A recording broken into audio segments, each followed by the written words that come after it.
Su Chen, a prodigious talent with the bloodline of the heavenly dragon, was betrayed by Su Chen, his childhood sweetheart, who stole his bloodline and reduced him to a cripple.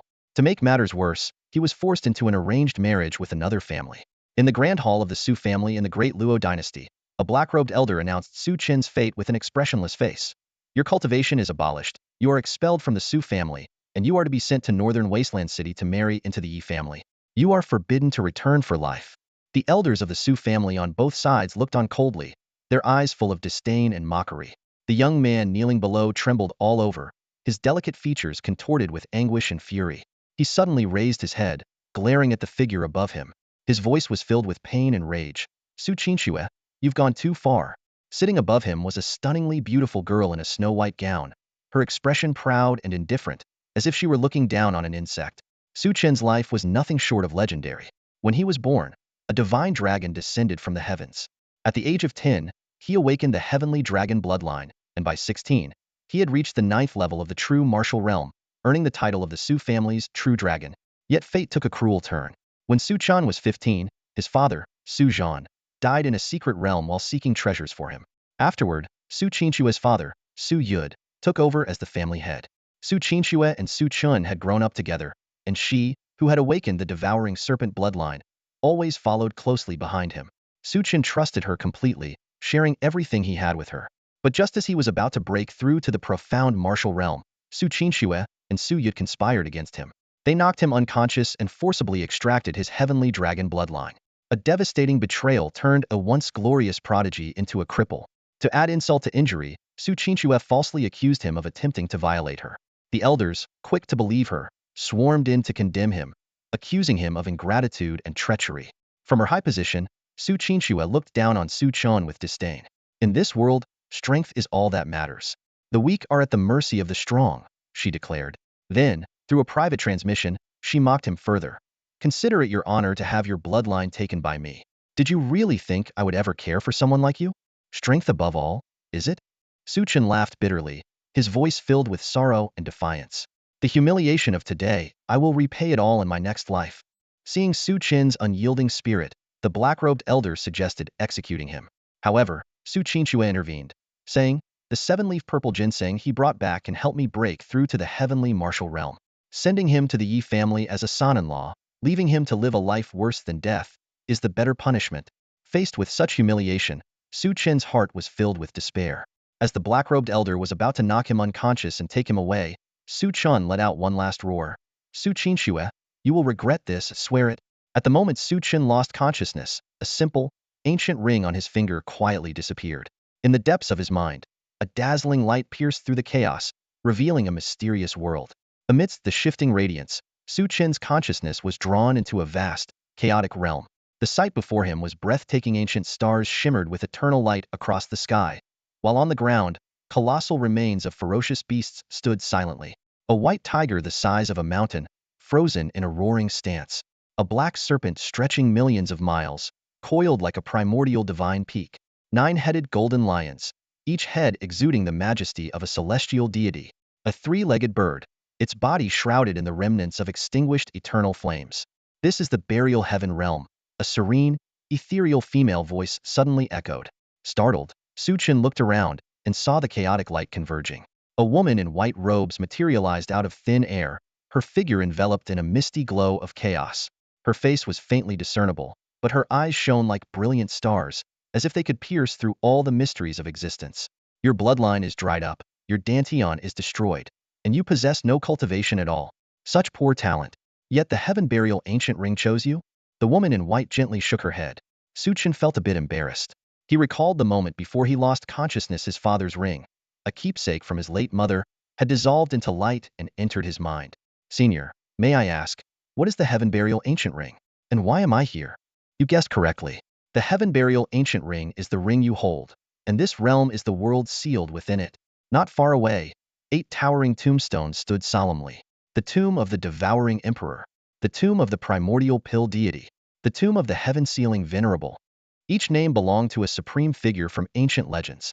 The devouring emperor, the unrivaled master of the world 10,000 years ago. The primordial pill deity, a mortal who, 200,000 years ago, became a grandmaster of alchemy, crafting divine pills. and the heaven-sealing venerable, a formation master from 300,000 years ago who could summon celestial lightning. They were the previous 8 owners of the Heaven Burial Ancient Ring. Though they have fallen, their legacies remain here. As your strength grows, you will gradually unlock their inheritances. Su Chen's heart stirred. Please, Senior, guide me. This was his only chance to regain the path of cultivation. The woman in white fell silent for a moment. Your bloodline is currently depleted, and your dantian is shattered. If you wish to walk the path of cultivation again, you must revive your bloodline and rebuild your dantian. The process will be excruciating. Can you endure it? I can do it. Su Chen's eyes burned with determination, his expression resolute. The woman in white pointed behind the gravestone. Good. Do you see that pool? Jump in. Behind the 8 gravestones stood a stone pool, about a square meter in size, quietly resting there. The liquid within was as thin as a cicada's wing, shimmering with a blood-red hue interwoven with iridescent colors, mysterious and eerie. A flash of resolve crossed Su Chen's eyes. Without hesitation, he leaped into the pool. Boom. In an instant, the world seemed to change. A terrifying surge of blood energy erupted like a massive tidal wave, engulfing Su Chen completely. It felt as though he was submerged in a vast golden ocean, infinite and boundless, with the overwhelming blood energy flooding into his body. Roar. Howl. Within the golden ocean, the shadowy forms of ancient divine beasts began to appear. A colossal dragon, stretching for thousands of miles, roared and coiled. A mountainous tiger bellowed with fury. A 3-legged bird spread its wings, threatening to burn the heavens and obliterate the earth. A giant serpent opened its maw, as if to devour the skies and the land. Under the tearing force of this terrifying energy, Su Chen felt his muscles, bones, and flesh being torn apart inch by inch. His meridians felt as though they were being forcibly ripped from his body, the pain indescribable. The excruciating agony nearly drove him mad. The warning from the woman in white echoed in his mind. The blood in this pool can awaken your bloodline and rebuild your dantian. But if you cannot endure it, the backlash will destroy your true spirit, and death will be inevitable. I can take it. Su Chen's eyes turned bloodshot as he roared defiantly. This pain was nothing compared to the humiliation of Su Chen stripping him of his bloodline, destroying his dantian, and casting him from the heights of glory into the depths of despair. The fire of vengeance burned fiercely in his chest would reclaim his honor. Boom. Suddenly, the boundless blood energy around him exploded. Countless ancient divine beast shadows transformed into a raging storm, surging violently towards Su Chen. Boom. A burst of golden light erupted in Su Chen's mind, and a scripture radiating an eternal brilliance slowly emerged.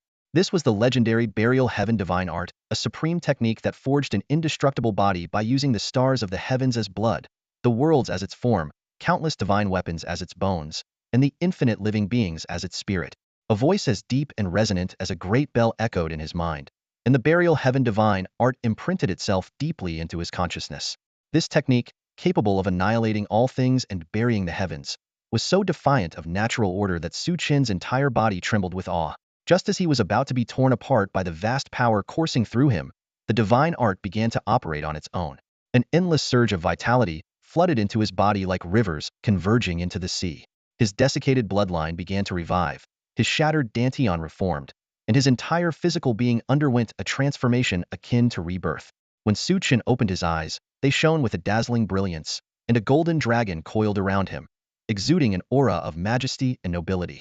To his amazement, he realized that both his bloodline and dantian had been restored, though they felt distinctly different from before. What was there to cherish about your impure dragon bloodline?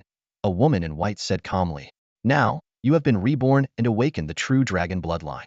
If you can find the sacred relics of the dragon clan, further evolution in the future is not out of reach. True dragon bloodline. The revelation made Su Chen's eyes widen in shock. Among the 7 tiers of bloodlines, his previous heavenly dragon bloodline had already been considered one of the most elite in the Luo dynasty. Now, he had obtained the fabled saint-level bloodline. Seeing Su Chen's confusion, the woman in white began to explain patiently. The origins of the burial heaven ancient ring are beyond your current understanding. All you need to know is that you are now its master. Across the heavens and myriad realms, there are 9 ancient rings in total. Each one seals a fragment of the burial heaven realm and part of the corpse of a peerless fiend. This ring's power is nearly exhausted and can no longer suppress the fiend. You must increase your cultivation and seek out the other 8 rings. Only by combining the power of all 9 can the fiend be fully suppressed. Senior, could it be that the other 8 ring bearers all perished at the hands of the fiend? Su Chen asked with a bitter smile. More or less. So, if you wish to survive, young man, You must work hard. How much time do I have? He asked. At most 2 years. You must find the second burial heaven ancient ring by then.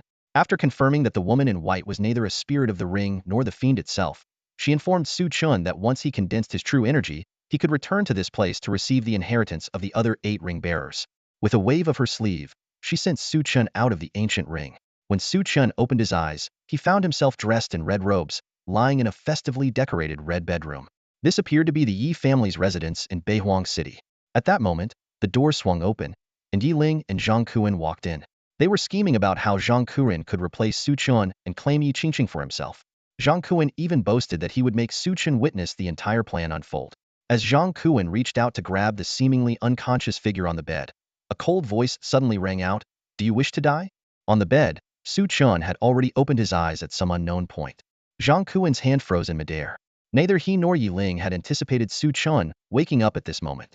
The atmosphere was thick with tension, as if a storm was about to break. Huh. A useless nobody like you dares to speak up after waking? You should have just stayed down. Zhang Kun's eyes flashed with a chilling light as his hand clawed towards Su Chen's neck. Su Chen's gaze turned icy, and the anger he had suppressed for so long erupted in an instant. His movements were as swift as lightning, delivering a sharp counterattack that struck Zhang Kun's fingers directly. Crack! The crisp sound of bones breaking echoed, followed by a spray of blood. Zhang Kuan let out a piercing scream, stumbling backwards several steps, clutching his broken fingers as they trembled uncontrollably. Su Chen, how dare you? Yi Ling shouted, both shocked and enraged. You worthless scum! How dare you harm young Master Zhang? Do you even know who he is? If you want to die, don't drag the Yi family down with you. What he is has nothing to do with me. Su Chen's eyes burned with fury, and his voice was as cold as ice. But you, as a member of the Yi family, offering your own cousin to someone like him? Truly despicable. Yi Ling's face flushed red with a mix of shame and anger. He drew a short blade and charged at Su Chen with reckless abandon, clearly intending to silence him for good. Courting death. A glint of cold light flashed in Su Chen's eyes. In a split second, he grabbed Yi Ling's wrist and forcefully twisted it. Another sharp crack rang out as Yi Ling's wrist snapped, causing the blade to clatter to the ground. Without hesitation, Su Chen kicked him hard, sending him flying. Yi Ling crashed heavily to the floor, spitting blood, his body seemingly reduced to a pile of broken bones. You wasn't your cultivation crippled? How can you be this strong? Yi Ling shouted in disbelief. Both he and Zhang Kuan were at the peak of the 9th level of the martial strength realm, yet they were utterly powerless against Su Chen. In the waist? Then what does that make you less than trash? Su Chen sneered coldly. If not for the supreme opportunity he had obtained from the heavenly burial ancient ring, allowing him to cultivate the heavenly burial divine art and regain his 9th level martial strength realm, he might not have survived this day. What are you going to do? This is the Yi family. If you dare kill me, the Yi family will never let you go. My brother is Zhang Kuang, a prodigy at the Royal Martial Academy. If you harm me, hell make your life a living hell. Yi Ling and Zhang Kuan shouted in terror, their voices trembling. At that moment, a cool, commanding voice rang out, "Stop!" The door swung open, revealing a breathtakingly beautiful woman adorned in a phoenix coronet and an elaborate ceremonial gown. Her skin was as flawless as jade, her features exquisite, and her star-like eyes sparkled with brilliance. Though she bore no cultivation, her presence exuded an ethereal grace, as if she were a goddess descended from the heavens. Yi Qingqing, Yi Ling and Zhang Kuan exclaimed in unison, their faces filled with shock. According to their plan, Yi Qingqing should have been drugged and unconscious. How was she standing here, fully alert? Su Chen was momentarily stunned as well. Yi Qingqing's beauty and demeanor were truly unparalleled, even surpassing Su Chen. But what caught his attention even more was the strange sense of familiarity she gave him. Lan Xiang is my personal maid. Did you really think you could bribe her so easily? Fools. Yi Qingqing's cold gaze swept over the 2 men on the ground, her eyes blazing with anger. If not for Lan Xiang's loyalty, she might have fallen into their trap. They tried to harm you, yet you want to save them? Su Chen turned to Yi Qingqing, his voice chilling as he questioned her. The Yi family mustn't stir up trouble. Yi Qingqing's voice was as cold as ice. She forced herself to remain composed as she locked eyes with Su Chen, though his sharp gaze made her heart tremble slightly. Those two are not people you can afford to offend. Leave them to me to deal with. Su Chen let out a mocking laugh, his eyes full of scorn. What a noble, don't stir up trouble sentiment. If you're so afraid of me causing problems, then why insist on taking me in as a Livian son-in-law? Taking you in was merely because I didn't want to leave the Yi family. Your arrival was nothing more than a coincidence, Yi Qingqing replied, a glimmer of sadness flashing in her eyes, though her tone remained icy. As for those two, I will take them away today. If there's nothing else, you should rest. A coincidence? Su Chen let out a bitter laugh. It was nothing but exploitation. Yi Qingqing, you may fear them, but I, Su Chen, do not. Even if I don't kill them today, I will make sure they never forget this lesson. Before his words fully settled, Su Chen acted. Energy surged through his body as he stepped forward, his right foot landing precisely on Zhang Kuan's lower abdomen, crushing his fifth limb. Without hesitation, his fist struck like lightning at Yiling's dantian, shattering it completely. Agonized screams filled the air. Zhang Kuan and Yiling writhed on the ground, their bodies convulsing in unbearable pain. Zhang Kuan, in particular, had lost the very essence of being a man. Yi Qingqing frowned deeply, not expecting Su Chen's actions to be so ruthless. This would be difficult to explain to both the Yi and Zhang families. She spoke in a low voice. Someone, take them away. Two guards dressed in black combat attire, exuding an imposing presence, quickly entered. After bowing to Yi Qingqing, they dragged away the wailing Zhang Kuan and Yiling. Qingzhu, stay here and attend to the young master while he rests, Yi Qingqing said indifferently. A charming young girl in green stepped forward. Yi Qingqing cast one last glance at Su Chen, her tone cold. This is the Yi family, not the Su family. I suggest you understand your position and behave yourself as a proper son-in-law. With that, Yi Qingqing turned and walked away. In the small courtyard of the Yi family, the moonlight was as soft as water. Yi Qingqing, adorned in a phoenix coronet and ceremonial wedding attire, which he had not yet changed out of, stood quietly in the garden gazing at the moon. Her slender fingers absent-mindedly caressed an old handkerchief embroidered with the image of a simple, ancient ring. Miss, you clearly have feelings for the young master. So why are you so cold toward him? Lanxiang couldn't help but ask. Ever since they had returned from Su Chen's room, her mistress had been in this dazed, forlorn state. You're talking nonsense. Who has feelings for him? Yi Qingqing's cheeks flushed instantly, and her tone revealed her nervousness. Miss, you may fool others, but you can't fool me. Lanxiang blinked her large eyes. All these years, you've secretly been collecting news about Su Chen. Half a month ago, when you heard he had suffered a backlash during cultivation and his dantian was destroyed, leaving him crippled, you couldn't sleep for several nights. You even went as far as trading a rare 7-leaf purple ginseng to have him marry into the family. And now that you're married, why treat him so distantly? Yi Qingqing sighed softly. I have no choice. You know the position I'm in now. Many in the clan are dissatisfied with me, holding the position of the young clan leader while being unable to cultivate. If I grow too close to him, it will inevitably draw him into a dangerous storm. They're all spouting nonsense, Lanxiang said indignantly. If not for you managing the family and building the business all these years, how could the Yi family have risen from a secondary clan in Beihuang City to the top family? No matter what, as long as I can protect him, it doesn't matter if he resents me. Yi Qingqing's thoughts drifted back to 12 years ago, on a snowy winter night, when she, abducted and desperate, was saved by a father and son. The confident young boy had wiped her tears and said, Don't be afraid, they'll protect you. That boy, Su Chen, had become the sole light in her darkest days. Miss, what about Yiling and Zhang Kuan? How should we deal with them? They deserve to be beaten so badly by the young master, Lanxiang asked. Lock them up for the night. They'll handle it tomorrow, Yi Qingqing said calmly. She then instructed, Tell Qingzhu to ensure the young master's safety. Whatever he needs, make sure it's taken care of. Inside the bedroom, Su Chen looked at the sword-bearing girl in green before him with a hint of helplessness. Miss Qingzhu, how am I supposed to rest with you standing here? The maid, who was at the 8th level of the Qi martial realm, was silent for a moment before replying in a cold tone, They'll stand guard outside. If you need anything, just call for me. With that, she turned and left, finally allowing Su Chen to breathe a sigh of relief. Being watched by this frosty and unapproachable maid had been rather unsettling. Although I don't know why Miss Yi Qingqing wants to take me as her Livian son-in-law, judging by her cold gaze and distant demeanor, this marriage is unlikely to last long. Su Chen gazed at the moonlight outside the window, a hint of determination flashing in his eyes. When the time is right, I will divorce her and leave the Yi family. He let out a cold laugh, recalling Su Qingchua's proud and haughty face. She didn't kill me but instead sent me to the Yi family as a son-in-law clearly just to humiliate me. In the past, he might have endured it silently for the rest of his life. But now, things were different. Had the heavenly burial ancient ring and had inherited the mysterious and powerful heavenly burial technique. Su Qingxue. Su Chen clenched his fists, his eyes glinting with a cold light. Everything you took from me, I will reclaim with my own hands. Sitting cross-legged on the bed, Su Chen began to channel the heavenly burial technique. Ever since he awakened the true dragon bloodline within the heavenly burial ancient ring and reconstructed his dantian and energy sea, His physique had undergone a complete transformation, and his cultivation had soared to the ninth level of the strength martial realm. The surrounding spiritual energy of heaven and earth flowed into his body in thin, continuous streams. After a whole night of cultivation, Su Chen frowned. The barrier of the Dantian and energy sea is so solid. At this current pace of absorbing spiritual energy, it may take several months to break through to the Qi martial realm. Though the heavenly burial technique was extraordinary, allowing him to absorb spiritual energy while still in the strength martial realm, the reconstructed Dantian and energy sea were so impenetrable that opening up the energy sea and condensing innate true energy was far more challenging than he had expected.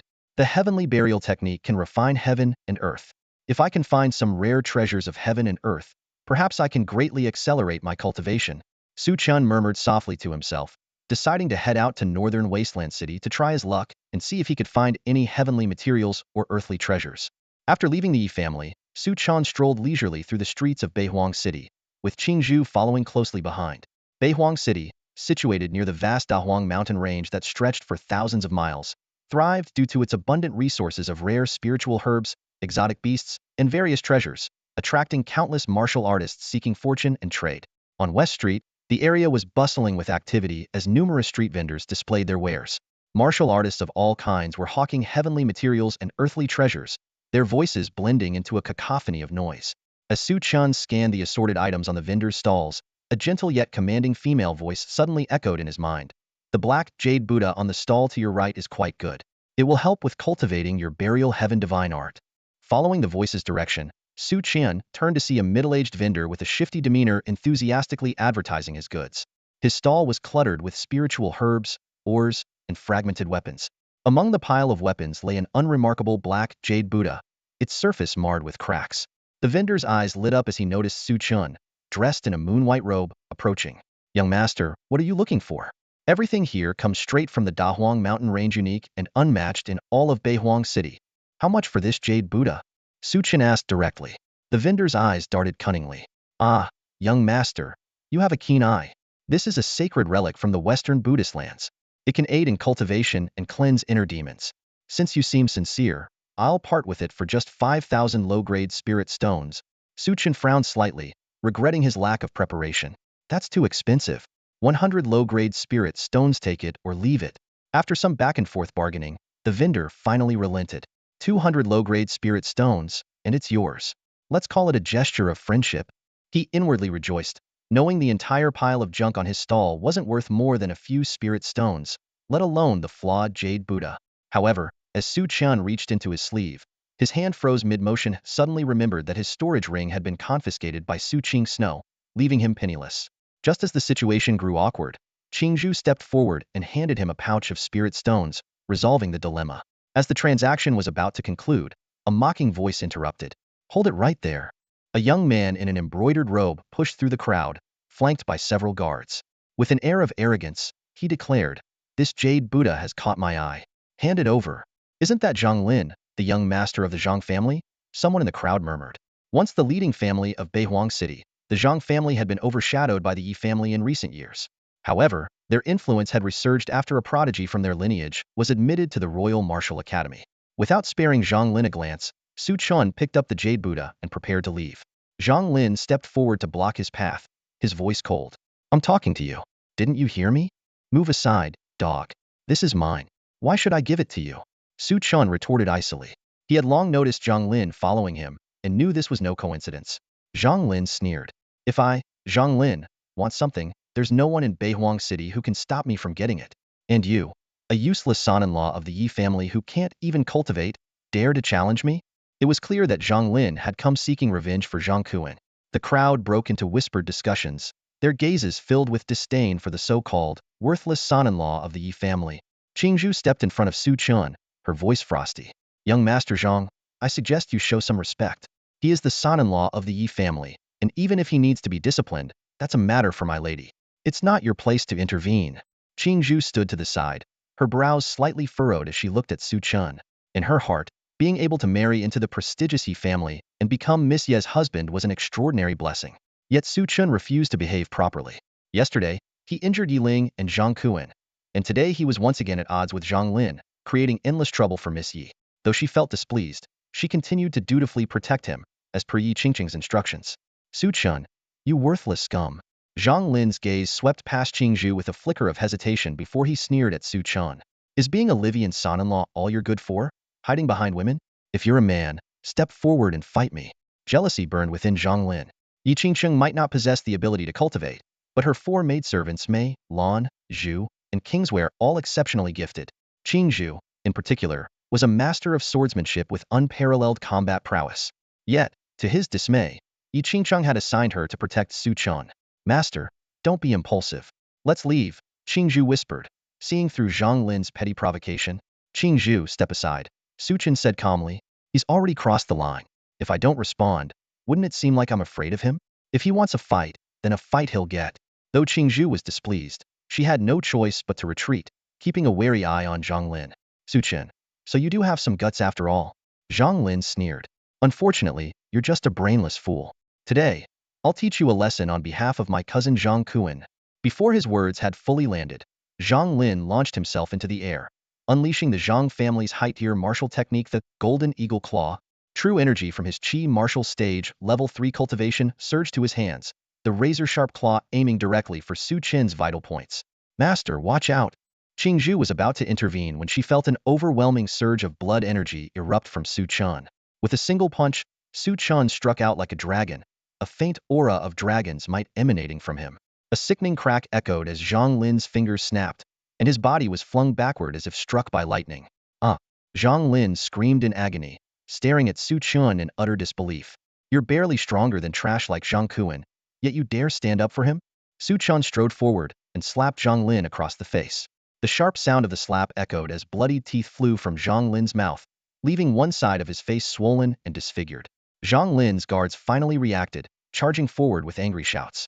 But Qingzhu's sword hummed as she drew it, her blade flashing like a silver ribbon that effortlessly severed their weapons. Move, and you die, she said coldly. Su Chen continued to rain blows on Zhang Lin, leaving him wailing like a beaten pig. Finally, Su Chen tossed the barely conscious Zhang Lin aside and warned in a chilling tone, I'm sparing your pathetic life today. If you dare show your face in front of me again, I'll beat you every time I see you. The crowd was frozen with fear, not daring to meet Su Chen's gaze. This so-called worthless son-in-law had just defeated Zhang Lin, a Qi martial stage cultivator, with ease. Qingzhu, let's go, Su Chen said as he turned and walked away. Qingzhu followed, her mind reeling. She had sensed an immense, ocean-like vitality coursing through Su Chen's body. Though there was no trace of true energy, his strength was at least at the peak of the body martial stage level 9. But wasn't he supposed to be a cripple, his bloodline exhausted and his dantian shattered? Could this terrifying power be just the remnants of his former strength? Qingzhu pondered silently. If this was only a fraction of his past might, just how formidable had he been at his peak? Alas, without a functioning dantian, he would never break through the Qi martial stage in his lifetime. Qingzhu watched Su Chen's departing figure, her heart brimming with complex emotions. If only he could cultivate again, then Miss wouldn't have to work so hard. This thought echoed repeatedly in her mind.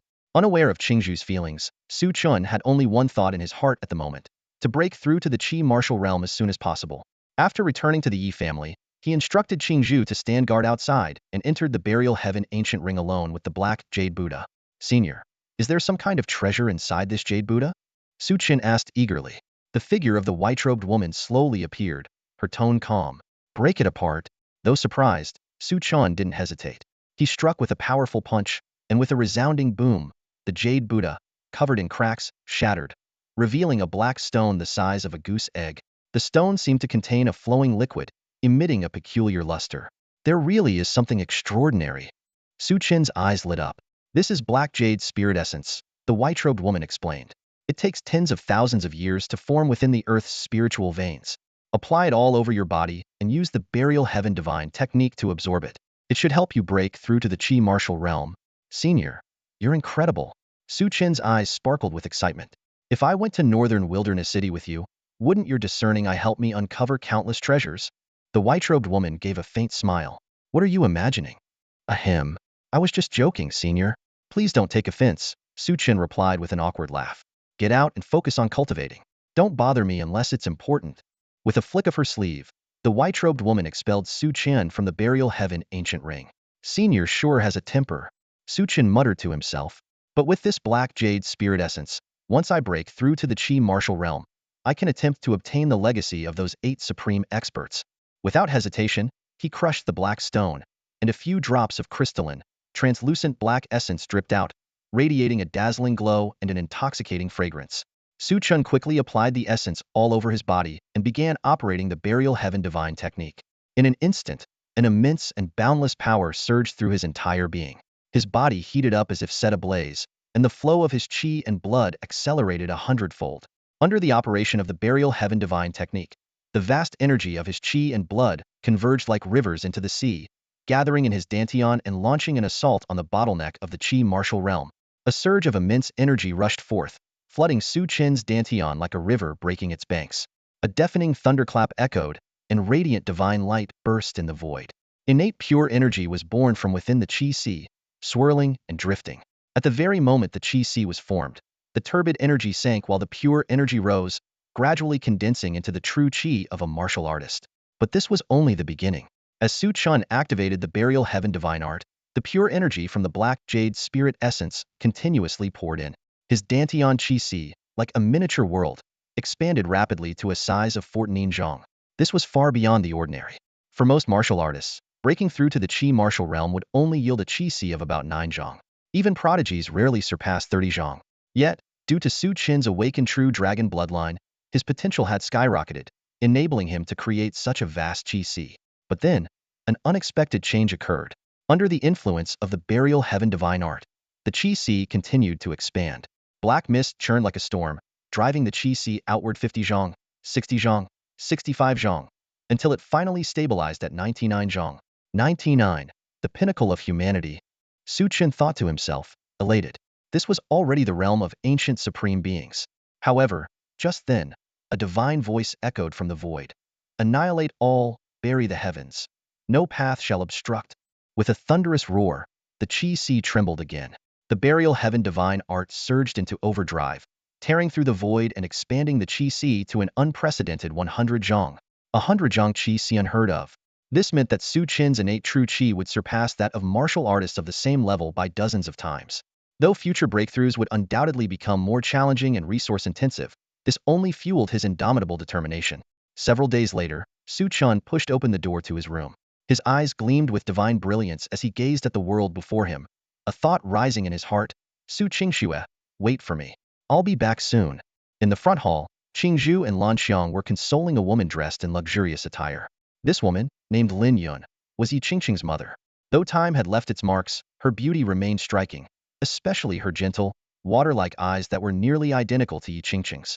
The moment Lin Yun saw Su Chen enter, she quickly composed herself, her expression turning cold. Su Chen, where do you think you're going this time? Though displeased, Su Chen clasped his hands and saluted courteously. Greetings, mother-in-law. I plan to head out and explore. Having broken through to the qi martial realm, he needed to venture into the great wilderness mountain range to seek cultivation resources. Lan Xiang hurriedly shot Su Chen a look, signaling him to leave quickly. But Lin Yun's voice had already risen in anger. Su Chen, how many times have you stirred up trouble? Haven't you caused enough problems for Qingqing? You are absolutely not allowed to go. Su Chen frowned, his expression turning cold. What does mother-in-law mean by this? What trouble have I caused Qingqing? Lin Yun stood in the courtyard, her eyes blazing with anger, her voice trembling with fury. As a son-in-law of the Yi family, you should know your place. Since Qingqing brought you into this household, you've crippled Yi Ling and Zhang Kuan, and even injured Zhang Lin on the streets. Acting so reckless, Lido, you think they'll just let it slide? Her voice grew sharper. If it weren't for Qingqing cleaning up your messes, you'd have been chopped up and fed to the dogs by now. And yet, you're still here feigning innocence, idling about and causing trouble everywhere you go? Her finger pointed accusingly at Su Chen, her voice rising to a near hysterical pitch. I can't fathom what Qingqing sees in you. She even went as far as to trade the family's treasured medicinal herb to save your worthless life. This final remark ignited Su Chen's fury. He met Lin Yun's gaze coldly. So, according to you, mother-in-law, I should have stood by and done nothing when Yi Ling conspired with Zhang Kuan to disgrace Qingqing? When Zhang Lin blatantly stole from me, insulted me, and humiliated me, I should have knelt and begged for mercy? His voice was laced with a chilling edge. Joining the Yi family means I should live like a groveling, tail-wagging dog? Master Su, please, there's no need for this. Lan Xiang quickly stepped in to mediate, casting Su Chen a pleading look while trying to calm Lin Yun. Lin Yun was trembling with rage, her finger still pointed at Su Chen, but she was too furious to form coherent words. Qingzhu, quick to react, stepped forward to support her before she collapsed. Fine. Lin Yun finally managed to choke out, panting heavily. You think you're so capable? The Zhang family has already made their move, and the clan is pressuring Qingqing as well. If you're so full of yourself, go solve it on your own. With that, she stormed off, leaning on Lan Xiang for support. Su Chen turned to Qingzhu. What's going on? Qingzhu's expression was grim. The Zhang family has somehow recruited a highly skilled alchemist. Their pills are of better quality and cost less, taking away most of our business. They've threatened that if we don't hand you over, they'll bankrupt the Yi family. Meanwhile, those within the clan who covet Miss Qingqing's position as the young clan leader are seizing the opportunity to stir up trouble. Qingqing really traded the family's treasured medicinal herb for my life? Su Chen asked in disbelief.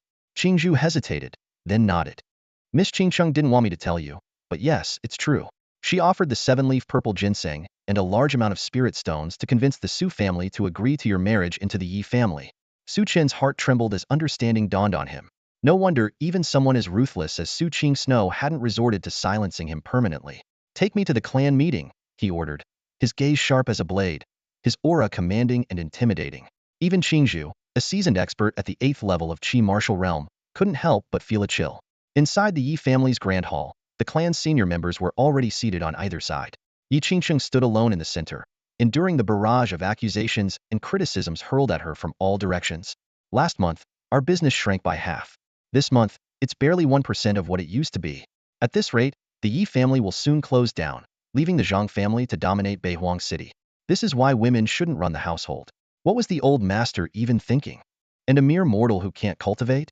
How is he worthy of marrying the young clan leader? The words of the elders cut like knives, aimed mercilessly at the slender, delicate figure standing in the hall. Yet Yi Qingqing remained still, quietly bearing the weight of their scorn all on her own. Inside the grand hall of the Yi family, the atmosphere was so heavy it felt as if it could solidify. Yi Qingqing stood before her uncles and elders, her clear yet reddened eyes reflecting a blend of defiance and resilience.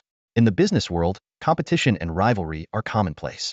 Is our Yi family, with all its years of foundation, so fragile that we can't withstand a setback or two? Her voice was steady and firm, yet it carried a trace of sorrow that tugged at the heart.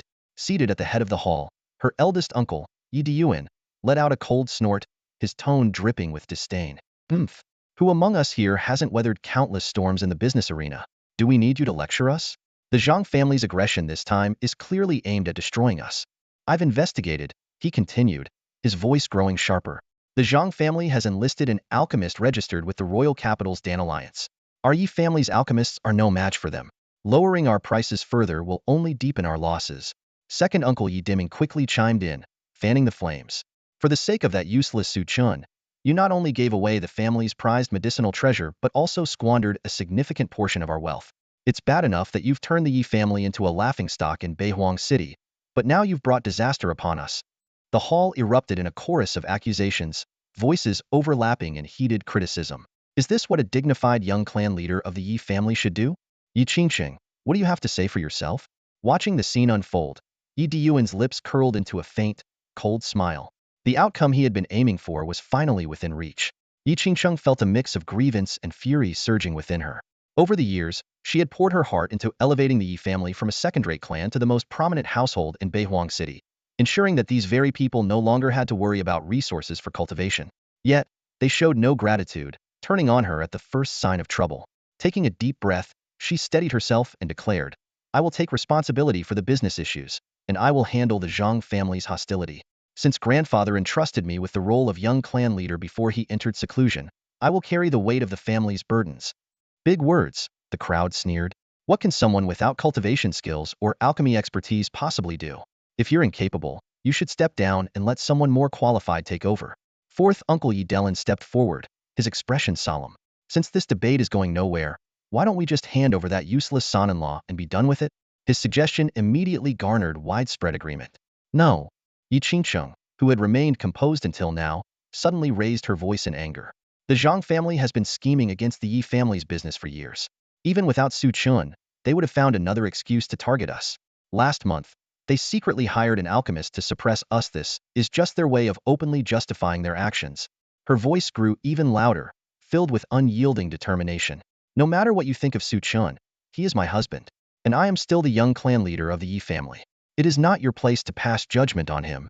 At that moment, Su Chen, who had been standing outside the hall, overheard her words. A sudden wave of emotion surged through him. The commanding declaration from Yi Qingsheng was a stark contrast to her previously indifferent demeanor, and it stirred a warmth in his heart that had long been numbed by the coldness of the world. The hall fell into an abrupt silence. Under Yi Qingsheng's authoritative gaze, the crowd found themselves at a loss for words, unable to muster a rebuttal. Ha! Only you would treat that useless trash as a treasure. The atmosphere in the Yi family council hall was tense and confrontational. Fourth Uncle Yi Delin's eyes gleamed with a hint of malice as he finally initiated the day's main event.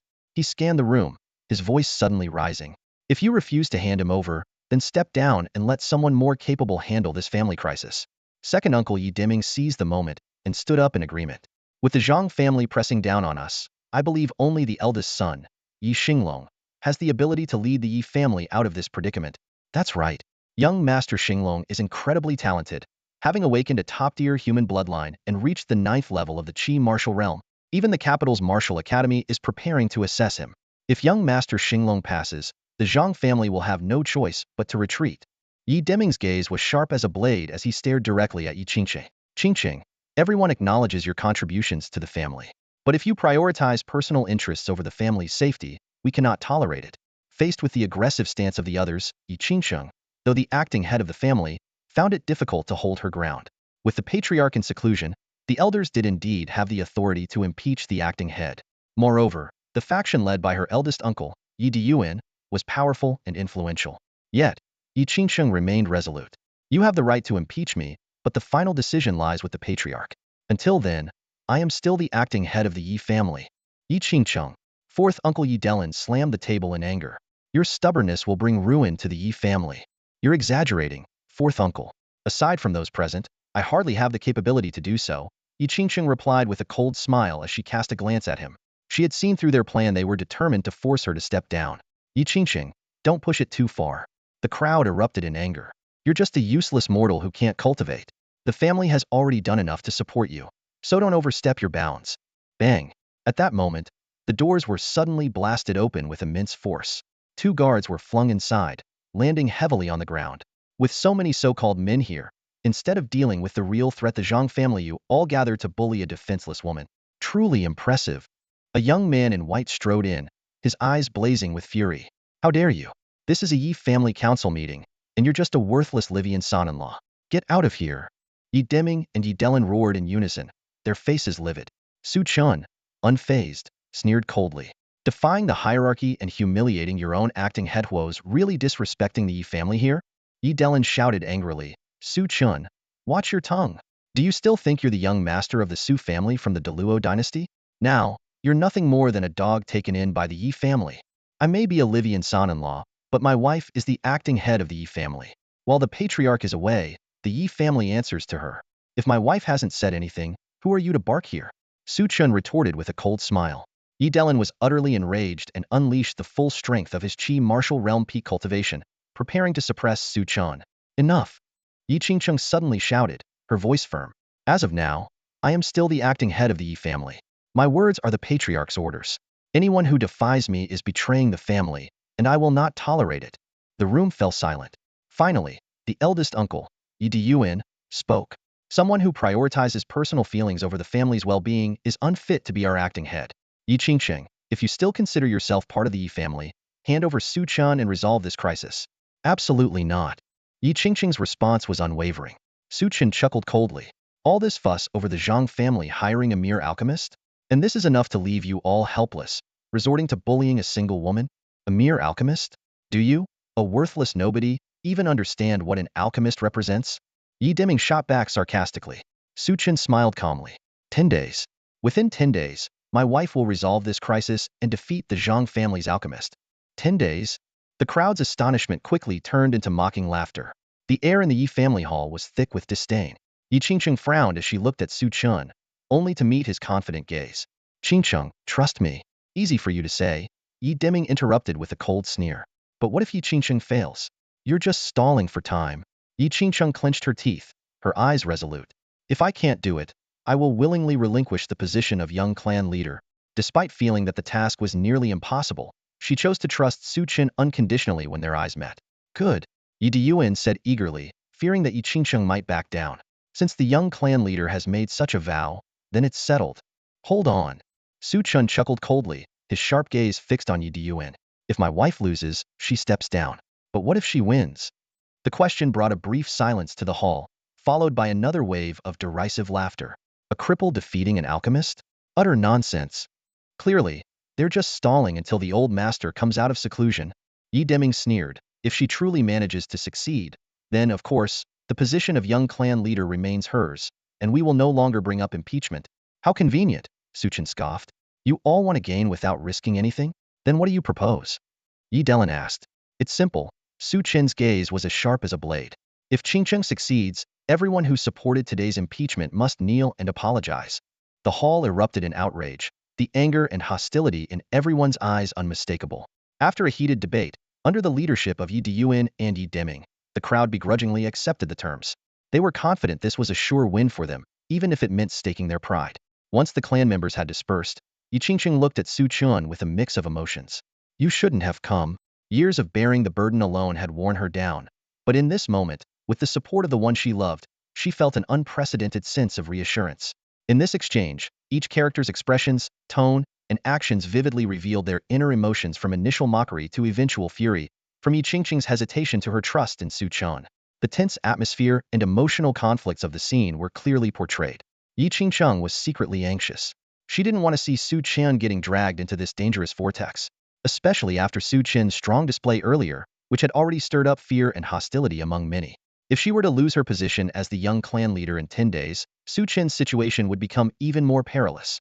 Since you see me as your man, there's no way I'd let you face this alone. Besides, the Zhang family is targeting me in the first place. I'm not the kind of man to hide behind a woman, Su Chen said with a calm smile. When Yi Qingcheng had resolutely refused to hand him over earlier and publicly declared him as her man, Su Chen felt a warmth in his heart. Whether Yi Qingcheng loved him or not, they were indeed standing together as husband and wife at this moment, and it was only natural to face their enemies side by side. Don't worry, I'll help you, Su Chen said firmly. You'll help me? Despite Su Chen's confident tone, Yi Qingcheng's rational mind told her that this was an impossible task. Forget it. I'll handle the Zhang family myself. For the next few days, just stay home and don't go anywhere. That alone will be enough to help me. Yi Qingcheng quickly regained her cold and distant demeanor, keeping others at arm's length. With her brows furrowed, she turned and left the Yi family's main hall. At this point, there was no turning back for her. She could only press forward with determination. Watching Yi Qingcheng's hurried figure disappear into the distance, Su Chen touched his chin and shook his head with a faint smile. Although it was frustrating to feel that even his wife didn't trust him, he didn't blame her. After all, no sane person would believe that someone like him, who was seen as a cripple, could take on a revered alchemist. Young master, the young lady would never harm you. Please go back. Qingzhu stepped forward, her gaze firm. Before leaving, Yi Qingcheng had specifically instructed her to keep a close eye on Su Chen and ensure no further trouble arose. Seeing through Qingzhu's thoughts, Su Chen chuckled. Do I look like someone who stirs up trouble? Qingzhu remained silent, but in her heart, she huffed indignantly. It's not that you look like one, you are one. Faced with the Zhang family's aggressive threat, Su Chen temporarily set aside his plan to train in the Great Wilderness Mountains. Instead, he re-entered the burial heaven realm, where the white-robed woman appeared once more, floating gracefully. Have you decided whose legacy to accept first? The white-robed woman maintained her indifferent expression, as if she could foresee everything. I've decided. Su Chen nodded and sat cross-legged before the seventh tomb. 4 ancient characters were engraved on its gravestone. Hunyuan Dan Shen, the primordial pill god. Since this was the legacy of an extraordinary figure hailed as the pill god, obtaining it would surely make defeating a mere alchemist a trivial matter. The white-robed woman showed no surprise. Clearly, even the events of the outside world did not escape her notice. While your loyalty and righteousness are commendable, I must remind you, given your current cultivation and mental strength, barely handling one legacy is already your limit. Attempting to inherit another will likely take a long time. Burning with the desire for revenge, Su Chen had initially planned to accept the legacies of martial arts powerhouses first. However, plans couldn't keep up with changes. If he couldn't resolve the immediate crisis, both he and Yi Qingcheng's family would be in grave danger. Senior, my decision is made, Su Chen declared solemnly. The white-robed woman said no more. With a wave of her jade-like hand, the restrictions on the seventh tomb were instantly lifted. Boom! A surge of overwhelming spiritual energy erupted, like mountains collapsing and seas roaring, causing the entire burial heaven realm to tremble violently. Was this the terrifying mental power of the pill god? Though he had been dead for many years, the spiritual energy left in Hunyuan Danshan's legacy was still so immense that Su Chen felt like a lone boat in a raging ocean, on the brink of being capsized. When accepting the legacy, do not let your mind waver even for a moment, or you'll meet a terrible end, the white-robed woman warned. Boom. The next instant, a radiant divine light burst forth from the tomb, like a shooting star from the heavens, filled with blazing, domineering, and violent spiritual energy. It shot directly into Su Chen's forehead. As the vast spiritual energy poured into him, Su Chen's face turned deathly pale, as if his mind and even his soul were being roasted in a fiery furnace, teetering on the edge of collapse. I must endure this, Su Chen roared inwardly, focusing all his consciousness on preparing to accept the legacy. Rumbling. The blazing divine light surged forth, instantly flooding Su Chen's spiritual sea. It was as if chaotic thunder exploded, and an ancient scripture began to slowly take shape within his mind. Hunyuan Danjing. Harness the wondrous flames of the heavens. Refine the myriad creations of the universe. Hunyuan Wuji, the pinnacle of alchemy. The sound of a great bell reverberated through Su Chen's mind as the ancient scripture unfurled. Mysterious runes radiating boundless truths of the Tao emerged, and one by one, the crimson gold characters imprinted themselves into the depths of his spiritual sea like blazing fireballs. Enduring the excruciating pain, Su Chen found himself deeply captivated by the profound wisdom of the alchemical scripture. Sitting cross-legged, his entire body emitted a dazzling crimson glow, and divine light bloomed at his forehead as he began to accept the legacy of the Hunyuan Danjing. The divine radiance gradually dissipated, and calm finally returned to the burial heaven realm. Su Chen, covered in blood with crimson streaks flowing from his 7 orifices, appeared utterly battered. Yet, his eyes gleamed with unwavering determination. He had succeeded. The complete inheritance of the Hunyuan Danjing was now deeply imprinted within his sea of consciousness. The pill formulas, the proportions of spiritual herbs, fire control techniques, and the profound mysteries of alchemy, all these intricate details were as vivid as a painting in his mind. The white-robed woman gave a faint nod of approval before her figure dissolved into the void. After leaving the burial heaven realm, Su Chen slept for an entire night. When he awakened, his body was fully restored. He could feel the surging power coursing through him, his eyes sparkling with brilliance. My spiritual power has increased this much. This discovery filled him with ecstatic delight. For an alchemist, spiritual power was the foundation of everything. The 9 levels of spiritual power determined an alchemist's rank. Levels 1 and 2 corresponded to ordinary alchemists. Levels 3 and 4 signified alchemy masters. Levels 5 and 6 represented alchemy grandmasters. And levels beyond 7 were revered as legendary alchemy saints. Through the refinement of the residual spiritual energy left by the Hunyuan alchemy deity, Su Chen's spiritual power had reached the peak of the 3rd level, equivalent to the realm of an alchemy master. But this was only the beginning. The true treasure was the Hunyuan Danjing itself. 3-flame true fire seal. Su Chen took a deep breath, his eyes shimmering with awe. This was a divine fire controlling technique created by the Hunyuan alchemy deity. It utilized one's essence, energy, and spirit as its foundation, enabling mastery over the rarest fires of heaven and earth. For an alchemist, fire control techniques were of paramount importance. They not only enhanced the success rate of refining pills and reduced the time required, but also significantly improved the quality of the pills. After repeated attempts, Su Chen finally managed to condense a faint red fire seal prototype within his Naiwan palace. The process was immensely draining, leaving him utterly exhausted and unconscious. The next day, upon waking, Su Chen flipped his palm, and a mysterious mark of runes lit up. The burial heaven true chi within him surged forth, transforming instantly into blazing flames so intense that the void around them seemed to distort. With this 3-flame true fire seal, even with limited experience, I can now refine high-quality pills, Su Chen thought joyfully. This technique was not only a top-tier fire control method, but also a fearsome combat skill capable of incinerating the heavens and boiling the seas. 3 days of relentless effort had finally paid off. While the vast ocean of alchemical knowledge within the Hunyuan Danjing would take time to fully digest, the portions Su Chen had mastered were already sufficient for practical use. The sun shone brightly, and a gentle breeze swept through. Su Chen, dressed in fresh and tidy clothes, strode out with confidence and vigor. "Qingzhu, I'm heading out for a bit," he called out. Qingzhu, stationed in the courtyard, immediately felt a pang of anxiety. This young master always stirred up trouble whenever he went out. And now, Lady Yi Qingsheng was already overwhelmed dealing with the Zhang family's alchemist. She frowned and stepped forward to block his path. "Young master, things outside are chaotic right now. You'd better." Before she could finish her sentence, Su Chen moved like a dragon, slipping past her in a flash and vanishing beyond the gate. Qingzhu froze in place, a flicker of shock passing through her eyes.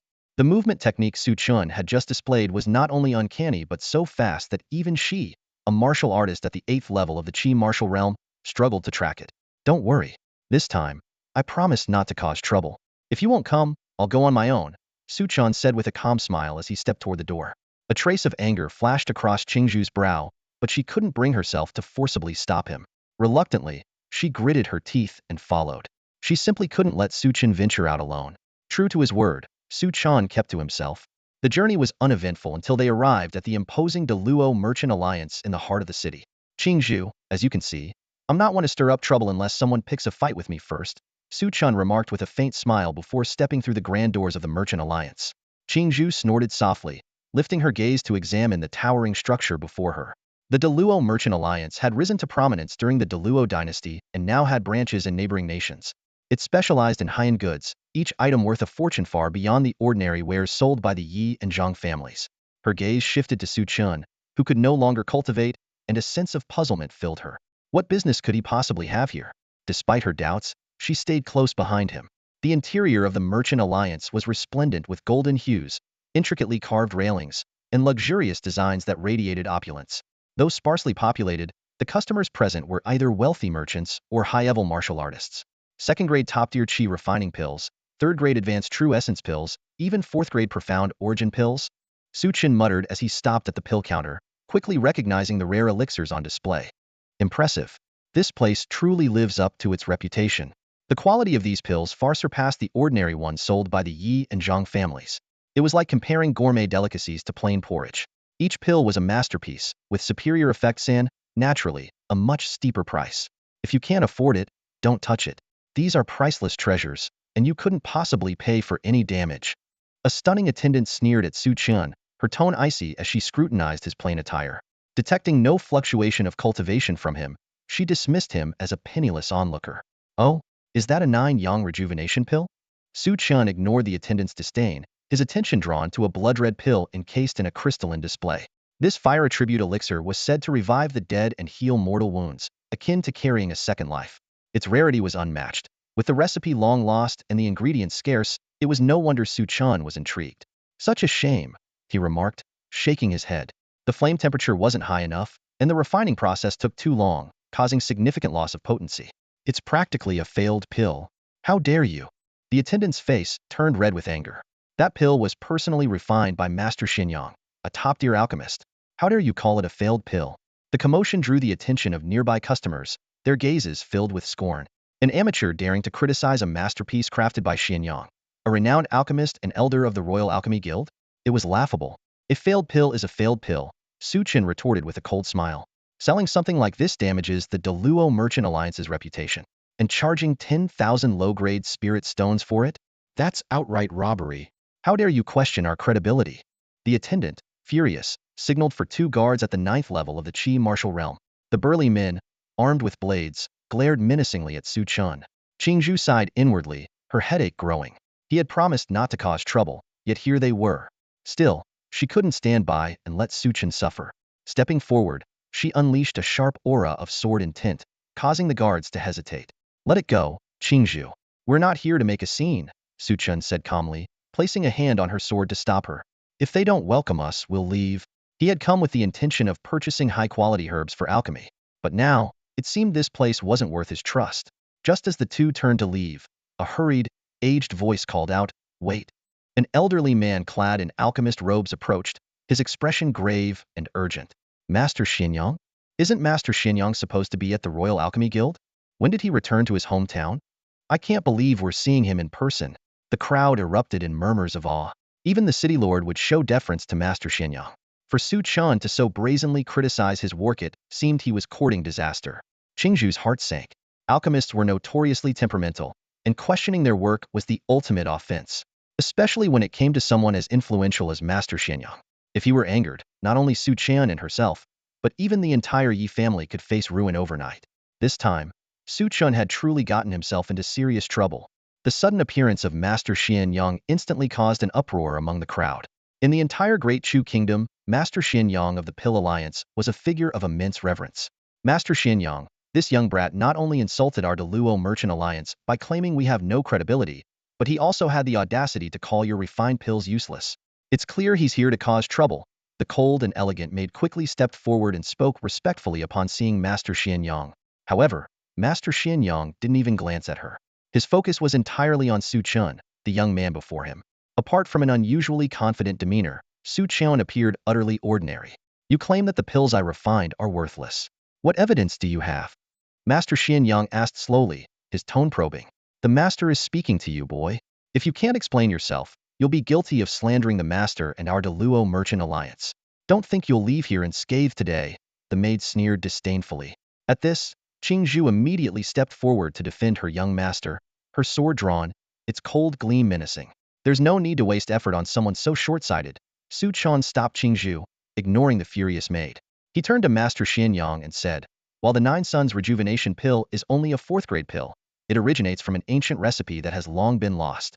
The reason it fell into obscurity wasn't just because of the rarity of its ingredients, but primarily because it requires either advanced fire control techniques or a rare heavenly flame to refine. Without these, it's impossible to produce successfully. Pausing, Su Chen added, although you are renowned across the nation, I doubt you possess these conditions. The moment he finished speaking, the hall fell into an eerie silence. Fire control techniques and heavenly flames were treasures that even masters of the alchemy world or legendary alchemists could only dream of obtaining.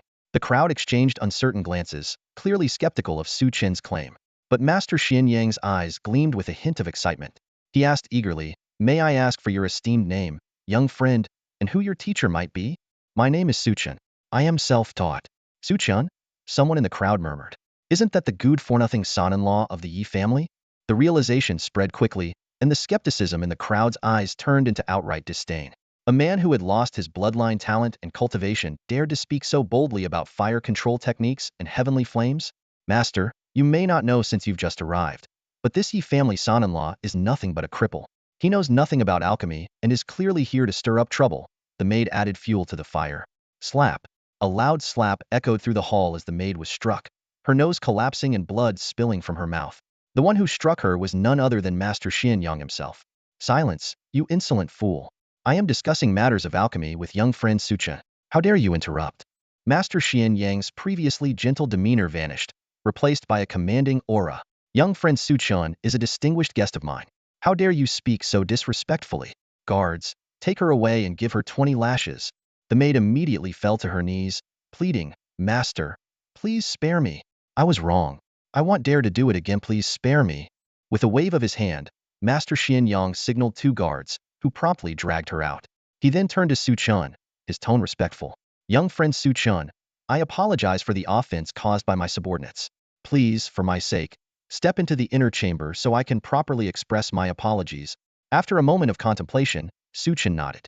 Very well. Excellent. This way, please, Master Xianyang said with visible delight, personally leading Su Chen toward the back hall. The crowd in the main hall stood frozen in shock, taking a long time to recover from the astonishing turn of events they had just witnessed. Master Xianyang held an extraordinary position of prominence. As a senior member of the Pill Alliance and a guest elder of the Deluo Merchant Alliance, he was also well connected with numerous martial arts masters. As everyone watched Su Chen's departing figure, their gazes were filled with a mix of confusion and, above all, unconcealed envy. How could a so-called useless son-in-law gain the favor of such a revered figure? Could it be that his claims about fire control techniques and the legendary heavenly flames were not mere boasts? Within the Deluo Merchant Alliance, Master Xianyang personally escorted Su Chen into an elegantly furnished private room. Qingzhu, though visibly astonished, silently stood guard outside the door. Young friend Su Chen, I apologize for the offense earlier. Please accept this humble tea as a token of my regard, Master Xianyang said warmly, offering a cup of fragrant tea. You're too kind, Master, Su Chen replied, taking the cup with a faint smile. However, for someone of your stature to lower yourself like this, I doubt it's just to apologize, is it? Haha, you see right through me, Master Xianyang chuckled, sitting down beside Su Chen with a hopeful glint in his eyes. Let me be direct. I've been researching the 9-Yang rejuvenation pill for years, but have yet to succeed in refining it. You seem to have a deep understanding of it. Might you be willing to offer some guidance? If that's the case, then why are defective pills being sold? Su Chen asked bluntly. Master Xianyang patiently explained, you're right that defective pills shouldn't be on the market. However, the materials for the 9-Yang rejuvenation pill are extremely rare, and its effects are incredibly potent. Even a defective version holds considerable value. As for a genuine 9-yang rejuvenation pill, its price would easily exceed $1 million. As a pure martial artist, Su Chen's sole focus was on reaching the pinnacle of martial arts, so defective pills were worthless in his eyes. On the other hand, merchants naturally sought profit and wouldn't miss any opportunity for a valuable trade. It wasn't a matter of the Deluo Merchant Alliance's credibility being tarnished, just a difference in priorities. The difficulty in refining the 9-yang rejuvenation pill, Su Chen said leisurely, lies mainly in the varying intensities of fire attribute energy within the ingredients. They must be completely neutralized and fused. If this isn't achieved and you rush the process, the result will inevitably be a defective pill. Hearing this, Master Xianyang felt as though a fog had lifted, and he was overjoyed. This was the critical insight he had been struggling to grasp, yet it had been effortlessly pointed out by this seemingly ordinary son-in-law of the Yi family. Clearly, Su Chen's expertise in alchemy was profound and unmatched. May I ask, young friend, aside from advanced fire control techniques and heavenly flames, is there any other method to neutralize these fire attribute energies? Master Xianyang asked eagerly. Su Chen shook his head. If it were that simple, the 9-yang rejuvenation pill wouldn't have been lost to history. Then, is there truly no hope? Master Xianyang slumped into his chair, despair washing over him. Advanced fire control techniques and heavenly flames were far beyond his reach. Even if he searched the entire Chu kingdom and neighboring lands, they would be nearly impossible to find. Nothing is absolute, Su Chen said nonchalantly, taking a sip of tea. Perhaps I could give it a try. Really? Do you have confidence in succeeding? Master Xianyang shot up from his chair, his excitement palpable. Of course, but I won't do it for free, Su Chen said, producing a list of materials. These will be my payment. It's not too much, is it? The list was filled with high-quality alchemical ingredients in substantial quantities, the likes of which only the Deluo Merchant Alliance could gather in the entire northern wilderness city. Master Xianyang glanced at the list and quickly agreed. Not at all, not at all. If you can help me refine the 9-yang rejuvenation pill, I will reward you handsomely. Ever since he had stumbled upon the pill formula, he had secluded himself in study, hoping to use the 9-yang rejuvenation pill to further awaken his Xianyang bloodline. At his age of nearly 100, failure to break through would mean he could never achieve the rank of alchemy grandmaster. This was a matter of his life's aspirations, and no price was too high. In that case, take me to the alchemy room, Su Chen said with a nod. If he could obtain these materials, it would also help ease Qingqing's burdens. Without hesitation, Master Xianyang led Su Chen through a hidden door in the private room to an underground alchemy chamber.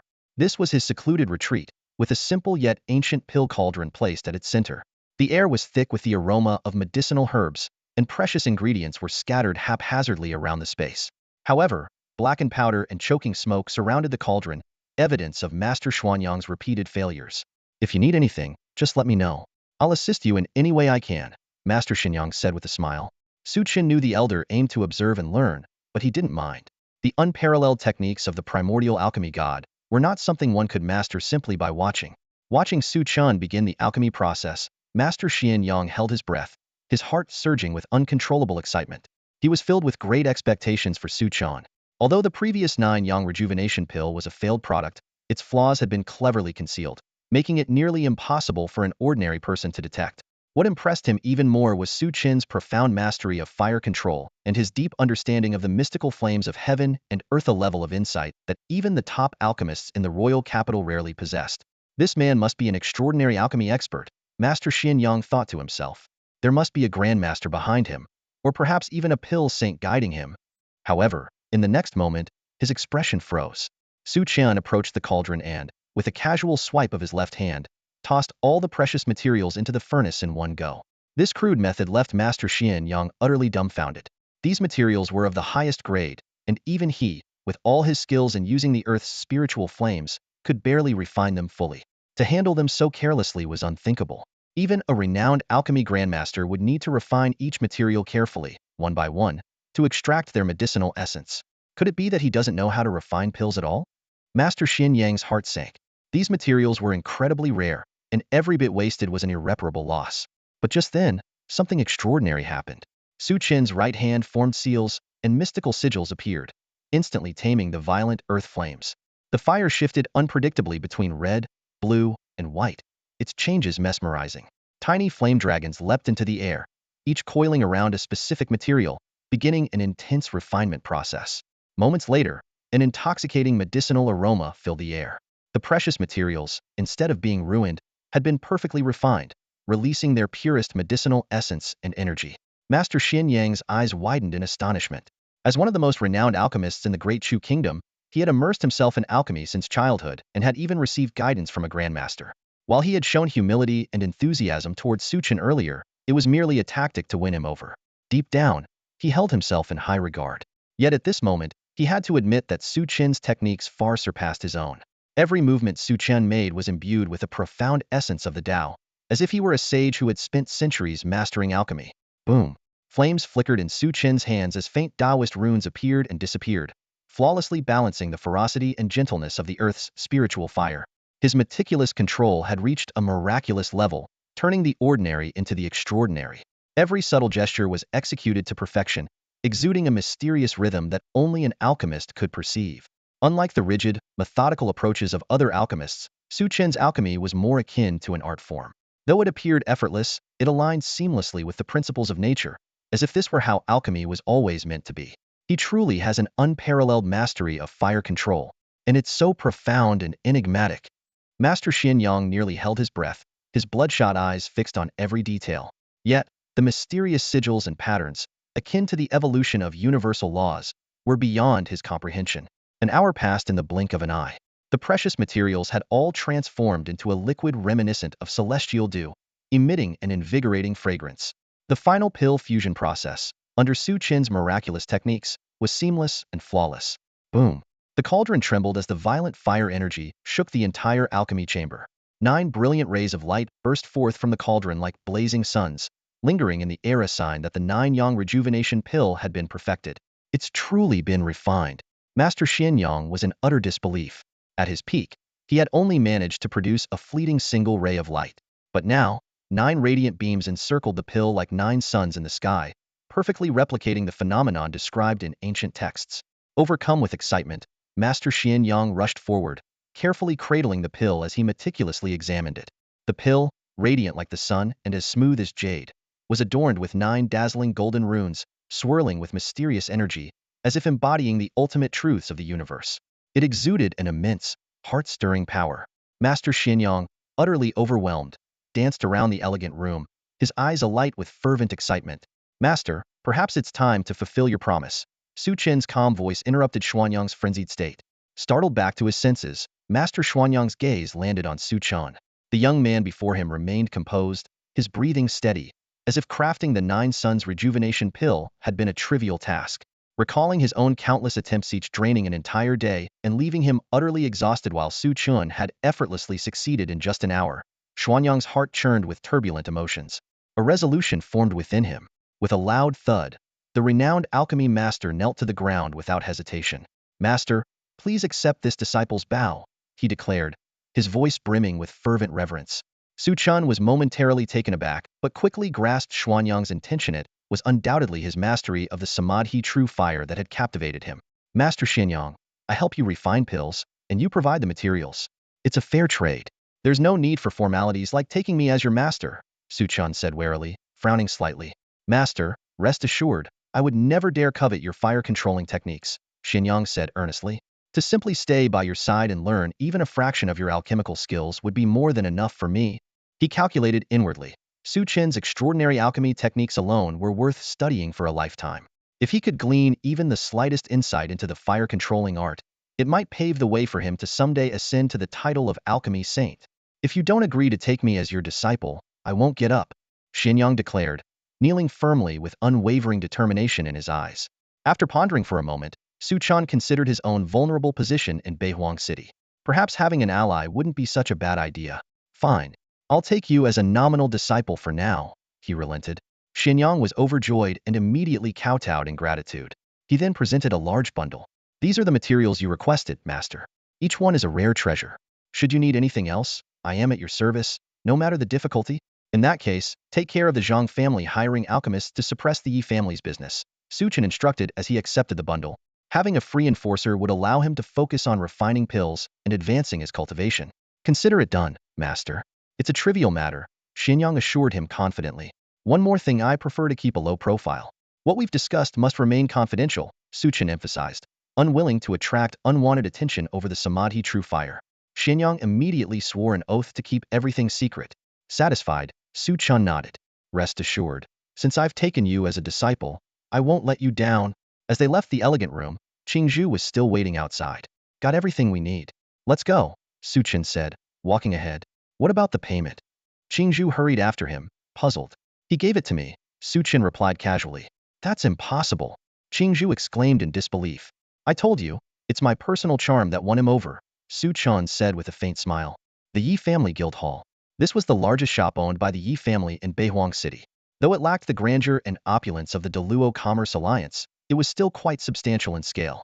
Under the low-hanging clouds and a sky heavy with cold rain carried by the biting wind, the hall appeared even more desolate and forlorn. Yi Qingqing stood on the rooftop, her gaze fixed on the bustling Zhang family guild hall across the street. Ever since the Zhang family had invited an alchemist from the royal capital, the Yi family guild hall had fallen into decline, and in recent days, it had been utterly deserted. She had exhausted countless strategies, even resorting to lowering prices, but nothing could reverse the downturn. As a businesswoman without any cultivation abilities, no matter how skilled she was in commerce, she was powerless to improve the quality of their elixirs.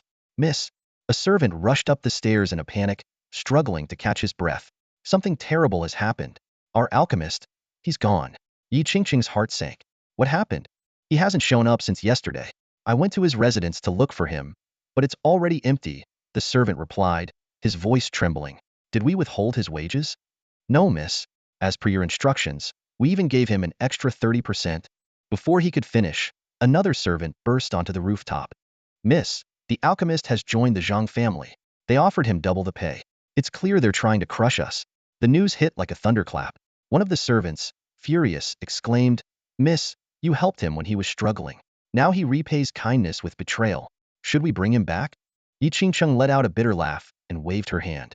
If it's going to rain, let it. If a daughter wants to marry, let her go. Leave him be. She understood all too well that with the Yi family's current financial situation, they were no match for the thriving Zhang family. The coldness of human nature cut her to the core. Her body swayed, and she nearly collapsed, but her personal maid, Lan Xiang, quickly caught her. Miss, when the road ends, there's always a way forward, Lan Xiang said softly to comfort her. With you here, things will get better. Besides, didn't your husband promise to help you? At the mention of Su Chen, a flicker of hope appeared in Yi Qingqing's eyes, only to fade quickly. 3 days had passed, and he hadn't even shown up. Forget it. Let it be. I'm exhausted. Just as Lan Xiang helped Yi Qingqing down the stairs, they ran into Qujv, another maid, who was visibly flustered. Miss, Qujv said, barely able to catch her breath. Master Xianyang is here. He's at the door, asking to see you by name. Master Xianyang? The elder who serves both the Alchemy Alliance and the Deluo Commerce Alliance. Lan Xiang was incredulous. Beihuang City hadn't seen such a figure in a century, and now he had suddenly come to visit the Yi family. Yi Qingqing forced herself to compose. Qujv, treat Master Xianyang with utmost respect. They'll be there shortly. Miss, your health? Lan Xiang said with concern. What must come cannot be avoided. Yi Qingqing took a deep breath and, with Lang Xiang's support, made her way to the reception hall. The reception hall was solemn and quiet. Master Xianyang sat upright like a pine tree, his face devoid of emotion as he gazed ahead. Qiu carefully brought in tea and fruit, not daring to make a sound, and stood nervously to the side. At that moment, Yi Qingqing entered the hall. The cold and indifferent expression on Master Xuanyang's face suddenly transformed. A warm smile spread across his face as he unexpectedly stood up to greet her. You must be Miss Yi, correct? I've heard that at such a young age, you've already taken charge of the Yi family pavilion. I must say, I am deeply impressed. This sudden change in demeanor left Lan Xiang and Qiu utterly stunned. How could someone as esteemed as Master Xianyang show such courtesy, even with a hint of deference, to their young mistress? It felt like a dream. Though Yi Qingqing was inwardly astonished, her years of experience allowed her to maintain a calm exterior. Master, you flatter me. You are the pride of all of Beihuang City. Please, have a seat. After Lan Xiang helped Yi Qingqing to her seat, Master Xianyang also sat down, still smiling. No. It is Miss Yi who is the pride of Beihuang City and perhaps someday, the pride of the entire Chu kingdom. Yi Qingqing's confusion deepened, but she cautiously asked, To what do I owe the honor of your visit, Master? As Master Xianyang discreetly observed Yi Qingqing, he thought to himself, this future mistress of the sect is indeed as stunning as a celestial maiden, with an extraordinary presence. Even someone like me, accustomed to the beauties of the royal capital, cannot help but be amazed. Though she is an ordinary mortal unable to cultivate, with Su Chen by her side, her future will undoubtedly be limitless. I must seize this opportunity to ingratiate myself. Oh, I heard that the Yi family pavilion has encountered some troubles recently, so I've come to offer my assistance, Master Xinyang said, stroking his beard with a smile. Is that really true? Yi Qingsheng could no longer contain her emotions and stood up abruptly, her expression filled with excitement. Of course, Master Xinyang replied humbly. That is, if Miss Yi doesn't mind my modest skills in alchemy. Lan Xiang and Xiao Ju were once again rendered speechless by shock. This was a true master alchemist, someone who had successfully refined fourth-grade pills. In the entire Chu kingdom, who would dare claim his alchemical skills were modest? Even more unbelievable, such a legendary figure, who was nearly impossible to meet even with a fortune, had come uninvited to offer his help. The alchemist hired by the Zhang family from the royal capital was only capable of refining top-grade second-grade pills, a gap as vast as the heavens and the earth when compared to Master Xianyang. If Master is willing to help, the Yi family could not be more grateful. Though Yi Qingsheng could tell he was not joking, she still asked cautiously, "May I ask what Master requires in return?" The Yi family will do everything in its power to fulfill your request. She knew that whatever his conditions might be, they could very well be beyond the Yi family's means. But this was their only chance, and she had to ask. Haha, Miss Yi, no need to be so formal, Master Xinyang said, waving his hand with a smile. I won't ask for a single coin. I only hope that Miss Yi will remember this favor, and that will be enough to satisfy me. Lan Xiang and Xiao Ju were completely dumbfounded. Master Zuanyang's series of astonishing actions left them feeling as though they were in a dream. Yi Qingcheng was also taken aback. She understood perfectly well how little her gratitude might be worth. Without offering further explanation, Master Xinyang stood and said, if Miss Yi has no other concerns, I can begin refining pills immediately to help the Yi family reclaim its business. Of course, no problem at all. Please, Master, this way. Yi Qingcheng snapped out of her daze and quickly got up to personally escort Master Xinyang to the alchemy room. The pain, sorrow, and despair that had weighed on her heart dissipated in an instant, replaced by newfound vigor and hope. A renowned alchemist personally refining pills for them would undoubtedly cause a sensation throughout the city. Before long, martial artists from Beihuang City and neighboring towns would flock to the Yi family pavilion to purchase them. Master Zuanyang's prestigious reputation was leagues above that of any ordinary alchemist. When Yi Qingcheng returned to the reception hall, Lan Xiang and Xiaoju finally regained their senses and asked incredulously, Miss, what on earth is going on? Yi Qingcheng shook her head.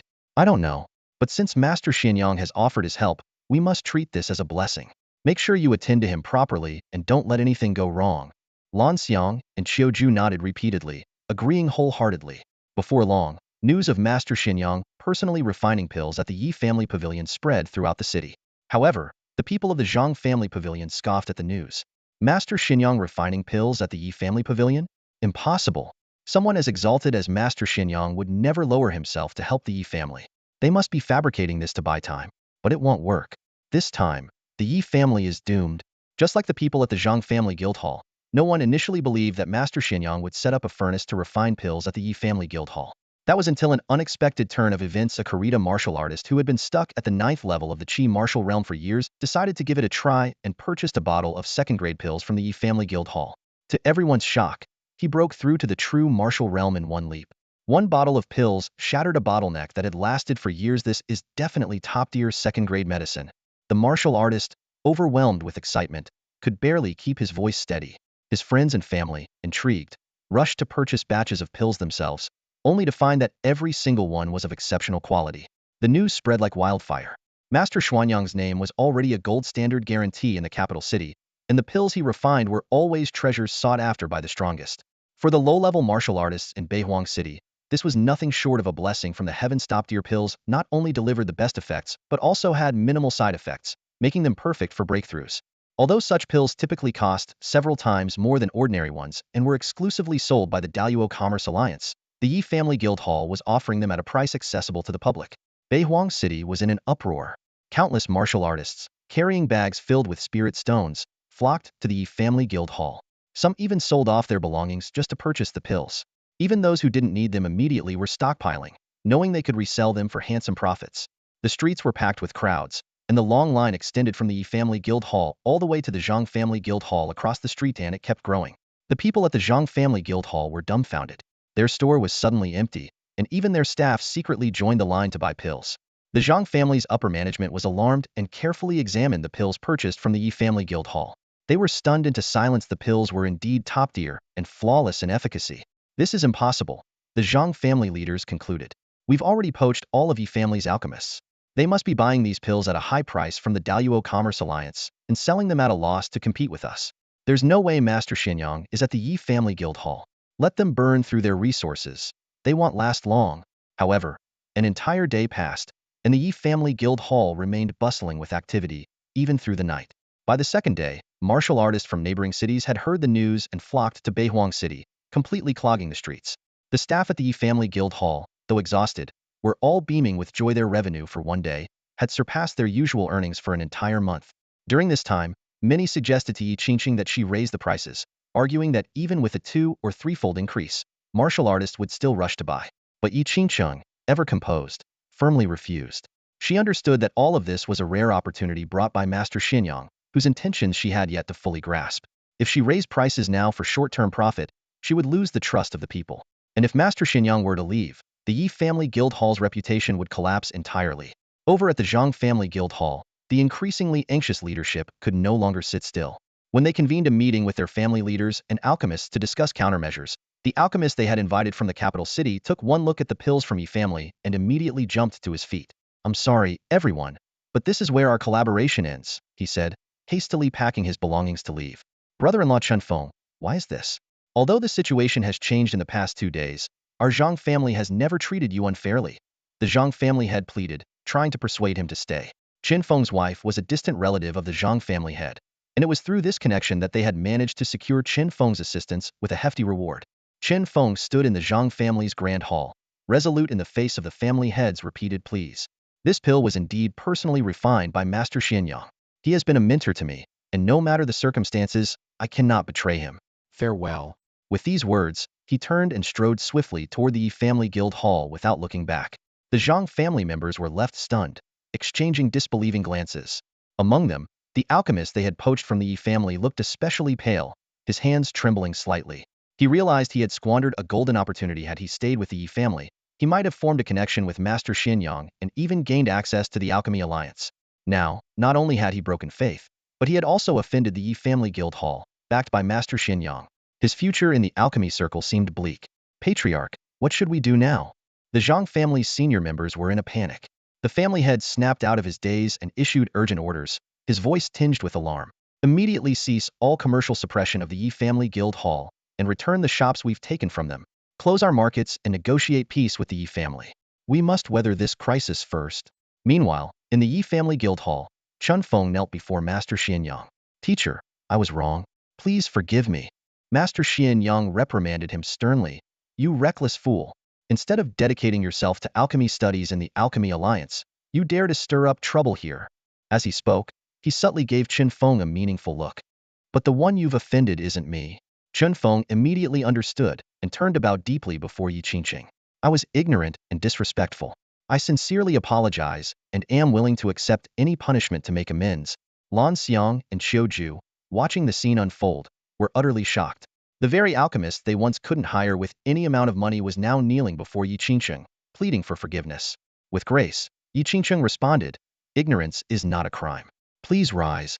Master Xianyang, however, added firmly, "You may be spared from death, but not from punishment. You are to remain at the Yi Family Guild Hall and serve until you've successfully trained a competent alchemist for them." "I understand," Chen Feng replied, feeling as though a great weight had been lifted. He quickly turned to Yi Qingqing.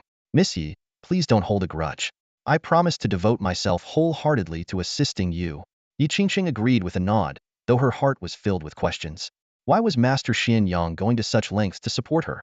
At the same time, within the Yi family estate, Su Chen emerged from the alchemy chamber, his expression relaxed. Qing Zhu hurried over to report on the events of the past few days. "Good," Su Chen said calmly, nodding as though everything had gone according to plan. However, Master Xianyang's decision to leave Chen Feng at the Yi Family Guild Hall had caught him slightly off guard. "Already trying to curry favor with your future mistress, are you?" he muttered with a chuckle, shaking his head. He casually handed a pale green pill to Qing Zhu. "You've been stuck at the 8th level of the Qi martial realm for a year. This pill should help you break through."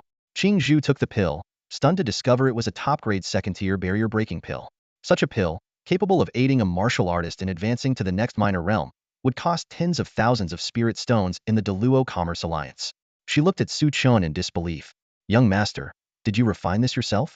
Could it be that Master Xianyang's visit to the Yi Family Guild Hall was also Qingzhu stood in the courtyard, her brows slightly furrowed. She replayed the earlier scene in her mind. The young master had held a lengthy private conversation with a mysterious figure from the Deluo Commerce Alliance. Afterward, he went straight into the Yi family's alchemy chamber and emerged holding a top-tier second-grade barrier-breaking pill. The connection between these events was clear, even to someone less perceptive. Perhaps they were simply moved by my charm and decided to help of their own accord, Su Chen remarked nonchalantly when Qingzhu questioned him, his tone laced with a casual indifference. Qingzhu gazed at him for a moment before speaking solemnly. Young master, deep down, you care about Miss Yi, don't you? She already understood. To enlist someone as renowned as Master Xinyang would have come at no small cost. If Su Chen didn't care for Yi Qingsheng, why would he go to such great lengths? Nonsense. For a brief moment, a faint blush appeared on Su Chen's face before it quickly faded. He regained his composure, his tone becoming more serious. This matter must remain confidential. If you dare spread a word, I won't let you off easy. But why? You and Miss Yi are already husband and wife. What's there to hide? Qingzhu asked, her face full of confusion. You know better than anyone how strong-willed your Miss Yi is, don't you? Su Chen left her with this remark before turning and walking away. Qingzhu stood rooted to the spot, lost in thought. She knew her mistress' personality well. Yi Qingsheng had to be resilient to have supported the Yi family on her own for so long. Yet Qingzhu couldn't understand why the young master and her mistress, who clearly cared for each other, always appeared indifferent on the surface. They secretly protected one another, but outwardly, they were constantly at odds, unable to live as a harmonious couple. Their relationship was truly perplexing. Back in his room, Su Chen immediately entered a state of cultivation. With Qingzhu diligently guarding outside, he had no concerns about interruptions. As the high-quality qi refining pill dissolved in his mouth, its potent medicinal power surged through his body. Through the burial heaven divine art, the energy was refined into pure true qi, continuously flowing into his dantian and filling his qi si. The essence of cultivating in the qi martial realm lies in refining true qi and strengthening oneself. When the accumulation of true qi reaches a certain threshold, completely filling the qi si, one can attempt to break through to the true martial realm. Su Chen was well versed in these principles. All he needed to do now was focus on refining the medicinal power and continuously distilling true qi. As the qi si filled with energy, Su Chen's aura steadily climbed. Golden light emanated faintly from his body, and for a moment, it seemed as though a divine dragon coiled around him, casting an aura of majesty and divinity. Qi martial realm, first stage peak. Qi martial realm, second stage. It wasn't until he reached the peak of the third stage that Su Chen encountered a bottleneck. This stage often served as a dividing line. Ordinary martial artists required years of accumulation to break through, but Su Chen was different. He directly consumed the top-tier second-grade barrier-breaking pill, leveraging its immense medicinal power to shatter the barriers and unlock his potential. Boom! The vast true qi surged through his body, transforming under his powerful spiritual control. It shifted forms at times becoming a sharp sword, at others a fierce battle blade, or even a heavy warhammer.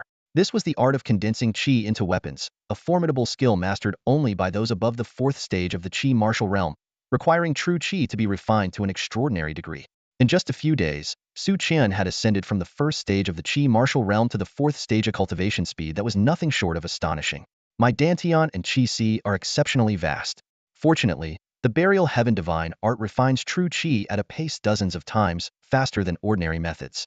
Otherwise, even with an ample supply of pills, it would have taken me months, Su Chen mused, increasingly aware of the profound strength of the burial heaven divine art.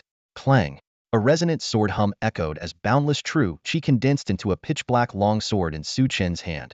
Its unparalleled sharpness rippled outward, tearing through the air and effortlessly disrupting the flow of qi. This burial heaven true qi is truly formidable. The weapon it forms rivals a spiritual weapon in quality. Su Chen exclaimed, his excitement evident. For martial artists in the qi martial realm, ordinary weapons were no longer effective. Only spiritual weapons forged by skilled craftspeople using rare ores were of use. These weapons not only boasted exceptional sharpness, but could also amplify true qi, enhancing their wielder's combat power. Spiritual weapons were classified into lower, middle, upper, and supreme grades. Even a lower-grade spiritual weapon could penetrate the defenses of a qi martial realm warrior and deliver lethal damage. Supreme-grade spiritual weapons, it was said, could split mountains and rivers, their power awe-inspiring. The qi weapon Su Chen had just formed reached the level of a middle-grade spiritual weapon, promising him overwhelming superiority in battle. Clenching his fist, Su Chen felt an intoxicating surge of power. Although he had initially inherited the legacy of the pill god of primordial chaos and become a master alchemist, that was merely a means to an end. His true passion had always been the martial path. This passion wasn't just for vengeance, it was something deeper, something that resonated with his soul. Battles among heroes, ascending to immortality, transcending worlds, beholding the heavens.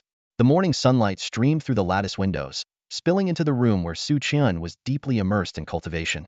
Suddenly, a crisp voice from outside the door broke the stillness. "Young master, the 10-day deadline has arrived," Qingzhu called out. "Has it already been that long?" Su Chen opened his eyes, ending his meditation. After a brief wash, he stepped out of the room. Dressed in a simple white robe, his refined and elegant demeanor was striking. His narrow, deep-set eyes occasionally gleamed with an intensity that could send chills down one's spine. "You seem to be in quite a good mood today, young master," Qingzhu remarked with a smile. "Today is indeed a good day," Su Chen replied with a faint smile, striding toward the grand hall of the Yi family. Inside the grand hall, the Yi family elders were all beaming with joy, a stark contrast to the oppressive atmosphere of 10 days ago. They were animatedly discussing recent developments. Not only had the Zhang family returned all their seized properties and compensated them with over 1 million spirit stones, but they had also been forced to close their businesses for a month. From now on, the Yi family's position in Beihuang City was unshakable.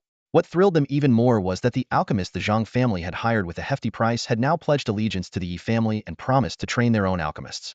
In just 10 days, the Yi family had gone from the brink of collapse to becoming the most sought-after power in the city. The clan members now envisioned a prosperous future akin to that of the Daluo Merchant Alliance. At that moment, two figures appeared at the entrance of the hall. Su Chen's sharp gaze swept over the crowd inside. "The 10-day deadline has arrived. Isn't it time to fulfill your promises? We've been expecting you, Qingcheng. Please take a seat." Someone greeted her warmly, their attitude a complete turnaround from 10 days ago. "Qingcheng, your contributions this time were significant.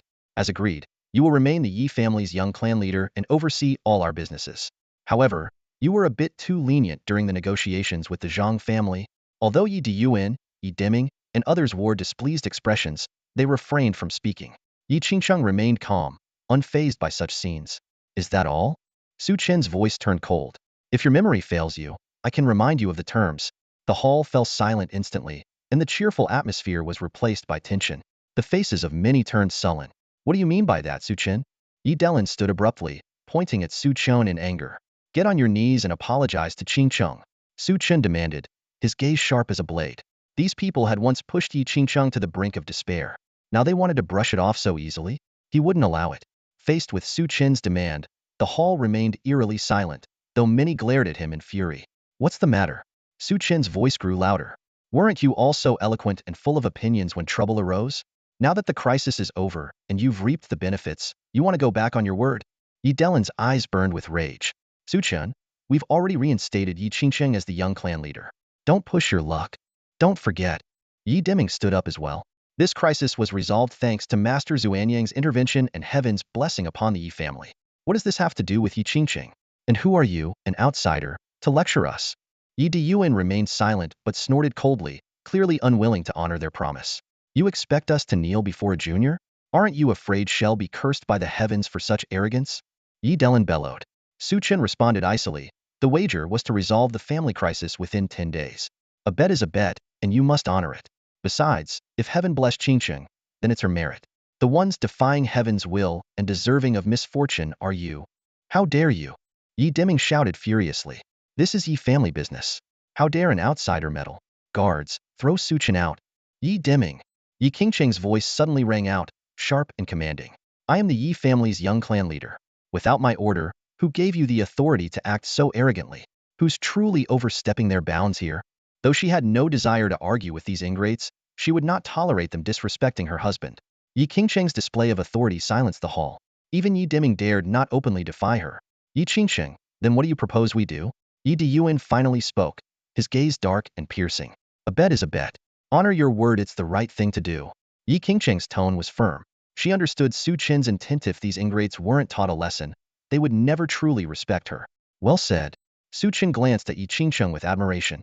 This was the woman worthy of being by his side.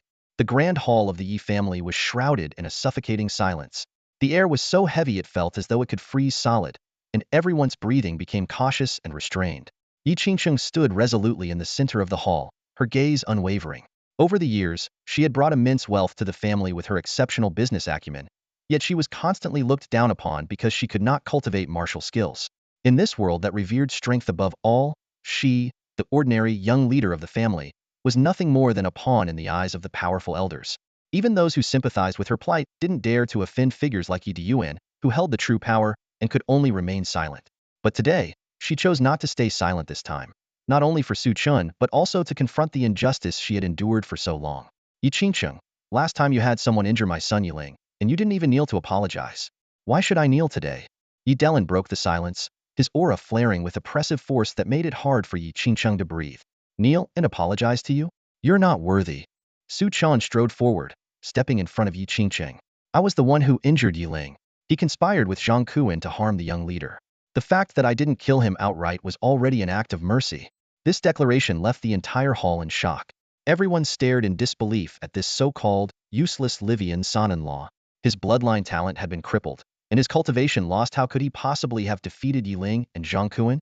Yi Qingcheng turned to Su Chen in astonishment. She had planned to protect him as the young leader, but she hadn't expected him to step forward at such a moment. You insolent brat, how dare you? Yi Delin roared in fury, his eyes bloodshot. Today, I'll use your blood to atone for my son Yiling. That's only if you've got the ability. Su Chen sneered, his inner energy surging. Seize him. Today, I'll make sure you can't live or die in peace. Yi Delin commanded furiously. A guard at the third level of Qi martial realm moved instantly, lunging towards Su Chen. Yi Qingcheng's face paled as she shouted, "Stop!" But Yi Deyuan and the others merely watched with cold amusement. To them, these two were only courting death. Yet in the next moment, everyone was dumbfounded. Crack! With a single punch, Su Chen shattered the guard's arm. Without hesitation, he stepped forward and crushed the man's skull underfoot, blood splattering across the elder's hall. How could he possess such overwhelming power? The crowd was stunned, unable to believe that this useless son-in-law had just obliterated a third-level Qi martial realm expert in seconds. Yi Qingcheng's eyes sparkled with a mix of shock and admiration as she gasped aloud. Was this really the Su Chen she thought she knew? She stared intently at Su Chen, and for a moment, it felt as if she had returned to that snowy day when his upright figure shielded her, giving her an unparalleled sense of security. Yi Delin, come out and face your death. Su Chen turned to Yi Delin after killing the guard, his expression unchanging as his voice thundered like a storm. You insolent brat, courting death. Yi Delin roared in fury. Though disbelief flickered in his heart at how easily his guard was defeated, it was quickly overshadowed by a surge of boundless rage and murderous intent. A menacing aura of true energy flooded the surroundings as he unleashed his full power, revealing his cultivation at the 9th level of the Qi martial realm. Yi Qingcheng's face turned pale. As one of Yi family's top warriors, known for leading battles and slaying fierce beasts, Yi Delin's combat prowess ranked among the best of the elders. While Su Chen was undeniably strong, she feared he was no match for Yi Delin. At that critical moment, a commanding and aged voice came from outside the hall. Stop! An imposing elder with a robust physique entered the scene. His sharp eyes gleamed like an eagle's, and his presence was as fierce as a tiger's. With a powerful shout, waves of overwhelming true energy swept through the hall, silencing and subduing everyone present. It was unmistakable this was a true martial realm expert. Old Steward. The crowd, including Yi Deyuan, immediately straightened their postures and stepped forward to greet the trusted confidant of their clan leader, Yi Zhenxiao. The clan leader's decree. The old steward's cold gaze scanned the room as he announced with an air of absolute authority, this matter ends here. Anyone who dares bring it up again will be expelled from the family. For decades, Yi Zhenxiao had been the Yi family's most formidable figure, known for his iron-fisted methods and domineering rule, akin to an unchallengeable emperor. Even in his fury, Yi Delin dared not defy the decree. Old Steward, has grandfather come out of seclusion? Yi Qingcheng asked anxiously. Very soon, the old steward replied with a stoic expression. Yi Deyuan immediately chimed in. Father's breakthrough during this seclusion is certain, and with his 100th birthday celebration next month, it will truly be a double blessing. We've already prepared a grand celebration, just awaiting father's return. The old steward managed a stiff smile. Then make sure everything is in order. Avoid causing any more trouble during this time. With that, he turned and left. Straightening their backs, Yi Deyuan and the others cast a glance at Yi Qingcheng before sweeping out of the hall. Yi Delin shot Su Chen a venomous glare before leaving. You got lucky this time, boy. We'll see what happens next. With that, the clan meeting concluded, leaving only Yi Qingcheng and Su Chen in the grand hall.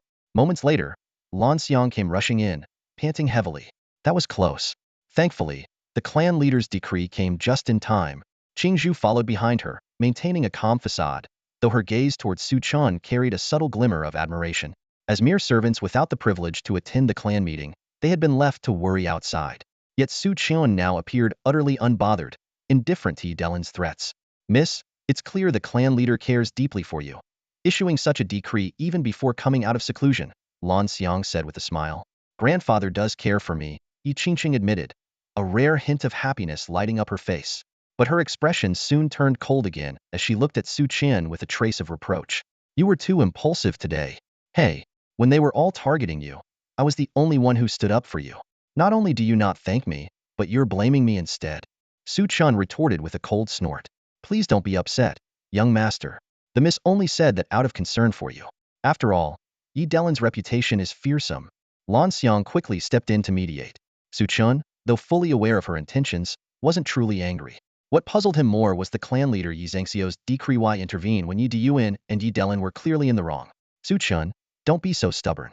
If it weren't for grandfather today, I fear. Yi Qingqing began, but Su Chen cut her off. Yes, your grandfather is the best to you.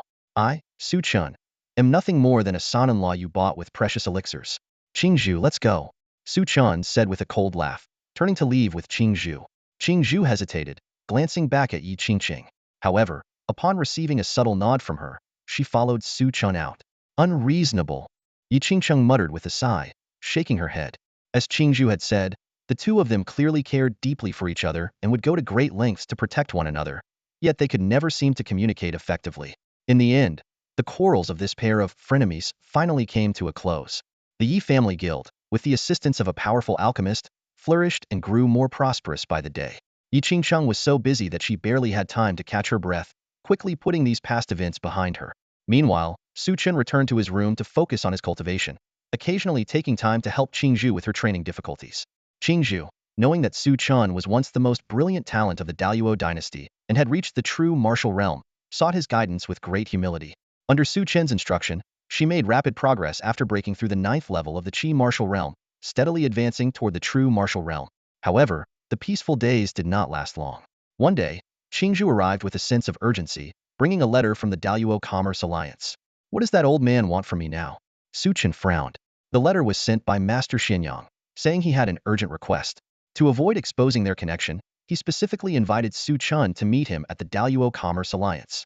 After a moment of contemplation, Su Chen decided to make the trip. When he and Qingzhu stepped into the Daluo Commerce Alliance again, they were met with a completely different reception. The staff were exceptionally warm and courteous, a stark contrast to the cold treatment they had received last time. Su Chen was directly escorted to Master Xuanyang's residence, while Qingzhu waited outside. Get to the point. I'm busy, Su Chen said bluntly. Master Xuanyang's expression shifted unpredictably, as though he was struggling with something. Under Su Chen's urging, he finally revealed the matter. 2 days ago, City Lord Lu Qing came to me, asking me to refine a pill to save his young son's life. But my skills are inadequate. I wonder if my master could. A heavenly soul blood pill?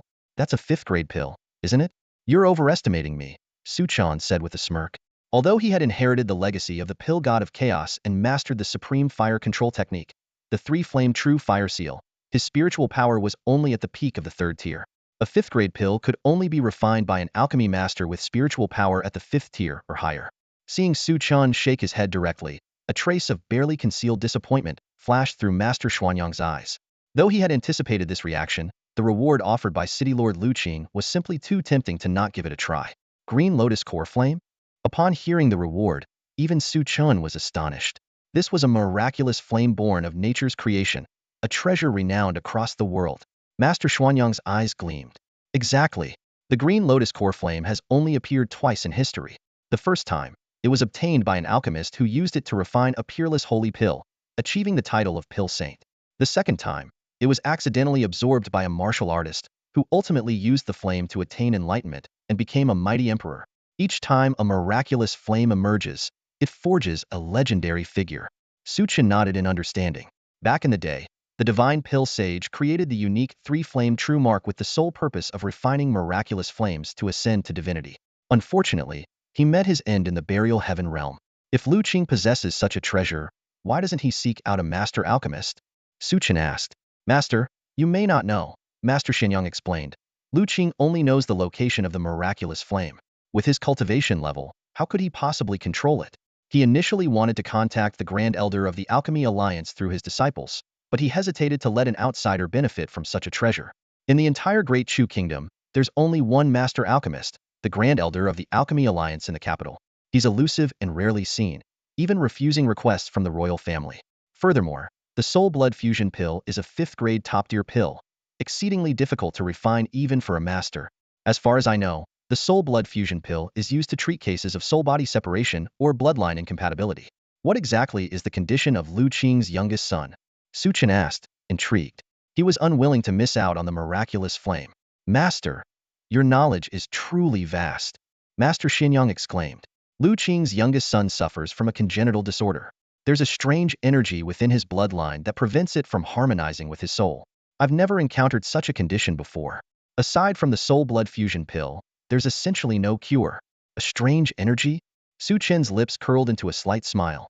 Perhaps we don't need the Soul Blood Fusion Pill. If we can neutralize that energy, his soul and bloodline will naturally harmonize. And the Burial Heaven True Qi I've cultivated has the ability to transform the miraculous into decay. Master, are you confident? Master Xinyang asked, his excitement barely contained. I'll need to examine the nature of this strange energy first, Su Chen replied calmly. Excellent. I'll take you there immediately. Master Xinyang exclaimed with delight, thinking that if Su Chen succeeded and later controlled the miraculous flame, there would surely be ample rewards. The city lord's mansion of Beihuang City was located atop a low mountain in the city center, overlooking the entire area. It was not only a prime location in terms of feng shui, but also a symbol of authority. Soldiers and guards with high cultivation levels patrolled the surroundings, exuding an imposing aura. As the city lord of Beihuang City, Lu Qing not only wielded dominion over this land, but was also a formidable expert at the 9th level of the true martial realm. In Beihuang City, he was an invincible figure. Compared to him, even the wealthy Yi family, with all their vast enterprises, was no match for the city lord's mansion and the nation backing it. Upon hearing of Master Xuanyang's visit, Lu Qing personally came out to greet him. Although he was slightly surprised to see the master accompanied by a young man, he assumed the youth was merely an attendant and did not give it much thought. When Master Xinyang expressed his intention to examine Lu Qing's son's condition, the city lord eagerly led the way. However, as they entered the room, Master Xinyang unexpectedly allowed the young man to take the lead, leaving Lu Qing somewhat puzzled. Inside, an 11 or 12-year-old boy lay on the sickbed, his body shrouded in a dark red mist. Although he was still breathing, he remained unconscious. Master, have you managed to contact the Grand Elder of the Alchemy Alliance? Lu Qing asked. Shu. Master Xinyang gestured for silence as Su Chen examined the boy's condition. Though Lu Qing was confused, he refrained from speaking and quietly asked Master Xinyang about Su Chen's identity. This energy is indeed peculiar. It grows stronger by eroding the power of the bloodline, Su Chen said after a moment of careful examination, his mind already made up. What do you think? Master Xinyang asked eagerly as Su Chen turned around. Fortunately, that strange energy was only recently released. If it had been a few more months and completely eroded the bloodline, even I wouldn't have been able to help, Su Chen said, his voice calm and composed. Master Xinyang was overjoyed upon hearing this, but Lu Qing furrowed his brows, his eyes filled with doubt. As the city lord, he had long been aware of Su Chen's reputation as the useless son-in-law of the Yi family. How could someone with such a title dare to claim he could cure an affliction that even Master Xinyang and the alchemy grandmaster found insurmountable? You can really save my son? Lu Qing's voice was filled with skepticism. Su Chen saw through his thoughts but remained unperturbed. I can only say there is a 90% chance. If the city lord doesn't believe me, then so be it. City Lord Lu, do not underestimate young Master Su. Master Xinyang quickly interjected, his eyes gleaming with fervor. I have witnessed his methods firsthand, and they are far from what the rumors suggest. To be bold, even if the Grand Elder himself were here, he might not be able to match him. These words left Lu Qing speechless. A young man, capable of earning such high praise from the highly respected Master Xinyang? Wait outside. You'll see the results in an hour, Su Chen said, unwilling to elaborate further, clearly not intending to reveal the secrets of his heaven-burying divine art. Once they left, Su Chen immediately began to perform the heaven-burying divine art.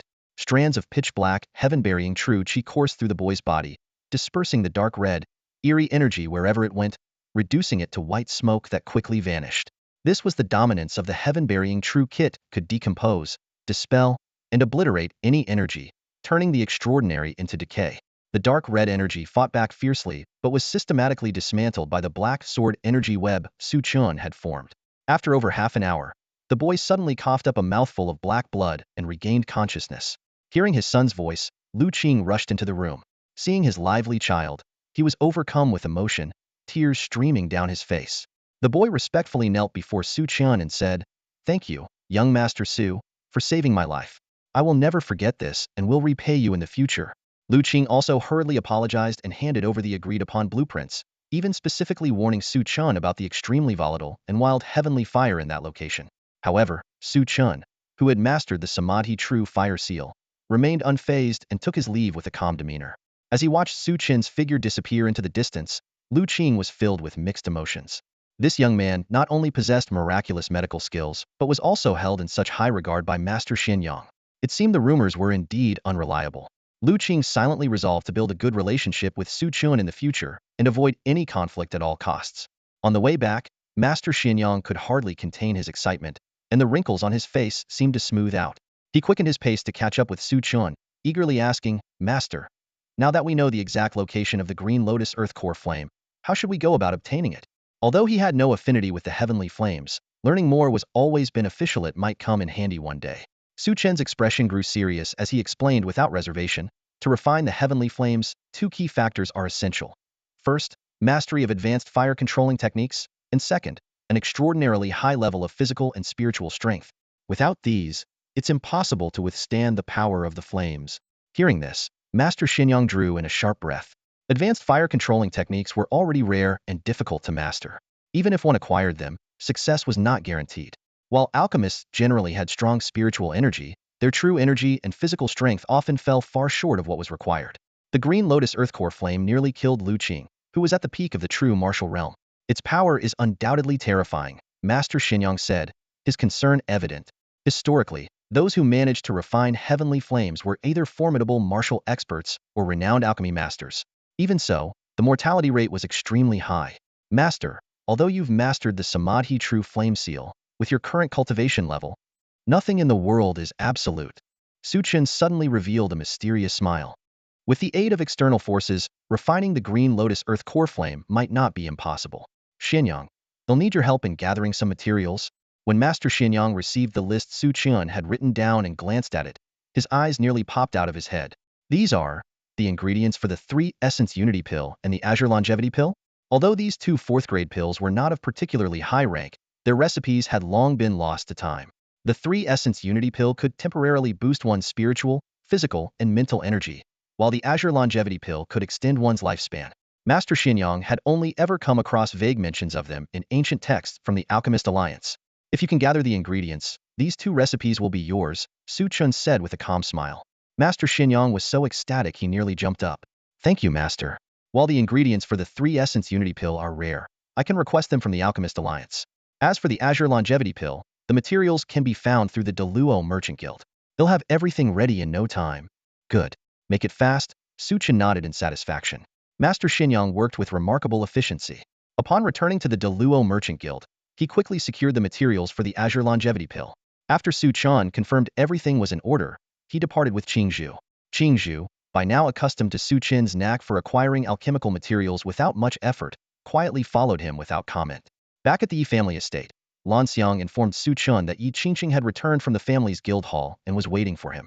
Although the two were now married, they had not yet consummated their marriage, and Yi Qingqing still resided in her own quarters. This was Su Chen's first time visiting her room, which was simply but elegantly furnished, spotless, and perfectly reflective of her composed and reserved personality. "Well, this is a surprise.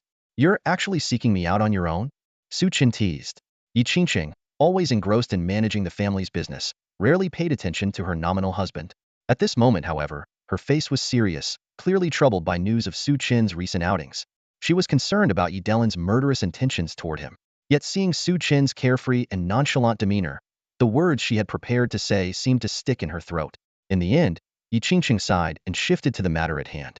"Next month is grandfather's 100th birthday. Since you're new to the Yi family, it's important to make a good impression on him.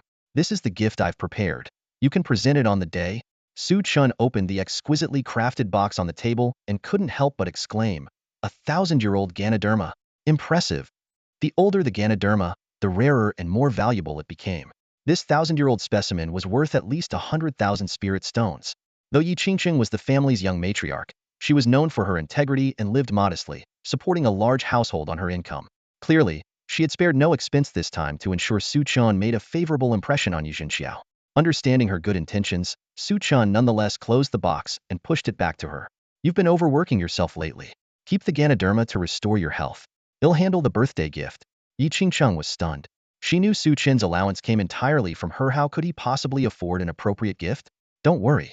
I won't embarrass you, Su Chen said with a mysterious smile before turning and walking away. Miss, this Lan Xiang looked at the lingji in her hands, utterly at a loss. Qingzhu pondered for a moment before finally speaking. Miss, the young master has never been one to act without reason. You should keep this lingji to nourish your health. It's a token of his care and thoughtfulness. Yi Qingcheng raised her gaze to Qingzhu. She was well aware of Qingzhu's aloof and proud nature, rarely one to speak so much. Yet, in just a short period, Qingzhu had come to trust Su Chen so deeply it was truly intriguing. Fine, let him do as he pleases, she said, rubbing her temples wearily. Managing the myriad affairs of the Yi family guild in recent days had left her utterly exhausted. Miss, the young master is truly considerate of you. Lan Xiang beamed. Such a precious treasure, he couldn't bear to give it to anyone else, yet he saved it for you. It's a testament to how much you mean to him. You cheeky girl, stop talking nonsense, Yi Qingcheng scolded, casting Lan Xiang a reproachful glance. Yet, deep down, a trace of sweetness flickered in her heart. I'll take the lingji to the kitchen and have it prepared to restore your strength. You've really overworked yourself these past days, Lan Xiang said with concern. Yi Qingcheng, however, shook her head. Take half and send it to my mother. The rest, divide it among the four of you. I'm just an ordinary person, I don't need something so valuable. A bitter smile of self-mockery appeared on her face, and Lan Xiang felt her heart ache as though it were being cut by a blade. Just do as I say. Go quickly, Yi Qingcheng urged. Don't worry, miss. Lan Xiang promised with tear-filled eyes. When we grow stronger, we will definitely find a way for you to cultivate. The four of them were orphans Yi Qingcheng had taken in. Though they were nominally her servants, she always treated them as sisters. For this reason, even as they embarked on their martial path, their loyalty to Yi Qingcheng remained unwavering. Unexpectedly, when Lan Xiang delivered the 1,000-year lingji to Lin Yun, she too declined. I'm already old, and my martial talent is limited. Using such a treasure on me would be a waste. It's better left for the young couple, Lin Yun said, surprising Lan Xiang yet again. While it was natural for Lin Yun to dote on her daughter, her equal care and concern for the not-so-favored son-in-law were unexpected. He's had his cultivation crippled, so he must be in poor health. He is, after all, Qingcheng's husband-me son-in-law. Naturally, I can't let anything happen to him. Or do you expect me to let Qingcheng become a widow? Lin Yun's tone was cold, but Lan Xiang caught a hint of concern in her words. Madam, you are truly magnanimous, Lan Xiang said with a playful smile, offering a bit of flattery before heading back with the lingji. Meanwhile, in the alchemy chamber, Su Chen had successfully refined a Qingming longevity pill. This Qingming longevity pill can extend one's life by 20 years. He'll use it as a birthday gift for Yi Zhenxiao, he thought to himself. This fourth-grade spiritual pill was exceedingly rare, unmatched not just in northern Wilderness City, but in the entire Chu kingdom. Presenting such a treasure at the banquet would undoubtedly bring great honor to Yi Qingcheng. Half a month later, Yi Zhengxiao's centennial birthday arrived as scheduled. As the head of the Yi family and a renowned martial artist in northern Wilderness City, his birthday celebration was a grand affair. The Yi family had been preparing for 2 weeks, decorating the estate with lanterns and streamers, and sending out numerous invitations. On the day of the banquet, the Yi family residence was bustling with activity, filled with guests. Families large and small, martial experts, and notable figures from northern Wilderness City all came to offer their congratulations. Even the Zhang family, who had long been at odds with the Yi family, sent a gift after their previous defeat. The Yi family's courtyard was filled with banquet tables and lively guests. Inside the grand hall, family heads, esteemed figures, and the Yi family's core members gathered. Yi Zhenxiao, clad in a bright red birthday robe, sat at the head of the room. Though his hair was streaked with white, his sharp eyes and commanding presence remained undiminished, exuding the aura of a lion. Let the birthday ceremony begin, the old steward announced loudly, prompting the Yi family's direct descendants to assemble. The eldest son, Yi Diyuan, stepped forward first to present his gift. Eldest son, Yi Diyuan, offers a string of 1,000-year sandalwood beads, the steward proclaimed. Father, these beads were crafted by a master artisan. Wearing them regularly will promote longevity. Wishing you a life as boundless as the eastern sea and as enduring as the southern mountains, Yi Diyuan declared, not missing the opportunity to boast about his gift, which elicited gasps of admiration from the crowd. 1,000-year sandalwood was incredibly valuable. This string of beads was estimated to be worth tens of thousands of spirit stones, leaving the guests in awe. Good. My son has been thoughtful, Yi Zhenxiao said with a pleased smile, putting the beads on immediately. Next, Yi Deming, Yi Delin, and others presented their gifts. While their offerings were also rare treasures, none matched the value of the beads. When it was the grandchildren's turn, a young man in a brocade robe, with sharp brows and a commanding presence, stepped forward confidently. Grandson Yi Xinglong offers a box of heavenly spirit jade du tea, the steward announced.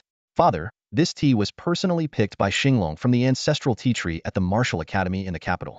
It not only calms the mind and aids in breakthroughs, but a single box can also extend one's life by 3 years. Even the elders of the academy and the royal ministers each receive only 1 box per year. You are truly fortunate. Yi Deyuan chimed in to highlight his son's gift. The heavenly spirit jade du tea from the ancestral tea tree? That's a royal tribute. It seems Yi Xinglong passed the Martial Academy's assessment this time. Otherwise, how could he have obtained such a treasure? Even passing the assessment doesn't guarantee access to such a gift. Yi Xinglong must be highly regarded by the academy. The crowd buzzed with discussion, and the younger guests, in particular, looked at Yi Xinglong with admiration and envy. The grand hall of the Yi family suddenly buzzed with excitement, as guests and clan members crowded at the entrance, peeking in with envious gazes.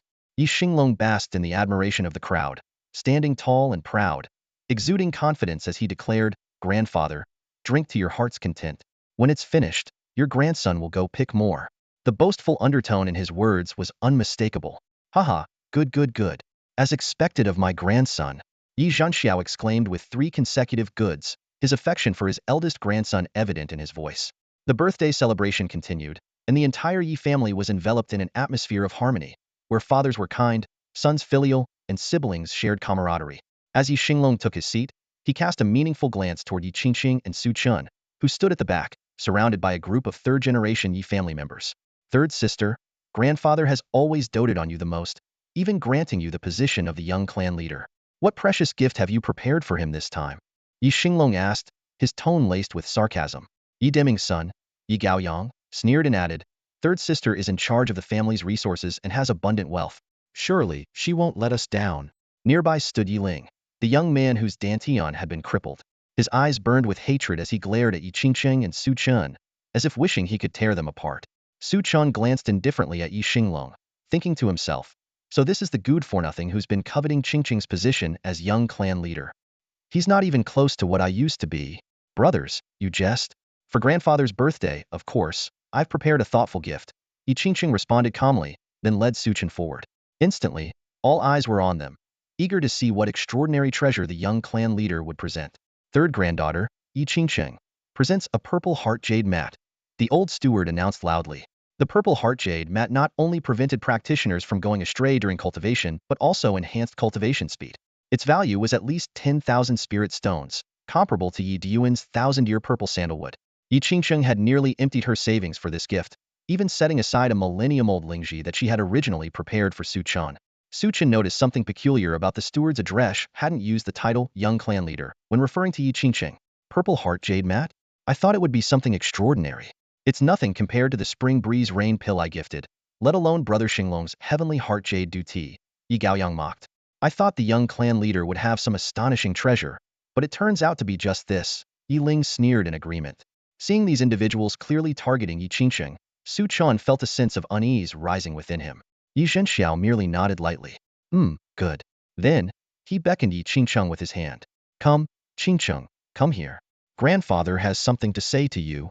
Yi Qingqing ran forward joyfully, for once revealing a girlish demeanor. Grandfather, this is Su Chen, my husband. He has also prepared a gift for you. Yi Zhenxiao scrutinized Su Chen from head to toe, his gaze full of disdain. Under the imposing, lion-like stare, Su Chen calmly opened a gift box, revealing a pill named the Qingming Longevity Pill. He had gone to great lengths to acquire rare ingredients from Master Xianyang to refine this pill. Though he shared no deep bond with Yi Zhenxiao, he had prepared this generous gift for Qingqing's sake. This pill is called the Qingming Longevity Pill. It has no other effects except for extending lifespan by 20 years, Su Chen introduced coolly. Pills that could extend lifespan were exceedingly rare. After all, wasn't the ultimate goal of martial cultivation to prolong life? In the kingdom of Great Chu, a treasure that could add even a single year to one's lifespan was rare. Something like the heavenly spirit jade du tea, which could extend life by 3 years, was already considered a supreme treasure. The moment Su Chen spoke, the hall fell silent. 20 years? What a joke. Where in the world could such a treasure exist? Even in the royal capital, I've never heard of such a pill. Yi Xinglong was the first to break the silence, his tone dripping with ridicule. Yi Diyuan shook his head with a cold laugh. Qingming longevity pill? My Yi family has been in the pill business for years. I'm familiar with all the pills on the market, yet I've never heard of anything called the Qingming longevity pill. Yi Deming let out a cold laugh, a trace of disdain flashing in his eyes. Su Chen, even though you're no longer the esteemed young master of the Su family, there's no need to be so stingy, throwing out some random pill as a token. Do you know what today is? It's the old master's 100th birthday celebration. Yi Delin seized the opportunity, standing up and reprimanding loudly. Yi Zhenxiao snorted coldly, casually tossing the pill aside, clearly uninterested in something he had never seen before. The atmosphere in the grand hall grew tense. The guests whispered among themselves. He's just a Livian son-in-law now. Yet he's this miserly? I know about this son-in-law. His talent and cultivation have been crippled obviously. He can't afford anything decent. Even so, he shouldn't resort to trickery, should he? Yi Xinglong sneered and tossed the pill box back to Su Chen. This so-called Qingming longevity pill? Grandpa wouldn't dare to take it. You might as well keep it for yourself. Su Chen saw through it all. Yi Zhenxiao didn't believe for a second that the Qingming longevity pill could extend one's lifespan by 20 years. Just as he was about to leave, he heard Yi Zhenxiao say to Yi Qingqing, "Qingqing, you've been so busy with all these affairs lately. Look at you. You've lost so much weight. Grandpa feels so sorry for you." "Grandpa, it's my duty," Yi Qingqing replied, her eyes reddening, her voice choked with emotion. Yi Zhenxiao spoke kindly, "Silly child, Grandpa knows how hard you've worked. But now that I've come out of seclusion, and you're already married with your own little family, I've prepared a generous dowry for you. From now on, you can enjoy a life of wealth and ease without worrying about trivial matters. Let Xinglong handle some of the burdens for you. All right?" Haha. His words were gentle, but carried hidden intentions. Su Chen smirked inwardly. This old man was a wolf in sheep's clothing. Just as he was about to speak, Yi Qingqing gripped his hand tightly. "It's Grandpa's birthday celebration. Please don't cause trouble. Whatever it is, we can talk after the banquet." "I believe Grandpa must have his reasons for doing this." Su Chen had already sensed the underlying schemes, but Yi Qingqing trusted her grandfather too much, seeing him as a pillar of strength and refusing to think ill of him. All right, everyone take your seats." Yi Zhenxiao suddenly stood up, smiling warmly at the guests. "The birthday banquet is about to begin. Let's all drink and celebrate to our heart's content today." The intent to change the subject and dismiss the matter was all too obvious. Despite his displeasure, Su Chen, for Yi Qingqing's sake, reluctantly followed her off the stage. Behind them, mocking laughter from Yi Diyuan and Yi Xinglong echoed. A maid led them to a corner of the square outside, seating them among the ordinary guests and clansmen. Before long, Lin Yun was also brought over, her face dark with anger. "Miss, what is going on?" Lan Xiang whispered, while Qing Zhu and the others looked equally puzzled. The young clan leader was supposed to hold a position second only to the clan head, and should logically be seated in a place of honor in the main hall. "Humph." Lin Yun snorted coldly, casting a glance at Su Chen. "It's all thanks to our dear son-in-law making a grand spectacle at the birthday celebration. Who knows what kind of junk he tried to pass off to the old master. Naturally, the old master got upset and sent us packing." "Mother, please don't say that. This has nothing to do with Su Chen. It's all my fault. I must have done something to upset Grandpa," Yi Qingqing quickly interjected, though her mood was visibly downcast. "Mother-in-law, you can't just say whatever you want." Su Chen's tone was icy. "Don't you think this was all premeditated by certain people?" "What? Are you suggesting the clan head?" Lan Xiang and Qing Zhu immediately grasped the implication in his words. "Enough. Stop speculating." Yi Qingqing cut them off. "This matter ends here. I believe in Grandpa." But the flicker of uncertainty in her eyes betrayed her inner turmoil. Lin Yun, seeing her daughter's distress, refrained from further confrontation with Su Chen. Internally, Su Chen thought to himself, "If it's just about disliking my gift, so be it. But if this is a case of repaying kindness with betrayal, I won't let it slide." As the banquet was about to begin, a loud and excited announcement suddenly came from outside. "City Lord Lu has arrived to offer his birthday wishes." The announcement stunned everyone, and the sound of chopsticks and cups clattering to the ground filled the air. Lu Qing, a peak true martial realm expert and the city lord appointed by the Great Chu Kingdom, wielded both military and political power, a veritable ruler of the region. Such a figure was known for his aloofness, and it was unheard of for him to personally attend anyone's celebration. Is it true? Did City Lord Lu really come in person? Impossible. Someone of his stature would never do that. The crowd craned their necks in disbelief.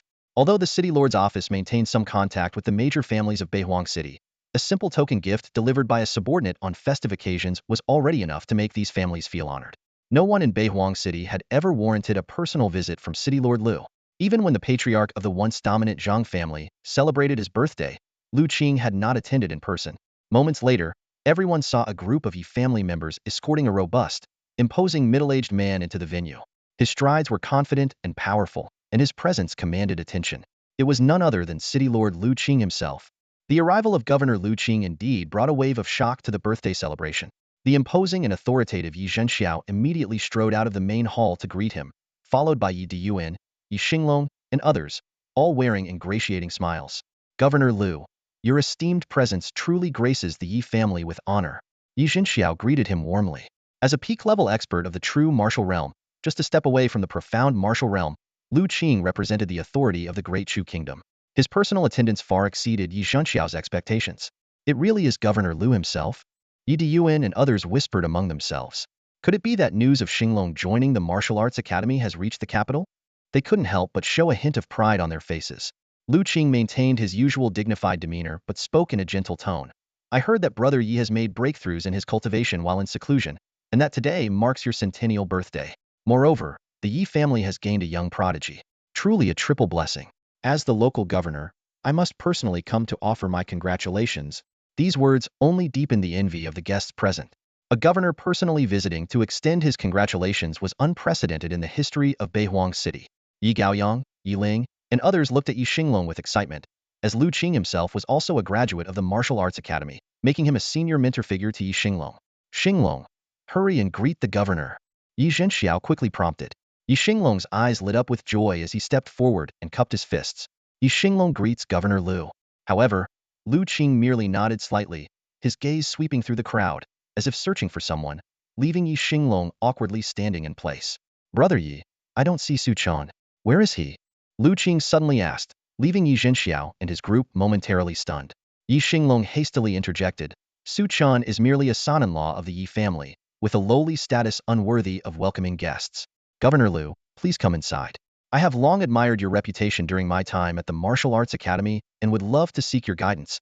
I asked the patriarch, who gave you permission to speak.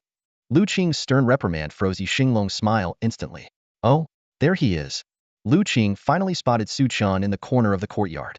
Observing the expressions of Yi Zhenxiao and the others, he seemed to grasp the situation.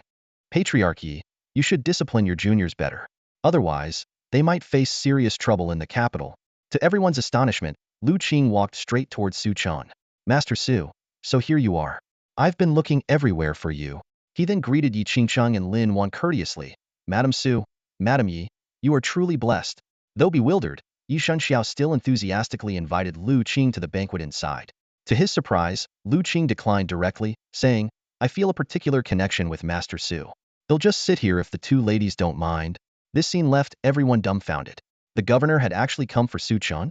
What could this good-for-nothing son-in-law possibly have to deserve such attention? Just as Yi Diyuan was about to speak, Yi Zhenxiao stopped him. Enough. Su Chen, after all, comes from a noble family of the Deluo dynasty. It's not unusual for him to have some connections. He then whispered a warning. Let this matter end here. Governor Lu is not someone we can afford to offend. As the crowd prepared to return to the main hall, a trembling voice called out from outside the gates, Grandmaster Xian. Xianyang has arrived to offer his birthday wishes. Master Xianyang? This name caused an uproar in the banquet hall of Beihuang City. Master Xianyang was not only an elder of the Royal Capital's Alchemy Guild, but also a key figure in the Deluo Merchant Alliance, enjoying great renown throughout the entire Great Chu Kingdom. His arrival sent waves of excitement through everyone present. Yi Zhenxiao and Yi Diyuan stood frozen in disbelief. Even the guests accustomed to grand occasions held their breath at this moment. Grandfather, father, quickly go and greet him, Yi Xinglong said excitedly. The Martial Academy elder who intends to take me as a disciple is on very good terms with Master Xianyang. Yi Diyuan's eyes sparkled with joy. So it's because of Xinglong. No wonder big brother Xinglong is so remarkable, to be favored by such an important figure. Yi Gaoyang and Yi Ling chimed in with flattery. Yi Zhenxiao snapped out of his daze and immediately led the Yi family elders forward to welcome the guest. Along the way, the other attendees offered their congratulations, and even the distinguished guests in the main hall came rushing out to catch a glimpse of this legendary master. Yi Xinglong walked with his head held high, casting a smug glance at Su Chen. He thought to himself, what's so great about knowing a mere city lord? Master Xianyang is the real deal.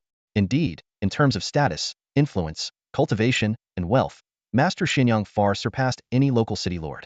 Even the martial experts and noble ministers of the royal capital held him in high regard. Soon, Master Xinyang appeared before the crowd, dressed in a luxurious alchemist's robe. His presence was profound, his gaze sharp like lightning, and every movement exuded the demeanor of a true master. We were not prepared for your arrival, Master Xinyang. Please forgive us for the lack of proper reception. Yi Zhenxiao greeted him, his face beaming with delight. No need for formalities, clan leader Yi. Master Xinyang replied with a gentle smile. I heard that the Yi family has produced a remarkable young talent, so I came to see for myself. Yi Zhenxiao expressed his gratitude repeatedly and proudly pushed Yi Xinglong forward. This is my son, Xinglong. His talent has indeed been recognized by the Martial Academy.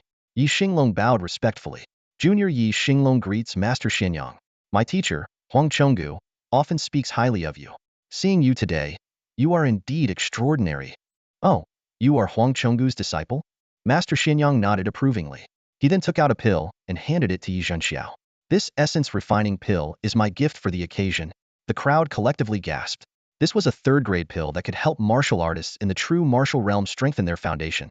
Its value was tens of thousands of spirit stones. Yi Zhenxiao's eyes reddened with emotion. Although he made polite refusals, he accepted the pill without hesitation. Yi Xinglong was about to invite Master Xinyang to take a seat when the master glanced around the room and asked curiously, "Why don't I see young Master Su Chen?" At these words, the smiles on Yi Zhenxiao and Yi Xinglong's faces froze. Why was Master Xinyang asking about Su Chen? Inside the Yi family estate, Master Xinyang ignored Yi Zhenxiao, Yi Xinglong, and the others, heading directly towards Su Chen's seat. With a warm smile on his face, he said in a clear voice, I hadn't expected Lord Lu to arrive ahead of me. Since that's the case, I shall take the liberty of joining you for a drink. I hope young Master Su and Lady Su won't mind. Yi Qingcheng was momentarily surprised but quickly composed herself. Not at all, Master. Please, have a seat. I haven't yet had the chance to thank you for your assistance. Master Xinyang responded with a genial smile. Lady Su, you're too kind. It was simply my duty.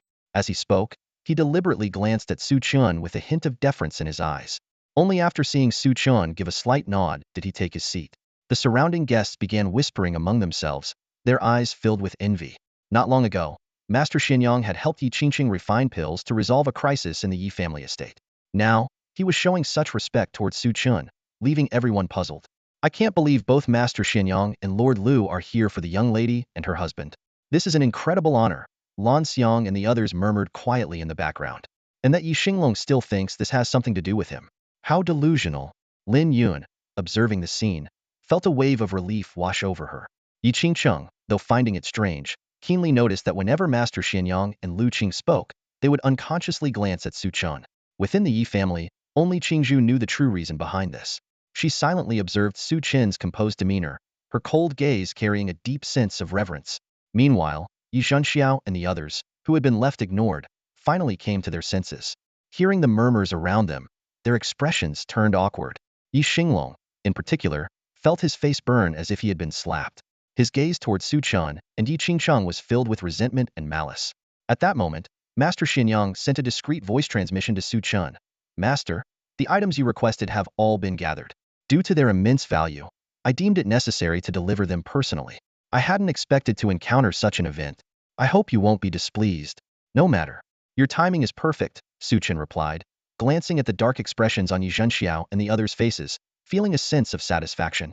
Suddenly, Yi Xinglong stepped forward, deliberately boasting. It is a great honor for Master Xinyang to visit and present this essence condensation pill as a congratulatory gift. Master, please take the seat of honor in the hall. He cast a condescending glance at Su Chen before continuing. Earlier, my brother-in-law Su Chen also presented a pill as a birthday gift. But only a pill like this one, with its crystal-clear appearance and potent medicinal properties, can be called a true masterpiece. It is leagues above that low-grade, nameless so-called Qingming longevity pill you offered. Today, I wanted to show you what real quality looks like, so you won't embarrass yourself with such trash in the future. You mentioned the Qingming longevity pill? Master Xinyang suddenly stood up, his expression filled with shock. Where is it? Yi Xinglong's heart wavered. Could such a pill truly exist? Still, he refused to believe Su Chen could produce the real thing. Smirking, he challenged, brother-in-law Su. Why not bring out your so-called Qingming longevity pill and let Master Xinyang examine it? Su Chen's lips curled into a mysterious smile. If the master wishes to see it, then so be it. With that, he handed the gift box containing the Qingming longevity pill to Master Xinyang. Yi Qingcheng and Lin Wan looked visibly worried, while only Qingzhu remained calm. She cast a cold glance at Yi Xinglong, her eyes full of disdain. A rare and legendary pill like the Qingming longevity pill, long lost to history, would require even a master alchemist extensive time to study and understand its formula. Master Xianyang opened the gift box with excitement, and the sight before him took his breath away. Its color was like azure stone, its medicinal power restrained yet concentrated, exuding an aura of simplicity and purity. It matched the ancient texts perfectly. This is truly the Qingming longevity pill. Master Xianyang exclaimed in awe, his respect for Su Chen rising to unparalleled heights. Lu Qing suddenly stood up, his eyes filled with astonishment. Is this the legendary Qingming longevity pill, capable of extending one's lifespan by 20 years? That's a top-tier 4th-grade pill, thought to have been lost for ages. You've heard of this pill, City Lord Lu? Master Xianyang turned to Lu Qing, visibly surprised. Years ago in the royal capital, I overheard a distinguished figure mention it. I never imagined I'd see it with my own eyes today. Lu Qing could barely contain his excitement. The room erupted into a flurry of reactions. Yi Zhenxiao, Yi Diyuan, and others stared wide-eyed, momentarily speechless. The smile on Yi Xinglong's face froze, his eyes nearly bulging out of their sockets. Impossible. How could a useless man with no talent or cultivation like him possess a genuine 4th-grade top-tier pill? Watch your tongue. Master Xuanyang's gaze turned icy, and an overwhelming pressure suddenly descended upon Yi Xinglong and the others. It felt as though a mountain was crushing them. Cold sweat poured down their faces, which had turned pale with fear. A Xuanwu realm expert?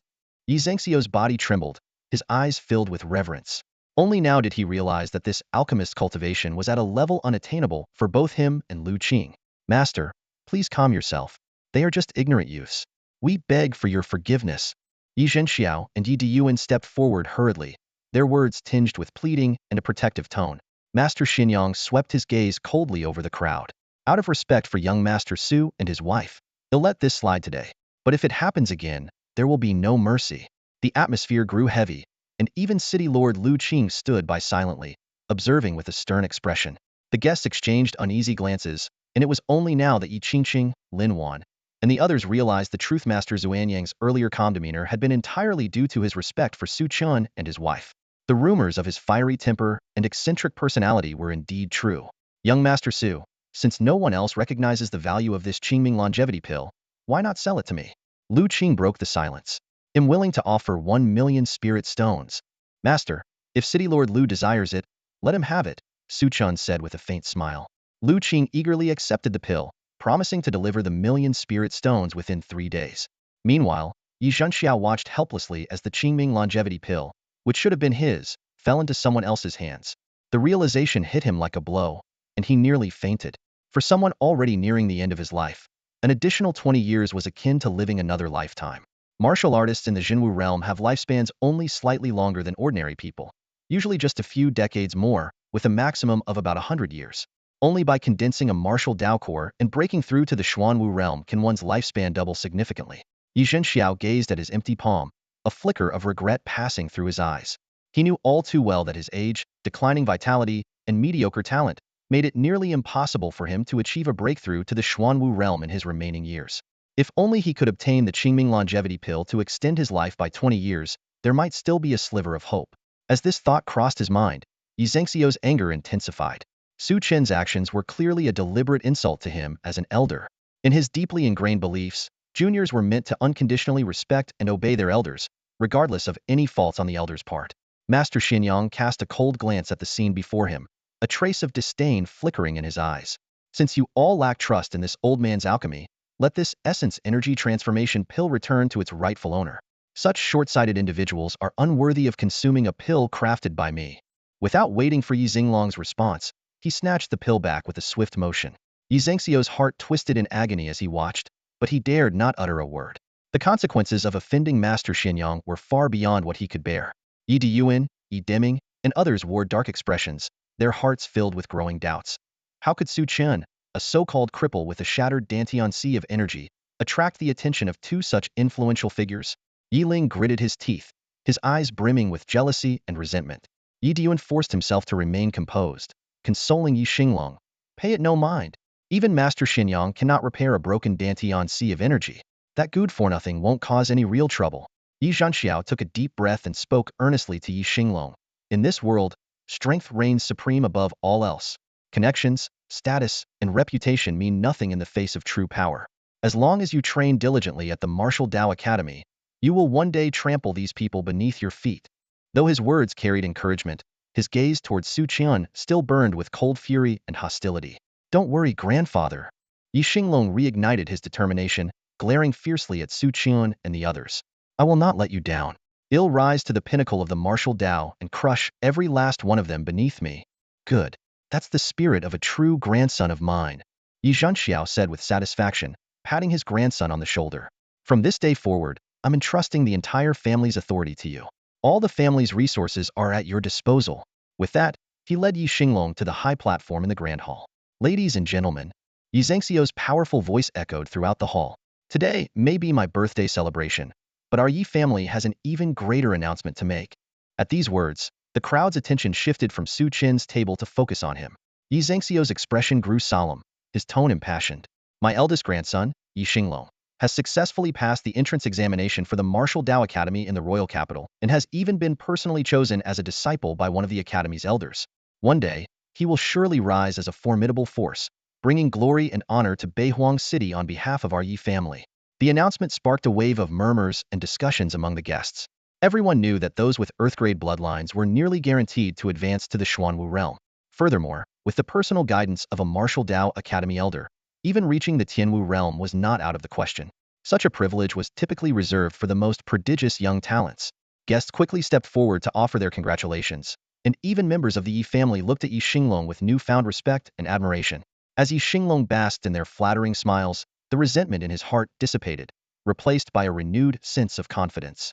He cast a cold, mocking glance at Su Chen and Yi Qingcheng, thinking to himself, just you wait.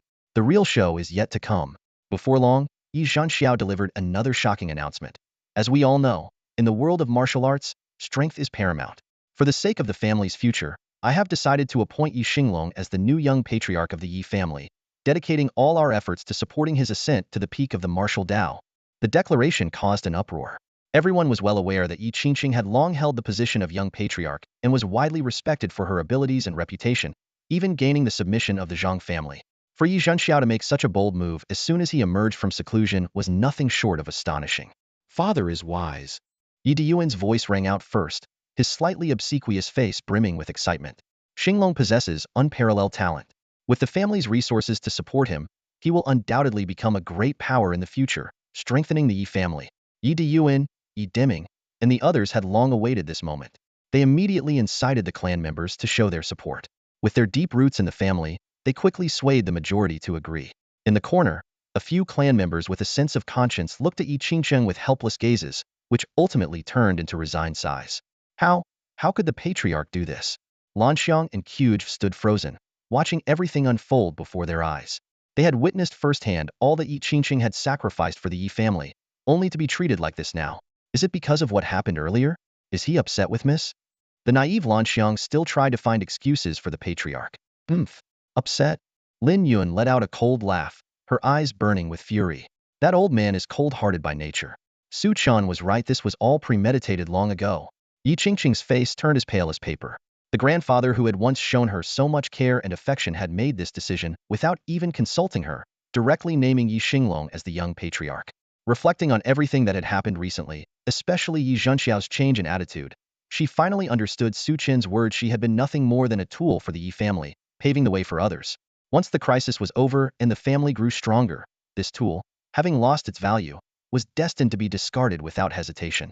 For the first time, the ever-strong Yi Qingqing shed tears in front of everyone. Her face was lifeless, and her heart felt as though it had been torn apart. No matter how Lin Yun and the others tried to comfort her, she sat there motionless, as if she had turned to stone. In this moment, her faith crumbled entirely. Su Chen looked at Yi Qingqing, as if seeing his former self in the Su family. That feeling of being used and then mercilessly abandoned stirred both anger and unwillingness in his heart. Qingqing, don't be sad. I'm here for you. Su Chen gently patted her back, his eyes filled with boundless tenderness. Yi Qingqing stared blankly at Su Chen, but out of the corner of her eye, she caught sight of Yi Xinglong and the others sneering triumphantly. Inside, Yi Xinglong was laughing hysterically. Weren't you so proud just now? How dare you humiliate me? You two worthless fools, cry all you want. Tears are the hallmark of ants like you. As for me, a true strongman. I will rise to power by stepping on all your heads. Yi Zhenxiao cast a cold glance at Su Chen and the others, then turned to the enthusiastic clan members and announced, "Very well. Since everyone agrees with this decision, I hereby declare that from today onward, Yi Xinglong will be the young patriarch of the Yi family." Hold it right there. A sharp voice suddenly interrupted, cutting off Yi Zhenxiao's declaration. Everyone turned toward the source, only to see Su Chen slowly rise to his feet, an unprecedented sharpness in his expression. "Young Master Su, although this is an internal matter of the Yi family and I shouldn't interfere, if you need assistance, I will not hesitate to help." Lu Qing spoke solemnly. "Young Master Su, the same goes for me." Master Xianyang followed up with his own declaration. "Thank you both." Su Chen nodded slightly. "But this is about my Qingqing. She has been wronged, and as her husband, how could I just stand idly by?" With that, he strode toward Yi Zhenxiao and the others. "Su Chen, what do you think you're doing?" Yi Diyuan barked sharply. Standing before everyone, Su Chen swept his gaze across the crowd like a blade, his voice firm and resolute. "I do not agree." His words rang out like a clap of thunder, stunning everyone present. Gone was the usual carefree air about him. His eyes were steely, his demeanor icy, and his tone carried a youthful arrogance and an undeniable authority. "How dare you?" Yi Gaoyang and Yi Ling immediately stepped forward. "You don't agree? Who do you think you are to make such a claim? You're nothing but a Livian son-in-law of the Yi family, a talentless good-for-nothing. What right do you have to question the patriarch's decision? Get out of here." The crowd fell into a deathly silence as the two hurled insults and threats, oblivious to the sharp, sword-like glint now emanating from Su Chen's deep eyes. Although everyone understood that the Yi family's actions were dishonorable, they couldn't fathom how Su Chen, a man widely regarded as a waste, dared to confront Yi Zhenxiao and the others heeding. "First, I am Yi Qingcheng's husband. Her matters are my matters." Su Chen's gaze was sharp as a blade, sweeping across the faces of Yi Zhenxiao and his group, his eyes filled with a chilling coldness. Second, before he could finish, a surge of violent energy erupted from Su Chen's body. In a flash, he moved, striking out with both hands. Two crisp slaps echoed as Yi Gaoyang and Yi Ling were sent flying by the force, crashing heavily onto the ground in the distance. The sudden attack left them completely unprepared. How is this possible? The crowd stared in shock at Yi Gaoyang and Yi Ling, whose faces were swollen and bloodied. While Yi Ling's dantian was already crippled, Yi Gaoyang was a genuine Qi martial realm practitioner. Yet, he was knocked down with a single slap? This Su Chen, whose talent and cultivation were rumored to have been completely wasted, was. Second, who gave you two useless fools the audacity to point fingers at me? Su Chen coldly glared at the two men groaning in pain on the ground, his voice brimming with authority. Yi Gaoyang and Yi Ling trembled uncontrollably, as if death itself had cast its shadow over them. "Su Chen, you've gone too far." Yi Deming roared furiously. "How dare you attack people? Do you have no respect for us, for the Yi family, or for our patriarch? You little brat, you're courting death." Yi Delin, unable to contain his rage, unleashed his true energy, preparing to charge forward. "If you're so eager to die, come at me." Su Chen's eyes gleamed with a murderous intent. He had long wanted to eliminate Yi Delin, who had repeatedly bullied Yi Qingcheng and even tried to take her life. Has Su Chen lost his mind? The crowd watched in disbelief. Such arrogance, such dominance. Who could have predicted that Su Chen would act so brazenly, even threatening Yi Delin? It was as if he were declaring war on the entire Yi family. "Stop!" Yi Zhenxiao suddenly barked, halting the enraged Yi Delin. His gaze flickered to Master Xianyang and Lu Qing, a trace of apprehension in his eyes. If it weren't for his uncertainty about Su Chen's relationship with these two figures, he would have already struck down this insolent man. "Su Chen, are you questioning the decisions of this patriarch?" Yi Zhenxiao exuded the authority of a clan leader, releasing a powerful pressure. However, to Su Chen, whose spiritual strength had reached the peak of the third tier, this pressure was laughably insignificant. "No, I'm not just questioning your decisions, I'm questioning your character and the morals of the entire Yi family."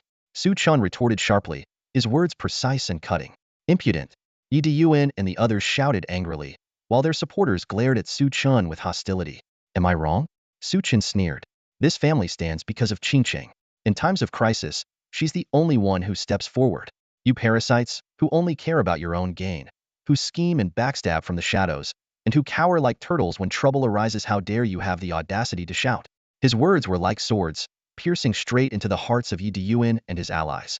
Turning to the opportunists who shifted their loyalties with the wind, Su Chen continued, "And you lot? Always forming cliques, bullying the weak, and currying favor with the powerful.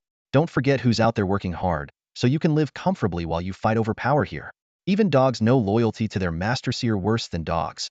Those who had just been fervently supporting Yi Xinglong now either hung their heads in shame or glared daggers at Su Chen. And you? Su Chen's gaze shifted to Yi Xinglong. You're nothing but a spoiled brat whose strength comes from the family's resources. What are you so proud of? Without Yi Qingsheng, you wouldn't even be able to set foot in the martial academy. You wouldn't even have a place to beg for scraps. Su Chen, how dare you insult me? They'll tear you to pieces. Yi Xinglong roared, his face twisted with rage. Su Chen, don't go too far, Yi Zhenxiao began, only to be cut off by Su Chen. The worst of them all is you, hiding behind your seniority, putting on airs, using and discarding people as you please. You, who can't distinguish right from wrong, who are heartless, selfish, and greedy, eyes your body filled with nothing but the heart of a wolf and lungs of a dog? Yi Zhenxiao was so furious he couldn't speak. He never imagined that Su Chen would dare to be so disrespectful, painting him as a despicable villain without a shred of decency. Yi Zhenxiao's eyes radiated a piercing chill, the murderous intent in his gaze unmistakable. Just as the tension reached its peak, Master Xianyang suddenly rose to his feet, his resonant voice echoing through the hall. Well said, young Master Su. Not only are your talents extraordinary, but your words are as sharp as a blade, logical and convincing. You remind this old monk of the great Zhuge sage from years past. These words, both a compliment to Su Chen and a subtle warning to Yi Zhenxiao, managed to diffuse the killing intent in the air. Lu Qing also stood up, clapping in agreement, and the atmosphere in the hall shifted in an unexpected direction. Lin Yun, Lan Xiang, and the others stared in disbelief at the scene before them. In their minds, Su Chen had always been nothing more than a frivolous troublemaker, an idle young master causing mischief. Yet here he was, exuding a commanding presence they had never imagined. Qingzhu's eyes sparkled with newfound admiration, as if she was seeing her brother-in-law in an entirely new light. But the most surprising reaction came from Yi Qingqing. She trembled slightly, her eyes filled with disbelief as she gazed at Su Chen's back. The man she once deemed unrestrained and reckless was now standing up for her, unafraid to confront the entire Yi family. Watching his slender yet upright figure, her chaotic emotions suddenly stilled. His fiery words melted the icy walls she had built around her heart. His broad shoulders seemed to promise shelter from all sorrow and suffering. In that moment, Yi Qingqing made a decision. She walked resolutely to Su Chen's side and gently took his hand. Thank you, she murmured, feeling the warmth of his palm spread through her heart, filling her with an indescribable sense of gratitude. Su Chen tenderly wiped the tears from the corners of her eyes and said solemnly, since you've chosen me as your man, it's my duty to shield you from the storms, even if it means standing against the world. This heartfelt exchange moved even the hardened martial artists present, who were accustomed to scheming and betrayal. However, Yi Zhenxiao coldly interrupted, Su Chen, I warn you to know your limits. Don't forget, this is the Yi family. Though Xianyang and Lu Qing's presence restrained him from taking action, the threat in his tone was unmistakable. Yi Qingqing tightened her grip on Su Chen's hand. Enough. This is enough. I don't need the position of young clan leader. As long as you're by my side, that's all I need. She knew all too well that the Yi family wanted nothing more than to tear Su Chen apart, and while Su Chen could handle Qi martial realm opponents, he would ultimately be outmatched by true martial realm masters like Yi Zhenxiao. But Su Chen merely patted her hand reassuringly and gave her a calming smile. Then, he turned to face Yi Zhenxiao directly. Don't play these petty games with me. Let me make this clear. We may choose to give up what's ours, but if anyone dares to take it from us, it'll destroy them. Yi Diyuan and the others, realizing intimidation was futile, tried a different approach, appealing to emotion. Su Chen, you're being far too arrogant. The position of young clan leader determines the survival of the entire Yi family. This is a world where strength reigns supreme. Yi Qingcheng is just an ordinary person. How could she possibly bear such responsibility? Yi Xinglong, on the other hand, is extraordinarily gifted and favored by the elders of the martial academy. He's the only one who can lead the Yi family to greatness. Talent? Strength? Su Chen sneered. Qingqing may not be able to cultivate now, but that doesn't mean she never will. Besides, someone like Yi Xinglong, who you call a so-called genius, is nothing more than an ant in my eyes. These words thoroughly enraged Yi Xinglong. His expression darkened as he glared at Su Chen. You worthless fool. Do you dare face me in a duel? Or can you only run your mouth? Su Chen smirked disdainfully. Sure. I just hope your frail little body can handle it when I cripple you. Seeing Su Chen agree so arrogantly, Yi Xinglong immediately turned to Yi Zhenxiao, his eyes burning with anger. Grandfather, Su Chen is so disrespectful. If we don't teach him a lesson, people will think the Yi family is easy to bully. Yi Zhenxiao nodded without hesitation. Although he feared Master Xianyang and Lu Qing, which prevented him from using his seniority to bully the young, a duel between peers was a different matter. Xinglong, This boy is so brazen. He must have something to rely on. You should still be cautious. Yi Diyuan, though confident in his son's strength, felt a vague unease as he recalled the overwhelming aura Su Chen had displayed earlier. You're overthinking this, big brother. Yi Deming interjected. Su Chen might come from a prestigious family and was once a prodigious talent, nearly reaching the Xuanwu realm. It's natural for his body to be stronger, having been tempered with countless treasures since childhood. But a damaged bloodline and a shattered dantian are irreversible. Yi Xinglong smirked confidently. Father, don't worry. Whatever he's relying on is meaningless. They'll soon show him that martial arts aren't just about brute strength. He dismissed Su Chen entirely, planning to use this fight to prove himself and crush Su Chen once and for all. In the grand courtyard of the Yi family, the guests quickly stepped back, clearing a large space. Anticipation flickered in their eyes. Yi Xinglong, who had awakened an Earth-grade bloodline and possessed exceptional talent, was not only admitted to the Royal Martial Academy but also taken as a disciple by one of its elders. Su Chen, on the other hand, was once a prodigy with a heaven-grade bloodline, his cultivation reaching the pinnacle of the true martial realm's 9th layer. Though his talent and cultivation had been destroyed, his commanding presence hinted at hidden cards. These two figures were both legends in the northern wasteland city. With a flash, Yi Xinglong appeared at the center of the battlefield. Su Chen, you dared to slander my grandfather and the Yi family. Today, I'll teach you a lesson and show you that trash like you should live meekly. Arrogance will only lead to death. Your skills may be lacking, but you sure talk a lot, Su Chen sneered. You're courting death. Yi Xinglong was instantly enraged, murderous intent surging in his eyes. Boom. His aura exploded, and violent true energy swept through the area like a storm. At the peak of the Qi martial realm's 9th layer, Yi Xinglong's power caused fierce winds to howl through the Yi family courtyard. Unbelievable. The 9th layer of the Qi martial realm? Isn't Yi Xinglong only in his early 20s? To be precise, he's only 21. Reaching the 9th layer of the Qi martial realm at 21? That's astonishingly fast cultivation. Su Chen is doomed. The crowd gasped in amazement. In the northern wasteland city, even older martial artists often remain stuck in the Qi martial realm. Yi Xinglong's father, Yi Diyuan, had only recently broken through to the true martial realm. Clearly, Yi Xinglong's talent was exceptional even among the geniuses of the royal capital. To them, Su Chen's strength, no matter how great, could at most contend with a martial artist at the 4th or 5th layer of the Qi martial realm. How could he possibly stand against Yi Xinglong at the 9th layer? Only the 9th layer at 21? My Qingzhu is far better than that. What's there to be proud of? Su Chen remarked coldly, his gaze sweeping over Yi Xinglong with disdain. Arrogant. Go to hell. Yi Xinglong's eyes widened as he erupted with killing intent. Boom. True energy surged in his palm as he unleashed a violent whirlwind, forming a tornado several feet high that roared towards Su Chen. Earth-grade martial skill Wind Dragon Palm. Yi Xinglong channeled his true energy to its peak, activating his martial skill to crush Su Chen. After being humiliated by Su Chen earlier, he was determined to pummel him into submission and restore his pride.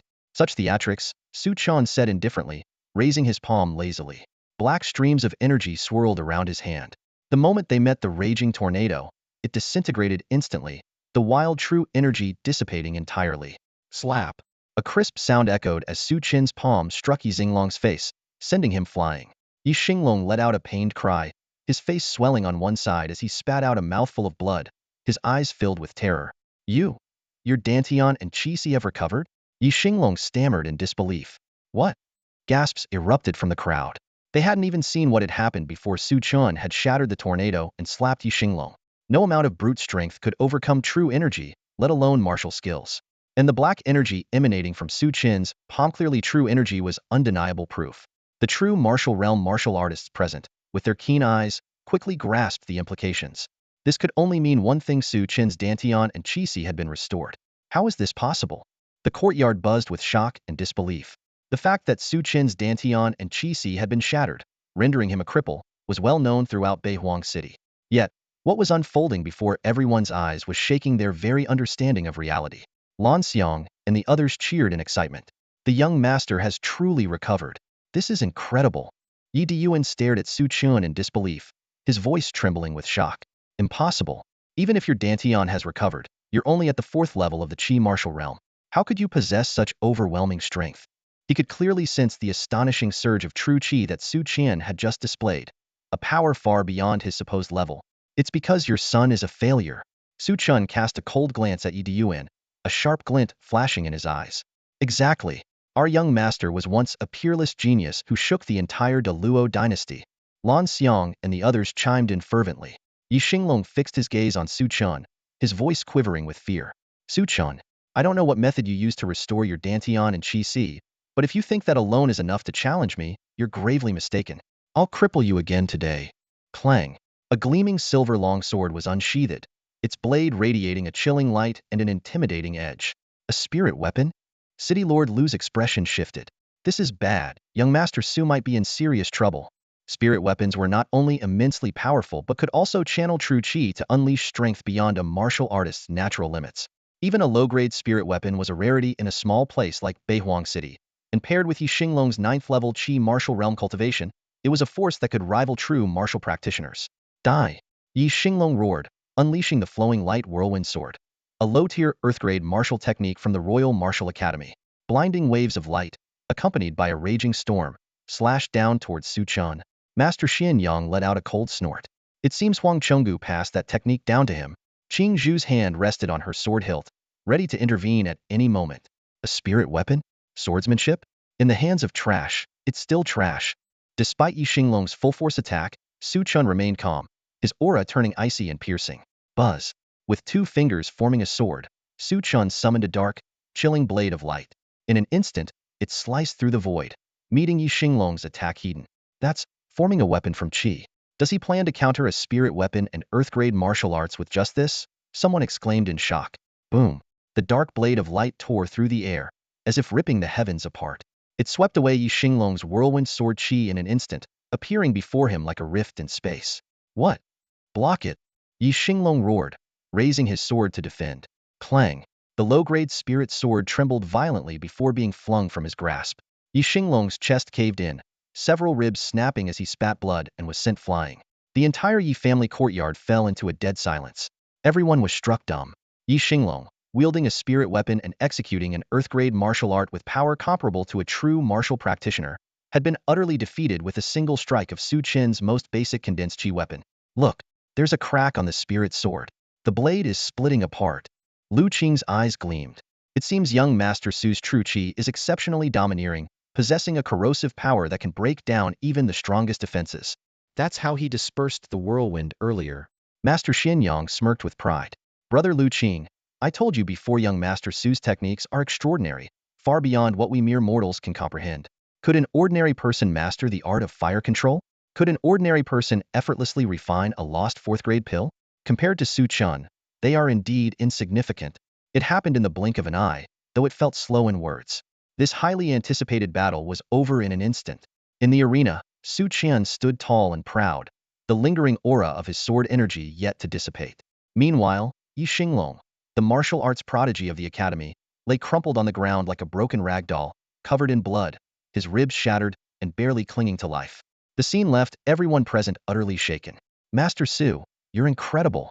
Lan Xiang and the others clung to each other, overwhelmed with joy and tears. Even Lin Yun, who was always critical of Su Chen, now had a glimmer of pride in her eyes. Yi Qingsheng gazed at Su Chen's back, feeling a surge of unprecedented security. This sense of reliance was a happiness she had never known. Xinglong! Xinglong! Yi Diyuan and his group surrounded Yi Xinglong, their faces etched with both anger and worry. Yi Delin seethed with rage, exclaiming, this boy struck so mercilessly, clearly intended to end Xinglong's life. Su Chen, however, remained calm and composed. While he regretted not finishing Yi Xinglong in one blow, the fact that he could severely injure an opponent armed with a spiritual weapon, despite being 5 minor realms apart, was proof of the immense power of the heaven-burying divine technique. He now saw a bright path ahead on his martial journey. You little scoundrel! Yi Diyuan could no longer contain himself. His Zenwa-level energy erupted as he led over 10 martial artists, both Qi Wu and Zenwa-level, charging towards Su Chen with murderous intent. In this critical moment, Yi Qingqing disregarded the oppressive aura of the attackers and rushed to Su Chen's side. Su Chen gently held her hand and smiled calmly. Don't worry, they can't harm me. Master Xianyang let out an angry snort, his Zuanwa-level aura silencing the entire scene. Ganging up on someone and bullying the young with numbers, this is the conduct of the Yi family? Yi Diyuan refused to back down. Master Xianyang, this is a family matter of the Yi clan, and you. Before he could finish, Lu Qing stepped forward. The overwhelming pressure of his peak Zenwa-level aura made it hard for anyone to breathe. Killing someone in North Desolate City in front of its city lord, is this your way of disregarding me? Finally, Yi Zhenxiao regained his composure and intervened to put an end to the confrontation. Enough. This matter ends here. He cast a cold glance at Su Chen and issued orders. Take Xinglong to the medics immediately. Mobilize all family resources to ensure his foundation is preserved. Although Yi Diyuan and his group were reluctant, they had no choice but to yield in the face of both Master Xuanyang's and Lord Lu's imposing presence. Even Yi Zhenxiao knew that offending either of them could lead to the Yi family's complete annihilation. Chief Yi, how wise of you. Lu Qing retracted his aura of oppressive energy, his tone laced with a hint of mockery. Since that's the case, according to our earlier agreement, shouldn't Madame Su continue to hold the position of young clan leader? Yi Zhenxiao's expression changed instantly. He had not anticipated that Lu Qing would so assertively support Su Chen and Yi Qingsheng, even to the point of interfering in the Yi family's internal affairs. But it was not entirely surprising after witnessing Su Chen's astonishing strength firsthand. Lu Qing had already decided to align himself with this prodigious talent who had risen from adversity. Enough.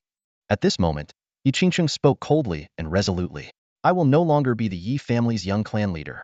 But let me make it clear this is not because you forced me out, but because I choose to relinquish it myself.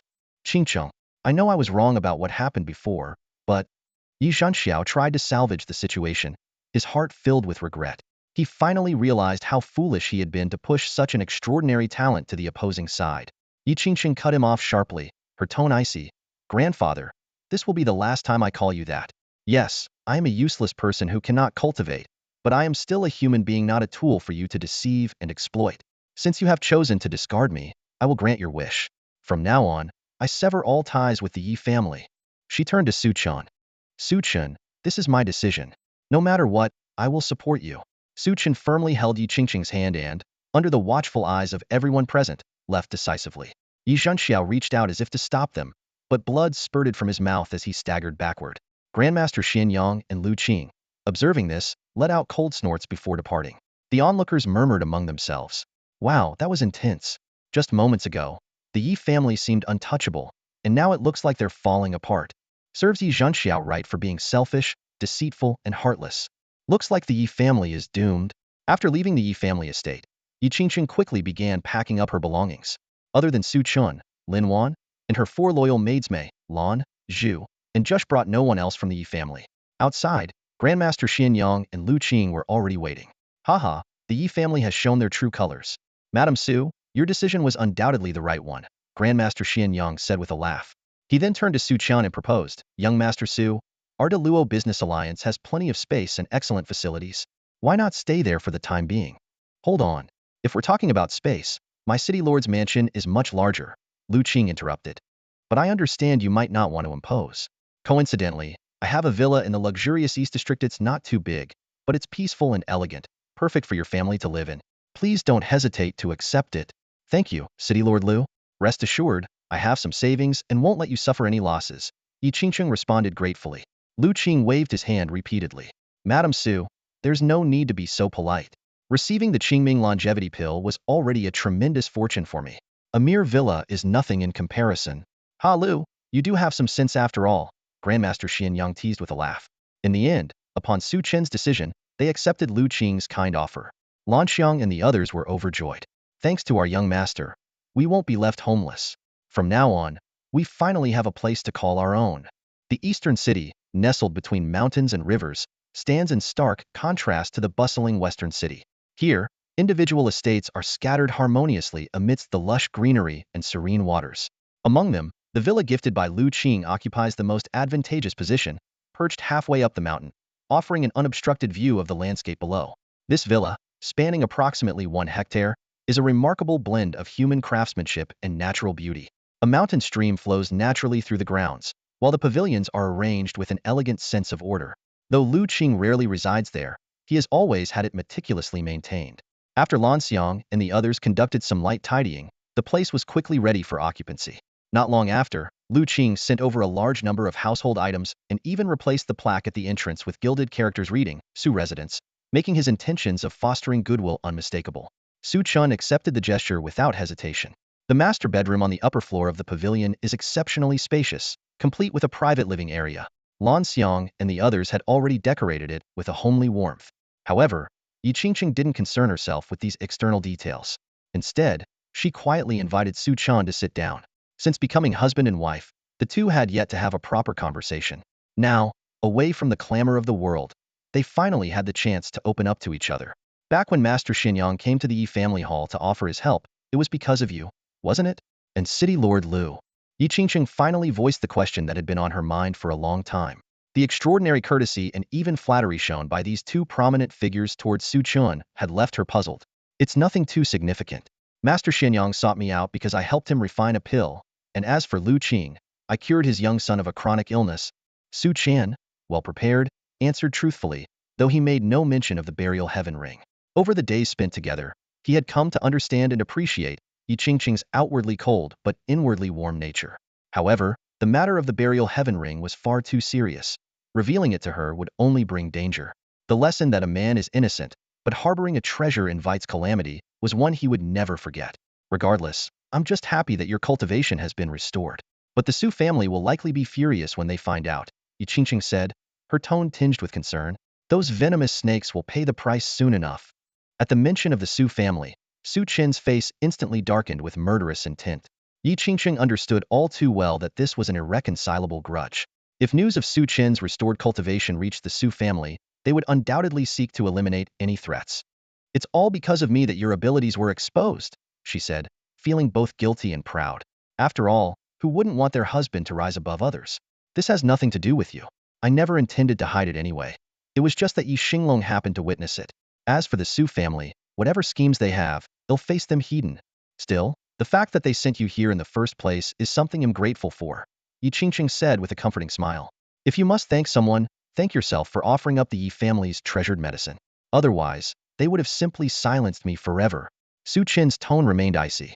Faced with this unrelenting hatred, Yi Qingqing chose not to argue further. Instead, she silently made a decision. I will help you, no matter what. Her gaze drifted toward the distant martial arts academy of the capital. By the way, let me take a look at why your body can't cultivate, Su Chen said, taking her hand to feel her pulse. The sudden touch of skin left the usually composed and decisive clan leader blushing furiously.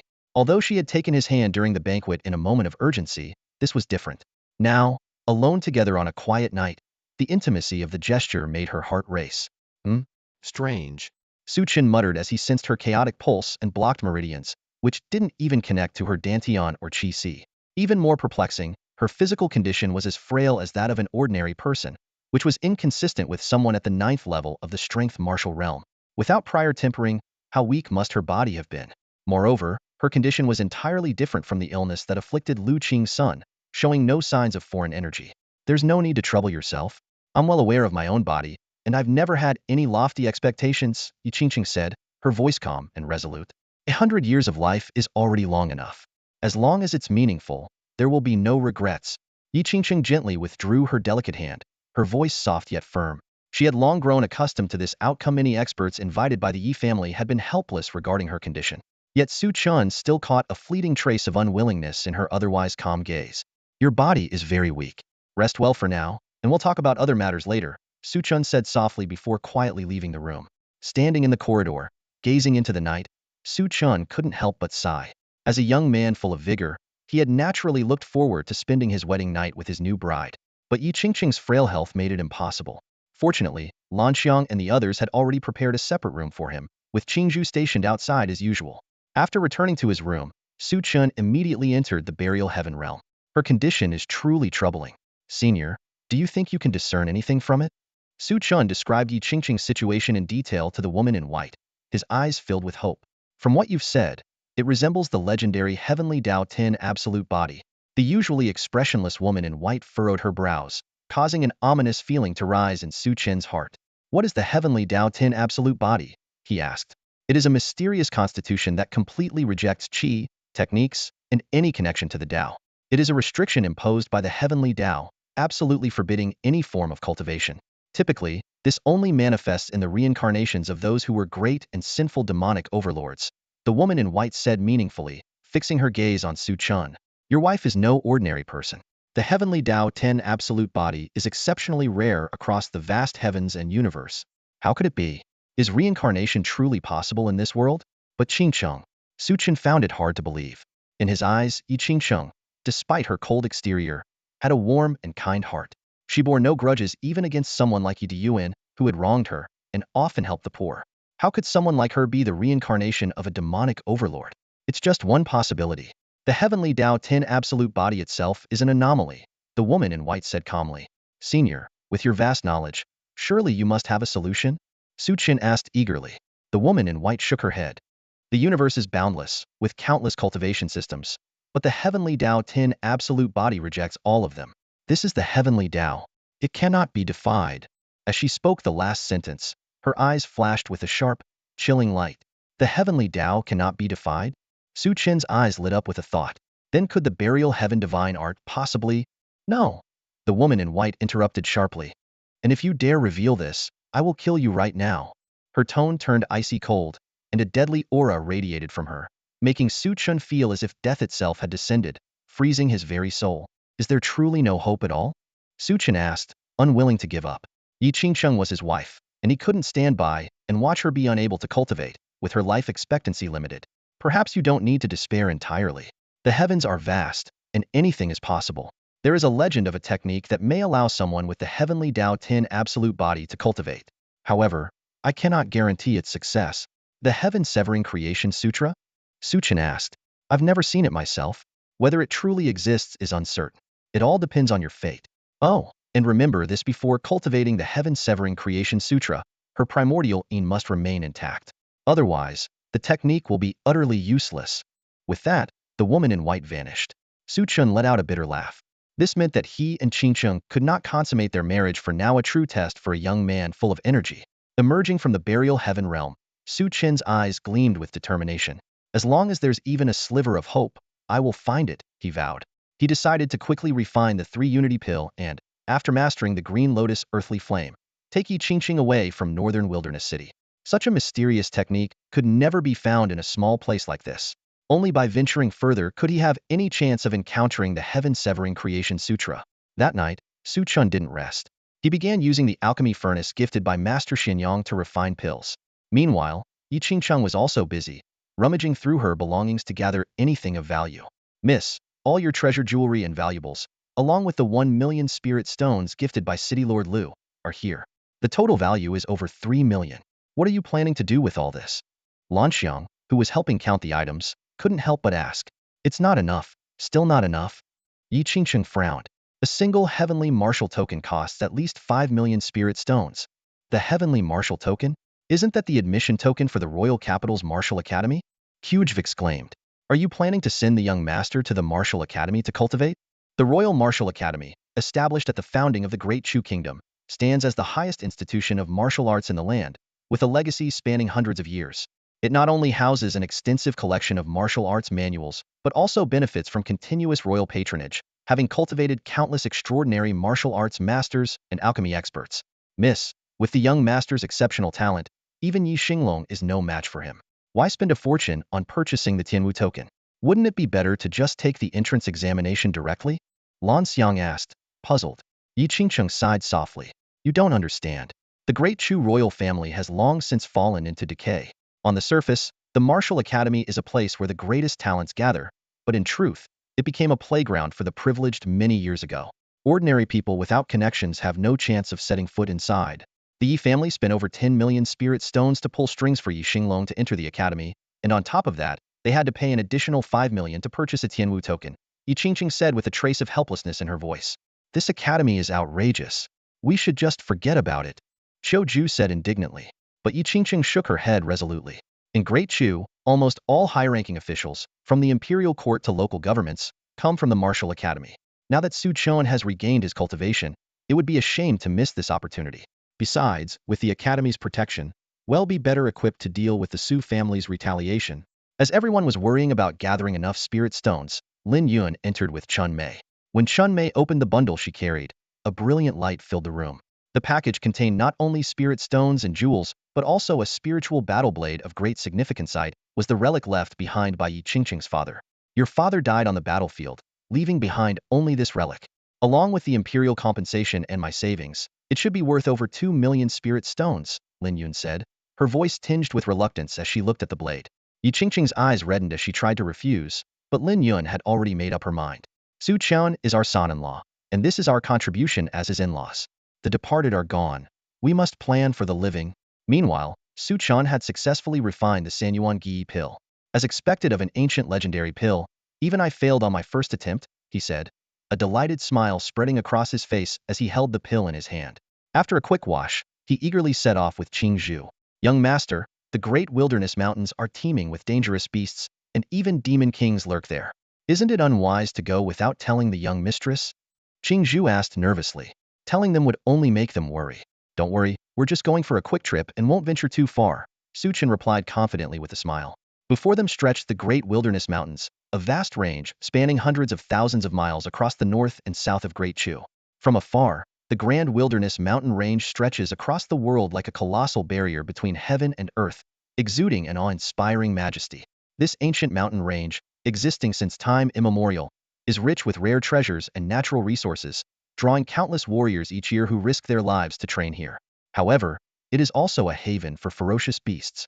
Powerful monsters inhabit and thrive in these lands, and it is said that even beast kings surpassing the heavenly martial realm have been sighted, making it one of the most perilous forbidden zones in the Chu kingdom. As they stepped into the mountain range, the overwhelming aura of wilderness and savagery instantly engulfed them, as though they had entered a primeval world. A sense of dread crept into their hearts. They had barely ventured far when a massive tiger, several meters tall and covered in fiery red scales, leapt out from the depths of the forest. This crimson flame tiger, over 10 meters long, moved with astonishing speed, resembling a blazing inferno charging forward. The scorching heat it emitted made the air feel like a furnace. A second-tier peak-level beast, the crimson flame tiger. Qingzhu's phoenix eyes sharpened as she swiftly drew her sword. Such a beast possessed strength comparable to a 9th-level Qi martial realm warrior. Its defense was extraordinary, its strength unmatched, and its bloodline abilities far exceeded those of others at the same level. As the crimson flame tiger lunged forward like a shooting star, Qingzhu prepared to engage it with all her might. However, before she could act, the sound of something tearing through the air cut ahead of her. Su Chen struck with a powerful punch, his black true energy surging wildly as it collided with the tiger's roaring flames. A sharp hissing sound accompanied the clash, white smoke rising as Su Chen's burial heaven true energy dissipated the fire entirely. His fist landed heavily on the crimson flame tiger's head. Boom! The tiger let out a pained howl as it was sent flying backward, shaking the forest with the impact. Yet, as expected of a second-tier peak-level beast, its tough hide and immense resilience left it largely unharmed, save for a slight disorientation. Enraged, the crimson flame tiger roared toward the sky, its eyes glowing blood-red, and charged again, brimming with even greater demonic energy. You vile beast! How dare you act so insolently? A cold gleam flashed in Su Chen's eyes as his burial heaven true energy surged forth, forming a dark sword light that pierced through the air. The blade cut through the flames like a hot knife through butter, striking the leaping crimson flame tiger midair and killing it instantly. Qingzhu stepped forward to inspect the beast and found that the sword light had pierced through its skull. Master Su's ability to condense energy into a weapon is truly remarkable, she praised, her eyes filled with admiration. Facing such a beast herself, she would struggle to breach its defenses without a spiritual weapon and would need to expend significant effort to secure victory. Yet, Su Chen had dispatched it effortlessly with just one punch and one strike. His speed and grace leaving Qingzhu deeply moved. Hurry up and gather the materials. We need to keep moving. Su Chen's voice broke her reverie. Qingzhu quickly averted her gaze, her cheeks tinged with redness. To hide her embarrassment, she swiftly collected the valuable beast core, fur, and claws, storing them in her pack. Now that she and Yi Qingsheng were establishing their own faction under Su Chen's leadership, these materials were essential resources. As they continued their journey, Su Chen refrained from intervening unless they encountered multiple beasts attacking at once, leaving Qingzhu to handle the creatures they encountered. By the end of the day, they had amassed a significant haul. As night fell, the sky darkened ominously. The grand wilderness mountain range was fraught with not only beasts, but also countless unknown death traps, making it unsuitable for travel after dark. By a stream, Su Chen lit a campfire to roast meat, while Qingzhu laid out freshly cleaned beast hides as bedding. Master Su, where exactly are we headed? Qingzhu finally couldn't help but ask as they ate. At this pace, we should reach our destination in 2 more days. No need to worry, Su Chen replied, taking a swig of wine and reclining comfortably on the warm hides. 2 more days. Qingzhu's expression shifted slightly. The grand wilderness mountain range, renowned as a forbidden zone, grew increasingly perilous the deeper one ventured. The beasts became not only more numerous, but also stronger. While martial artists could travel thousands of miles a day under normal circumstances, the treacherous terrain and frequent beast attacks slowed their progress significantly. Even so, 3 days of travel would take them hundreds of miles into the mountains, where they would likely encounter third-tier beasts comparable to true martial realm warriors. On the third day in the Great Wilderness Mountain Range, as expected by Qingzhu, a third-tier low-grade demonic beast blocked their path. Although the beast was only third-tier low-grade, it possessed power comparable to a true martial realm cultivator. Even with Su Chen and Qingzhu combining their full strength, they barely managed to drive it away. Third-tier beast, just you wait. Once I refine the green lotus earthfire, I'll reduce you to ashes in no time. Su Chen growled through gritted teeth, his clothes tattered and his hair in disarray. Fortunately, they were already nearing the location pointed out by Lu Qing. The two cautiously traversed the mountain range and soon arrived at a stone forest surrounded by dense woods. The stone forest was nestled within a misty valley, exuding an air of mystery. In the center of the stone forest, faint azure divine light erupted from the ground, causing the mist to churn endlessly. My lord, what kind of place is this? Qingzhu exclaimed in awe. I never imagined such a serene, otherworldly sanctuary could exist in this eerie great wilderness mountain range. Su Chen didn't respond and quickened his pace. Before long, they came upon an ancient spring pool. The pool was irregular in shape, spanning several meters, and was perpetually shrouded in mist. At its center, clusters of azure flames rose like overlapping lotus leaves, surrounding a single azure flame blossom. My lord, is this the legendary green lotus earthfire? Qingzhu asked in disbelief. The mystical flames of heaven and earth were a novel concept to her, and she hadn't expected to witness one so soon. Su Chen nodded, his gaze fixed on the bubbling white liquid in the pool. It's said that the green lotus earthfire is nurtured by subterranean dragon veins and is always accompanied by earth essence spirit liquid. Looks like the legends are true. Earth essence spirit liquid is the essence of the earth itself, only appearing where dragon veins converge. It contains the purest energy. Ordinary grass watered by it can transform into spiritual herbs. For cultivators, refining and absorbing it can cleanse impurities, enhance potential, strengthen meridians, temper true energy, and help break through bottlenecks. If we could bring such a treasure back for the young lady, it would be immensely beneficial, Qingzhu said excitedly, taking out a jade bottle in an attempt to collect the liquid. However, the jade bottle dissolved the moment it touched the spirit liquid. To collect earth essence spirit liquid, you need a spiritual artifact that transcends the 5 elements. It's not something ordinary containers can hold. Let it go, Su Chen said calmly. Isn't there any other way? Qingzhu asked with regret. Su Chen chuckled and pointed at her, then at himself. Our bodies contain the 5 elements, yet we are not bound by them. With that, he removed his outer garment and leaped into the pool. Ah, refreshing, Su Chen exclaimed as white steam rose around him, his entire body enveloped in the soothing warmth of the flames. He couldn't help but shout in delight. Qingzhu stood rooted to the spot, her cheeks flushing red. What are you waiting for? This is your chance to break through to the true martial realm, Su Chen urged her. Though Qingzhu's face was burning with embarrassment, she stepped into the pool for the sake of advancing her cultivation. However, the high temperature of the pool, impervious to the 5 elements, instantly dissolved her clothing. My lord, don't look, Qingzhu cried out, quickly submerging herself in the water. Her heart raced at the thought of sharing the pool with Su Chen in such a vulnerable state. All right, focus on your breakthrough, Su Chen replied awkwardly, turning away and swimming deeper into the pool to avoid further discomfort. Qingzhu nodded, her gaze lingering on Su Chen for a moment before a glimmer of admiration flashed in her eyes. She then closed her eyes to concentrate on cultivating. I need to make the most of this opportunity too, Su Chen thought to himself. The earth essence spirit liquid in the pool contained transformative energy capable of purifying the body and accelerating breakthroughs. He planned to push his cultivation to its peak before refining the green lotus earthfire. Deeper within the pool, the azure divine light intertwined, and the energy grew even more intense. Simply circulating his cultivation technique allowed him to convert the energy into power, a truly miraculous phenomenon. This was the perfect moment for a breakthrough. Boom! A powerful aura erupted from Su Chen's body, black divine light swirling around him as mysterious runes glimmered. With the burial heaven divine art in motion, he seemed to transform into a black hole, drawing vast amounts of earth essence spirit liquid toward him. Within Su Chen's dantian, a vast black ocean of energy surged violently. As the overwhelming force continuously poured in, his cultivation level skyrocketed from the peak of Qi martial stage level 4. He broke through to level 5 in an instant. At that moment, it was as if a dormant power within him had awakened. Radiant beams of light burst forth from his body, surrounded by auspicious energy. His immense life force surged like a mighty dragon, and the energy of the earth essence spirit liquid coursed through his veins, refining his physique and enriching the very origin of his life. Sitting cross-legged in the spring pool, Su Chen was enveloped in golden energy, his blood essence radiating like a coiled dragon. He exuded an ethereal aura, as though transcending the mortal realm and transforming into a young sovereign, majestic and dignified. Meanwhile, Qingzhu, after a day of cultivation, suddenly felt the breakthrough within her body. She effortlessly stepped into the true martial stage. Additionally, the earth essence spirit liquid continued to cleanse her bones and enhance her potential.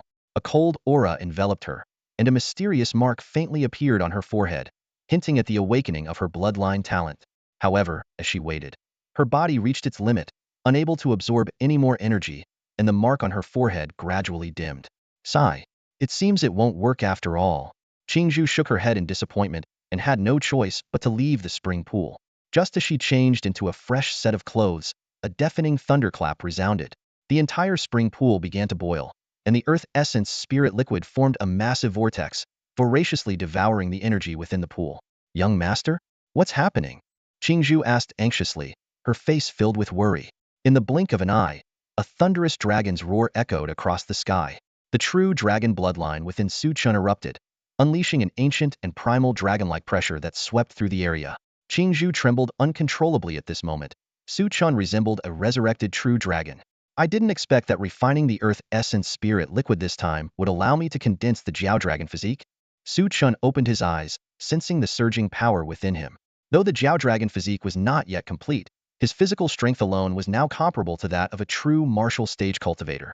The spring pool had run dry, leaving only the azure fire lotus atop the stalagmite, still emanating its fierce fire attribute energy. However, this force could no longer pose a threat to Su Chen.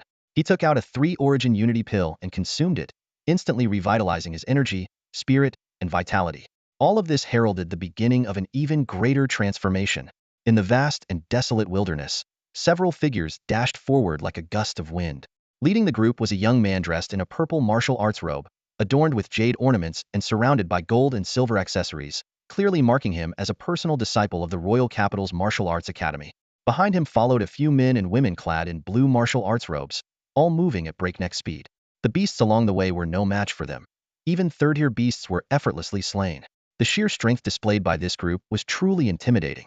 Young Master Wang, we've been deep in the wilderness for 4 or 5 days now. How much farther do we have to go? A seductive woman leaned against the fierce-looking man, her voice sweet and coquettish. Before young Master Wang could respond, a man with narrow, triangular eyes eagerly chimed in, fawning, "No need to worry, young Master Wang. Once we cross those 2 mountains ahead, we'll be there. Are you sure the Azure Lotus Heart Flame hasn't been discovered by someone else?" Another disciple from the Martial Arts Academy asked nervously. The man with triangular eyes replied with absolute confidence, "That location is extremely remote. It was accidentally discovered by a wandering cultivator fleeing for his life. After I bought the information, I silenced him and immediately reported it to you, young Master Wang. There's no way anyone could beat us to it. Even if someone did, it wouldn't matter," young Master Wang said arrogantly, his hand brazenly caressing the seductive woman. "With my supreme Earth-grade Li Fire bloodline, one of the finest in the entire Great Chu Kingdom, the Azure Lotus Heart Flame is destined to be mine." Meanwhile, deep within a stone forest, Su Chen's energy and spirit had surged to their peak, his presence so overwhelming that Qingzhu, standing guard behind him, felt as though she were facing a martial arts grandmaster. Though she worried about the violent and domineering nature of the heavenly flame, she could only silently pray, trusting in her master's judgment. Su Chen remained calm and composed, his hands swiftly forming seals as he executed the Samadhi True Flame Seal. In an instant, crimson radiance burst forth from his body, creating a blazing vortex that emitted an ancient and commanding aura. Samadhi True Flame Seal Refine. With a powerful shout, the fiery vortex enveloped the Azure Lotus Heart Flame. The raging flames surged from the ground like streams of light, coalescing in midair into a blue-gold lotus flower, which gradually merged with the Samadhi True Flame Seal. At that moment, an explosive shout thundered like a clap of lightning. "Who dares to steal young Master Wang's treasure?" Young Master Wang and his group arrived, cutting through the air. Seeing them, Qingzhu immediately drew her sword and stepped in front of Su Chen. "My master is cultivating here. No one is allowed to approach." Several disciples from the Martial Arts Academy unleashed their powerful true martial realm auras, glaring at Qingzhu with murderous intent. But young Master Wang, captivated by her cold and striking beauty, grinned lecherously. "Don't harm her. Capture her alive." "Oomph.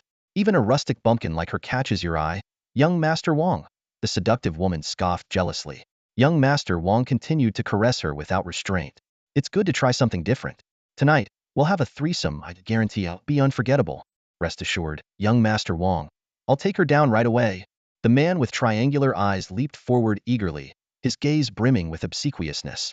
Though both he and Qingzhu were at the early stage of the true martial realm, he relied on the profound resources of the martial academy, which often allowed him to surpass his opponents. Naturally, he dismissed a rogue cultivator like Qingzhu as beneath him. Launching himself into the air, his palm strike surged forth like a collapsing mountain or a raging tsunami, its momentum overwhelming and unstoppable, akin to a ferocious tiger descending a mountain. The ancient trees and stone formations in the vicinity were pulverized in an instant under the violent gust of his energy, leaving barren devastation in his wake. This strike embodied the essence of an earth-tier martial technique, intended to utterly crush Qingzhu. Qingzhu's eyes glinted with cold determination as her sword left its scabbard.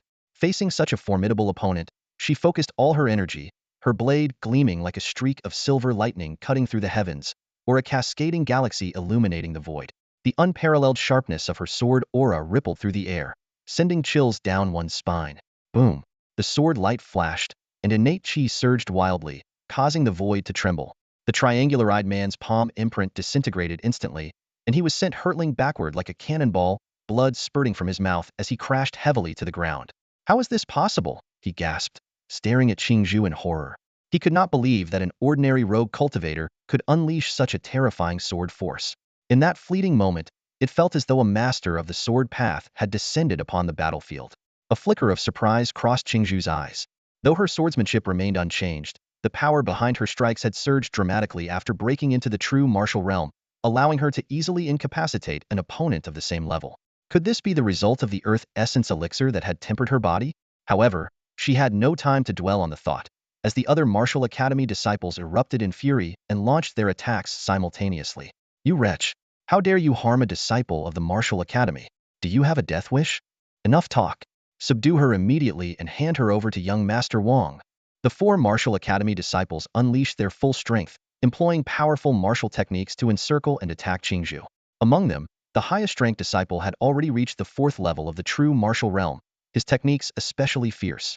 Qingzhu found herself in a perilous situation, forced to retreat repeatedly as her pale face grew even more bloodless. Yet, instead of yielding, she gripped her sword tightly, her cold and resolute expression revealing her unwavering determination as she launched a counterattack. Courting death, the four men, enraged by her defiance, unleashed even more devastating techniques. At that moment, a terrifying wave of heat swept through the battlefield, roaring like a fire dragon and instantly evaporating the surrounding air. Sensing the impending threat, the martial academy disciples hastily retreated, their gazes fixed warily on the source of the heat wave. Boom!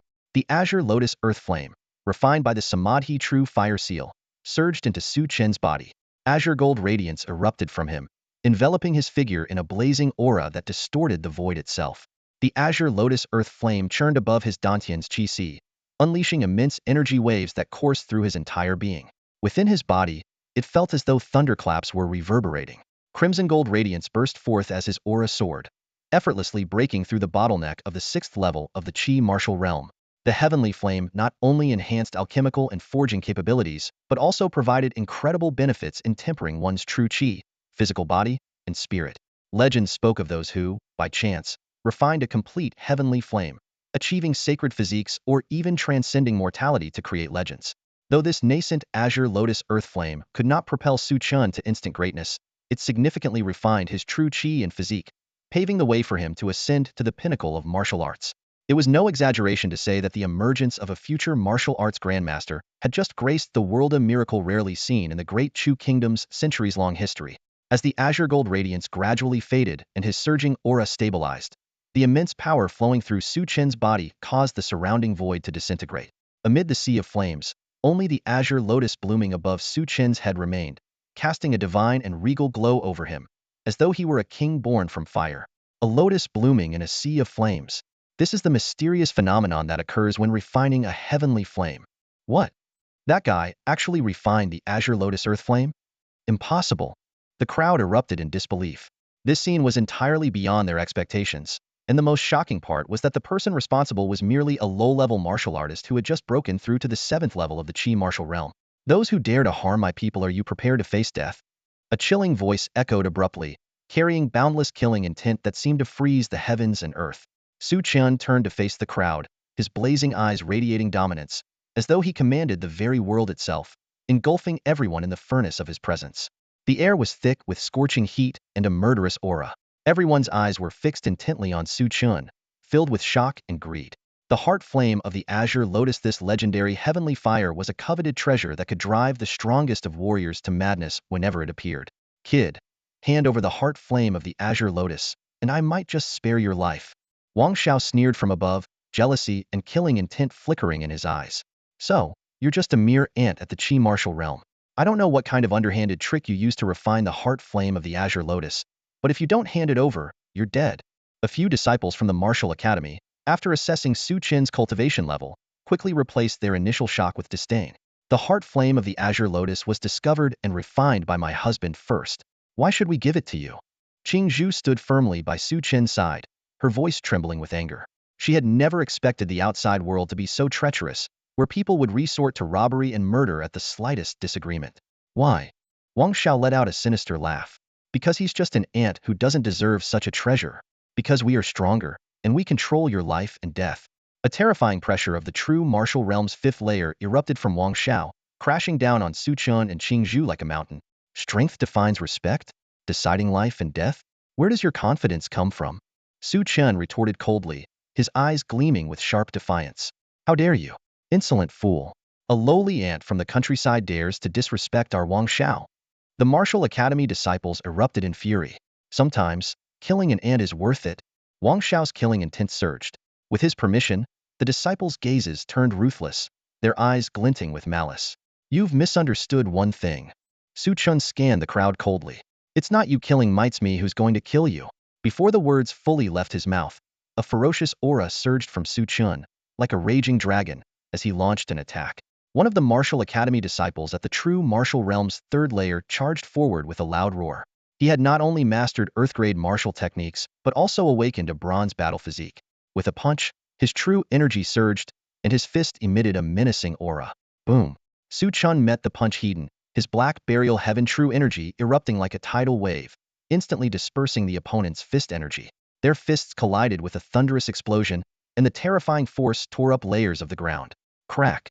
The disciple's arm shattered into a mist of blood, his body flung backward as he coughed up mouthfuls of blood. The onlookers were horrified. A cultivator at the Qi martial realm had destroyed a true martial realm warrior with a bronze battle physique in a single punch. This kid could refine the heart flame of the azure lotus. There must be something strange about him. I'll kill him myself. Another disciple at the true martial realm's fourth layer roared, his black gold spear vibrating with power as dark light intertwined, aiming straight for the back of Su Chen's head.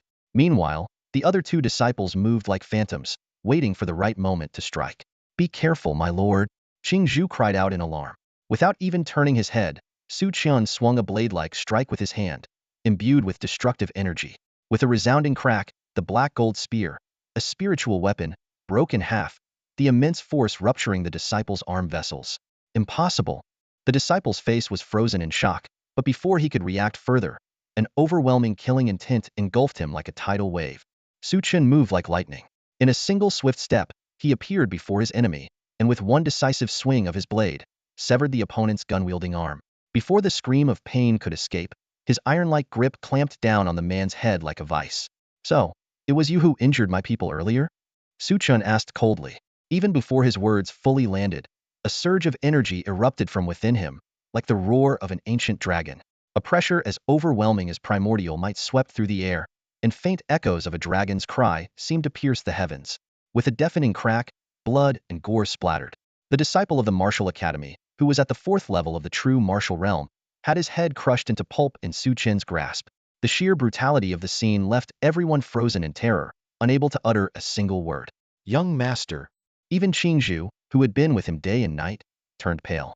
The carefree and easygoing young master she knew had transformed into a ruthless god of death. Yet, as she looked at his domineering figure, a warm feeling stirred in her heart, and her cheeks flushed slightly. For the first time, she felt the safety of being protected by a man. At that moment, the sound of weapons cutting through the air suddenly rang out. Two martial academy disciples seized the opportunity to launch a coordinated attack on Su Chen, their blades gleaming with cold light. But Su Chen, already at the peak of the third realm, had senses sharper than anyone could imagine. He spun around, both hands extending to meet the incoming weapons, shrouded in a dark, ominous energy. With a sharp crack, the blade's low-grade spiritual weapon shattered into pieces under the force of his palms. Before the attackers could react, Su Chen moved like a flash of lightning, grabbing both of them by the throat. The dragon-tempered body he had gained from the spiritual essence of the earth had not only increased his strength exponentially, but also made his physical form as resilient as a true dragon. How could mere low-grade spiritual weapons compare to the power of a sacred bloodline? Stop this at once. At last, Wang Xiao could no longer sit idly by, glaring fiercely at Su Chen. And who do you think you are to tell me to stop? Su Chen responded with a cold, disdainful glare. The flamboyant woman beside Wang Xiao sneered arrogantly. Boy, do you know who you're dealing with?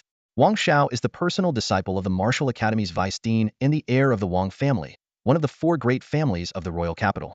If you dare oppose him, do you have any idea what consequences await you? Su Chen's brows furrowed slightly, a trace of surprise flashing across his face. Qing Zhu, standing nearby, was equally stunned. She hadn't expected their opponent to have such a powerful background. Both the Martial Academy of the royal capital and the Wang family were colossal entities in the Great Chu Kingdom, far beyond the reach of smaller families like the Yi clan. The man with triangular eyes seized the moment to shout, "You just killed a disciple of the Martial Academy. Release them now, kneel, and take your own life if you want even a sliver of forgiveness from Wang Xiao. Otherwise, not only will you die, but your entire family and all your relatives will be buried with you." Su Chen let out a cold chuckle. "Oh, I wouldn't mind dealing with those so-called relatives myself, but the likes of you? You're not even worth the effort. I thought about merely crippling your cultivation, but now I've changed my mind. I'll just kill you all." Before the words finished leaving his lips, he had already snapped the necks of the two disciples. What? The crowd gasped in unison, their faces pale with shock. None of them had expected Su Chen to act so decisively, showing no regard for his own kin, let alone his enemies. What they didn't know was that the Su family, in the mighty Luo dynasty, was a powerhouse far beyond anything the Great Chu Kingdom could imagine. He's insane. This guy's completely insane. The man with triangular eyes shrieked in panic. You've got guts, boy. But no one can save you now, not even the gods themselves. Wang Xiao roared, his fury erupting. A surge of blood energy exploded from his body, and a searing light enveloped him. Behind him, a blazing sun seemed to rise, shaking the very fabric of the air. Die! Wang Xiao's thunderous shout reverberated like a storm. The radiant light erupted, merging him with the heavens and earth.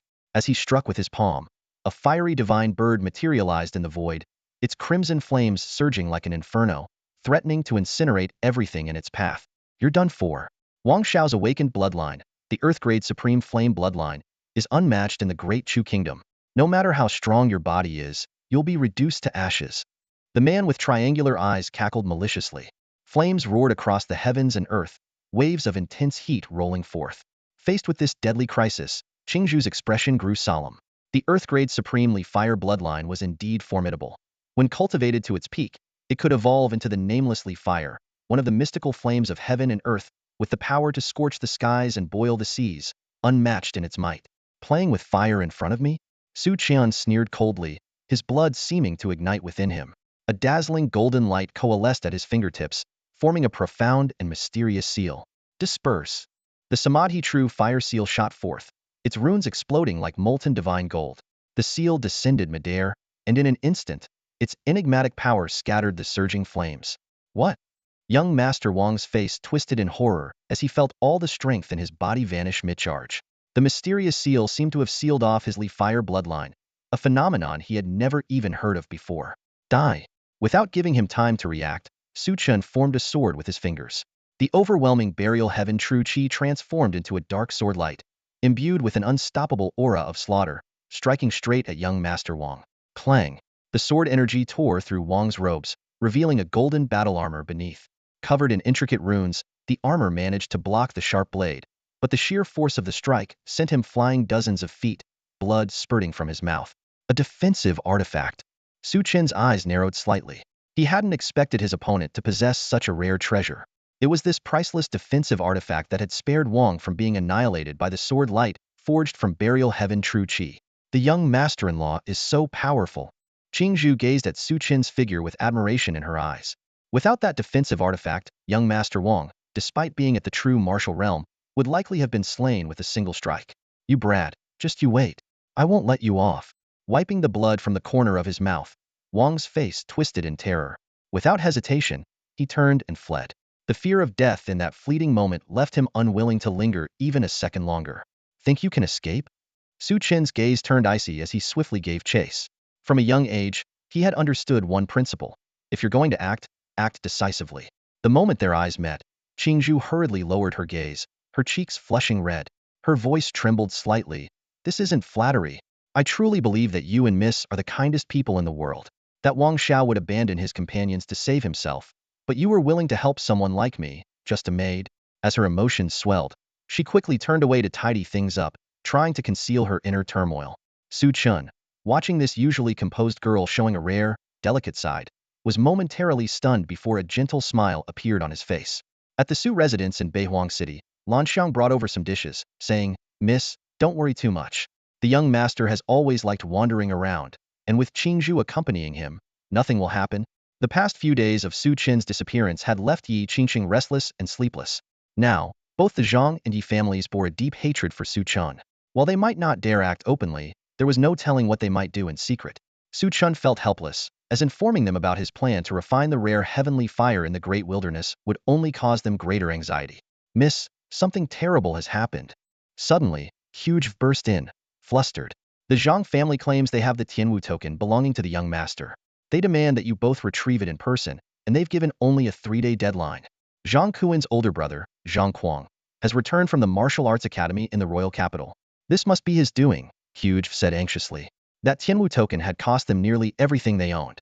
Yi Qingqing let out a slight sigh of relief. At least Su Chen was safe for now. She quickly deduced that the Zhang family's short deadline was due to their fear of Grandmaster Xianyang, who had recently returned to the royal capital, and City Lord Lu, who was currently in seclusion. "I'll go myself," Yi Qingqing said through gritted teeth. "Su Chen must not find out. Zhang Kuang is doing this to seek revenge. If Su Chen shows up, he'll be walking straight into a trap." On the afternoon of the third day, Yi Qingqing set out for the Zhang residence with Chunmei and Qirj. Before leaving, she handed something to Lan Xiang, who was staying behind. "If something happens to me, give this to Su Chen and tell him to take you all far away from Beihuang City." In the grand hall of the Zhang residence, the Zhang family head, along with Zhang Kuang and Zhang Kuan, were already waiting. Zhang Kuang, dressed in a purple martial arts uniform, wore a disdainful expression. Zhang Kuan, having partially recovered from his injuries, had eyes filled with venomous hatred. "Big brother, just kill Su Chen. Leave Yi Qingqing and those maids to me for revenge." The Zhang family head, though harboring deep resentment towards Su Chen, still had his reservations. But Zhang Kuang exuded confidence. "Grandfather, don't worry.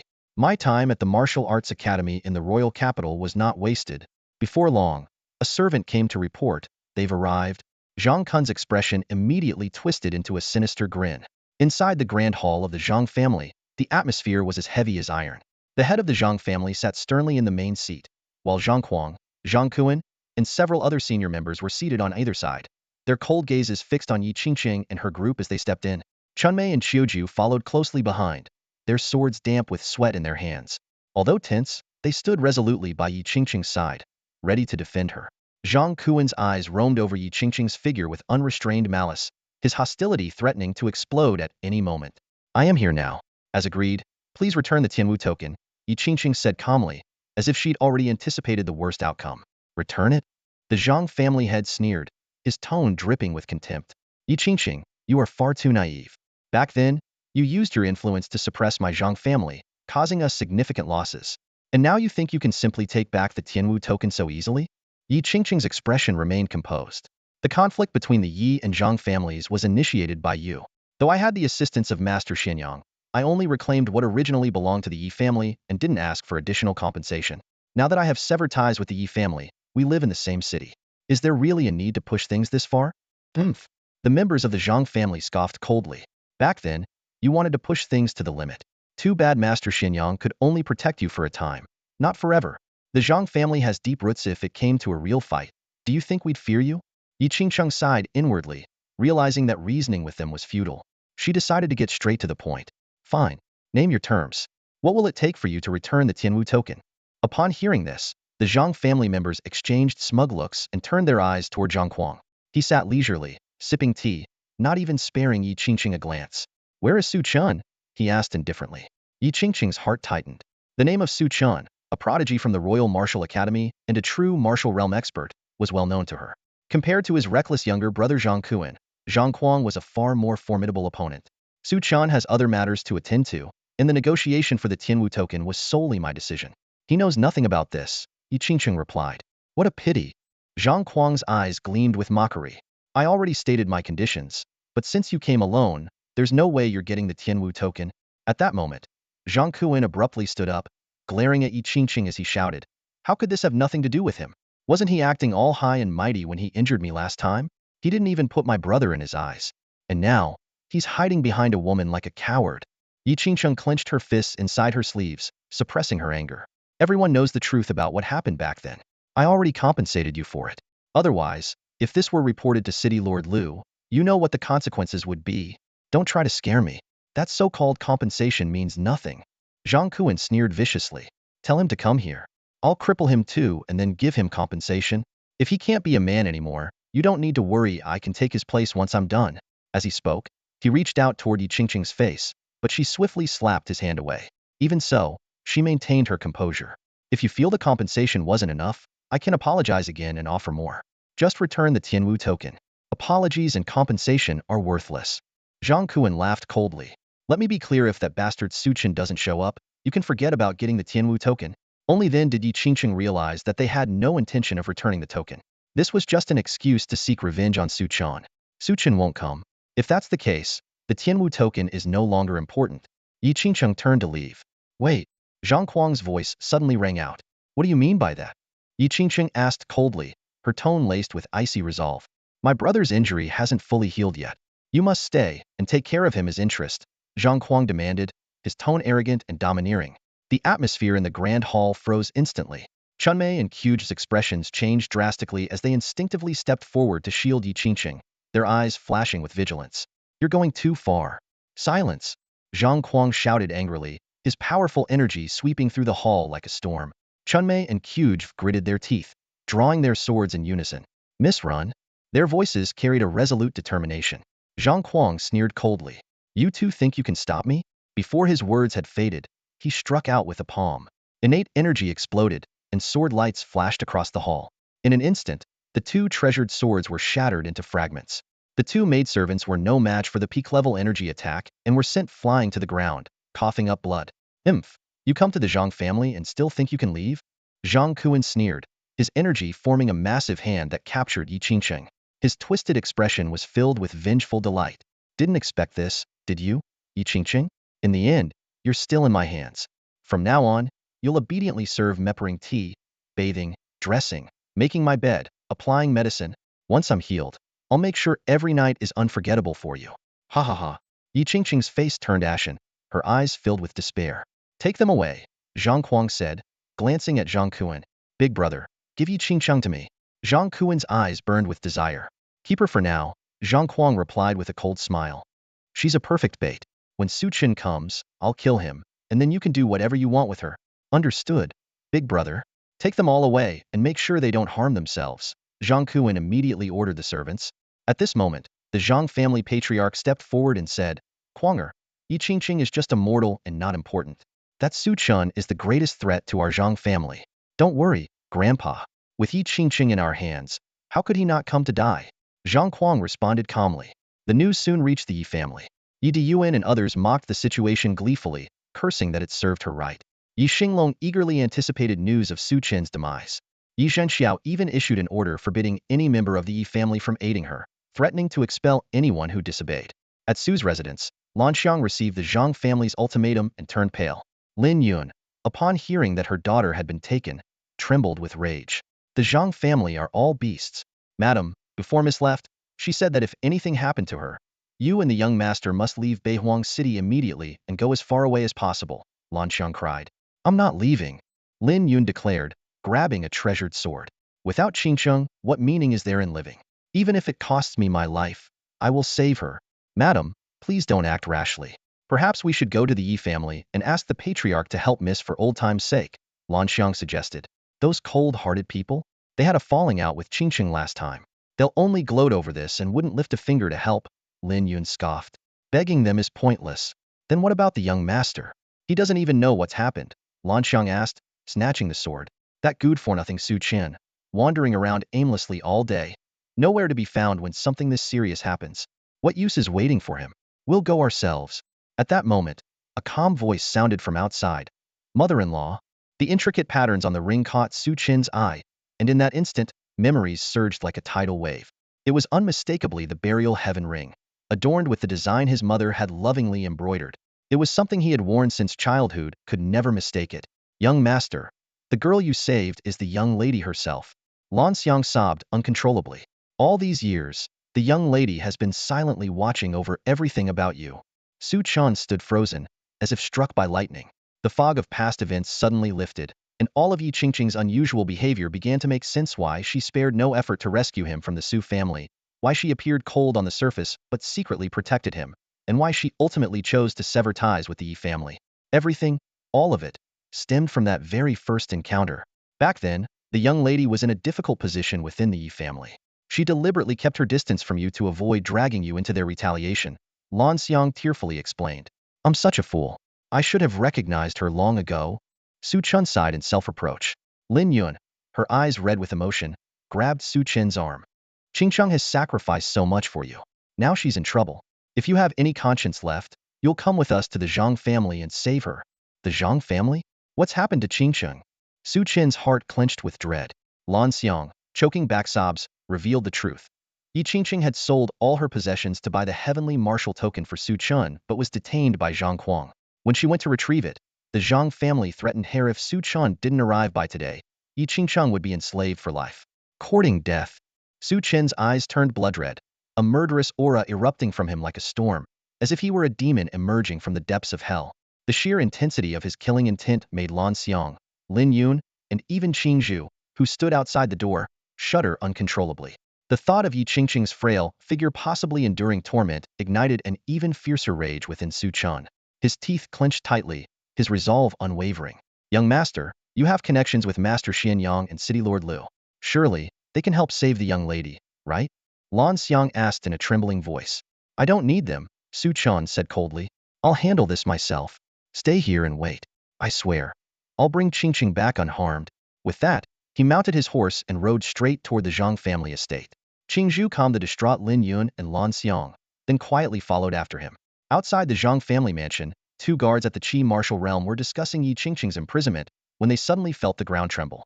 A figure, cloaked in fury, approached at lightning speed. It was Su Chen, ablaze with anger. Weren't you waiting for me? Su Chen said icily, his horse charging forward without slowing. The guards barely had time to react before Su Chen stormed in like a whirlwind. With one hand, he seized both their throats and slammed open the Zhang family gates. The deafening crash alarmed everyone inside. Dozens of Zhang family members, armed with blades and swords, swarmed toward him. Without a word, Su Chen snapped the necks of the two guards and hurled their bodies like meteors. The immense power of his dragon-like physique created a vacuum in the crowd, scattering severed limbs and collapsed walls in all directions. More Zhang family members surged forward, including the family head, Zhang Kuan, and Zhang Kuang, who arrived upon hearing the commotion. Seeing the carnage and blood-soaked scene, Zhang Kuan roared in fury, Su Chen, it's you. This was the person he hated to the core, someone he could never forget, even if they turned to ashes. In front of the Zhang family estate, the atmosphere was tense, as if a battle could erupt at any moment. The head of the Zhang family, seething with rage, roared, Su Chen, how dare you barge in here and kill? Even if Lu Qing himself came, he wouldn't be able to save you this time. Su Chen stood before the estate, his gaze as sharp as a blade. He swept his eyes over the Zhang family members gathered before him, his aura emanating pure killing intent. Today, I, Su Chen, have come to kill, to annihilate your entire clan. The moment these words left his lips, silence fell over the scene like a suffocating blanket. Even Qing Zhu, standing behind him, froze in disbelief. She had thought Su Chen's goal was merely to rescue Yi Qingqing. Never had she imagined that he intended to eradicate the entire Zhang family. The Zhang family, with centuries of history in Beihuang City, far surpassed the Yi family in power and influence. With thousands of members and countless masters, even the city's ruling household would struggle to destroy them. Ha ha ha. The Zhang family members, recovering from their initial shock, erupted into mocking laughter. Su Chen paid them no mind. Turning to Qing Zhu, he gave a curt command. Go find Qingqing and protect her. Leave the rest to me. Qing Zhu nodded and hurried off, but before she could get far, an elder of the Zhang family, unleashed a powerful true martial realm pressure, his palm descending on her like a mountain. In the blink of an eye, Su Chen moved like a dragon, appearing before the elder and seizing his head. With a forceful slam, he drove it into the ground. Boom! The stone pavement shattered alongside the elder's skull, and a violent shockwave rippled outward, forcing everyone back. A true martial realm first-level Mystura Senior no less had been killed instantly. Anyone who dares move will die first. Su Chen's icy gaze swept over the Zhang family members, his chilling words making them instinctively retreat. The Zhang family head, consumed by fury, unleashed a pressure equal to that of Yi Zhenxiao's level. Yet Su Chen remained fearless. Enough talk. Are you coming at me all at once? Or am I killing you one by one? From the crowd, Zhang Kuang strode forward arrogantly, his aura surging to the 5th or 6th level of the true martial realm. What an insolent fool. I'll deal with you myself. Looks like you're in a hurry to die. Su Chen's eyes narrowed, his killing intent palpable. Zhang Kuan quickly interjected. Don't get too cocky, Su Chen. My elder brother, Zhang Kuang, is a personal disciple of the martial academy. His talent and strength are leagues beyond that trashy Xinglong. What makes you think you stand a chance? A personal disciple of the martial academy? It's not like I haven't killed one before. Before Zhang Kuan could finish, Su Chen had already launched himself forward like an arrow.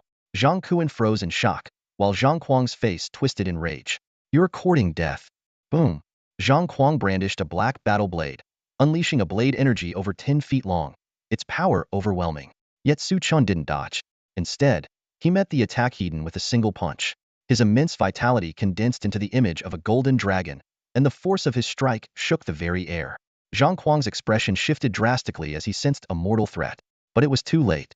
The sun-like brilliance of Su Chen's punch shattered the blade energy and obliterated the lower-grade spiritual weapon in Zhang Kuang's hands. The unstoppable force surged into Zhang Kuang's body, sending him flying dozens of feet, blood spraying from his mouth. Die! With a cold, piercing gaze, Su Chen delivered another devastating punch, like a black meteor crashing down. Today, no one would stand in his way, no one would stop him from slaughtering and destroying the Zhang family. If demons blocked his path, he would slay demons. If gods stood in his way, he would kill gods. Su Chen's punch carried such overwhelming force that everyone present felt a chill run down their spines. His figure moved like a streak of lightning, cutting through the void and appearing before Zhang Kuang in an instant. His fierce aura was like that of Ashura descending from the depths of hell, striking fear into all who witnessed it. Block it for me. Zhang Kuang roared, his blood surging wildly. Behind him, the shadow of a domineering demon appeared, wielding a massive blade that slashed down with apocalyptic might. At this life-and-death moment, he disregarded everything else and burned his blood essence to unleash the full power of his bloodline. Boom! Su Chen's fist radiance resembled a black hole devouring the heavens, releasing a terrifying, twisting force. The countless blade lights in the air were obliterated under this power, and his fist struck the demon shadow with crushing force. Crack! The runes shattered into fragments, and the bloodline demon shadow that Zhang Kuang prided himself on was obliterated in a single blow. The residual force of Su Chen's punch did not wane as it struck Zhang Kuang, sending him flying like he had been struck by lightning. Blood spewed from his mouth as he fell. Su Chen moved like lightning, instantly appearing in front of Zhang Kuang. He grabbed Zhang Kuang by the throat with one hand and lifted him off the ground. Su Chen, stop! The Zhang family patriarch roared furiously, his eyes brimming with murderous intent. The surrounding Zhang family members were both shocked and enraged. Who could have imagined that the prodigiously talented Zhang Kuang would be defeated so decisively in a single exchange? By the time they reacted and attempted to intervene, it was already too late. Ugh, ugh. Zhang Kuang's face turned red as fear of death surged through him like a tidal wave. At this moment, he deeply regretted provoking this lethal adversary. Su Chen, if you dare harm a hair on Kuanger's head, I will annihilate your entire family and grind your bones to dust. The Zhang family patriarch bellowed as he charged forward, exuding a terrifyingly powerful aura. Everyone was stunned. Zhang Kuang, a prodigy and direct disciple of the martial academy, had been so thoroughly defeated by a mere Qi martial realm cultivator? Old man, you've got it wrong. It's your Zhang family that's going to be wiped out. Su Chen's gaze was icy, and with a surge of divine power, he crushed Zhang Kuang's throat in an instant. Even in death, Zhang Kuang couldn't believe what had happened. He was a martial academy genius, a direct disciple of a profound martial realm elder. Did Su Chen not fear the martial academy's retaliation? Unfortunately, Zhang Kuang would never know the terrifying power of the entity he had provoked.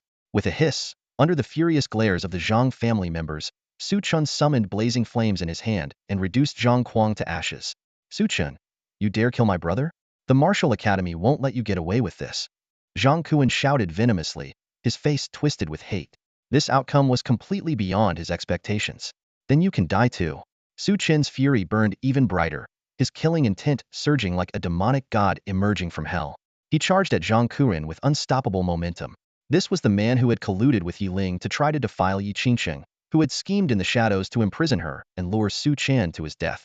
As the mastermind behind it all, Zhang Kuan had long since become Su Chen's target for elimination. Zhang Kuan was instantly paralyzed with fear. The killing intent emanating from Su Chen was so terrifying that it made his soul tremble. "Grandfather, save me!" Zhang Kuan cried out in terror, retreating frantically as he begged for help. The Zhang family patriarch's eyes turned blood red. "Su Chen, I'll see you dead." His furious roar cracked like thunder as he unleashed the power of his true martial realm's sixth stage, charging towards Su Chen. Sizzle!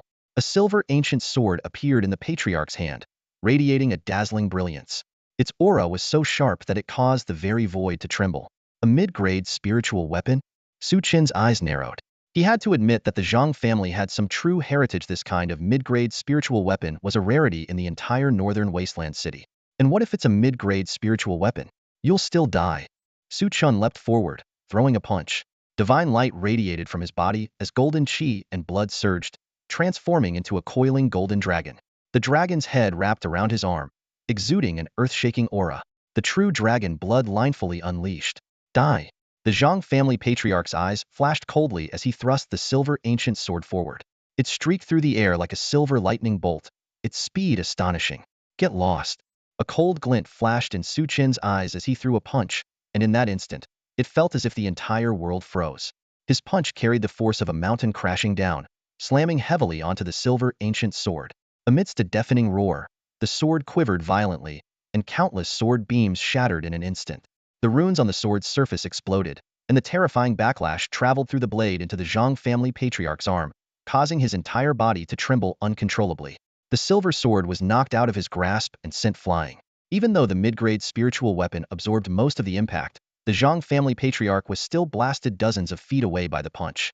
His eyes were filled with terror. This was no ordinary human youth standing before him. It was more like an ancient ferocious beast. The overwhelming blood energy emanating from Su Chen was enough to make his soul shudder. The true dragon bloodline truly lived up to its legendary reputation.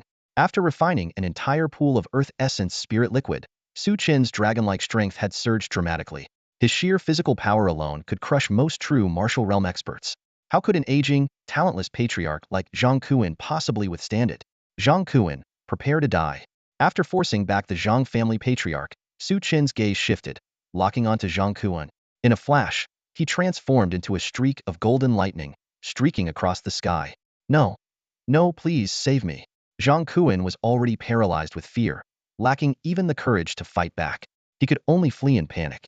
But after just a few steps, he felt an icy chill at his back as an overwhelming murderous aura surged toward him.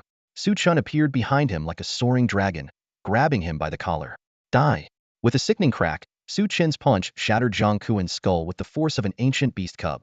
Blood mist filled the air. Drenched in blood, Su Chen radiated an even more terrifying aura of violence, making everyone feel as though they were standing in the depths of hell. At this moment, Qingzhu had already rescued Yi Qingqing and the others. Just as they escaped, they witnessed the gruesome scene, covering their mouths in shock. Was this still the carefree, playful son-in-law they remembered? Don't worry. The young master isn't possessed by some evil spirit. He's doing this to protect the people he holds most dear, Qingzhu reassured Yi Qingqing. Upon hearing this, Yi Qingqing's eyes welled up with tears of gratitude. Just like over a decade ago, Su Chen had saved her once again. The Zhang family patriarch staggered to his feet, madness in his expression. What are you all standing around for? Kill that brat and those women immediately. The surrounding Zhang family members finally snapped out of their stupor, charging forward alongside the heavily armored guards. Touch my women, and you all die. Su Chen's roar echoed like thunder as his burial heaven true qi surged forth like a tidal wave, condensing into countless dark sword beams. These beams, radiating cold murderous intent, blanketed the heavens and earth. The sound of piercing flesh rang out repeatedly, accompanied by agonized screams. Whether they were qi martial realm or true martial realm warriors, none could withstand the lethal sword beams, and bodies fell one after another into pools of blood. Hundreds of warriors failed to even graze Su Chen's clothing before more than half were slaughtered. The survivors, overwhelmed by terror, felt as though they had fallen into an icy abyss and turned to flee. If I say I'll annihilate a clan, no one escapes. Leaping high into the air, Su Chen landed atop the gate tower. He immediately unleashed the three flames true fire seal, and layers of azure gold flames spread out like lotus petals, engulfing the entire Zhang family estate in an instant. From the outside, it looked like a massive azure lotus of fire blooming across the sky, its searing heat capable of melting stone and earth. No, help! Screams echoed from every corner of the Zhang family estate, shaking the entire city. In mere moments, the vast Zhang family compound was consumed by flames. The setting sun hung in the sky like blood, while rivers of blood flowed on the ground. The raging inferno devoured everything in its path, a hellish scene intent on burying all in its wake. The ferocity and dominance of the heavenly fire were terrifying. As the azure fire lotus bloomed in the night sky, the entire city trembled in its wake. City Lord Lu Qing was startled out of his secluded cultivation. When he arrived at the Zhang family estate, the scene before him made him gasp in shock. Charred corpses and bloodstains littered the courtyard. City Lord, the head of the Zhang family, seeing Lu Qing as his last hope, clutched at straws. Su Chen has defied the law, stormed into my family estate, and slaughtered us without mercy. He has become a demonic fiend. I beg you to destroy him. City Lord, he even killed a direct disciple of the martial academy. His crimes are unforgivable. The remaining Zhang family members knelt one after another, pleading desperately. Fear was etched across their faces as the approaching flames loomed closer. Su Chen slowly turned around, his gaze filled with a menacing aura as it locked onto Lu Qing. His eyes were fierce like a demon god's, his killing intent as cold as the underworld, shaking Lu Qing to his core. Lu Qing had never encountered such a terrifying presence before, as if the slightest misstep would cost him his soul. Taking a deep breath, Lu Qing spoke solemnly. Young Master Su, I was in seclusion and failed to intervene in time to save Madame Su. Please forgive me. Since this is a personal matter between you and the Zhang family, I shall act as though I never left seclusion and know nothing of this incident. Seeing Su Chen nod slightly, Lu Qing turned and left. This scene left the Zhang family members utterly dumbfounded, and even the onlookers found it hard to believe how could the city lord ignore such a heinous crime of mass murder. Lu Qing smiled bitterly to himself. This matter was instigated by the Zhang family. Su Chen's revenge was justified. Moreover, the azure lotus heavenly flame alone posed a grave threat to him. To have refined such a fearsome fire at such a young age was a testament to Su Chen's unparalleled talent. It would be folly to offend such a peerless genius for the Zhang family. In despair, the Zhang family head let out a furious roar, igniting his entire life force as he charged towards Su Chen, intent on perishing together. Be careful, my lord, Qingzhu cried out in alarm. A self-detonation by a true martial realm 6th layer cultivator could level the entire Zhang estate. In my presence, you don't even have the right to self-detonate, Su Chen said coldly, his voice like thunder. He raised his hand, forming the three flames seal. A fiery golden blue dragon roared to life, engulfing the Zhang family head and sweeping through the crowd. With a deafening explosion, the flames consumed everything. Over 1,000 members of the Zhang family perished, and the inferno raged throughout the night, reducing the grand estate to ashes. You fool! Why didn't you tell me about all this before? Why bear it all alone?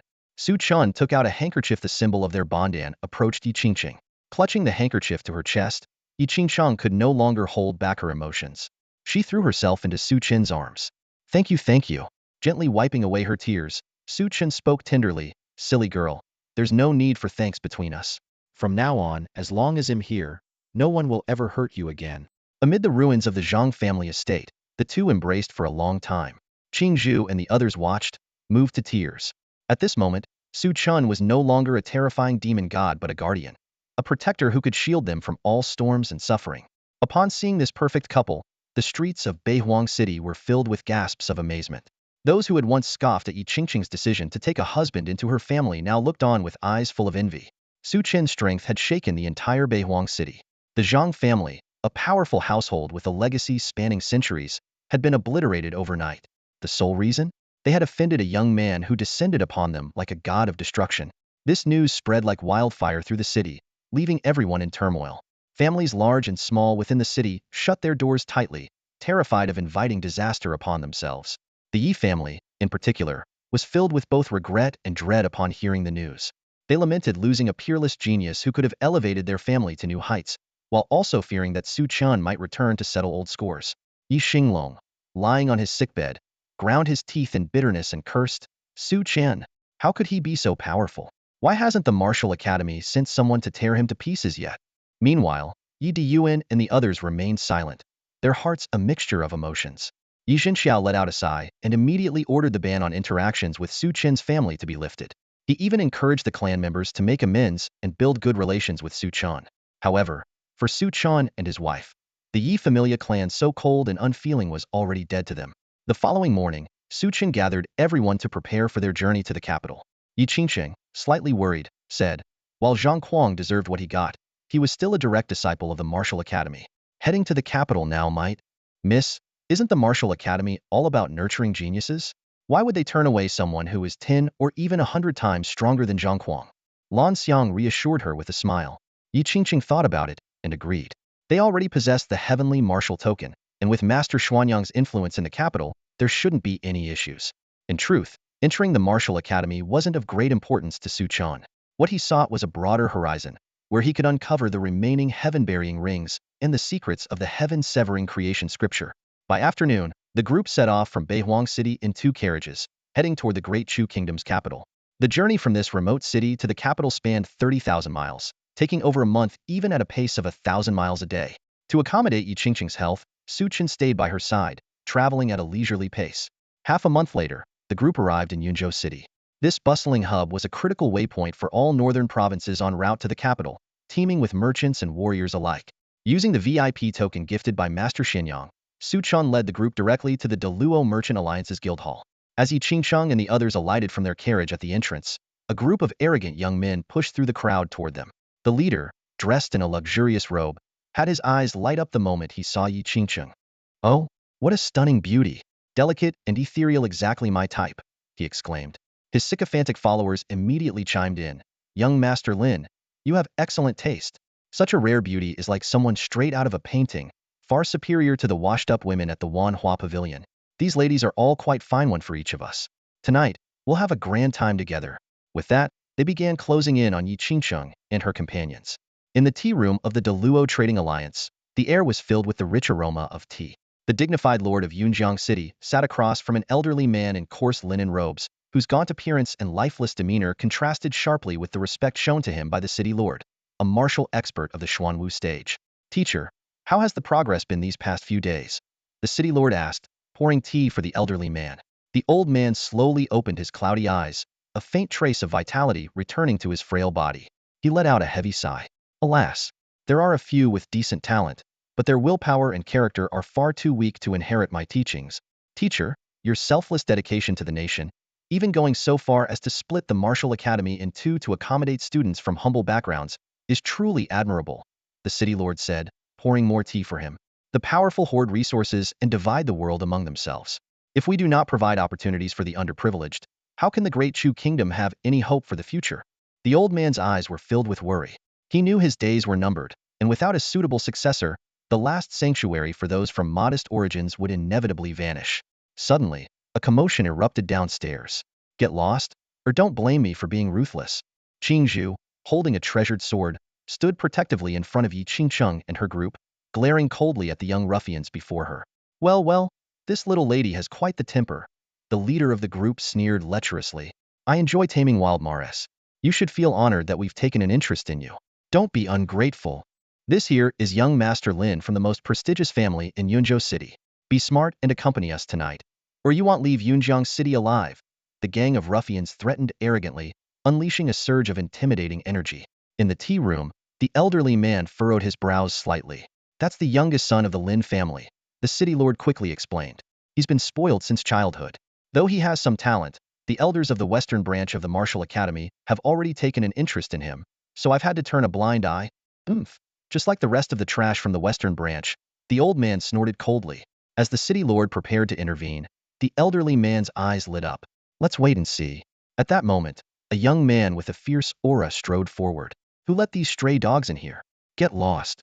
It was Su Chen, who had just finished checking in. Seeing the scene before him, his anger flared.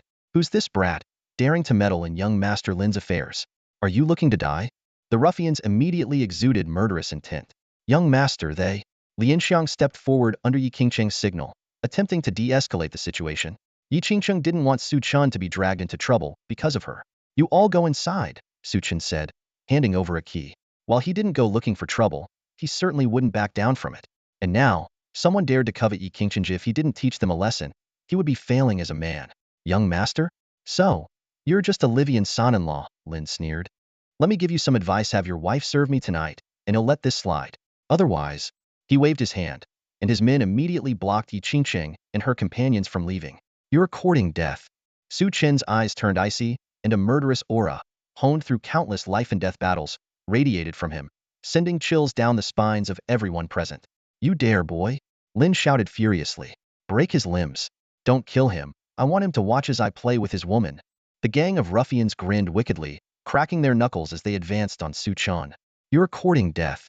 Su Chen's eyes flared with murderous intent, his rage surging like a tidal wave. With a powerful stomp, he launched himself into the air like a cannonball. The energy of his burial heaven technique and the power of his dragon physique erupted simultaneously, his entire being radiating an overwhelming dragon's aura. He charged forward like a ferocious beast in human form. With a single strike, the group of arrogant young men were sent flying, landing in a heap on the ground, groaning in pain. Die! Su Chen's voice was icy and chilling. He advanced swiftly, his fists carrying the force of a vengeful demon, aiming directly for young Master Lin's vital points. You dare lay a hand on me? Young Master Lin roared in terror, unleashing all his strength under the threat of death. A crimson radiance surged from his body, dazzling like a blazing sun. Boom! Their fists collided, and the crimson light exploded across the sky. Under the overwhelming force, young Master Lin's arm was obliterated into a mist of blood. Before he could even rise, Su Chen, filled with fury, stepped forward and mercilessly crushed his lower body with a single stomp. You've ruined me? Young Master Lin screamed hysterically, his hair disheveled, his face pale as paper as he spat out a mouthful of blood. You'll have your life for this. The lackeys, who had just scrambled to their feet, froze in horror at the sight. You're finished, kid. The Lin family has powerful connections, and young Master Lin was set to join the martial arts academy under an elder's mentorship. Now that you've crippled him, they'll annihilate your entire clan. Is that so? Too bad you won't live to see it. Su Chen replied coldly, his aura dominating the scene. As the lackeys tried to help young Master Lin escape, Su Chen raised his hand, summoning a dark sword light that locked onto them. From the upper floor, the governor of Yunzhou City noticed the escalating situation and leapt down, dispersing the sword light just in time. Meanwhile, an old man in plain robes watched the scene through the window with a curious smile, seemingly amused. In Yunzhou City, anyone who dares commit violence will face severe punishment, the governor declared sternly. Recognizing the governor, young Master Lin and his followers immediately found hope. Governor, this man is wreaking havoc and has grievously injured young Master Lin. Please, deliver justice.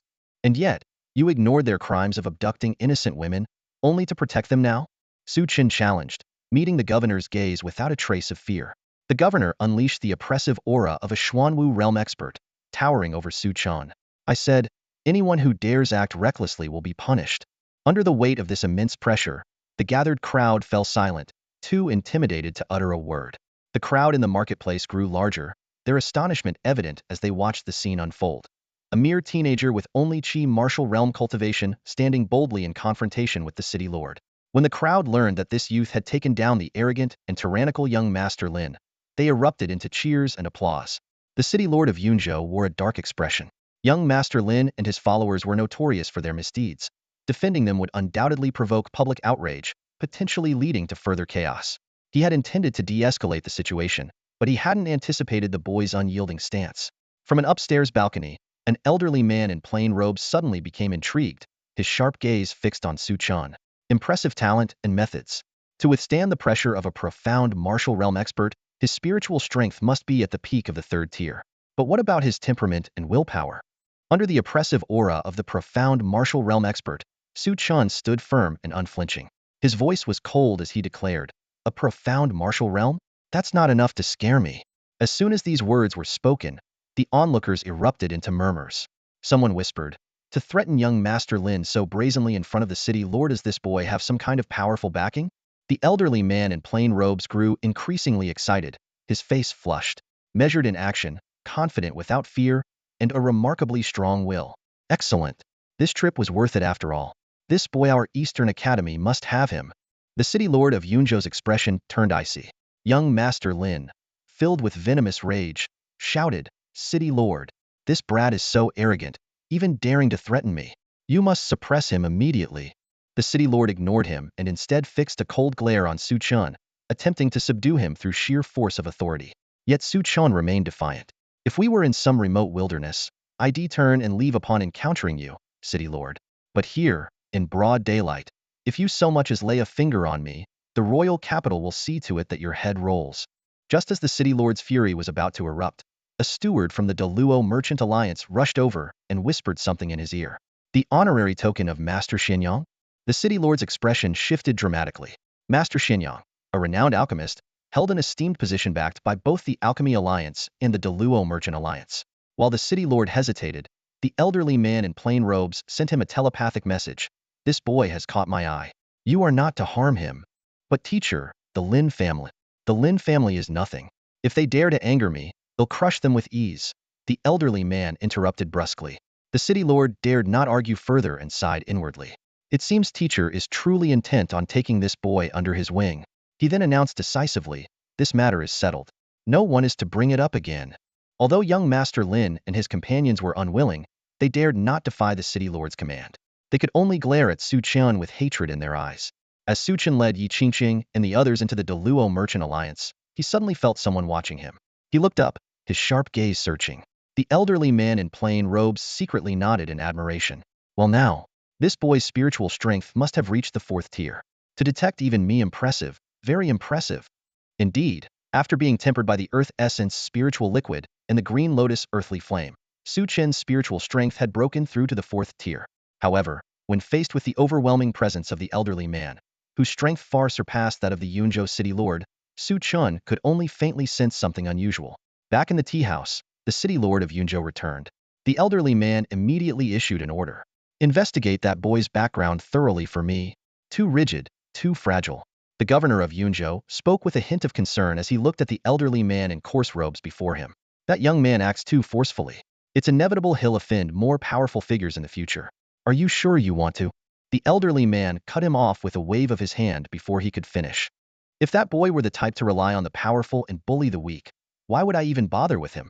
I'm just worried he might drag you down with him, the governor said anxiously. Huh, how many years do I have left anyway? Do you think I'm afraid of being implicated? The old man let out a bitter chuckle, but his eyes were resolute. Meanwhile, in the Lin family residence within Yunzhou City, Su Chen? So that's his name. Young Master Lin raged, smashing objects around him as his face twisted with fury. That wretched lowlife. I swear I'll make you pay for this in blood. Gather my men immediately kill him as soon as he leaves Yunzhou City. Absolutely not. The Lin family patriarch strode in, his voice stern. The governor just warned us that the boy has a significant backing.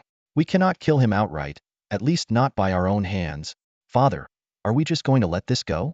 Young Master Lin growled through gritted teeth. Report to the Martial Academy first.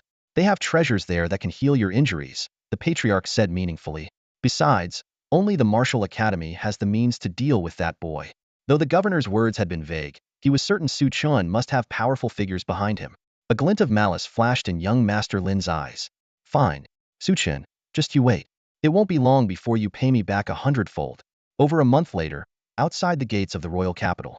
Master, Su Gongzi, Madam Su, you've finally arrived. Grandmaster Xianyang welcomed them warmly. I've been waiting for ages. Was the journey troublesome? Not really. Just encountered some bandits along the way, but they were easy to deal with, Su Chen replied calmly. Though they had faced various challenges during the journey, with his cultivation now at the 9th level of the Qi martial realm and nearing the true martial realm, handling such matters had been no trouble at all.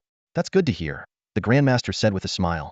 It's already late today, and the Martial Academy is closed. Why not stay at the Pill Alliance for the night and visit tomorrow? That works. This ancient capital, with its million-strong population, was bustling and vibrant in every corner. A long line of carriages and people stretched at the city gates, with those entering all appearing wealthy or influential. Martial artists at the Qi martial realm were a common sight, and even true martial realm cultivators were not rare. Occasionally, a grandmaster at the profound martial realm would pass by on a majestic steed or exotic beast, exuding an overwhelming aura.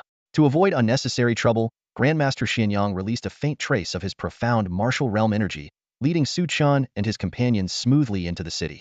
Even in this metropolis, Yi Qingqing's unparalleled beauty drew many admiring gazes. The Pill Alliance, located in the eastern outskirts of the capital, was built atop a hollowed-out volcano, transformed into an enormous natural furnace. The sheer scale of this endeavor left Yi Qingqing and the others in awe. Such extravagance. Even the Deluo Merchant Alliance couldn't compare, could they? Lan Xiang exclaimed in amazement. The Pill Alliance is the global union of alchemists. This is merely one of its smaller branches.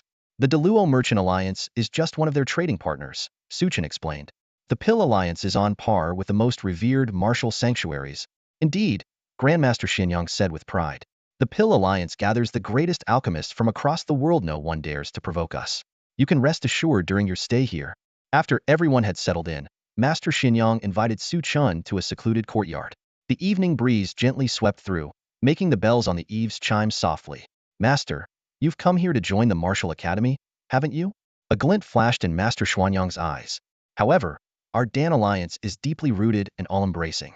Would you perhaps be interested in joining us instead? Su Chen lightly caressed the teacup in his hand.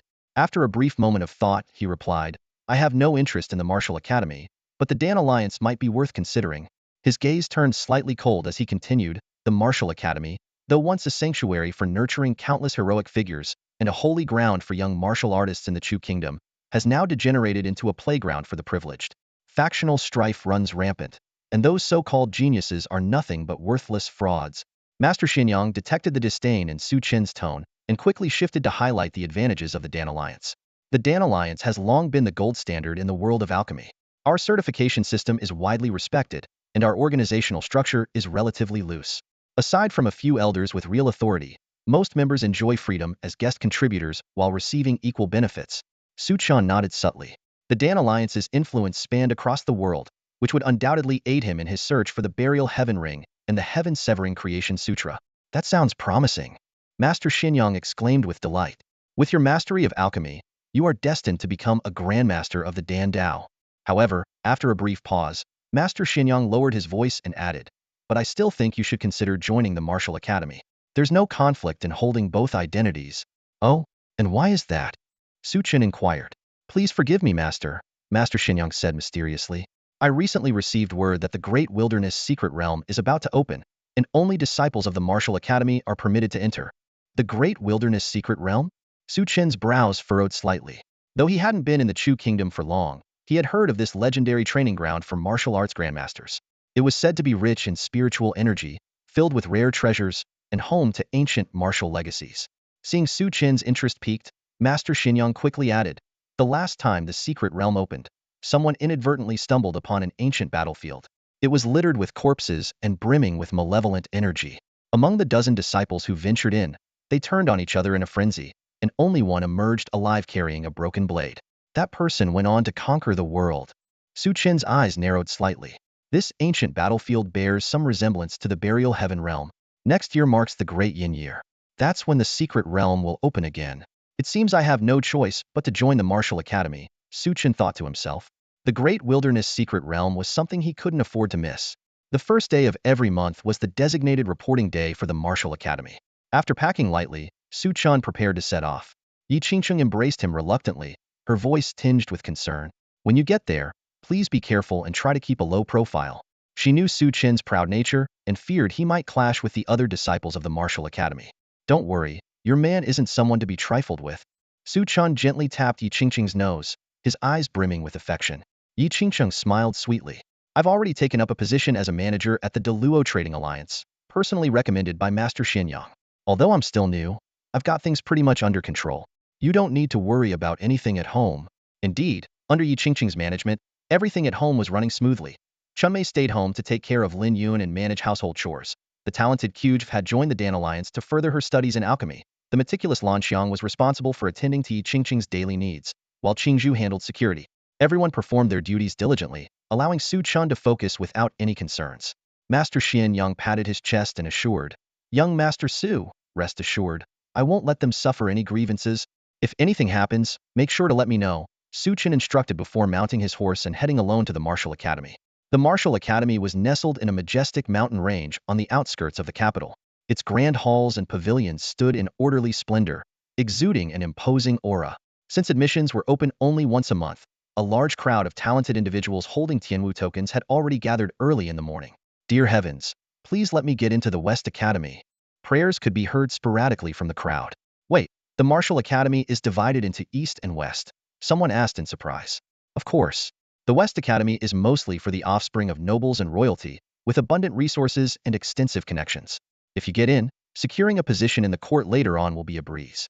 On the other hand, the East Academy is resource-starved, with barely any Xuanwu realm elders, and is filled with students from humble backgrounds. Making a name for yourself there is next to impossible. These words caused many aspiring youths to pale. Despite their talents, they had already spent everything to acquire a Tianwu token. If they were placed in the East Academy, they might as well return home. At that moment, a young man in luxurious robes stood arrogantly. "Humph. Do you think the Martial Academy is a place for country bumpkins like you? If you lack ability, just go back home and stop wasting resources and embarrassing yourselves. Who is he to be so arrogant?" Someone muttered indignantly. "Sure. That's Lin Tianji, the young master of the Lin family from Yunzhou City. He has connections in the court and is guaranteed a spot in the West Academy. You can't afford to offend him." While Lin Tianji basked in his arrogance, his gaze suddenly fell on a young man in blue clothing walking toward him. His expression instantly turned venomous. "You. It's you. Judging by your expression, you'd like to eat me alive? But you're just a eunuch, no teeth, good enough for the job." Su Chen sneered. "Eunuch?" The crowd buzzed with whispers.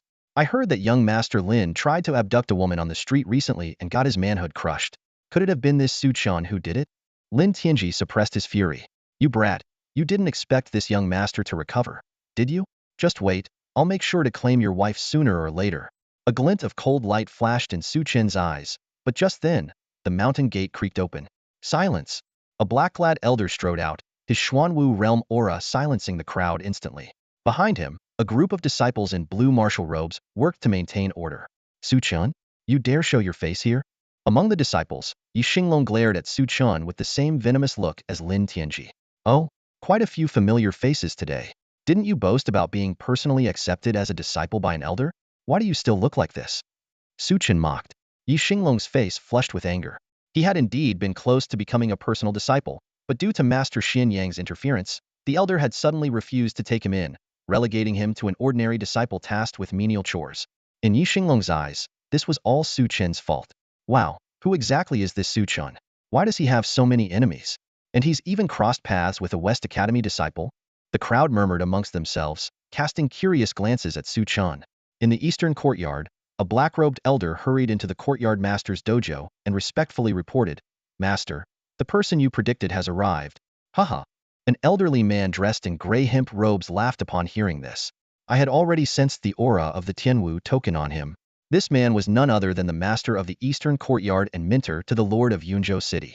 He quickly stood up, eager. "Come, let's go and see him immediately. We can't let the western courtyard seize the opportunity." At the mountain gate, the crowd was abuzz with chatter, causing even the steward elder to frown. "Silence!" Elder Hatai barked coldly. "The sorting into courtyards is about to begin. Anyone who dares to cause a disturbance will be expelled from the mountain gate immediately." The crowd instantly fell silent, lining up obediently. Lin Tianji was the first to step forward. He presented his Tianwu token with a sycophantic smile. "Greetings, Elder Hatai. I am from the Lin family of Yunzhou City. My uncle has already spoken with you." Elder Hatai's expression softened instantly. "Ah, so you're his nephew. You truly possess the same remarkable demeanor as General YY exceptionally gifted. You are indeed a fine talent for our western courtyard." With that, he assigned Lin Tianji to the western courtyard. "Thank you, Elder, for your guidance." Lin Tianji accepted the western courtyard token with a smug look, casting a disdainful glance at Su Chen and the others. "Fool!" Su Chen cursed inwardly. The next few individuals all presented storage pouches, along with their Tianwu tokens. Elder Hatai's smile grew wider as he inspected the spirit stones within, readily admitting them to the western courtyard. Su Chen watched coldly, shaking his head. Such blatant displays of corruption and greed, no wonder the martial academy was in decline. When it was the turn of a plainly dressed young man, he barely began to announce, "I am from Huicheng," before being interrupted. "Your talent is insufficient. Go to the eastern courtyard. Please, Elder, have mercy. I possess a low-grade Earth-level bloodline, and have reached the 8th level of the Qi martial realm." The young man knelt, pleading. Though his strength was not inferior to that of Lin Tianji, his humble origins and lack of funds destined him for rejection. "Outrageous! How dare you dream beyond your station with such qualifications?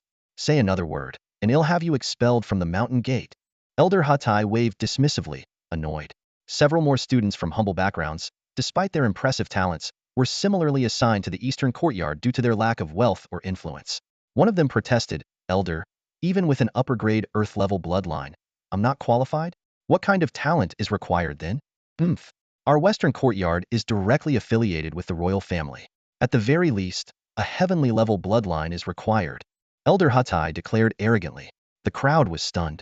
After all, even among the 6 great dynasties of the Huanglong region, heavenly-level bloodlines were extraordinarily rare. In the weaker Great Chu Kingdom, not a single one had appeared in the past century. Finally, it was Su Chen's turn.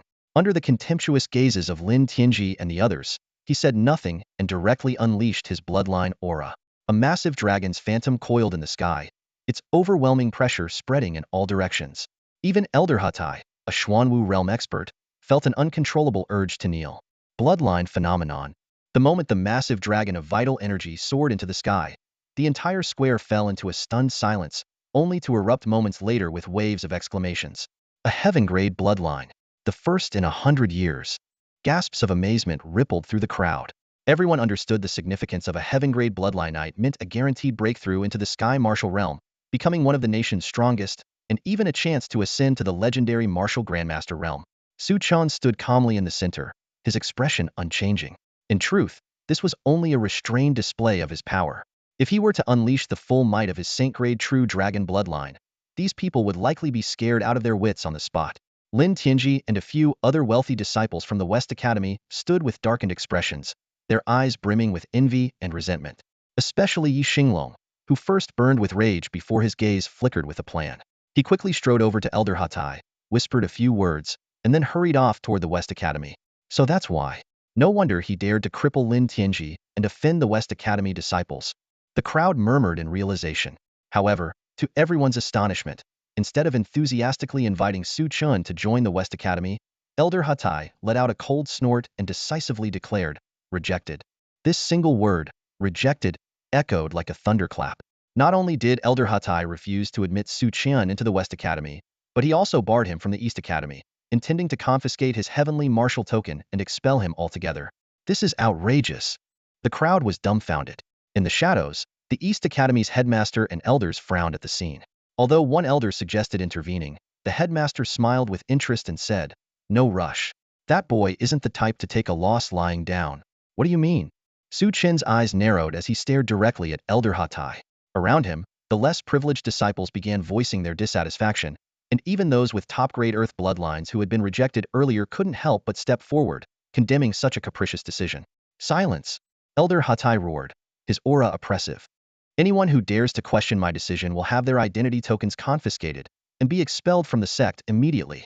Just as the tension reached its peak, Yi Xinglong returned, accompanied by several personal disciples clad in purple martial robes. Leading them was Wang Lin, the son of the Imperial Chancellor, the West Academy's vice headmaster's personal disciple, and an old adversary of Su Chen's from the Great Wilderness Mountains.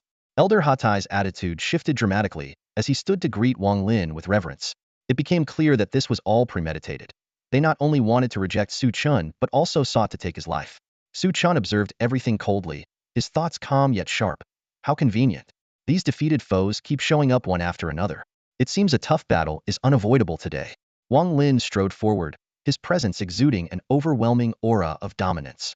Each step he took seemed to weigh heavily on the hearts of those around him, his gaze filled with unbridled arrogance. "Boy, do you still remember me?" His thunderous voice echoed, shaking the surroundings. Su Chen's expression remained indifferent, a trace of disdain flashing in his eyes. Just a defeated opponent, nothing more. The moment those words left his mouth, the crowd erupted into murmurs of disbelief. People exchanged glances, astonished.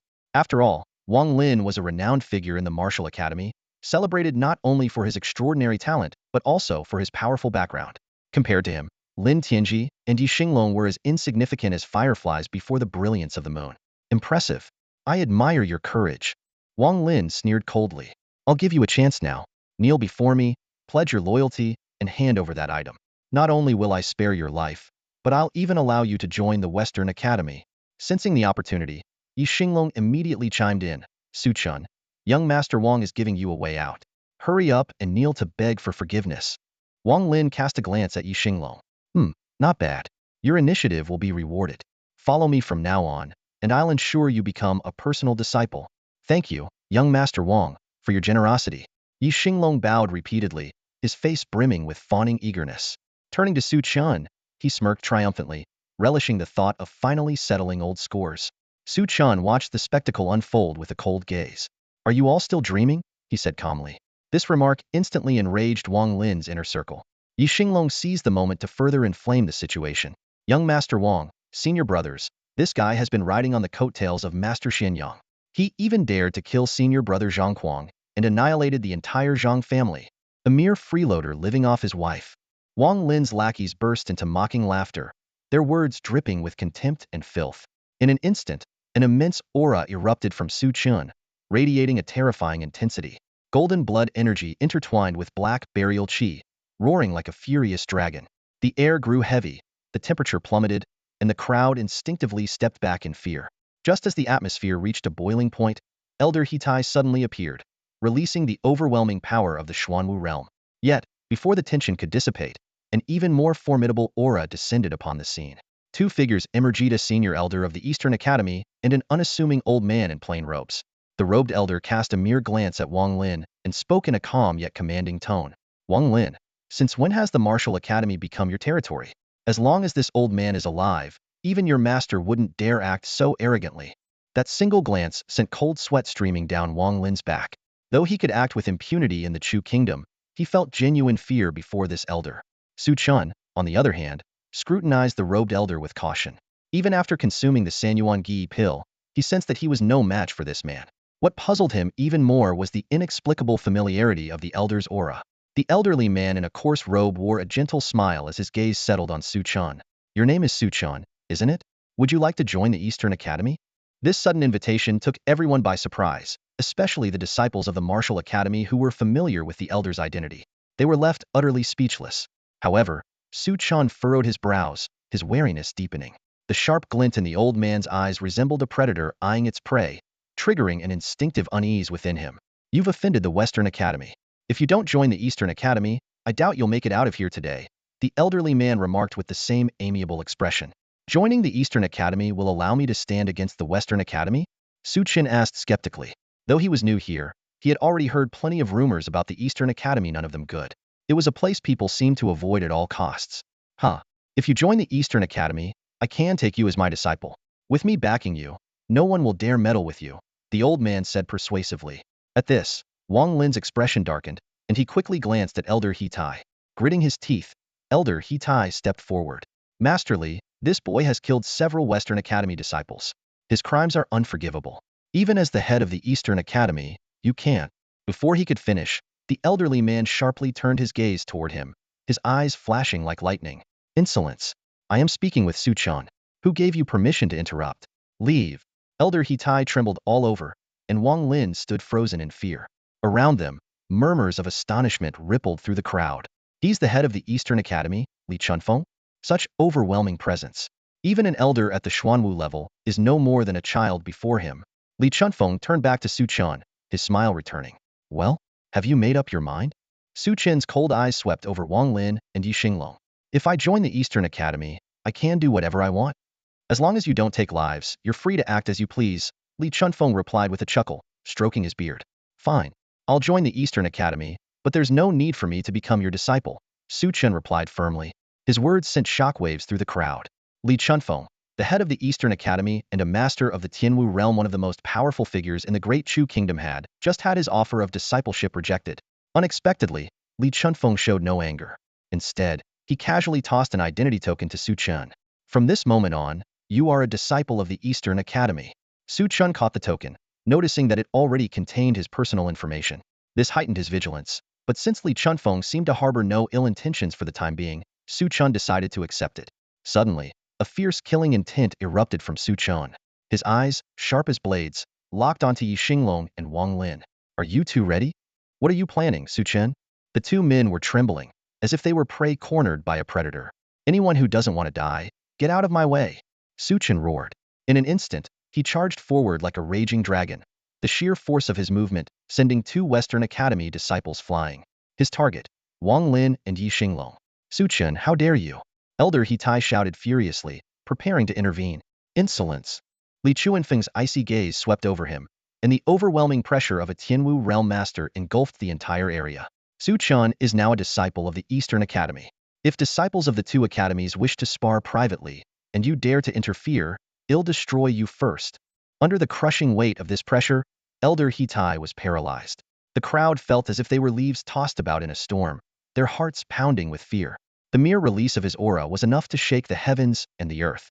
If he were to unleash his full power, the martial academy itself might be reduced to rubble. Wang Lin, gritting his teeth in anger, barked, "Fine. Since this is a duel between disciples of the two academies, all of you, attack him. Whoever cripples Su Chen will be rewarded with 1,000,000 spiritual stones. With such a mere Qi martial realm cultivation, you dare to act so arrogantly." A core disciple of the Western Academy shouted harshly, his eyes gleaming with disdain. Su Chen cast a cold glance at him, refusing to respond. In the next instant, his fist roared forward like a dragon, the overwhelming force of his punch exploding in the air, emanating a chilling, destructive power. The core disciple's expression changed drastically, his scalp tingling with fear. Hastily, he channeled all his cultivation, forming a shield of robust energy. Yet, under Su Chen's unstoppable strike, the defense crumbled instantly. With a resounding crack like thunder, the disciple screamed as he was sent flying. 2,000,000 spirit stones. Cripple him for me. Wang Lin roared furiously, doubling the bounty on the spot. Hearing this, two more core disciples from the Western Academy stepped forward eagerly. Both were experts at the 6th level of the true martial realm. One unleashed the blood demon hand, a massive crimson palm emerging from the nether abyss. The other displayed the small yin-yang palm, manifesting a grinding force of yin and yang in the void. Pathetic tricks. Su Chen snorted coldly, as his buried heaven true qi surged onto his fists. Two dark golden fist imprints tore through the air like demonic dragons, instantly obliterating the opponent's techniques. The two core disciples were no match and were sent flying, spitting blood. 3,000,000. Everyone, attack together and kill him. Wang Lin shouted again, raising the bounty once more. More and more disciples from the Western Academy swarmed in, and in moments, dozens had gathered. Yet Su Chen only grew more imposing, standing tall like a demonic god. He leapt into the air, his aura surging like a thunderous sea, unleashing terrifying waves of energy downward. His punches blazed brilliantly, akin to auroras. Disciples in the Qi martial realm fell apart upon contact, their arms or legs broken. Even true martial realm experts could barely withstand his assault. Su Chen tore through them like a rampaging dragon among sheep, leaving a trail of blood, severed limbs, and endless screams in his wake. Is this even human? The crowd stared at the hellish scene before them, trembling in fear. A mere Qi martial realm cultivator is actually overpowering the entire Western Academy. The devastation among the disciples of the Western Academy was shocking. Those once considered prodigies with extraordinary talent and abundant resources crumbled like fragile paper before Su Chen, scattering and fleeing in mere moments. Stop him. Someone stop him now. Wang Lin, witnessing Su Chen advancing toward him like a demon god, was utterly terrified. Memories of their previous encounter, where he had barely escaped with his life, surged through his mind, leaving him devoid of even the slightest courage to resist. He retreated frantically, raising the bounty again and again, until it reached an astronomical 5,000,000 spirit stones. However, none of the Western Academy disciples, horrified by the carnage around them, dared to step forward. Even Elder Hitai, a powerful cultivator of the Xuanwu realm, stood dumbfounded, muttering to himself, "No wonder the dean values him so highly and even considers taking him as a disciple. This boy is truly against the heavens." Meanwhile, Elder Li Chunfeng of the Eastern Academy watched with astonishment flashing in his eyes. He let out a hearty laugh and exclaimed, "What a remarkable young man! If you can sweep through all opponents below the Xuanwu realm in the Western Academy today, I shall personally appoint you as the chief personal disciple of the Eastern Academy and cultivate you with all my resources. Whatever you need, it's yours." Any lingering displeasure in his heart from earlier had long vanished, replaced by sheer delight in his seasoned gaze. "Arrogant fool! How dare you look down on the Western Academy?" A group of veteran disciples from the Western Academy arrived in fury.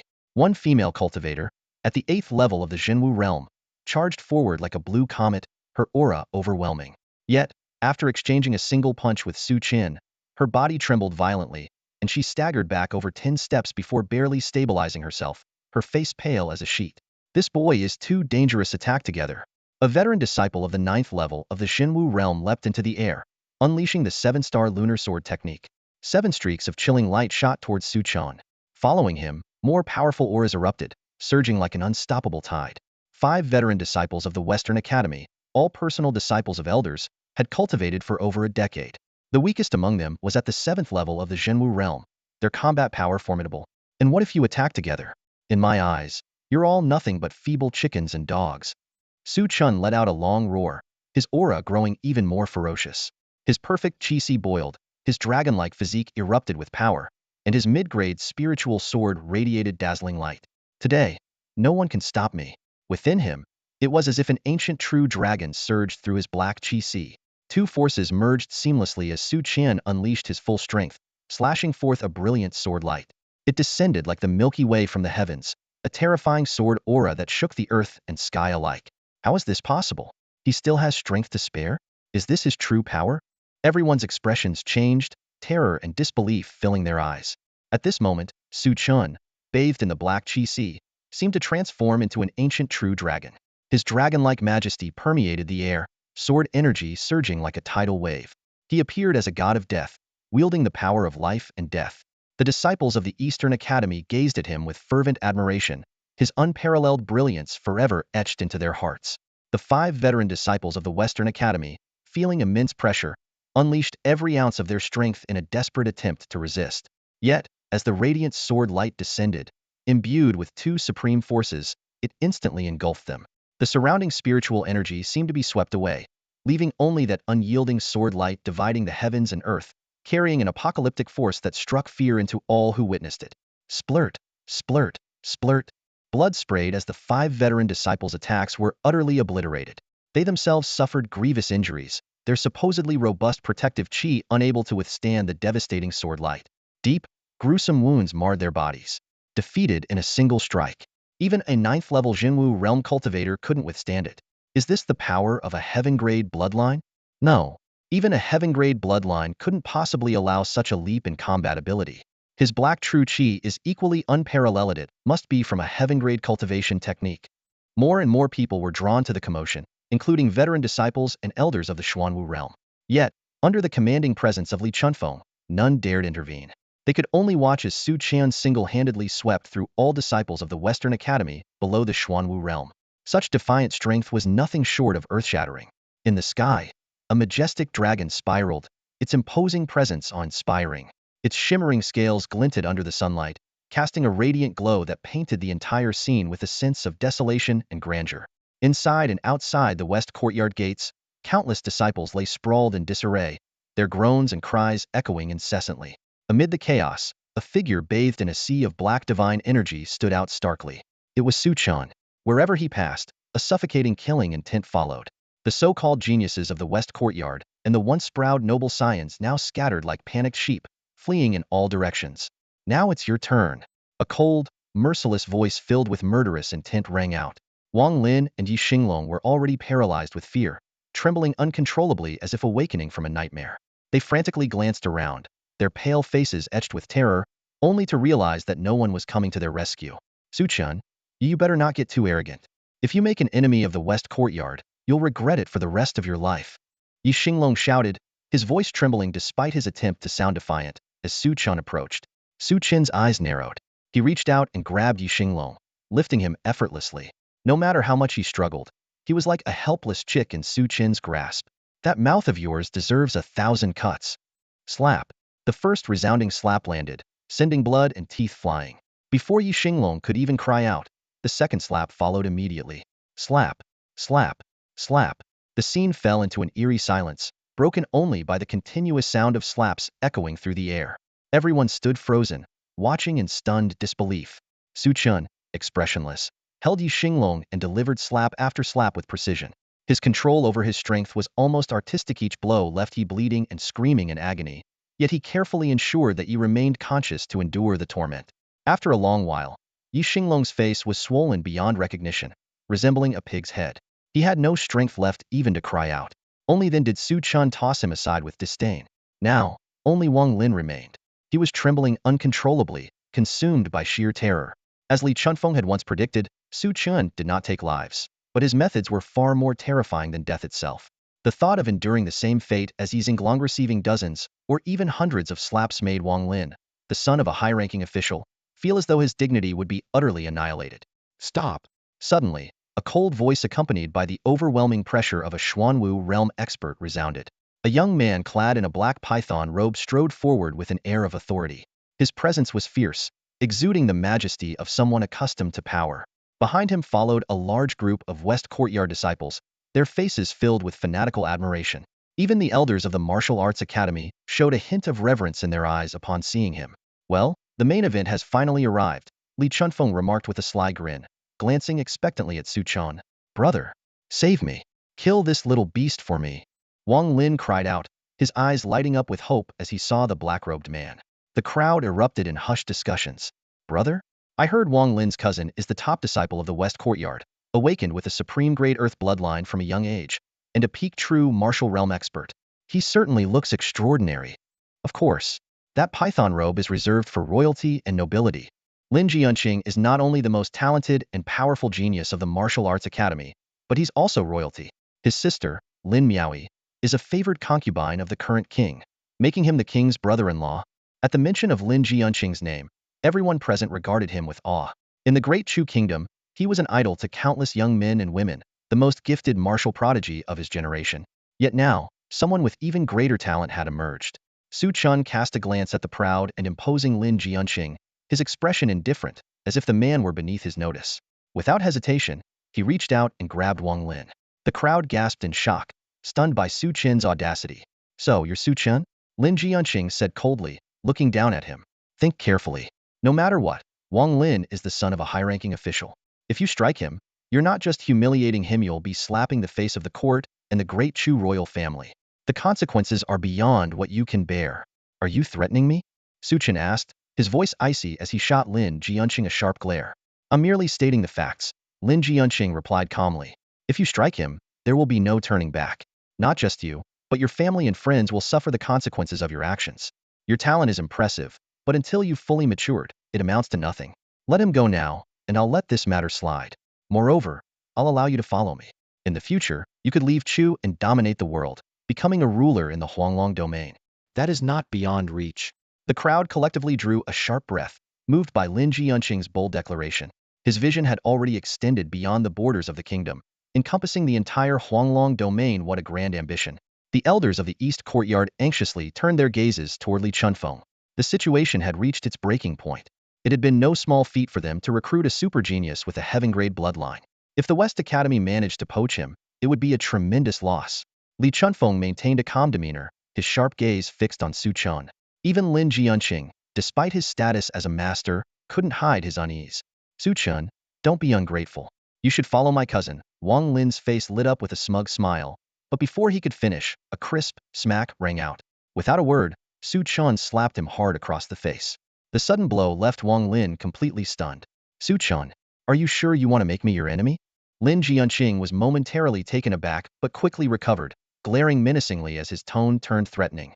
You? Worthy of my attention? Su Chen sneered. Follow Lin Jianqing? What a joke. Even if Lin Jianqing had the talent to dominate the Huanglong region, it was insignificant to Su Chen, who possessed the heaven-burying ring. The Huanglong region was merely a stepping stone. His sights were set on the vast expanse of the multiverse.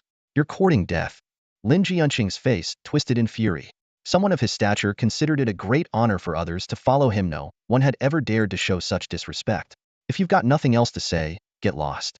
Don't waste my time, I have someone to deal with. Su Chen dismissed Lin Jianqing without so much as a glance, then turned back to the dumbfounded Wang Lin and began beating him mercilessly. Help me, cousin. Save me.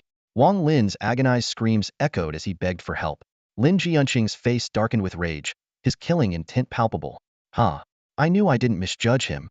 Li Chunfeng chuckled lightly, his eyes locking onto Lin Jianqing, effectively preventing him from acting rashly. Fine. Su Chen, I'll remember this. Lin Jianqing huffed coldly, flicking his sleeves as he stormed off. If not for Li Chunfeng's presence, he would have torn Su Chen to pieces on the spot. The sound of slaps continued to ring out as Su Chen ignored everything around him, relentlessly striking Wang Lin until his face was unrecognizable and he collapsed like a lifeless pig. Everyone was stunned. Su Chen's audacity left Lin Tianji trembling, and fear each slap seemed to land directly on his soul. He deeply regretted provoking this fearless menace. When Wang Lin finally passed out and was discarded to the side, the commotion subsided. The entire Martial Academy was shaken to its core. Su Chen successfully joined the Martial Academy, and Li Chunfeng kept his promise by immediately appointing him as the chief personal disciple of the East Academy, pledging full support for his growth. However, when Su Chen arrived at the East Academy, the sight before him left him speechless. Compared to the bustling and grand West Academy, the East Academy was sparsely populated and in a state of disrepair, its dilapidated appearance a stark contrast. The West Academy is filled with the children of nobility and has abundant resources. Meanwhile, the East Academy receives little support from the court and is left with limited resources. It's an unfortunate reality, an elder of the East Academy sighed. If not for Headmaster Li's strong leadership, the East Academy might have disbanded long ago. But don't worry, the headmaster has instructed me to accommodate any of your needs. I'll do my best to assist you. My name is Su Chen. Elder Su Chen clearly regarded Su Chen as the East Academy's savior, treating him with utmost respect. After all, while Li Chunfeng was formidable, his remaining lifespan was limited. Su Chen's immediate priority was to break through to the true martial realm. However, his chi was vast, and relying solely on pills would not fill it quickly enough to overcome the bottleneck. Haha. Our martial academy is built atop the dragon veins of the Great Chu. By passing through the underground palace, you can refine the energy of the dragon veins to rapidly temper your chi and enhance your cultivation, Elder Xiao Qing explained. The Dragon Veins Underground Palace was a sacred training ground built at great expense, enabling the Academy's disciples to advance quickly. It was the Academy's most treasured asset. Thank you, Elder. In addition, I wish to learn a martial art, Su Chen said. Though he had the heaven-bearing true chi and the Jiao Dragon physique, his techniques were still too limited.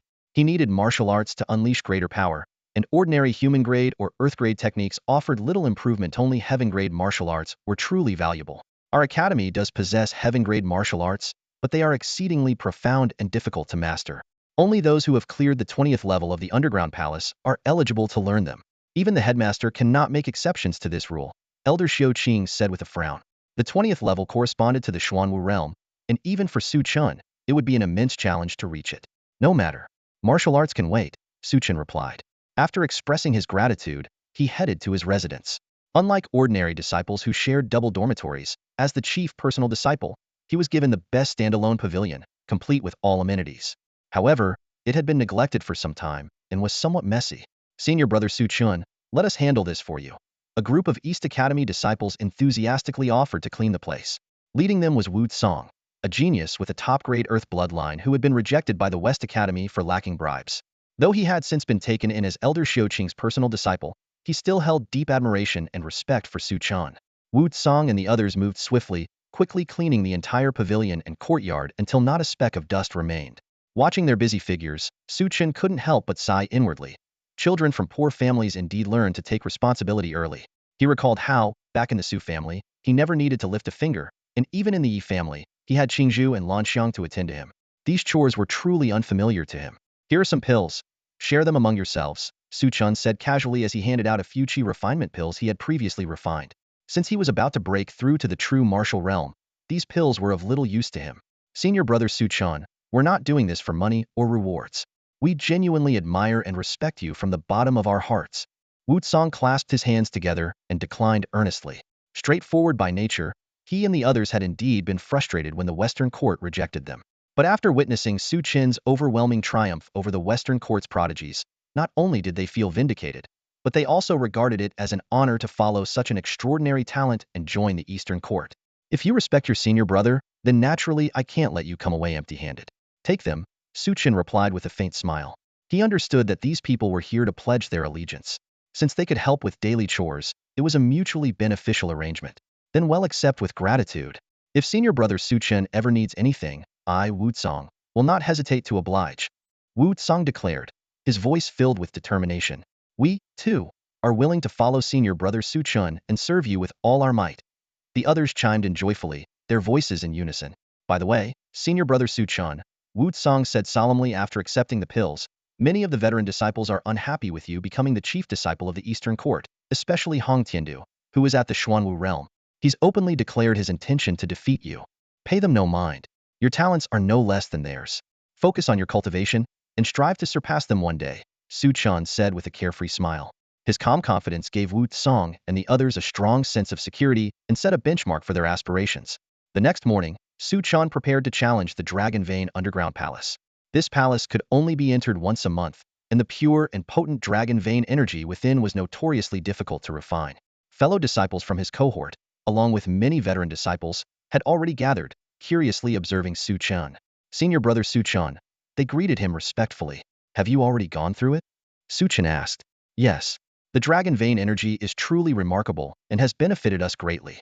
Senior brother Wu Song has already reached the 10th level this time and is certain to break through to the true martial realm, one of them replied excitedly. Before long, Wu Song emerged from the underground palace, his body surrounded by a dense aura of dragon vein energy, his expression radiant. Senior brother Su Chen, you're here? I only made it to the 14th level, but refining the remaining dragon vein energy will be enough for me to break through to the true martial realm. As everyone eagerly anticipated whether Su Chen could work a miracle, a group of veteran disciples clad in purple martial robes rudely pushed through the crowd. Leading them was none other than Hong Tiandu, whose Xuanwu realm aura exuded arrogance. The 20th level? Are you dreaming? Hong Tiandu sneered, fixing his gaze on Wu Song. No one in the martial arts academy has ever broken past the 10th level. Even Lin Jianqing from the Western Court only managed to surpass his limit by 7 levels at most. A few senior disciples of the East Court stood off to the side, their eyes filled with disdain. Our master is a heaven-grade bloodline warrior. Surpassing 8 levels is already the limit. If this kid manages to break through 10 levels, we might as well eat dirt. One of the disciples scoffed, shaking his head in disbelief. Though they had heard rumors of Su Chen's heaven-grade bloodline, they believed that being on par with Li Chunfeng was already the best he could achieve. Then let's wait and see, Wu Song said in a low, steady voice. Hong Tiandu snorted coldly, his gaze shifting toward the Dragon Vein Palace. Let's hope this kid doesn't disappoint me. Otherwise, people might think our East Court is completely out of talent to have chosen someone like him as our chief disciple. The interior of the Dragon Vein Palace was vast and shadowy, with only a single elevator marked with level numbers for selection. The thick, diamond-carved walls were capable of withstanding the attacks of a heavenly martial realm warrior, allowing for unrestricted battles within. Let's start from the 14th floor, Su Chen murmured, pressing a button. The elevator descended slowly, carrying him deeper below. With a thunderous rumble, the stone gate opened. Out stepped a towering armored warrior, nearly 10 feet tall, wielding a massive broadsword with an imposing aura. It was a dragon vein battle spirit, formed by an array. Though not human, its combat power surpassed that of many real warriors.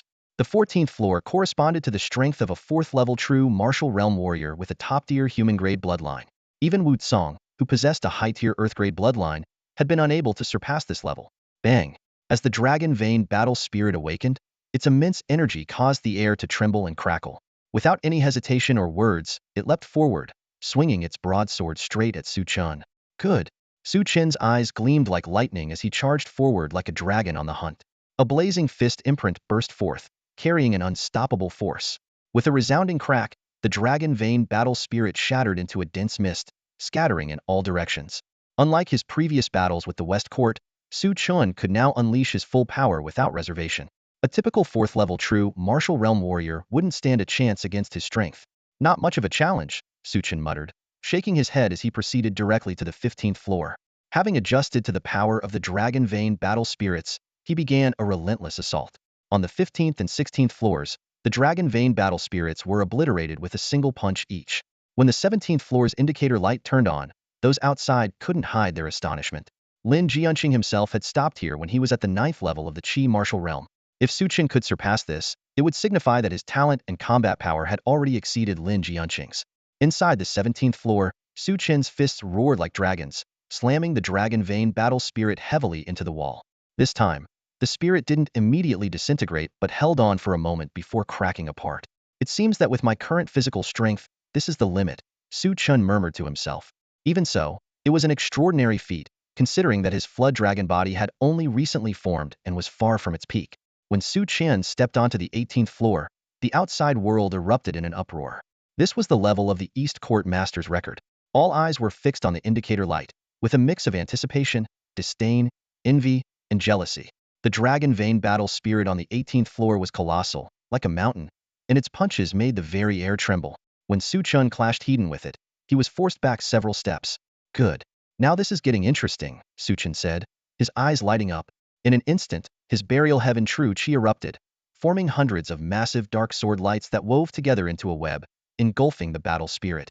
Moments later, the spirit was shredded into countless fragments by the overwhelming sword energy. He passed. He actually broke the court master's record, and so quickly. Could his bloodline talent surpass even the court master's? As the 19th floor's indicator light turned on, Everyone's attention converged once more.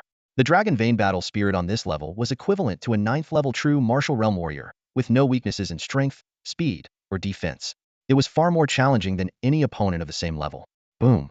Su Chen unleashed the full power of his perfect Qi Si and Flood Dragon body, radiating a blazing divine light. His battle intent surged as he charged forward, his sharp gaze locked onto his powerful foe. The news of Su Chen, a Qi martial realm practitioner, breaking through to the 19th level of the Dragon Vein Underground Palace, spread like wildfire across the entire Eastern Academy. Elders gathered in astonishment, their eyes filled with anticipation. Would the long-standing record of Dean Li Chunfeng finally be shattered today? Within the dimly lit underground palace, two overwhelming forces clashed violently. The air exploded in an instant, and the destructive storm that followed caused the entire palace to tremble. Bring it on! Su Chen roared, launching a powerful punch midair. The force of his strike was immense, as if a towering mountain was crashing down. The Dragon Vein battle spirit, enraged, retaliated with even greater ferocity. In this underground palace, the battle spirit seemed to possess boundless strength, each attack pushing the limits of power. Yet Su Chen's perfect Qi Si continuously supplied him with unrelenting energy. The deafening sound of their battle echoed endlessly, the two opponents locked in a relentless struggle like two mighty dragons entwined in combat. Finally, cracks began to spread across the battle spirit's form, and its power rapidly waned. Seizing the moment, Su Chen charged forward like a ferocious tiger unleashed, delivering a decisive blow that shattered the battle spirit entirely. It dissolved into a mist of light, while Su Chen stood composed, his martial attire spotless and unscathed. A battle spirit is, after all, just a battle spirit. It attacks mechanically, lacking the versatility of a living being, Su Chen remarked with a faint smile. When the indicator for the 20th level lit up, the outside world erupted in shock. Figures like Hong Tiandu wore dark expressions. That arrogant fool is courting death. 9 is the ultimate number, the law of the heavens. To defy it is to tread a path of destruction. But they did not understand Su Chen. Since the day he forged his Hunderjong perfect Qi Si, he had been defying conventions. In his world, the word limit did not exist. In the 20th level, a massive earth-colored dragon, over 10 zhang long, emerged with a deafening roar. The entirety of the Dragon Vein's power seemed to coalesce within its form. The oppressive might of the dragon swept across the palace, forcing Su Chen back several steps, his face momentarily pale. Within the 20th level lies the manifested power of the Dragon Vein spirit. Su Chen's overconfidence will be his undoing. Hong Tiandu sneered coldly, yet Su Chen's gaze remained resolute.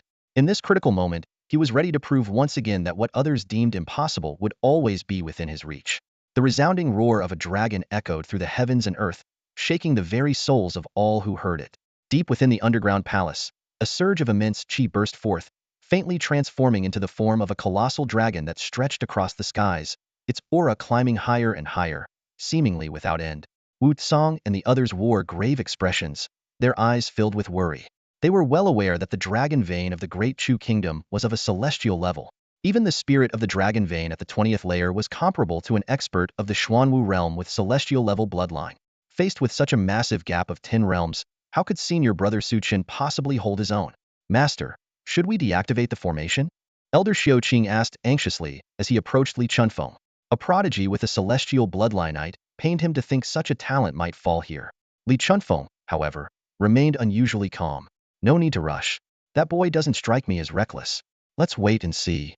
Inside the underground palace, Su Chen stood before the overwhelming might of the Dragon Vein spirit. Yet, instead of fear, his fighting spirit burned brighter. He leapt into the air and unleashed 9 fist seals in an instant, each like a falling star crashing down. The Dragon Vein spirit roared, sweeping its massive tail across the space like a heavenly river cascading down. In an instant, the 9 fist seals were obliterated. Su Chen hastily defended himself, but was still sent flying by the terrifying force, coughing up a mouthful of blood. So powerful! Su Chen exclaimed as he rose to his feet. Though his face was pale, the fire in his eyes burned even fiercer. Good. Now this feels like a real opponent. The Dragon Vein spirit opened its maw and unleashed a torrent of blazing dragon flames, igniting the entire underground palace. Standing amidst the sea of fire, Su Chen's blood surged as if set aflame. Golden light erupted from his body, and the sealed power within his eyes shattered through its restraints and awakened with a thunderous force. In the void, the apparition of a primordial true dragon emerged, radiating an unparalleled sense of dominance. Su Chen's eyes glowed with a cold, regal brilliance as he struck out with a palm, instantly extinguishing the raging dragon flames. The dragon vein spirit let out a series of low growls, its massive body trembling as though suppressed by some unfathomable force. At last, I can fight without holding back. Su Chen fully unleashed his true dragon bloodline, surrounded by countless golden dragon shadows. The power of his saint-level bloodline surged through every fiber of his being. Perish! With a palm strike resembling the claw of a true dragon, he encompassed the entire underground palace. Under this crushing pressure, the dragon vein spirit quivered and was instantly shattered. The resulting shockwaves reverberated through the wilderness mountains outside the martial academy, as if threatening to tear the world apart. A disturbance in the dragon vein? How is this possible? Elder Xiaoqing exclaimed in shock. Li Chunfeng immediately sensed that the source of the disturbance was the underground palace, his eyes filled with disbelief. However, the dragon vein soon calmed, leaving him unable to investigate further. He did it. Su Chen made it through the 20th layer. A voice of astonishment erupted, triggering an uproar. The 20th level of the Dragon Vein Underground Palace. This name was like an insurmountable chasm within the martial academy. Over the years, even the most talented disciples who had ascended to the Xuanwu realm struggled to conquer this trial. Deep within the underground palace, the terrifying power of the Dragon Vein spirit had long left an indelible mark on the souls of countless disciples. Yet today, everyone witnessed the birth of a miracle. Senior brother Su Chen truly lives up to the title of a peerless prodigy. Wu Tsong and the others were trembling with excitement. A new disciple, with only 9th level Qi martial realm cultivation, had managed to overcome 10 levels above his rank and successfully pass the trial of the 20th level. Impossible. This must be an illusion. The veteran disciples who had been mocking him moments ago stared wide-eyed in disbelief. Some even pinched their faces hard, trying to confirm if this was real. Even the usually composed Hong Tian was utterly dumbfounded. A true monster, an absolute genius. At last, the Eastern Academy has produced a young prodigy. Elder Xiaoqing exclaimed, waving his arms in enthusiasm. Beside him, Li Chunfeng remained silent, yet the joy in his eyes was unmistakable. Inside the underground palace, as the dragon vein spirit was vanquished, streams of earth-yellow divine light swirled through the void like soaring dragons. These beams of energy, radiating divine brilliance, were the legendary dragon vein Kitwani in total, corresponding to the 20 levels Su Chen had conquered. The most striking was the 20th stream of dragon vein Qi. It transformed into a form about a meter long, resembling a miniature version of the dragon vein spirit. In its mouth, it held a radiant orb that shimmered with unparalleled purity, emitting an energy wave even more potent than that of true dragon blood. Headmaster, that dragon vein Qi essence, accumulated over many years, was intended to aid you in breaking through to martial grandmaster. Elder Xiaoqing looked at Li Chunfeng in astonishment. Li Chunfeng, however, shook his head and smiled. Breaking through to martial grandmaster is no easy feat. I know my physical condition well. Even with another decade of accumulation, the chances are slim. It's better to lend Su Chen a helping hand and secure a brighter future for the Eastern Academy. Su Chen did not refuse this extraordinary gift. He opened his mouth and absorbed all the dragon vein Qi, immediately activating the buried heaven divine art to refine it. The immense energy surged through him like a blazing inferno, causing his skin to crack. The energy within the dragon orb, in particular, erupted with volcanic intensity. Golden radiance began to shimmer across his body, releasing an ancient and mysterious bloodline power that voraciously absorbed the energy. Every part of him, his meridians, organs, and even his bones underwent a complete transformation. As Su Chen's aura skyrocketed, his vigorous lifeblood manifested as a golden dragon coiling around him. His body became translucent, as if forged from divine gold, radiating an awe-inspiring divine brilliance. Outside, the sky suddenly darkened, and a dazzling divine beam pierced through the heavens. A terrifying wave of energy spread out, as if a true dragon had descended upon the world. The sheer intensity of this phenomenon made everyone present tremble uncontrollably, some even feeling an urge to kneel in reverence. Can Su Chen really only possess a heaven-grade bloodline? Elder Xiaoqing murmured in shock. Even when Li Chunfeng broke through to the Tianwu realm back in the day, he had not caused such an earth-shattering phenomenon. A merely of low-tier heaven-grade bloodline, Li Chunfeng's gaze lingered on Su Chen for a moment, his eyes suddenly shifting. He had discerned that Su Chen's bloodline talent far surpassed the heaven grade, yet he dared not reveal it. In this martial world, it was not uncommon for individuals to covet others' bloodlines and forcibly seize them. When faced with immense benefits, human nature is most easily distorted. Boom! Within his dantian, it was as if the heavens and earth had been split apart, with endless chaotic mist surging. The true martial realm had finally broken through. A torrent of dragon vein energy shattered the bottleneck, causing his chi to expand crazily to 10 times its original size. Invisible true energy condensed into a liquid state, pouring into the chi and stirring up towering waves. This was the profound transformation of the true martial realm where chi solidified, and quantitative change led to qualitative change, akin to countless streams converging into a hurricane capable of leveling mountains and seas. Even more astonishing was the awakening of his bloodline. At the moment when the dragon vein energy was fully refined, golden radiance enveloped Su Chen, and thunderous brilliance burst forth. An ancient and mysterious aura swept across the surroundings. The flood dragon physique had finally reached perfection. Bang, bang, bang. His heartbeat pounded like war drums, and his chi and blood transformed into golden dragon scales that covered his entire body. At this moment, Su Chen resembled a true dragon descending upon the world. Clenching his fists tightly, he felt the surging power within him, as turbulent as a mighty river. If he were to face the dragon vein spirit again, he could crush it with his physical strength alone. However, after examining himself internally, Su Chen's brows furrowed slightly. Despite absorbing such an immense amount of dragon vein energy, his vast chi was only a tenth full. The perfect chi had exponentially expanded after his breakthrough, far exceeding that of ordinary people. This was both an opportunity and a challenge. Filling such an immense chi would require resources and time dozens of times greater than normal. This burial heaven divine technique is indeed powerful, but it's truly a money pit, Su Chen thought to himself. Even with Li Chuanfeng's full support, the Eastern Academy's limited resources were unlikely to sustain such a bottomless cultivation method. It seemed he would have to frequently return to the Alchemy Alliance to refine pills and earn spirit stones. As he stepped out of the underground palace, the sun shone brightly, and a gentle breeze carried a refreshing coolness. Su Chen felt elated. This round of cultivation had yielded significant results. He had broken through to the true martial realm, perfected his flood dragon physique, and increased his combat strength more than tenfold. He's out. It's senior brother Su Chen. The waiting disciples had not left, especially the senior ones who were eager to catch a glimpse of the person who had triggered such divine phenomena. Su Chen's aura was now restrained, his expression calm, and his demeanor reminiscent of a noble young master. A faint, mischievous smile played on his lips. Yet, no one dared to underestimate him, except for one Hong Tiandu. The Academy Master gave you the dragon vein essence he had accumulated over the years, and you only managed to reach the first level of the true martial realm? What a waste of resources. Heaven-grade bloodline? More like trash bloodline. His eyes were filled with resentment and anger. In his view, the position of Eastern Academy's top disciple, the Academy's full support, and the dragon vein energy, all of it should have been his. He was convinced he could have achieved far more and accomplished greater things. This sense of having everything taken from him was unbearable. Trash bloodline? Su Chen's eyes narrowed as he chuckled coldly. A frog at the bottom of a well. How could you comprehend the aspirations of a Kuanpeng? Su Chen had long heard that Hong Tiandu was no easy opponent, so he naturally didn't bother to show him a friendly face. The atmosphere in the arena immediately grew tense, like a drawn sword ready to strike. I'm a frog in a well, and you're a soaring rock? Hong Tiandu glared at Su Chen, pointing angrily as he shouted.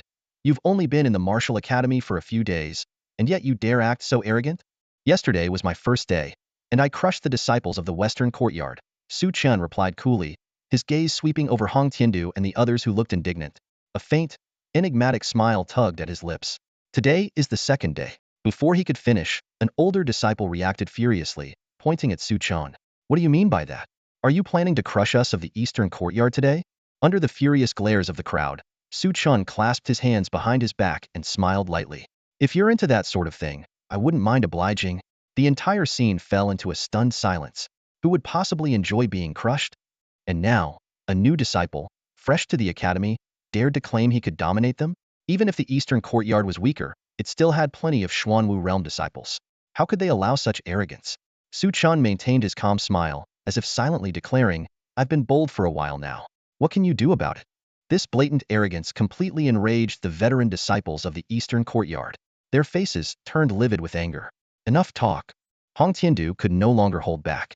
A powerful aura erupted from him as he strode forward, glaring at Su Chen. I'm here today to teach you a lesson and show you how to properly respect your senior brothers. If you don't have the guts to fight, then step down from your position as chief disciple and spare yourself the humiliation. So, Su Chen, do you dare to fight? Other veteran disciples chimed in. This is the Martial Academy. The chief disciple should earn respect through strength. If you don't even have the courage to face us, then admit defeat now. I just think it's too much trouble to fight one by one. Why don't you all come at me together? I've got other things to do, Su Chen replied with the same calm tone. These words further infuriated the veteran disciples. This arrogant newcomer truly intended to take them all down in one go. On the sidelines, Wu Tsang and the others watched in awe. They had always admired Su Chen's talent and strength, but they hadn't expected his words to be just as sharp and unyielding. Don't get too full of yourself, Su Chen. Senior brother Hong has always been the strongest among us. He alone is more than enough to deal with you. That's right.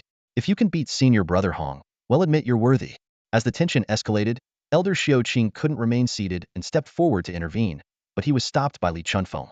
Why are you stopping me, Academy Master? Didn't you always teach us that the Eastern Courtyard must unite as one to face external threats? Xiaoqing asked in confusion. This is exactly for the sake of unity, Li Chunfeng said, standing with his hands behind his back. Seeing Xiaoqing's puzzled expression, he added, don't worry. I've already communicated with both of them to keep it controlled. No lives will be at risk. In front of the Dragon Vein Palace, the new and veteran disciples stood on either side, their eyes fixed on the two opponents in the center of the field. A true martial First Realm disciple facing a Xuanwu Third Realm disciple. Such a wide gap in cultivation levels, coupled with Hong Tianda's exceptional talent, made the outcome uncertain. Wu Tsang and the others couldn't understand why Su Chen, despite refining so much Dragon Vein energy, had only broken through to the First Realm. After all, he possessed a heavenly grade bloodline. Talent alone has never been the deciding factor for a warrior's strength or future. After today, you'll all understand that. Hong Tiandu sneered arrogantly. And you think you're the one to teach me this lesson? Su Chen countered, his gaze icy. As a senior, there's much I can teach you. Now, prepare to face me. With a loud shout, Hong Tiandu began forming seals, his body radiating a blazing light. A violent aura surged like an ancient volcano awakening. With a flick of his finger, a dazzling beam of light shot through the void, the scorching young energy resembling sunfire, burning holes into the air itself. It's here. Senior brother Hong's ultimate move, a heaven-tier martial technique, the innate Six Sun's finger, the veteran disciples of the Eastern Courtyard exclaimed. Determined to end the fight swiftly, Hong Tiandu gave Su Chen no breathing room. His seal-covered hands moved rapidly, unleashing 6 terrifying streams of finger energy in one breath, like 6 blazing suns tearing through the sky. Incredible! Is this the power of a heaven-tier martial technique? The 6 streams of finger energy crisscrossed, distorting the void. Even the heavens and earth seemed fragile, on the verge of collapse. Such overwhelming power would obliterate most Xuanwu realm warriors in an instant. Su Chen faced the oncoming 6 powerful finger strikes with a calm demeanor. His 4th-tier spiritual force spread out like a tide, instantly locking onto the trajectory of each strike.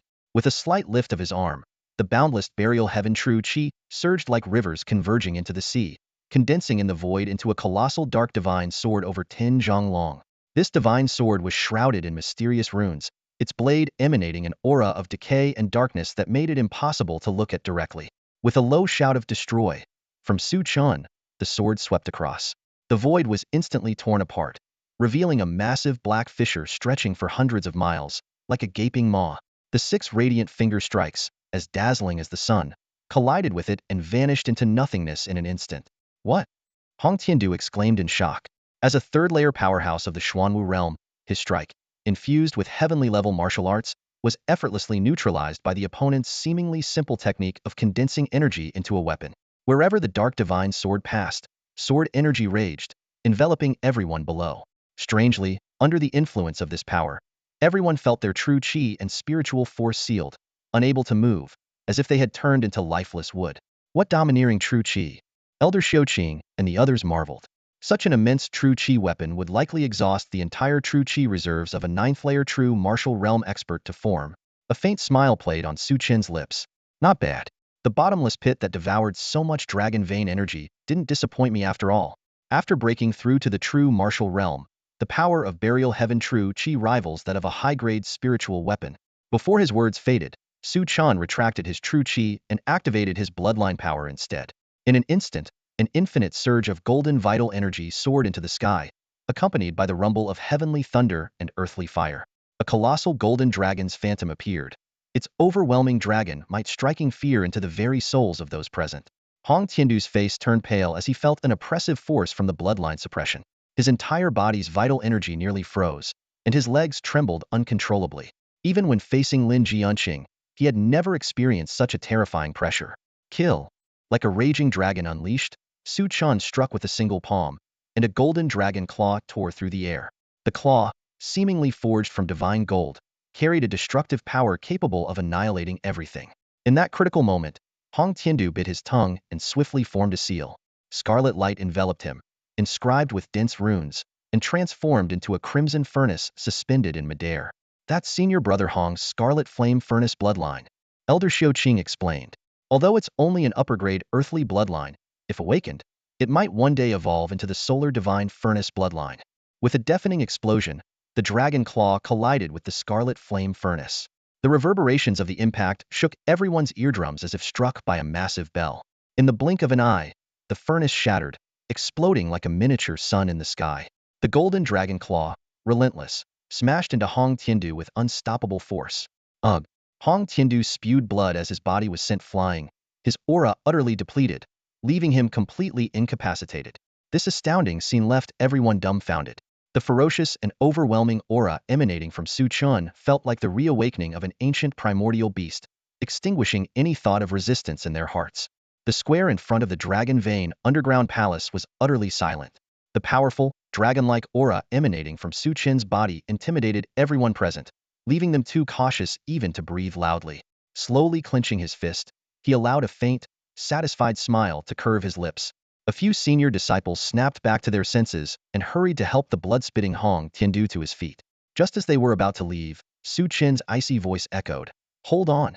Who was it just now that wanted to teach me a lesson?" Hong Tiandu's gaze was complicated as he looked at Su Chen. The power behind that single strike, if not for Su Chen holding back, would have surely killed him. The stark gap in strength left Hong Tiandu with a mix of emotions. Hong Tiandu greets senior brother. At last, this genius who had reigned supreme in the Eastern Court for over a decade trembled as he bowed deeply before Su Chen. The scene stunned everyone.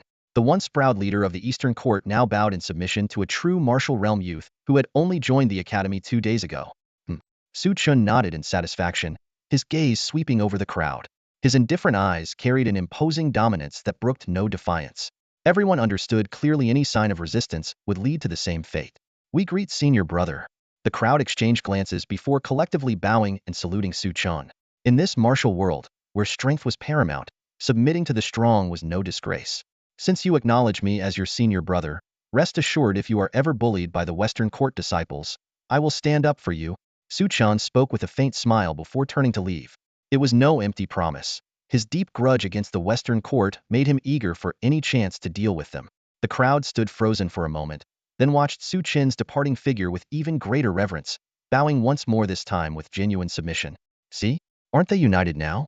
Li Chunfeng chuckled as he stroked his beard, watching Su Chen walk away.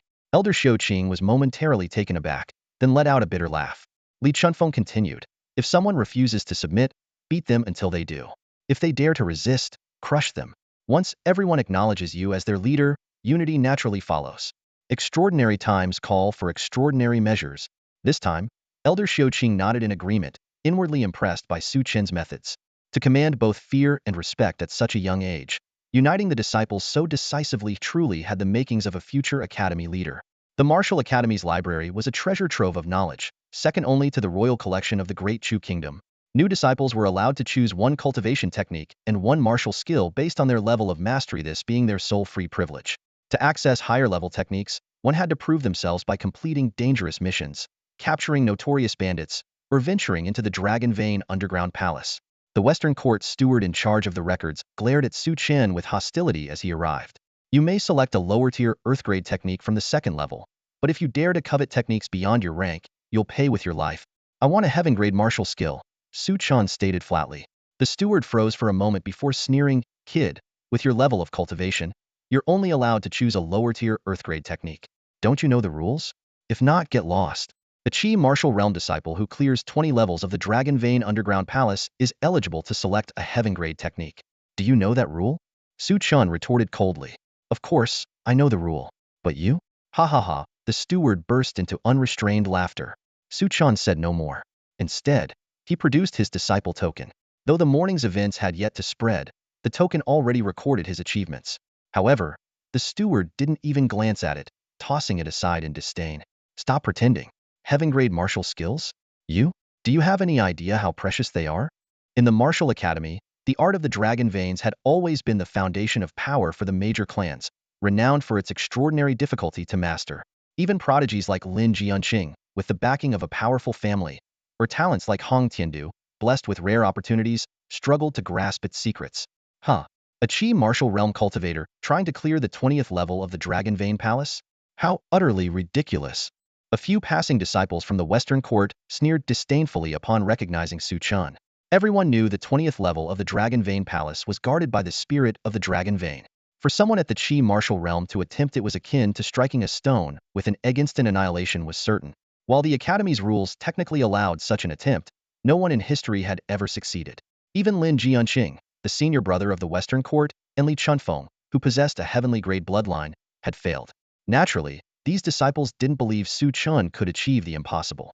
Su Chen narrowed his eyes slightly, his expression calm as he retrieved his disciple token. Oh, and how exactly should I prove myself? Those who knew Su Chen would recognize this as a warning sign of his impending fury. However, these clueless Western court disciples seemed oblivious. Here's an idea. If you can withstand 2 moves from me, I'll let you proceed. How about that? The supervising disciple smirked mockingly. He had long wanted to teach Su Chen a lesson, both to vent the Western court's frustrations and to curry favor with Wang Lin and Lin Jianqing, though Li Chuanfeng's presence had held him back until now. Kid, if you're too scared, just scram already. The other Western court disciples jeered. He's just a coward who preys on the weak. Oh, if you're so eager to get beaten up, I'd be happy to oblige. Su Chen let out a cold laugh, his aura surging dramatically. The supervising disciple froze, clearly not expecting someone in the Qi martial realm to accept the challenge.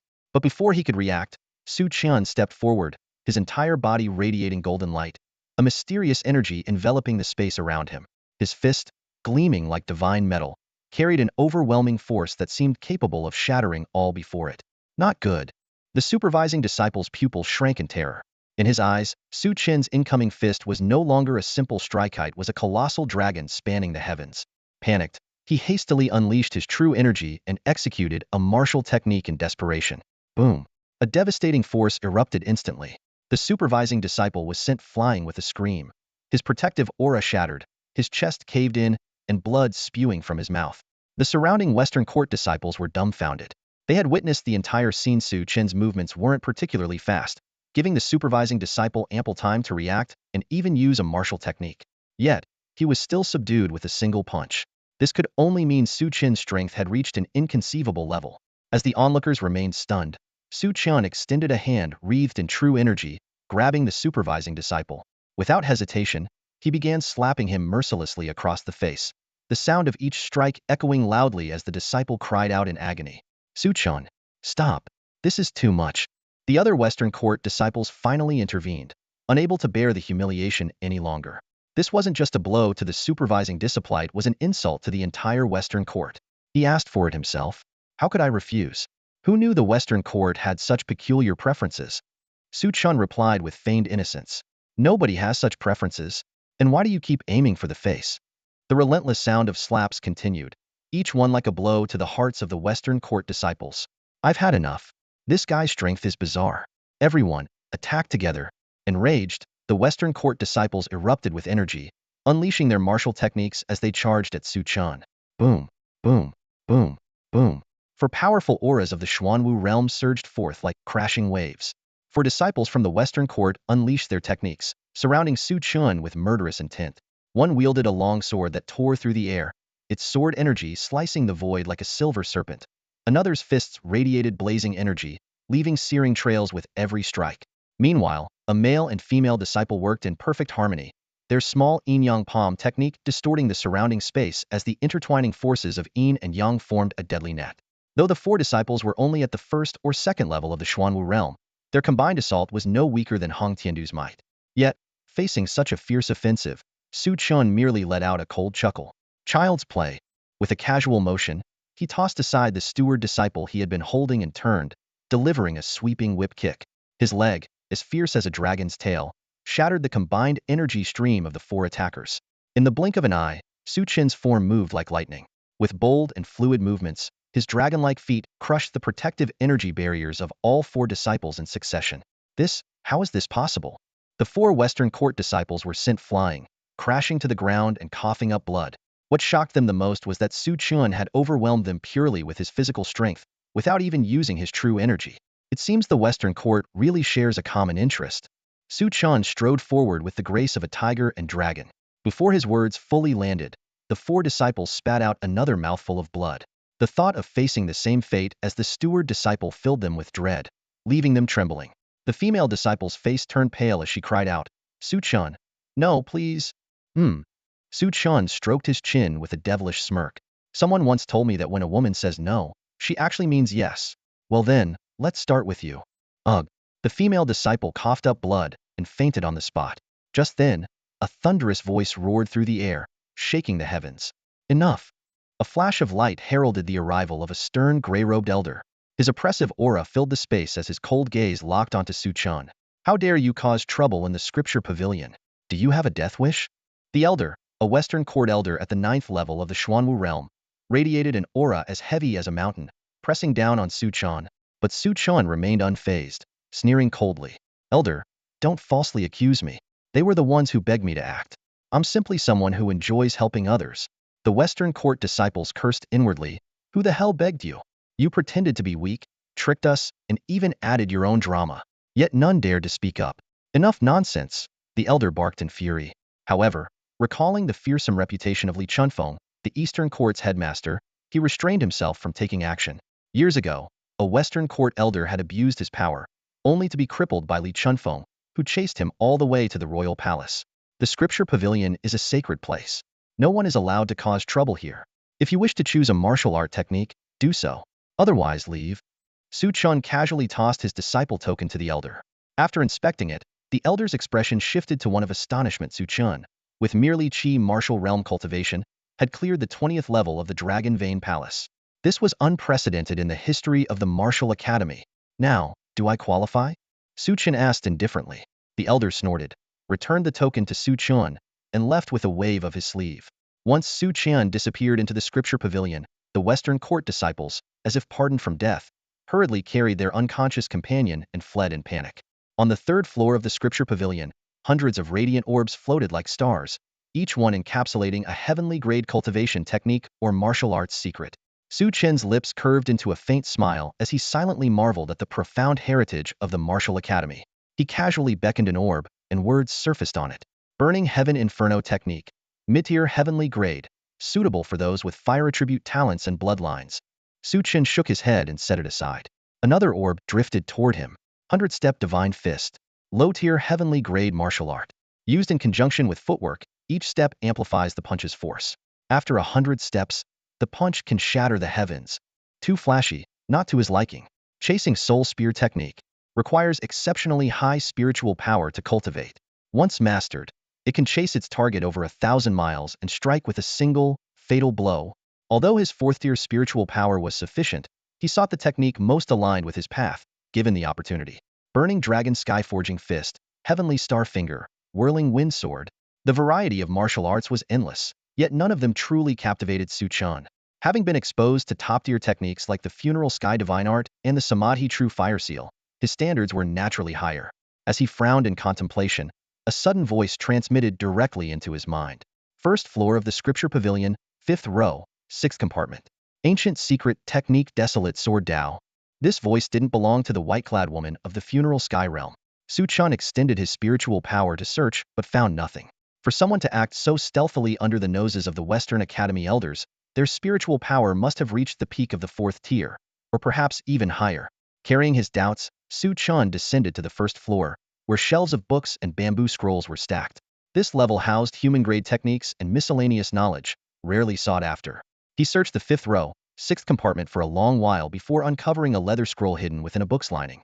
The scroll, grayish-brown and extremely thin yet incredibly durable, resisted even Su Chen's full strength despite his perfected flood dragon physique. Its jagged edges suggested it had been forcibly torn. Unrolling it, he found obscure text inscribed on its surface. When gods and demons perish, martial arts rise. The desolate era emerges. With the sword, prove the Tao and recreate heaven and earth. The entire text read more like an ancient historical record than a sword technique. Just as Su Chen felt he'd been tricked, the mysterious voice resounded again. In the ancient era, spiritual energy flourished. Refining essence into Qi, Qi into spirit, and spirit back to the void. Only then could one become the strongest in martial arts. Refining essence, Qi, and spirit together?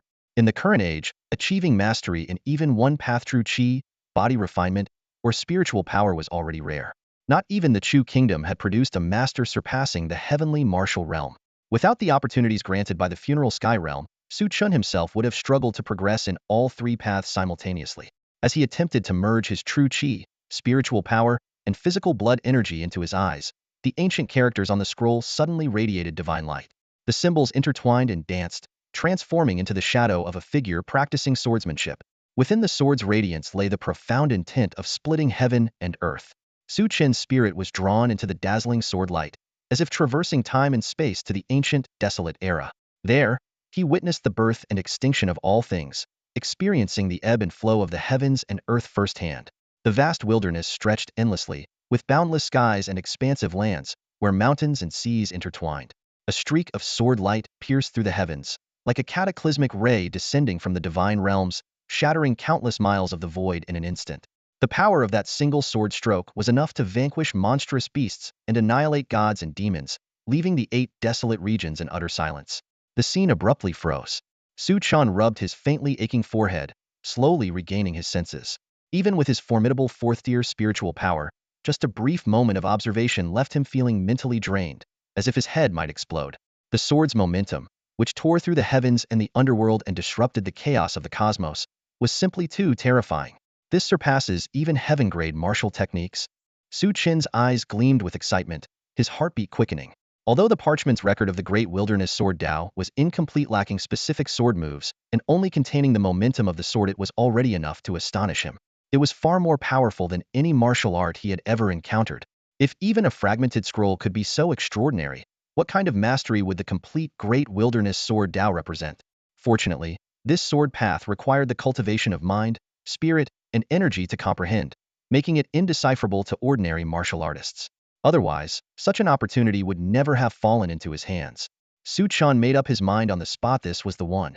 He also silently thanked the mysterious person who had guided him to this discovery. Unfortunately, the individual seemed unwilling to reveal their identity and disappeared after offering their assistance. However, Su Chen was not in a hurry. He believed that such aid was not without reason and that the person would eventually reveal themselves.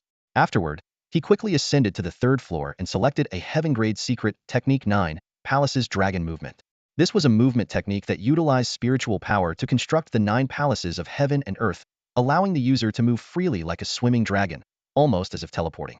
The stronger the spiritual power, the larger the constructed 9 palaces, and the faster the movement speed, enabling the user to catch opponents off guard in combat. Satisfied with his selections, Su Chen left the library with the 2 martial techniques in hand.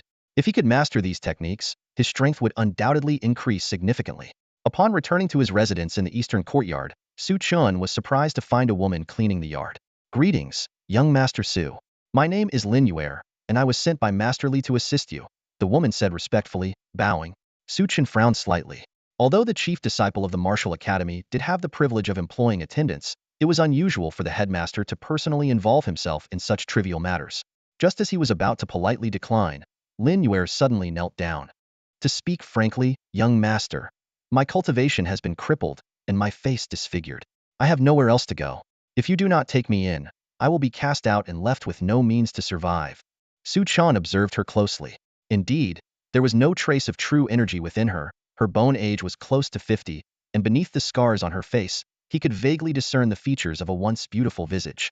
Her meridians were all severed, clearly the result of someone forcibly stripping away her bloodline power. Such ruthless methods, her enemy was truly merciless. Perhaps it was a sense of empathy for her plight, coupled with the likelihood that she had been carefully chosen by Li Chunfeng, that led Su Chen to nod in agreement. "You may stay, but you must not disturb, eavesdrop, or spy on me while I am cultivating. Do you understand?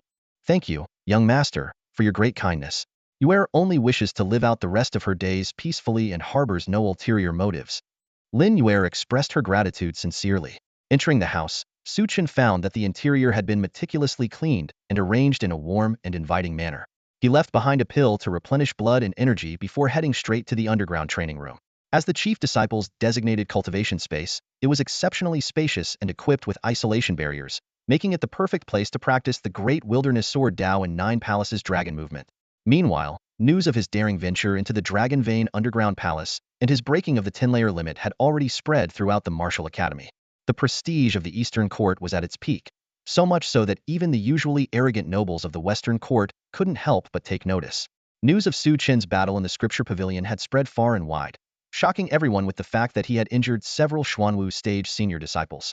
Even more astonishing was that the renowned Hong Tiandu of the Eastern Court had also fallen to his hands.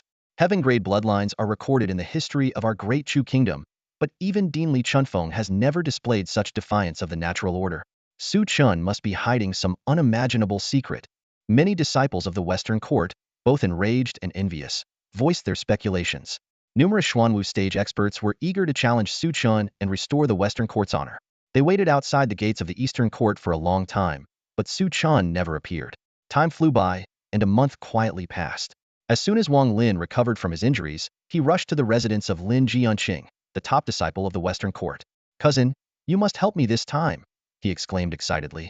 "If you can obtain the azure lotus core flame from that boy, you'll surely surpass all predecessors, ascend to the realm of martial grandmaster, and perhaps even beyond."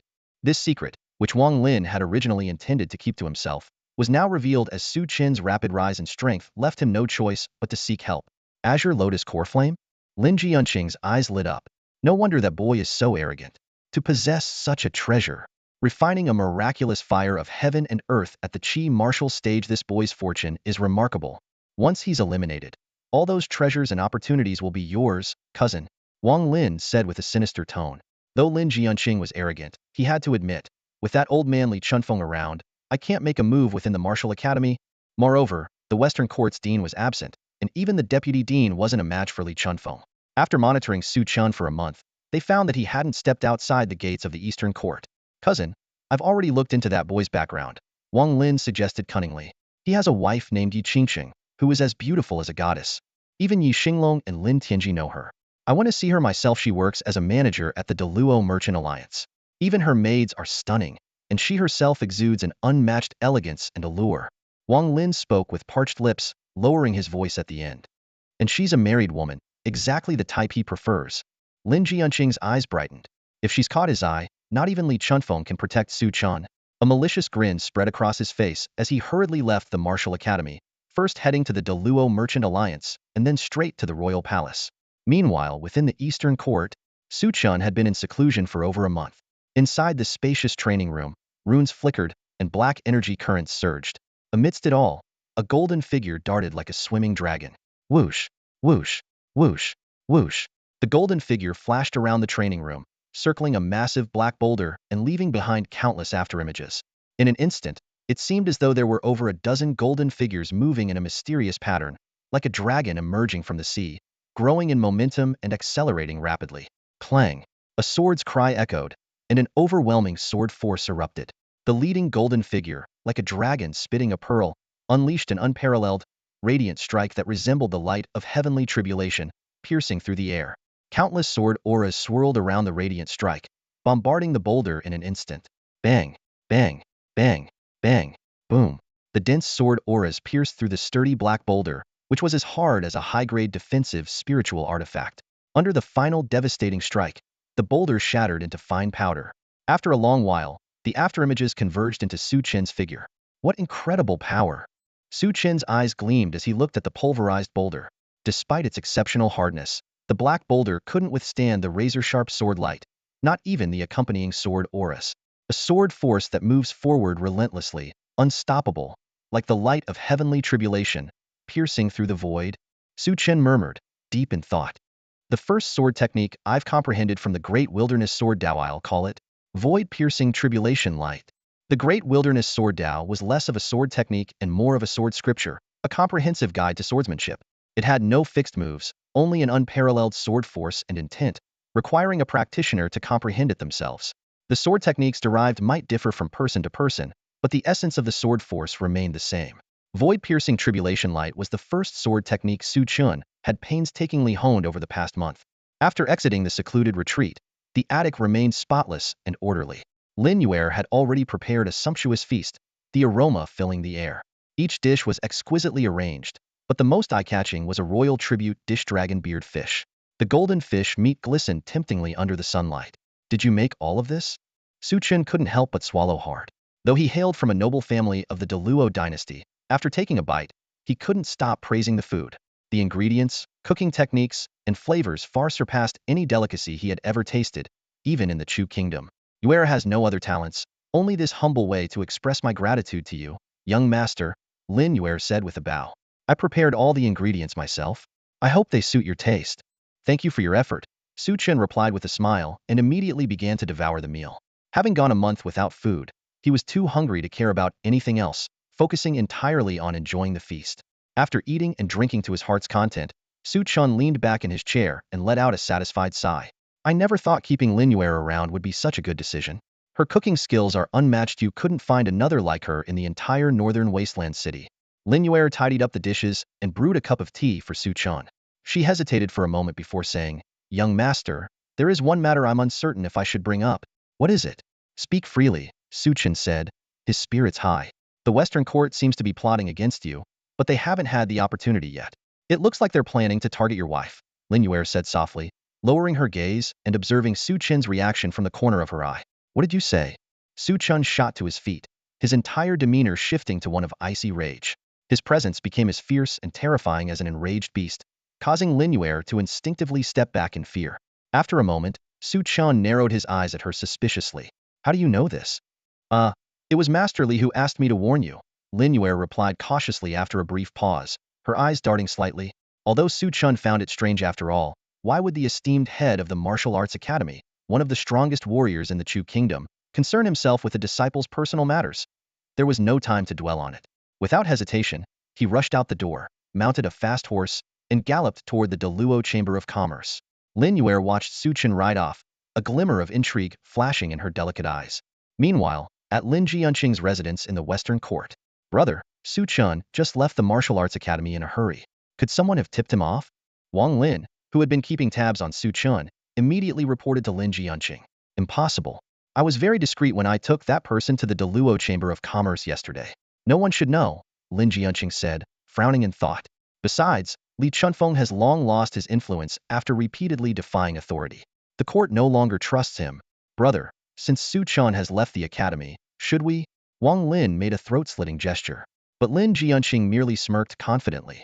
It doesn't matter whether he's aware or not. Let's just sit back and enjoy the show. Brilliant, brother, Wang Lin exclaimed, grinning maliciously. Let him watch helplessly as his wife is taken and humiliated, and then finish him off. Come, let's go see for ourselves, Lin Jianqing said, leading Wang Lin as they boarded a carriage to follow. The Deluo Chamber of Commerce, located in the capital city, was the most luxurious entertainment venue in the kingdom.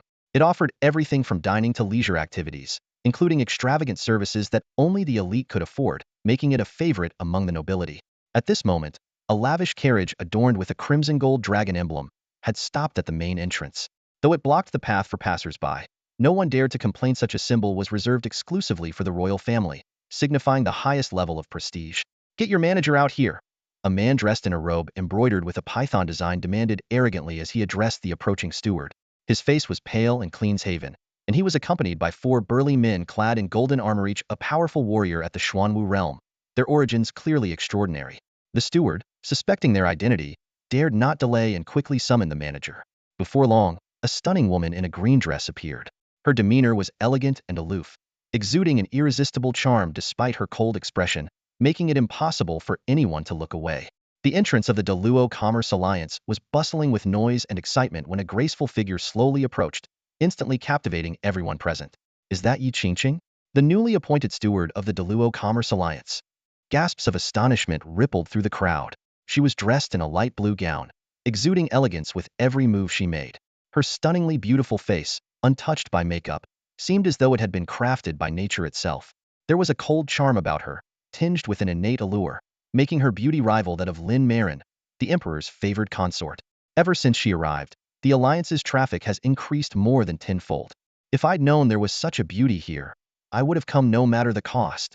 Inside the hall, noble young masters and aristocrats abandoned the beautiful attendants by their sides, all vying to get closer to Yi Qingqing. I am the heir of the Marquis of Wooding. May I invite you to a private tea room, Miss Yi? Miss Yi, the heir of the Duke of Zhenghua, extends an invitation to dine with you this evening. Before Yi Qingqing could politely decline, a man in a python robe, pale-faced and clean-shaven, suddenly barged in, his sharp voice cutting through the crowd. Out of my way! Are you courting death? The young nobles, upon seeing the python robe, instantly wilted like frost-stricken eggplants, retreating in fear. With a subtle reminder from her attendant, Yi Qingqing quickly recognized the man's identity. An esteemed guest has arrived.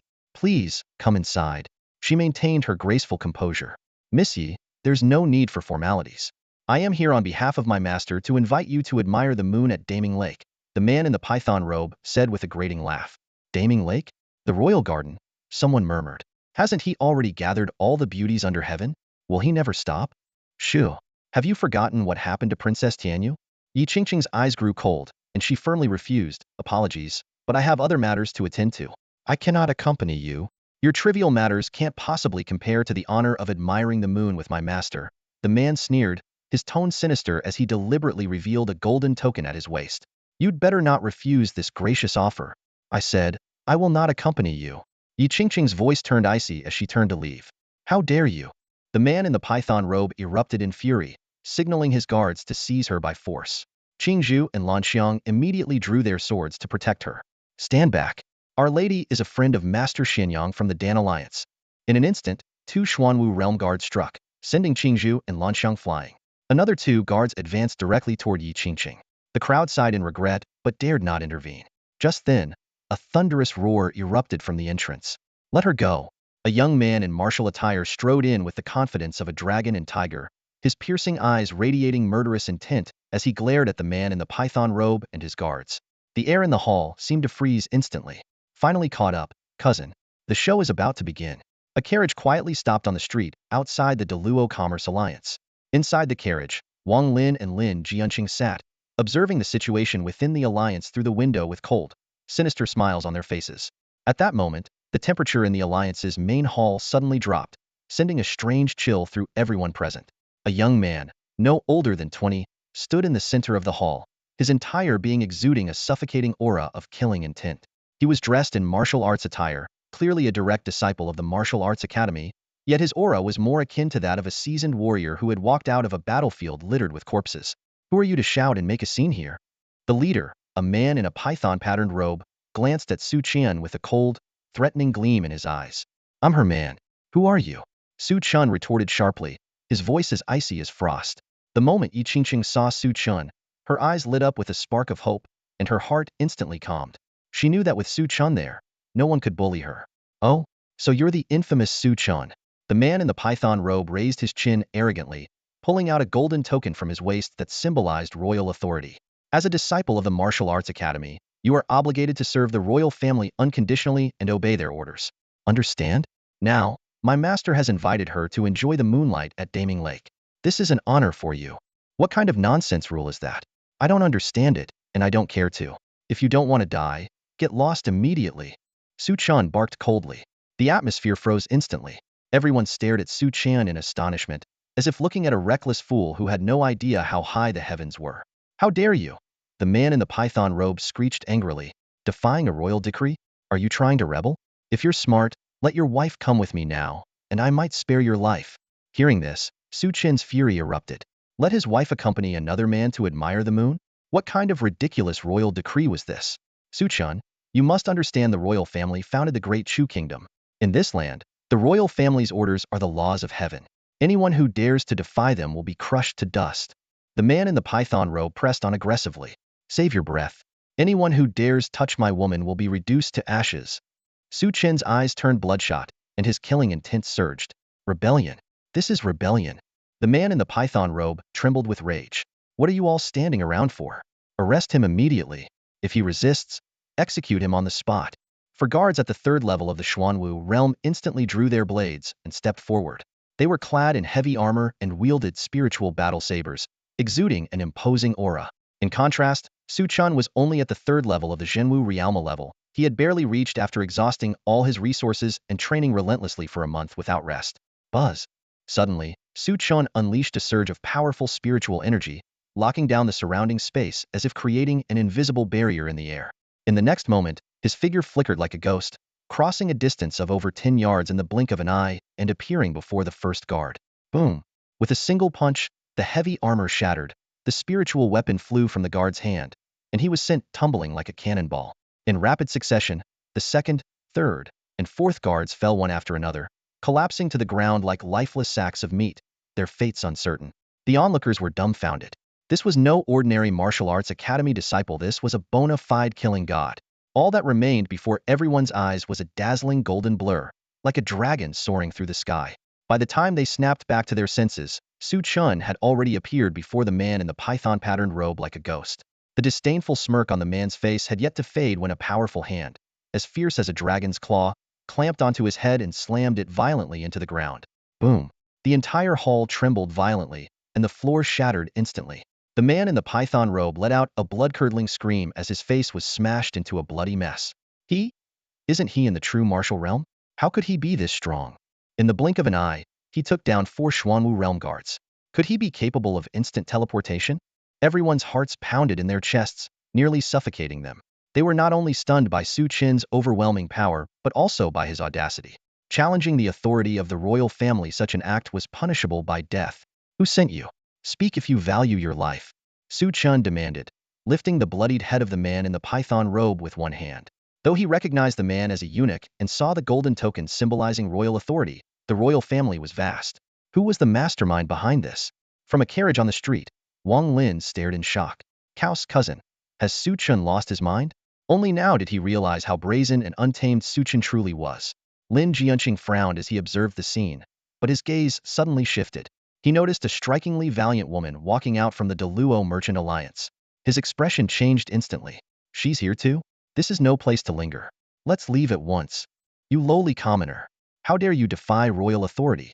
You'll soon be executed by 1,000 cuts, and your entire family will be eradicated. The man in the python robe spat blood as he hissed venomously. He would rather die than betray his master, for the consequences of such betrayal would be far worse than death. Courting death. Su Chen's eyes flashed coldly as he prepared to strike again. Whoosh! A tall figure appeared silently beside Su Chen, slender fingers firmly gripping his wrist. The person's speed was so astonishing that even Su Chen failed to react in time. Lord Wuan, my god, the killing general is here too. Wasn't it said that she doesn't get along with that person? Why is she aiding his subordinate? The gathered nobles and heirs instantly recognized the newcomer, their eyes filled with awe and fear. Lord Wuan, Mu Jingchen, was the descendant of one of Great Chu's founding heroes. Gifted with extraordinary talent and an aloof temperament, she had joined the military after graduating from the Martial Academy, earning unparalleled accolades and striking terror into the hearts of enemy nations. Even the court held her in high regard. Her strength rivaled that of Li Chunfeng, making her a pillar of the kingdom. Su Chen instantly felt the immense aura of a heavenly martial realm expert emanating from her. Following the hand that restrained him, his gaze landed on a face as sharp as a blade, cold and unyielding. She was clad in a crimson robe and soft armor, her long hair tied high, exuding an aura of unmatched valor. Stand down. Spare his life for your own good, Mu Jingchen said expressionlessly. Su Chen released his grip, his gaze as sharp as a blade, locked onto Mu Jingchen. The air seemed to freeze in that moment, and the temperature around them plummeted to an icy chill. Let him go? Are you also of royal blood? Su Chen's voice was cold as frost. A mere Tianwu realm cultivation was far from enough to intimidate him. Mu Jingchen's phoenix eyes narrowed slightly, staring intently at Su Chen. An invisible pressure instantly enveloped the scene, causing everyone to shiver involuntarily, not daring to take a deep breath. This bone-deep fear stemmed from Mu Jingchen's suffocating aura. For old Li's sake, I won't hold this against you. After a long pause, Mu Jingchen withdrew her gaze, and the tense atmosphere gradually eased. Her ability to alter the course of events with just a thought was truly terrifying. Leave now. Go back and tell your master to know his limits. Mu Jingchen's cold eyes swept over the man in the python robe. Thank you, Lord Wuan. The man in the python robe, as if granted amnesty, staggered away with the support of his guards. The noble scions present were utterly shocked. They all knew who the master behind the man in the python robe was, yet Mu Jingchen dared to act so dominantly. She truly lived up to her reputation as the pillar of the kingdom. It was only now that they realized Mu Jingchen had been secretly aiding Su Chen. It must have been due to her connection to the Eastern Academy, where she had studied under Li Chunfeng. Su Chen was no stranger to the name Lord Wuan, Mu Jingchen. Master Xianyang had specifically introduced her. She was the Wuan lord of the Great Chu Kingdom, commanding an army of 1,000,000 and known as the God of War. She had once single-handedly broken through 18 enemy cities and slaughtered tens of thousands of powerful warriors, leaving the world in awe. The broken blade at her waist was said to be a treasure brought back from the Great Wilderness Secret Realm by the head of the Eastern Academy 50 years ago. Su Chen's gaze fell on the blade at Mu Jingchen's waist. Unfortunately, the scabbard was also a meticulously crafted spiritual artifact, completely sealing the blade's aura. However, the ancient hilt was riddled with marks left by the passage of time. Miss, look at how the young master is staring at her. Lan Xiang, noticing Su Chen's unwavering gaze on Mu Jingqian's waist, was somewhat indignant. Although Mu Jingqian always wore a cold expression, her stunning beauty, flawless figure, and unique heroic demeanor were undeniably captivating to men. Feeling the gazes of Yi Qingcheng and the others, Su Chen suddenly realized his lapse and couldn't help but blush. Master! Su Gongzi, are you all right? Master Xinyang hurried over, his expression anxious. He had rushed over as soon as he received the news, though there was some distance between the Dan Alliance and the Deluo Merchant Alliance. Thank you for coming to our aid, Master. We are unharmed, Yi Qingcheng said politely, stepping forward to greet him. Not at all, not at all. I'm just glad you're all safe. Master Xinyang wiped the cold sweat from his forehead. Along the way, he had been most worried that Su Chen might lose his temper and kill someone from the royal palace. Xinyang, has your grand elder returned yet? Mu Jingqian suddenly asked, a trace of urgency flashing in her cold eyes. So, Lord Wuan is here as well. Master Xinyang bowed and shook his head. The Grand Elder was invited to another branch to refine pills and has not returned yet. The medicinal ingredient I've painstakingly obtained won't last long. Can you inform the Grand Elder to return as soon as possible? Mu Jingqian asked solemnly. Well, the Grand Elder is currently in a foreign land. Even if he sets off immediately, it will take over a month to return, Master Xinyang said with difficulty. Mu Jingqian furrowed her brows, her face full of disappointment. At this moment, Master Xinyang noticed Su Chen chatting and laughing with Yi Qingqing. His eyes lit up, and he leaned in to whisper something to Mu Jingqian. Him? I need a 5th-grade advanced pill. Are you joking with me by suggesting he can refine it? Mu Jingqian turned her gaze towards Su Chen, her eyes filled with skepticism. The difficulty of refining a 5th-grade pill was extremely high, and she had only managed to secure one rare medicinal ingredient. There was no room for error. Even a master alchemist couldn't guarantee success, let alone a young man with cultivation barely at the true martial realm. Sensing Mu Jingqian's displeasure, Master Xinyang quickly explained, Lord Wuan, do not underestimate Su Chen. He is registered as a top-tier alchemist in our Dan Alliance. Master Xinyang deliberately raised his voice, his expression serious. Master Xuanyang's high-profile announcement was not without careful consideration. Declaring Su Chen as a top-tier alchemist was a strategic move, designed to deter those with ill intentions and provide an additional layer of protection for him. What? Su Chen is a top-tier alchemist? The news struck like a bolt of lightning, leaving everyone present utterly stunned and speechless. Even those close to Su Chen, like Yi Qingcheng, were left wide-eyed and dumbfounded. After all, ordinary alchemists could only refine 1st or 2nd-grade pills, while those capable of refining 3rd-grade or higher were considered alchemy masters. A top-tier alchemist, however, had to be able to create 5th-grade pills. Beyond that, there were the Grand Masters of Alchemy, like the esteemed Elder of the Dan Alliance, who were renowned across the nation. The path of alchemy was vast and intricate, far more time-consuming than martial cultivation, making it nearly impossible to master quickly. Yet, since the words came from Master Xinyang himself, no one dared to dismiss them lightly. After all, every alchemist registered with the Dan Alliance had a verifiable record. Master Su, are you really? Lan Xiang gaped in astonishment, her face full of disbelief. Yi Qingqing, too, stared at Su Chen, her expression incredulous. There's no need to be so excited. I prefer to keep a low profile, Su Chen said with a smile, as though he had anticipated this reaction. Low profile?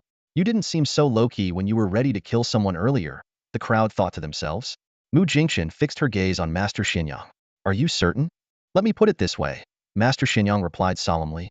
As of now, within the Dan Alliance, there is no one other than young Master Su who can refine the pill needed for General Wuan. Mu Jingqian fell silent, her eyes lingering on Su Chen for a long moment. With only one set of ingredients in her possession, she had no choice but to tread carefully. Fine. I'll trust him this once, she finally said with a slow nod. In the entire kingdom of Great Chu, there was only one alchemy grandmaster, the Elder of the Dan Alliance, and the medicinal ingredients she had gathered could not be preserved for more than a month. At this point, she had no other option. Trust me? Did I agree to help? Su Chen sneered, turning to look at Mu Jingqian. Her eyes narrowed, and she seemed ready to explode. Master Xinyang quickly intervened to diffuse the tension. Haha, it's a bit too noisy here. Why don't we all head back to the Dan Alliance first? With that, he ushered Su Chen, Yi Qingqing, and the others onto the carriage. Mu Jingqian let out a dissatisfied huff before mounting her crimson-scaled dragon horse and heading towards the Dan Alliance as well. In the distance, the murmurs of the crowd grew louder. My goodness, Su Chen is actually a registered alchemist with the Dan Alliance. No wonder he dares to stand up to the royal family. And he's also a martial arts prodigy. His future achievements might even rival those of General Wuan. Still, we all know how vengeful that one can be. I doubt they'll let this slide so easily. The onlookers sighed and speculated, certain that the seemingly calm waters of the royal capital were about to churn with hidden undercurrents once more. Inside the Dan Alliance, Mu Jingqian stormed into the room, her fiery temper flaring as she glared at Su Chen. Are you going to refine the pill or not? And if I say no, what gives you the right to demand it? Su Chen replied, unfazed, with a cold smirk. If you refuse, don't even think about stepping outside ever again. I was planning to spend some time here with my wife anyway. If you don't refine it, I'll beat you up. I admit I can't beat you right now, but if you lay a hand on me, you'll never get that pill in your lifetime. Mu Jingqian trembled with rage, while Su Chen sat there calmly, exuding an air of nonchalance that only infuriated her further. Outside the door, Lan Xiang and Qiu Ju were eavesdropping, barely stifling their laughter. Master Su handled that perfectly. That'll teach her to strut around and bark orders all the time. Just don't refine the pill, let her stew in her anger. Lan Xiang whispered. Isn't it strange? Qiu Ju mused, her face full of curiosity. Master Su's young and impulsive, sure, but Mu Jingqian is over 30. How is she still acting like a child, bickering with him? Childish, Qing Zhu muttered coolly, standing guard with her sword. Master Xinyang quickly stepped in, offering tea to calm the situation. Now, let's not get so worked up. Why don't we all sit down and talk this through?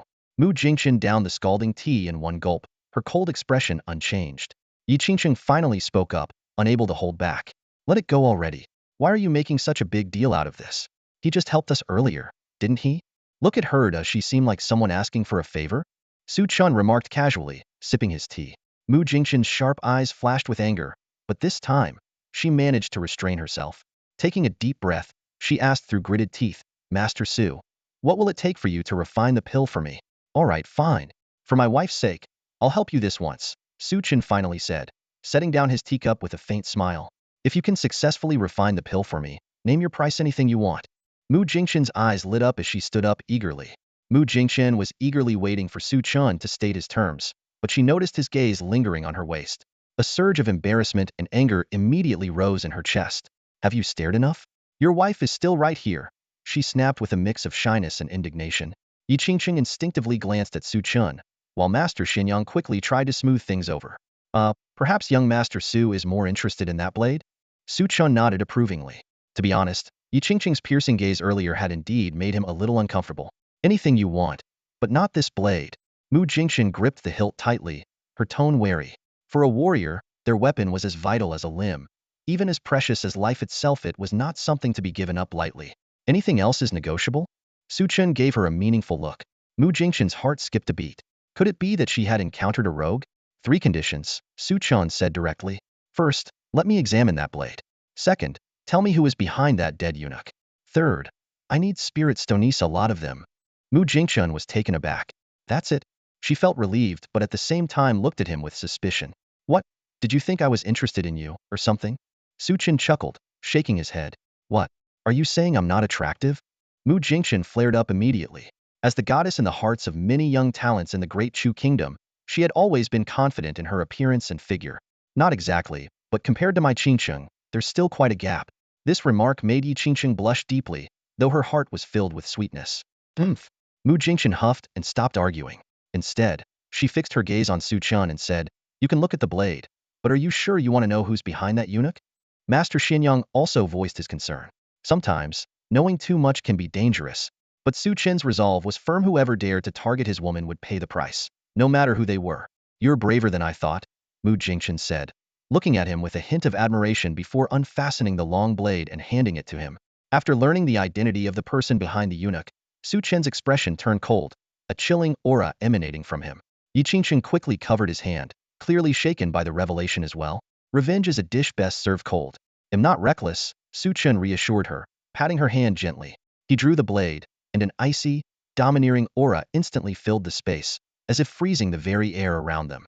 Despite the blade being reduced to only 2 feet, it exuded an ancient, mysterious, and overwhelming presence, its aura reminiscent of, yet even older than, the grand swordsmanship Su Chen had once comprehended.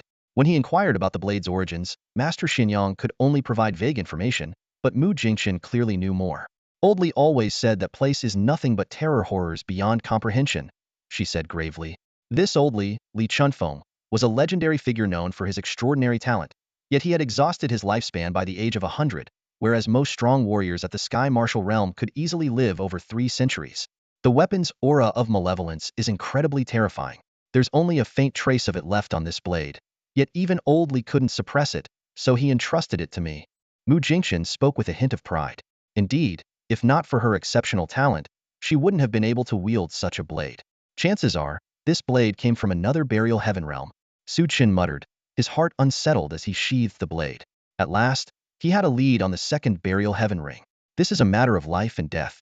I know what you're thinking, but let me warn you that place is a death trap, not somewhere just anyone can venture into. Mu Jingchen cautioned him. That's none of your concern. Let's start refining the pills, Su Chen replied nonchalantly, handing the blade back to her. Kindness treated as ingratitude, Mu Jingchen huffed, carefully retrieving a jade bottle from her storage pouch. A wave of intense cold emanated from it, making even Su Chen, with his perfected flood dragon physique, shiver. Is this the legendary Bai Luo heavenly water essence? Master Xuanyang's eyes widened as he stared at the translucent, pale blue liquid inside the bottle. This rare treasure of heaven and earth was born only in the most sacred and spiritual places, where spiritual energy condensed into rain. It contained incredibly dense and pure energy, capable of reconstructing the body, breaking through limits, and cleansing the spirit. Bai Luo heavenly water, the water of the heavens and heavenly essence, the essence nurtured by nature itself. This was a gift of the laws of the universe, impossible to mass-produce artificially. Such treasures, being the essence of heaven and earth, are inherently volatile, and even the finest spiritual artifacts struggle to preserve their essence for long. When Su Chen heard that Mu Jingchen intended to refine the Yuanjing Shushan pill, he couldn't help but frown slightly. While this pill does have some effects on strengthening the body and mental power, its primary purpose is for healing, Su Chen remarked, studying Mu Jingchen's energetic appearance. You don't seem to be injured. That's none of your business. Mu Jingchen seized the chance to retort sharply. Just make sure the 10 million spirit stones are ready. Su Chen said no more, picking up the jade bottle and auxiliary materials from his storage pouch before following Master Xianyang towards the alchemy chamber. Greedy miser. Mu Jingchen glared at Su Chen's back, shaking her fist in frustration. You'd better succeed. Even for someone as wealthy and accomplished as her, 10 million spirit stones were no small sum, yet Su Chen left her no room to negotiate. The news quickly spread, causing a stir among countless alchemists in the Alchemy Alliance. Many voiced their doubts about Master Xuanyang's decision to designate Su Chen as a top-tier alchemist. Not even 20 years old, and his cultivation is only at the true martial realm. He's fit to be called a master alchemist? I'd like to see what skills he has. Xianyang, that old fool, must have been deceived by this kid. Several elders of the Alchemy Alliance, who had long-standing grudges with Master Xianyang, sneered openly, clearly waiting for a spectacle. Our young master-in-law is an alchemy prodigy. You can't judge him by age or cultivation. Qiu angrily defended. Junior sister Qiu, don't speak too soon, or it'll be embarrassing later, someone said coldly. How long has he even been in the Alchemy Alliance? What does he know about alchemy talent? I've studied alchemy for 30 years to become a master alchemist, and am considered a top-tier genius. What does he count for? Though alchemists held a revered status, the fierce competition within the field often bred jealousy and rivalry. Qiu, there's no need to bother with these frogs in the well, Su Chen said, pulling her behind him. Stay with me later, watch closely and learn well. Yes, young master-in-law. Qiu responded excitedly. Master Xianyang chuckled to himself, thinking, a bunch of fools. Today, they'll let you all witness something extraordinary. The Alchemy Alliance's chambers were luxurious and spacious, and Master Xuanyang's chamber was particularly so. The high-grade spiritual artifact-level alchemy furnace stood before them, with ground fire summoned by an array blazing fiercely, providing immense benefit for alchemy. Young Master Su, may I? Master Xianyang hesitated, rubbing his hands together. Just watch, Su Chen nodded, then sat calmly by the furnace. Master Xianyang pulled Qiu to a seat farther away, his eyes filled with anticipation. Little Qiu, watch carefully. This will benefit you for a lifetime. Ever since receiving Su Chen's guidance and practicing diligently, he had mastered the refinement of 4th-grade top-tier pills. If he could learn a few more techniques this time, he might attempt 5th-grade pills and take another step toward becoming an alchemy grandmaster. Qiu nodded solemnly, her eyes wide open, not daring to blink as she watched her young master-in-law refine pills for the first time. Boom! The furnace ignited, and waves of heat surged through the chamber. Su Chen, unfazed, simply combined the auxiliary materials and threw them all into the furnace. Qiu was dumbfounded, but soon, under Su Chen's precise control, Flames roared to life, refining each material and blending their medicinal properties. Such technique, it's practically divine. Master Xinyang exclaimed, quickly advising Qiu, don't try to imitate this. We still need to follow the rules step by step. What they needed to learn were Su Chen's fire control and pill fusion techniques, a glimpse of which would benefit them endlessly. Once all the auxiliary materials were refined, it was time for the centerpiece blue ocean water essence. In an instant, a chilling cold dispersed the heat in the chamber, plunging it into a wintry freeze. Even the ground fire turned into blue flames, losing its usual ferocity and threatening to extinguish at any moment. Pay attention. This is the critical moment. Master Xinyang and Qiu held their breath. Su Chen formed a hand seal, summoning the ground fire. A surge of azure flames erupted, forming a fiery dragon that coiled into the furnace, relentlessly refining the blue ocean water essence.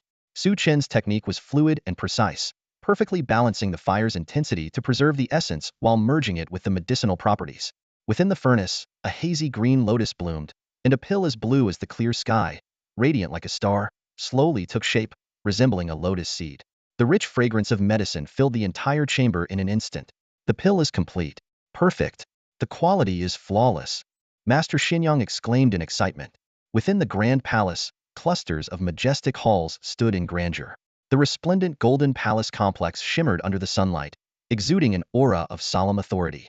On the dragon throne lounged a young man in disheveled robes, reclining lazily. His complexion was pale, tinged with an unhealthy flush, yet his eyes gleamed with a chilling, piercing light. He was none other than the supreme ruler of the great Chu kingdom, the king of Chu. A bunch of useless fools. Can't even handle such a trivial matter? His voice was soft, yet it carried the biting chill of icy steel. A man in a python-embroidered robe trembled as he knelt on the floor. Your Majesty, please quell your anger. That Su Chen is far too arrogant. Not only did he openly defy royal orders, but he nearly beat this servant to death. Su Chen? The king of Chu narrowed his eyes, his tone dripping with disdain. A mere disciple of the martial academy who gave him such audacity? He slowly straightened his posture. Take soldiers immediately, eradicate his family, and bring Yi Qingcheng to me.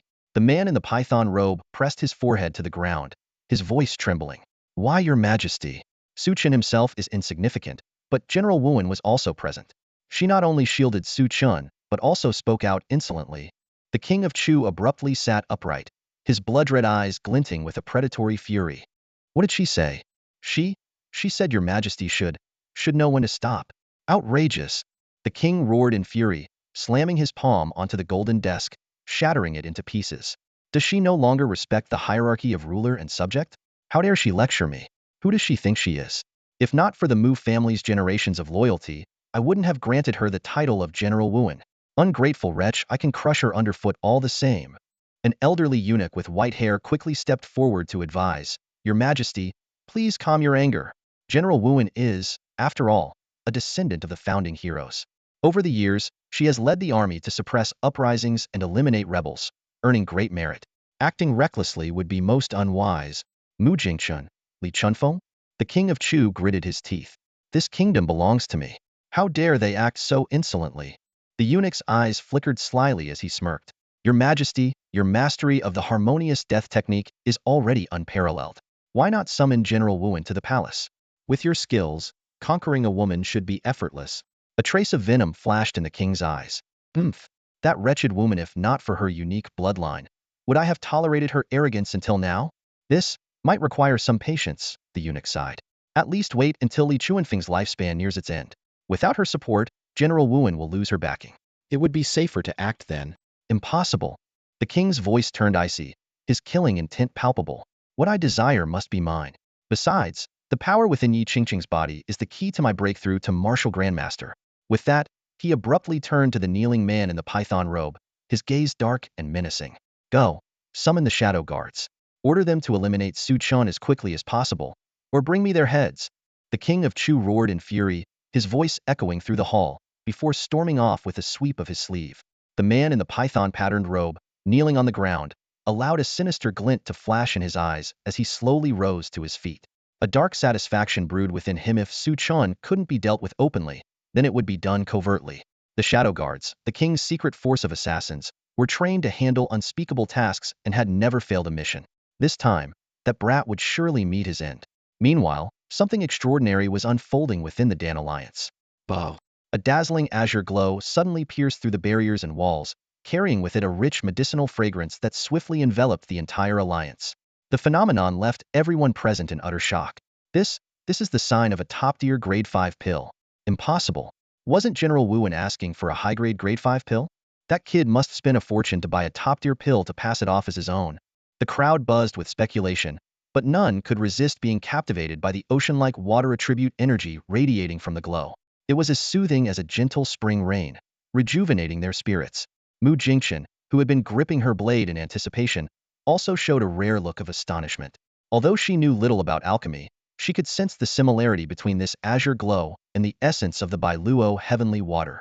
After a long while, the doors to the alchemy chamber finally opened. Master Xianyang was the first to step out, holding an exquisitely translucent azure pill in both hands. His excitement was evident as he trembled with joy. Ha ha! Perfect! The quality of this pill could rival that of a grandmaster's work.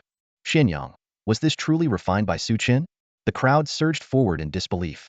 Heh, I'd love to fool you all, but alas, with a pill this perfect, there's no one else in the entire kingdom of Chu capable of producing it. Master Xianyang proudly displayed the pill for all to see. My heavens, such a pure pill, could even a grandmaster achieve this? Not a single impurity. If this isn't perfection, what is? Mu Jingchen couldn't wait any longer and snatched the pill for closer inspection. The color, the aroma, the shape, it's identical to the Yuanjing Shinsu pill described in ancient texts, and it's of perfect quality, meaning its efficacy is at least several times greater. When Su Chen finally stepped out of the alchemy chamber, a swarm of alchemists rushed forward. Master Su, please teach us. Fellow alchemist, we humbly seek your guidance. But Su Chen showed no interest in their pleas. To him, alchemy was simply a way to make money. It couldn't compare to the thrill of martial arts. Opportunities like this major deal were rare. If it were an ordinary grade 3 or grade 4 pill, he might have needed months to earn this many spirit stones. At Master Xianyang's signal, Mu Jingchen stepped in to intimidate the crowd, allowing Su Chen to slip away. The alchemists then turned their attention to Qiu Ju, trying to curry favor and probe for alchemy techniques. However, Qiu Ju was still lost in awe, staring blankly at Su Chen's departing figure. Only one thought echoed in her mind. Our young master-in-law is incredible. In the quiet room, Mu Jingchen carefully stored the pill. She discreetly observed Su Chen, her beautiful eyes shimmering with disbelief. The Bailuo heavenly water essence, an exceptionally unstable and rare material, was notoriously difficult to refine into a grade 5 high-level pill, even for a master alchemist. Yet in Su Chen's hands, it had miraculously become a grade 5 top-tier pill. If not for the limitation of his spiritual power, wouldn't this young man surpass even master alchemists? Mu Jingchen pondered silently. The thought was not without merit. If not constrained by his current spiritual power, Su Chen could theoretically refine any pill in existence. Although his spiritual power was presently at the 4th level, still below that of a master alchemist, his mastery of the Samadhi True Fire Seal and the power of heavenly flames allowed him to far exceed ordinary masters in refining pills below grade 5. Xianyang, do you know Su Chen's background? Mu Jingchen asked privately. His background is well documented. He's a living tale of perseverance and triumph. Master Xianyang replied with admiration. His bloodline was seized, his dantian crippled, and he was reduced to being a Livian son-in-law of a minor family, falling only to rise again, overcoming all odds. Even with Xuanyang's brief summary, Mu Jingchen could sense the hardships and incredible story behind it. It reminded her of her own past and made her re-evaluate Su Chen, who was currently counting the spirit stones in his storage bag. In her eyes, this young man no longer seemed like just a money grubber. Kid, since you've refined such a pill for me, from now on, I'll have your back in the royal capital. If you encounter trouble, just mention my name. Mu Jingchen declared boldly. You? Have my back? Su Chen glanced at her in surprise and chuckled. This kid, what's that expression supposed to mean? Mu Jingchen glared at him coldly. Do you even know who I am? I am the Wuan Jun of the Great Chu. Even the king shows me respect. Who would dare defy me? While your talent is extraordinary, your cultivation is still weak, and the royal capital is a treacherous place beyond your control. Su Chen said nothing and turned to leave. However, as he passed by Mu Jingchen, he spoke in a low voice. I won't trouble you, Lord Wuan Jun, but if you could look after Qingcheng and the others for me, Su Chen would be eternally grateful. Now that's more like it. Mu Jingchen smirked as she watched his departing figure. With no pressing matters at the Martial Institute, Su Chen decided to seclude himself at the Alchemy Alliance while spending time with Yi Qingqing. After effortlessly refining a batch of grade 3 top-tier barrier-breaking pills, he focused entirely on improving his cultivation. Over 12 million low-grade spirit stones. This should be enough. Su Chen's eyes flickered as he looked at the mountain of spirit stones before him. These included 10 million given by Mu Jingchen and Yi Qingcheng's accumulated savings. Although Yi Qingcheng could not cultivate, she had never given up. Using her business acumen, she had fought her way through the Deluo Merchant Alliance, supporting their household and aiding Su Chen with everything she had. Your man will not let you down. As countless spirit stones were refined, their surging energy was transformed into pure burial heaven true qi, flowing like streams into an ocean and steadily growing stronger. Within his vast Dantian sea of qi, waves surged violently as Su Chen's cultivation advanced rapidly from the peak of true martial realm level 3 all the way to true martial realm level 8. Time flew by. The new year had passed, and spring was in the air. The royal capital seemed to have settled into a tranquil rhythm with the changing seasons. Over the past 3 months, Su Chen had devoted himself entirely to cultivation and spending time with Yi Qingcheng and the others. With the help of top-tier barrier-breaking pills and an abundance of spirit stones, his cultivation finally reached true martial realm level 9. Within the thousand zhang-wide sea of qi in his Dantian, the dense burial heaven true qi had almost solidified into a black lake. Amidst the chaotic, misty Dantian, it resembled a primordial black hole, constantly devouring and expanding, radiating overwhelming power. This burial heaven divine art is truly a bottomless pit. It consumed over 15 million spirit stones. During his seclusion, Su Chen had to repeatedly refine pills to earn an additional 3 million spirit stones to finally fill his sea of qi. To put it into perspective, just 10,000 low-grade spirit stones could sustain an ordinary family for an entire year. 15 million spirit stones, an astronomical amount capable of nurturing over a dozen true martial ninth realm experts, had only allowed Su Chen to advance a few minor levels. Yet, as he felt the boundless, seemingly endless power coursing through his body, Su Chen was more than satisfied. In the courtyard, Yi Qingcheng poured a cup of tea for Su Chen. Although her expression remained calm, her eyes betrayed a trace of reluctance. You're leaving? Yes, the great wilderness secret realm is about to open. I need to return to the martial academy to prepare, Su Chen replied, taking a small sip of tea and smiling. Go on then. A man's ambitions lie beyond the horizon, Yi Qingcheng said softly. Don't worry about us. They'll take care of everything at home. When I return from the great wilderness secret realm, they'll finally have time to stay by your side, Su Chen vowed silently. Until the hidden threat within the burial heaven realm was eradicated, he knew he could never truly rest easy. Take care of yourself. We'll be waiting for you at home, Yi Qingcheng said with a gentle smile. Su Chen smiled back. The feeling of having a home to return to was incomparable. No matter how many wounds the outside world inflicted, this place could heal them. No matter how scarred his heart became, this place could soothe him. He made a silent promise to himself. He would protect it all at any cost. The two embraced in farewell, their unspoken emotions conveyed without words. However, hidden in the shadows, cold, watchful eyes had long been fixed on the direction of the Pill Alliance. Reporting to the commander, the target has emerged. Finally, we've waited over 3 months for this. His Majesty has inquired about our progress multiple times. This time, we cannot let him escape. Patience.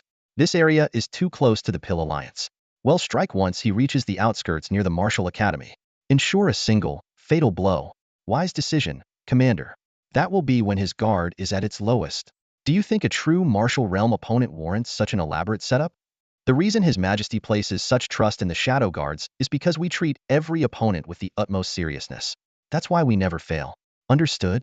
After their hushed exchange, several shadowy figures melted into the darkness, trailing Su Chen like phantoms.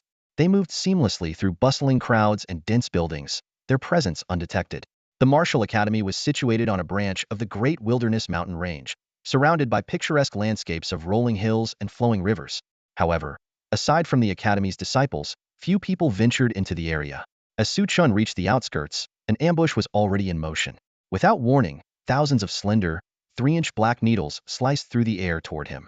These needles were so fine and swift that they barely caused a ripple in the void, making them nearly invisible to the naked eye. By the time Su Chen sensed the attack, the needles were upon him, descending like a torrential rainstorm, inescapable and deadly. Thud, thud, thud. In an instant, both Su Chen and his steed were riddled with needles, their bodies seemingly reduced to lifeless husks. Success. Several black-cloaked figures emerged from the forest, their eyes gleaming coldly. They were confident that no one could survive such a concentrated and lethal assault. Even a single needle would have been fatal. Sizzle. As black smoke rose into the air, the steed comparable in strength to a third-tier demonic beast melted into a pool of blackened blood without even uttering a cry. Su Chen's figure, too, disintegrated into fragments. What? It was just an afterimage. One of the black-clad assassins exclaimed in shock as they prepared to clean up the scene. Roar! Suddenly, a thunderous dragon's roar shook the heavens, casting the world into shadow. A colossal dragon claw, enveloped in a tempest of blood energy, materialized out of thin air, as if tearing the sky apart. It descended upon them with overwhelming force. Behind the claw stood Su Chen, his gaze brimming with lethal intent. Impossible! The black-clad figures were struck with terror.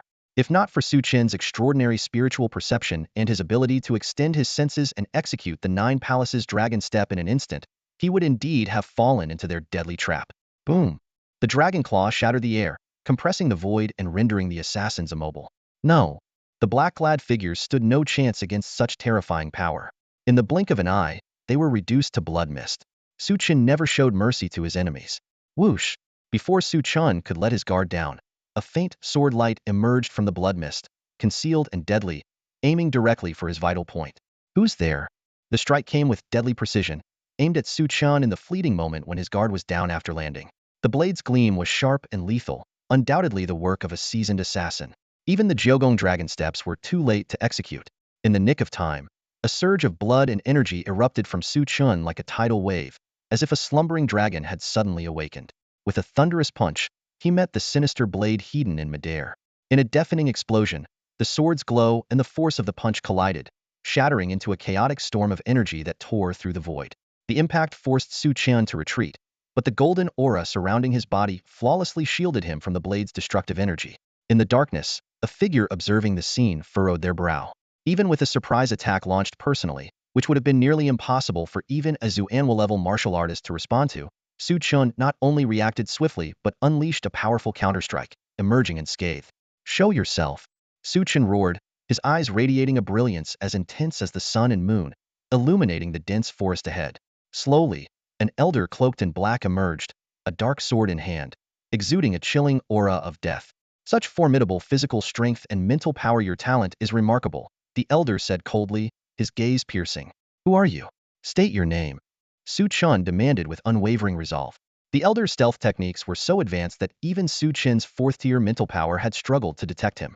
If not for the earlier strike, he might have remained unaware of the assassin's presentia, dangerous adversary indeed. A dying man doesn't need to know so much, the elder retorted with a sneer, raising his hand. In an instant, 6 icy auras surged into the air as 6 black-clad figures appeared, encircling Su Chen alongside the elder. Each of these assassins was a Zuanwa-level expert, with the elder himself at the 7th tiara level, comparable to the elders of the martial academy.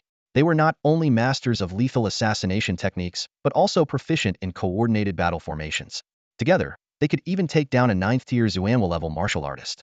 This was no random ambush. It was a meticulously planned strike, with Su Chen's death as the sole objective. Attack! At the elder's command, blades gleamed from all directions.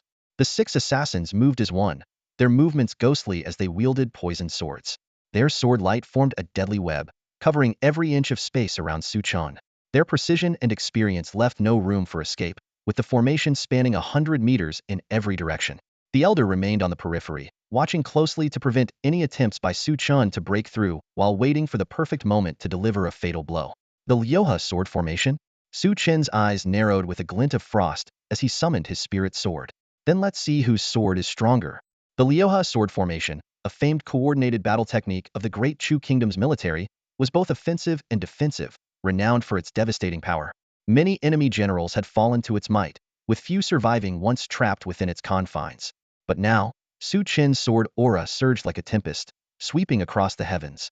Raising his hand, he gathered an overwhelming sharpness into his blade, its dazzling brilliance eclipsing the sky.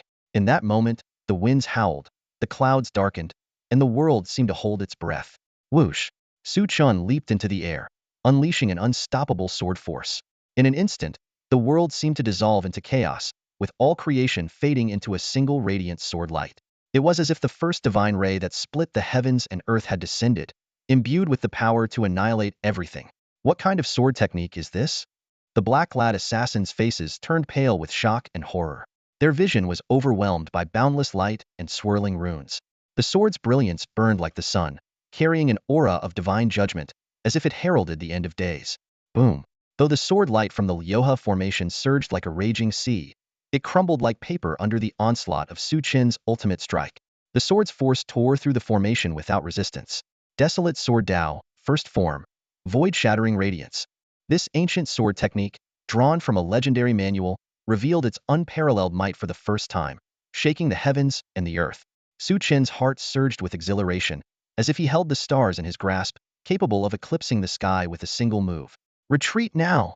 the elder shouted, his composure finally breaking. Even these seasoned assassins, trained to face death without fear, felt an uncontrollable dread under the sword's divine power.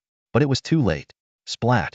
A beam of radiant light streaked across the sky, piercing straight through the chest of one of the black-clad figures. The man in black's chest burst open in an instant, a crimson flower of blood blooming from the gaping wound. Blood gushed forth as he collapsed heavily to the ground, unable to even scream. His lifeless eyes stared blankly as his life was extinguished. The unmatched sword strike descended like divine retribution, leaving no room for resistance. The remaining men in black stared at their companion's corpse, a deep and boundless fear welling up within them. The young man before them seemed to have transformed into a god of death, ruling over life and death itself, radiating an oppressive and suffocating killing intent. Die! Su Chen's eyes glinted coldly as he lightly stepped forward, his movements swift and fluid. His figure darted like a dragon, leaving behind countless afterimages in the void. The gleam of his sword tore through the air like a heavenly calamity, shredding everything in its path. No defensive measures or spiritual artifacts could withstand the terrifying blade light. They crumbled like paper and vanished into nothingness. Thud, thud, thud. In the blink of an eye, the remaining 5 men in black fell to the ground one after another, their futile defensive stances frozen in death. What? The black-robed elder at the rear was utterly stunned.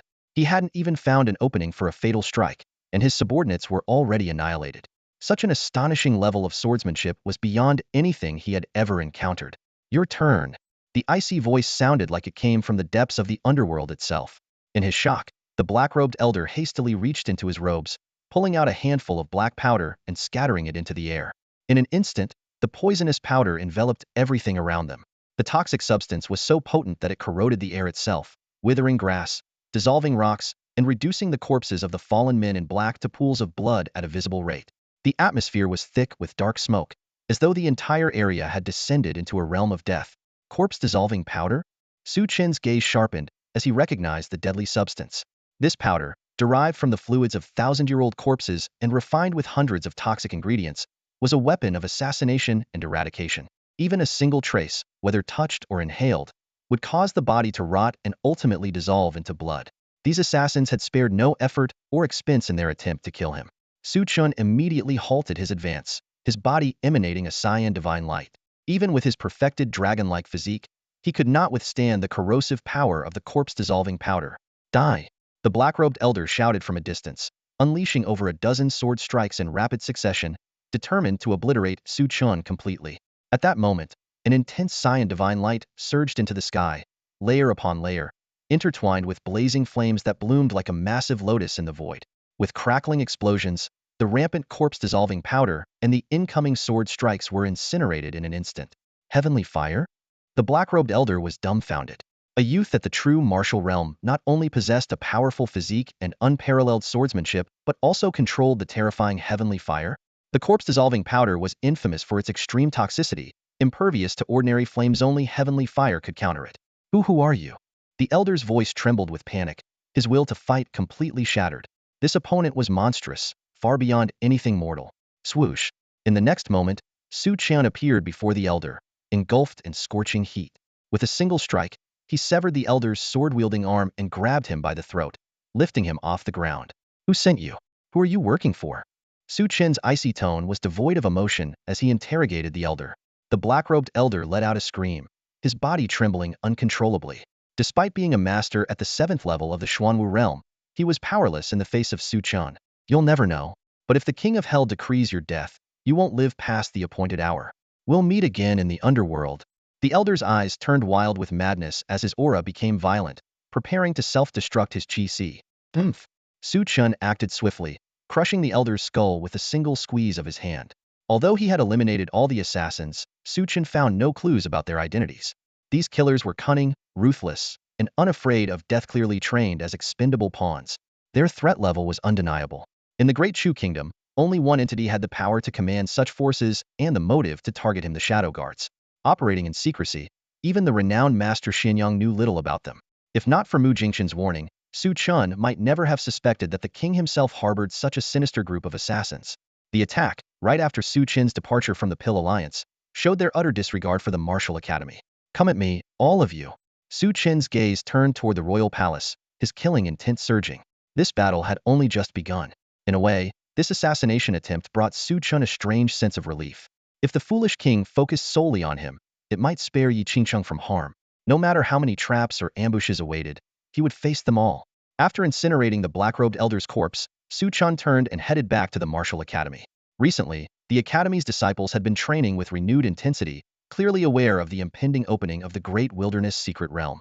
Everyone was striving to improve, hoping to seize the opportunities within the secret realm and achieve a meteoric rise. When news of Su Chen's survival reached him, Wang Lin's face turned pale instantly. He stumbled his way to Lin Jianqing, his voice trembling with barely concealed panic. "That kid has incredible luck."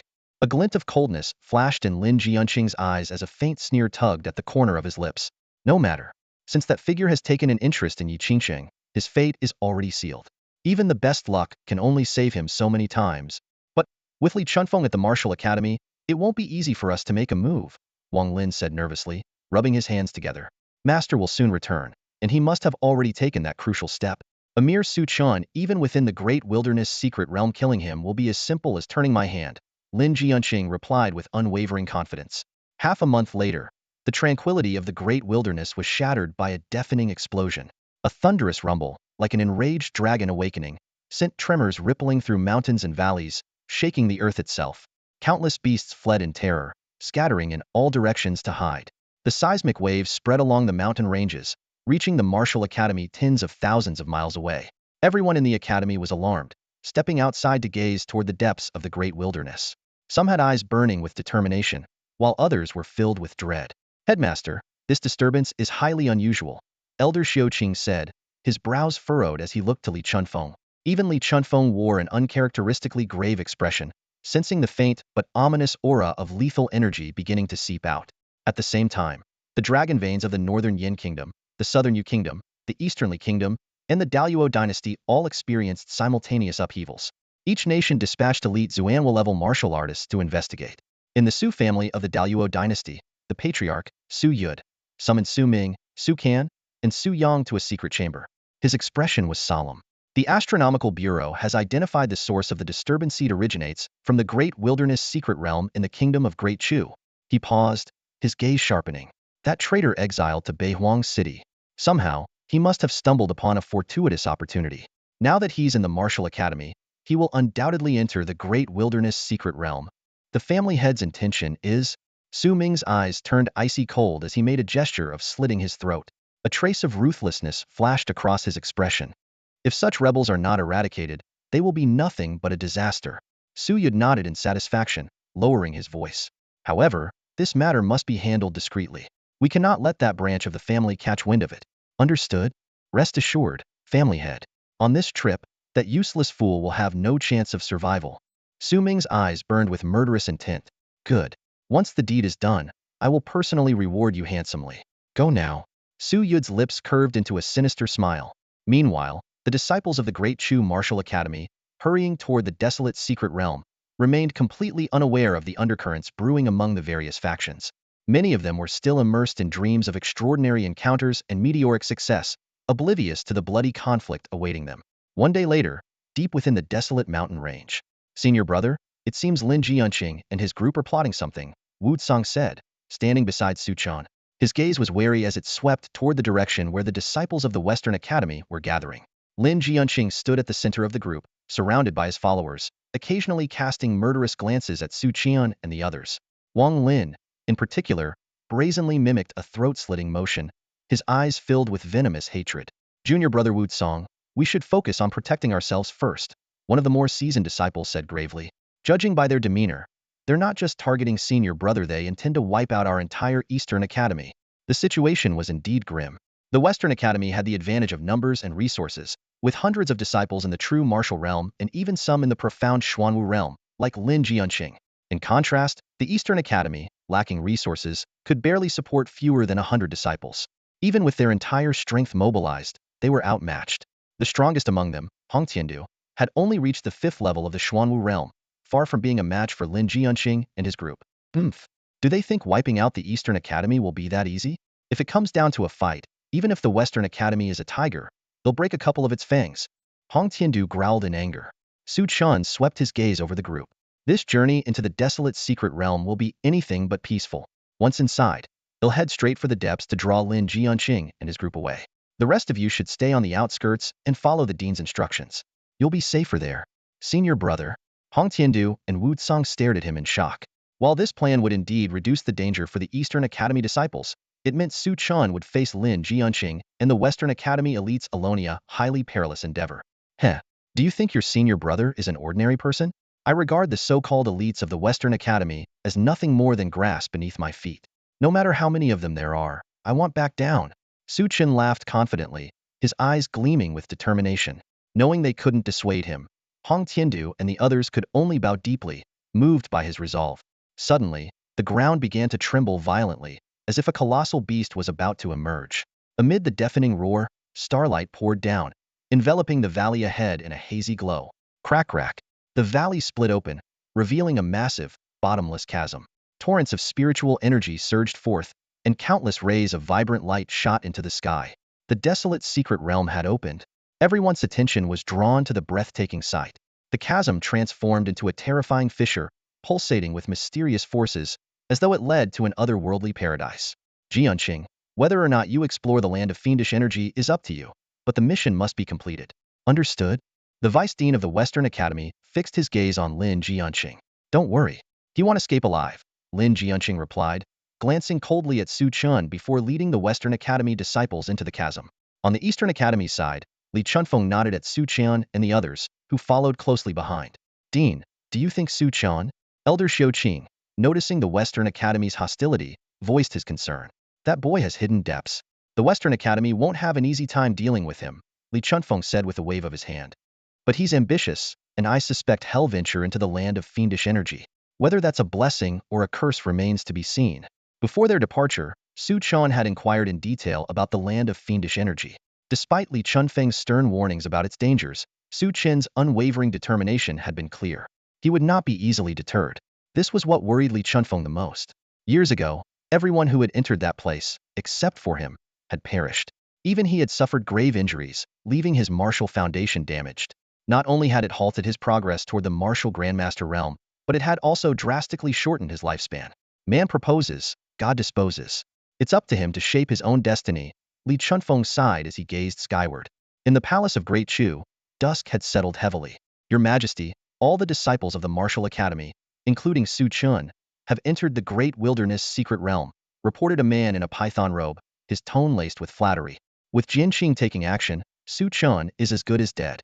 The king of Chu lazily played with a luminous cup in his hand, his cold gaze sweeping over the eunuch kneeling before him. What are you all waiting for? Bring Yi Qingcheng to me at once. We tried, Your Majesty, but before we even entered, Lord Wuwen chased us away. The man in the python robe trembled as he spoke. Useless. The king of Chu erupted in anger, hurling the luminous cup at the man's head. The sharp sound of shattering glass mingled with the man's muffled groan. We are incompetent and beg Your Majesty's forgiveness. The man in the python robe dared not wipe the blood seeping from his forehead. Perhaps we could send the shadow guards instead? The shadow guards who never fail? The king of Chu sneered. They couldn't even handle a mere Su Chen, let alone Mu Jingchen. In the oppressive atmosphere of the palace, the king's fury seemed to ignite the very air. A ruler of an entire kingdom, wielding authority over the land, yet unable to deal with a single Lord Wuwen? The elderly eunuch pondered for a moment. Your Majesty, Su Chen can refine pills for Lord Wuwen, which is why he values him. If Su Chen remains alive, Lord Wuwen will not back down. Do we really have to wait until the great wilderness secret realm closes? The king of Chu grew impatient, his frustration barely contained over the past few days. Your Majesty need not be too anxious, the elderly eunuch said with a sinister smile. The Grand Preceptor is returning soon. Upon his return, he is bound to take that crucial step. Only he can deal with Lord Wuwen. Once I obtain the cauldron and ascend to the Grandmaster realm, the first thing I'll do is destroy Mu Jingchen. The king of Chu snorted coldly and stormed off. Shortly after, The rear palace echoed with the piercing screams of a woman. Meanwhile, in the great wilderness secret realm, as they passed through the canyon fissure, everyone felt a wave of dizziness, as though they had traversed time and space into another world. In the blazing light, a mysterious force enveloped them. When the light faded, a strange new land appeared before their eyes. Under a grayish sky stretched a vast, primitive terrain, dominated by towering, ancient mountain ranges. Ahead, the peaks were majestic and exuded an aura of spiritual energy. A 1,000-meter-long waterfall cascaded down from the high mountains, its silvery flow resembling a hanging galaxy, its thunderous roar shaking the heavens. This is like something out of Legenda Paradise. Hong Tiandu and the others exclaimed in awe. Wu Tsang took a deep breath, the dense spiritual energy flooding into his body like a spring, making his entire being radiate with light. The concentration of spiritual energy here is 100 times that of the outside world. The group quickly discovered a variety of natural treasures. Spiritual springs that flowed like living spirit stones, fruit trees bearing spirit fruits comparable to third-grade medicinal herbs, and translucent ores perfect for crafting superior spirit weapons. Though not peerless treasures, their sheer abundance was astonishing. Su Chen silently speculated that this blessed land must be influenced by something extraordinary likely connected to the burial heaven ring. He instructed the disciples of the Eastern Academy to train in the outer areas while he ventured deeper. Be careful, senior brother, the disciples called after him. Senior brother is drawing the Western Academy's attention away for us. Let's seize this opportunity to improve our cultivation. We might even be able to help him when the time comes. For Su Chen, the threat posed by the Western Academy was secondary. His immediate priority was finding the opportunity to break through to the Xuanwu realm. Even during his time as the top prodigy of the Deluo dynasty, he had never reached this realm. Breaking through would be no small feat. To step into the Xuanwu realm, one must achieve a state of mental clarity, harmonize with the heavens and earth, and condense the martial Tao profound core. This required not only highly refined true energy but also immense spiritual strength. Only by connecting the two could one breach the barrier between the sea of consciousness and the sea of energy, unlocking the full potential of a martial artist.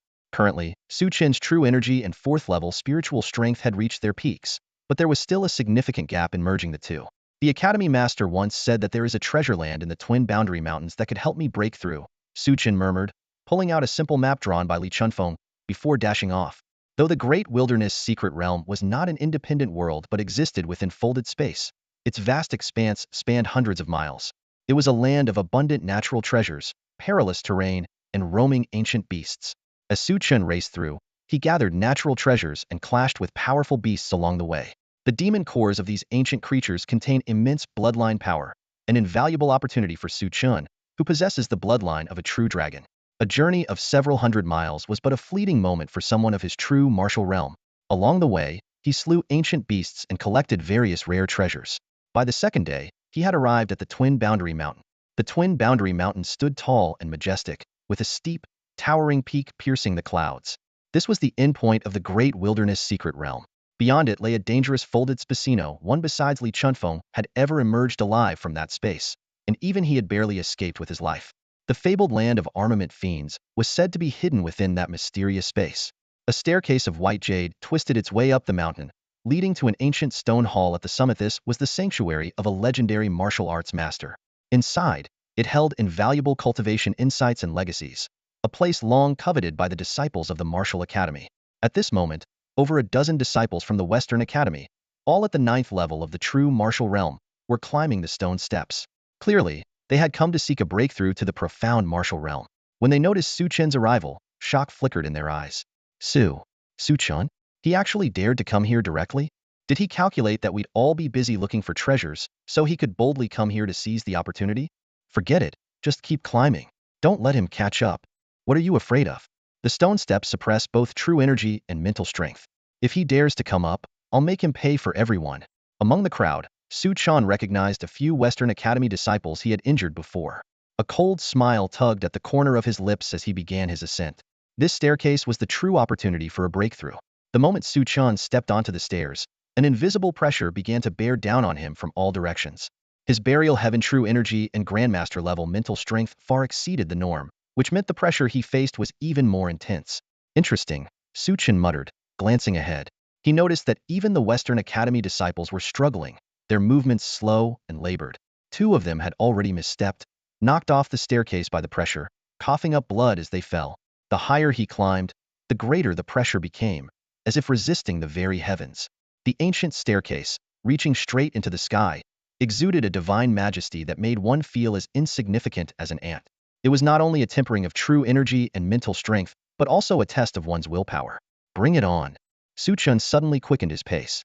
Despite the mounting pressure, he could feel his true energy and mental strength converging and harmonizing at an accelerated rate. Every step he ascended was equivalent to a full day of cultivation in ordinary circumstances. Boom. The surrounding pressure surged, and Su Chen's vision narrowed to focus solely on the ancient staircase stretching into the heavens. He had a strong premonition if he could conquer this path, he would break through to the profound martial realm. The great wilderness, myriad sword cliff. A colossal mountain, sliced flat by a sword, formed an imposing cliff. Beneath it lay a single rusted iron sword, nearly petrified, yet surrounded by countless sword auras, endlessly emanating a terrifying killing force.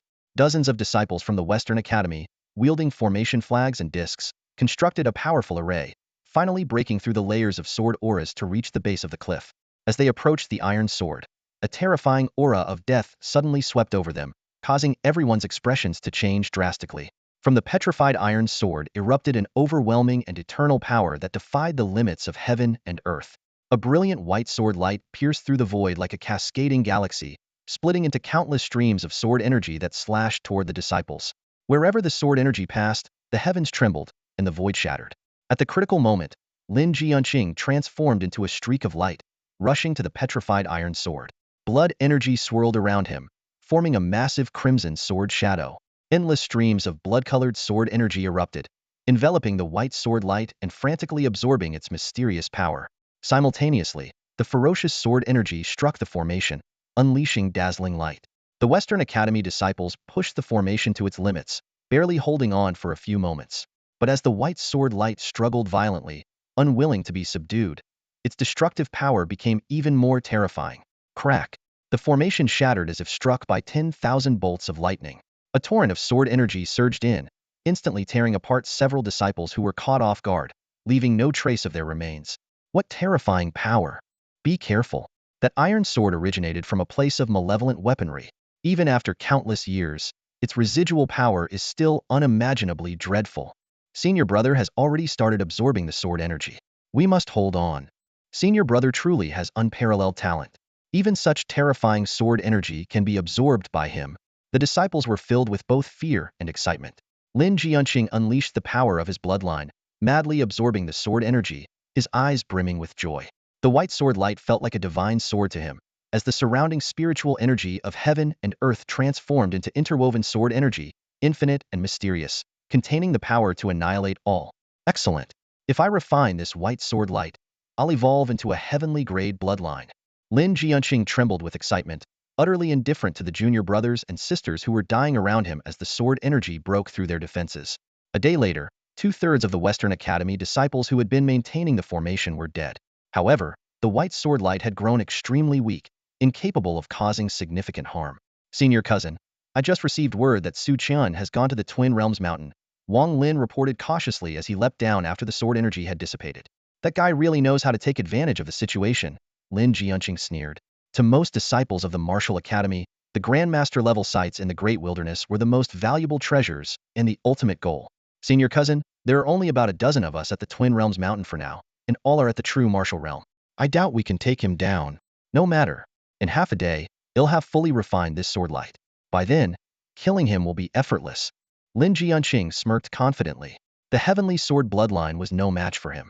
However, to prevent him from catching wind and escaping, gather the other profound martial realm disciples and intercept him at the Twin Realms Mountain. Understood. Wang Lin grinned coldly. The Great Wilderness, Twin Realms Mountain. Su Chen sat motionless all night on the 100th step of the stone staircase. The 100th step? Haha. Is that all Su Chen is capable of? I knew it. That guy rushed ahead recklessly yesterday, and this was bound to happen. The pressure on the stone steps is everywhere. Moving faster only increases the burden. Without conserving strength, making it to the 100th step is already his limit. The Western Academy disciples, seeing Su Chen lagging far behind, looked on with gloating expressions. Such a reckless fool. The disciples of the West Courtyard exchanged disdainful glances, their lips curling into mocking sneers. Aside from his slightly higher talent, he's got nothing. Don't bother with him, he'll collapse soon enough. Once we break through to the Xuanwu realm, we'll easily crush him beneath our feet. Yet Su Chen, seated cross-legged on the stone steps, paid no heed to their taunts. At that moment, a mysterious energy was surging through his pores, flowing into every fiber of his being. His muscles, bones, meridians, and even his spirit were undergoing an unprecedented refinement. So that's how it is. A spark of enlightenment flashed in Su Chen's eyes. The martial master crafted these steps not for convenience, but to push one beyond their limits, awaken hidden potential, and see their true self. Only then can the path to the sacred Tao be revealed. The entire night of still meditation hadn't been due to exhaustion, but rather his deep comprehension of the steps' profound mysteries. When Su Chen finally stood up again, his body was enveloped in an aura of ethereal brilliance, as though he had merged with the heavens and earth. The gains of a single night were equivalent to 3 months of arduous cultivation. How is this possible? The disciples above stared at Su Chen in stunned disbelief as he ascended the steps with effortless grace, almost as if walking on air. One disciple, unwilling to accept it, stepped forward defiantly but was immediately overwhelmed by an invisible pressure, tumbling down in defeat. 150 steps, 180, 260. Su Chen's movements grew increasingly fluid, and within mere moments, he reached the 300th step, leaving everyone dumbfounded. A few female disciples couldn't help but gaze at him in awe, captivated by the harmonious rhythm with which he seemed to move in tune with the universe. When Su Chen caught up with the first West Courtyard disciple, the latter suddenly lashed out with a full-force punch. Su Chen evaded it effortlessly, causing the attacker to lose balance and plummet down the steps, cursing as he fell, "You despicable wretch, you'll pay for this." The second disciple he encountered drew his sword, only for Su Chen to shatter the blade's energy with a single punch and toss him aside like discarded refuse. As for the third, a female disciple, she didn't even wait for Su Chen to approach before letting out a terrified scream and fleeing down the steps. This was merely the prelude to Su Chen's display of power, a harbinger of even greater surprises to come. The mountain wind howled like a blade, cutting through the air relentlessly. On the stone steps, an intense and breathtaking confrontation was unfolding. Su Chen stood firm on the steps, facing a group of enraged disciples from the Western Court. Their eyes burned with fury as their sharp accusations pierced the air like arrows. "Su Chen, these steps don't belong to you alone. What gives you the right to drive others away?" "Nothing in particular," Su Chen replied coldly, his gaze sweeping over them with disdain.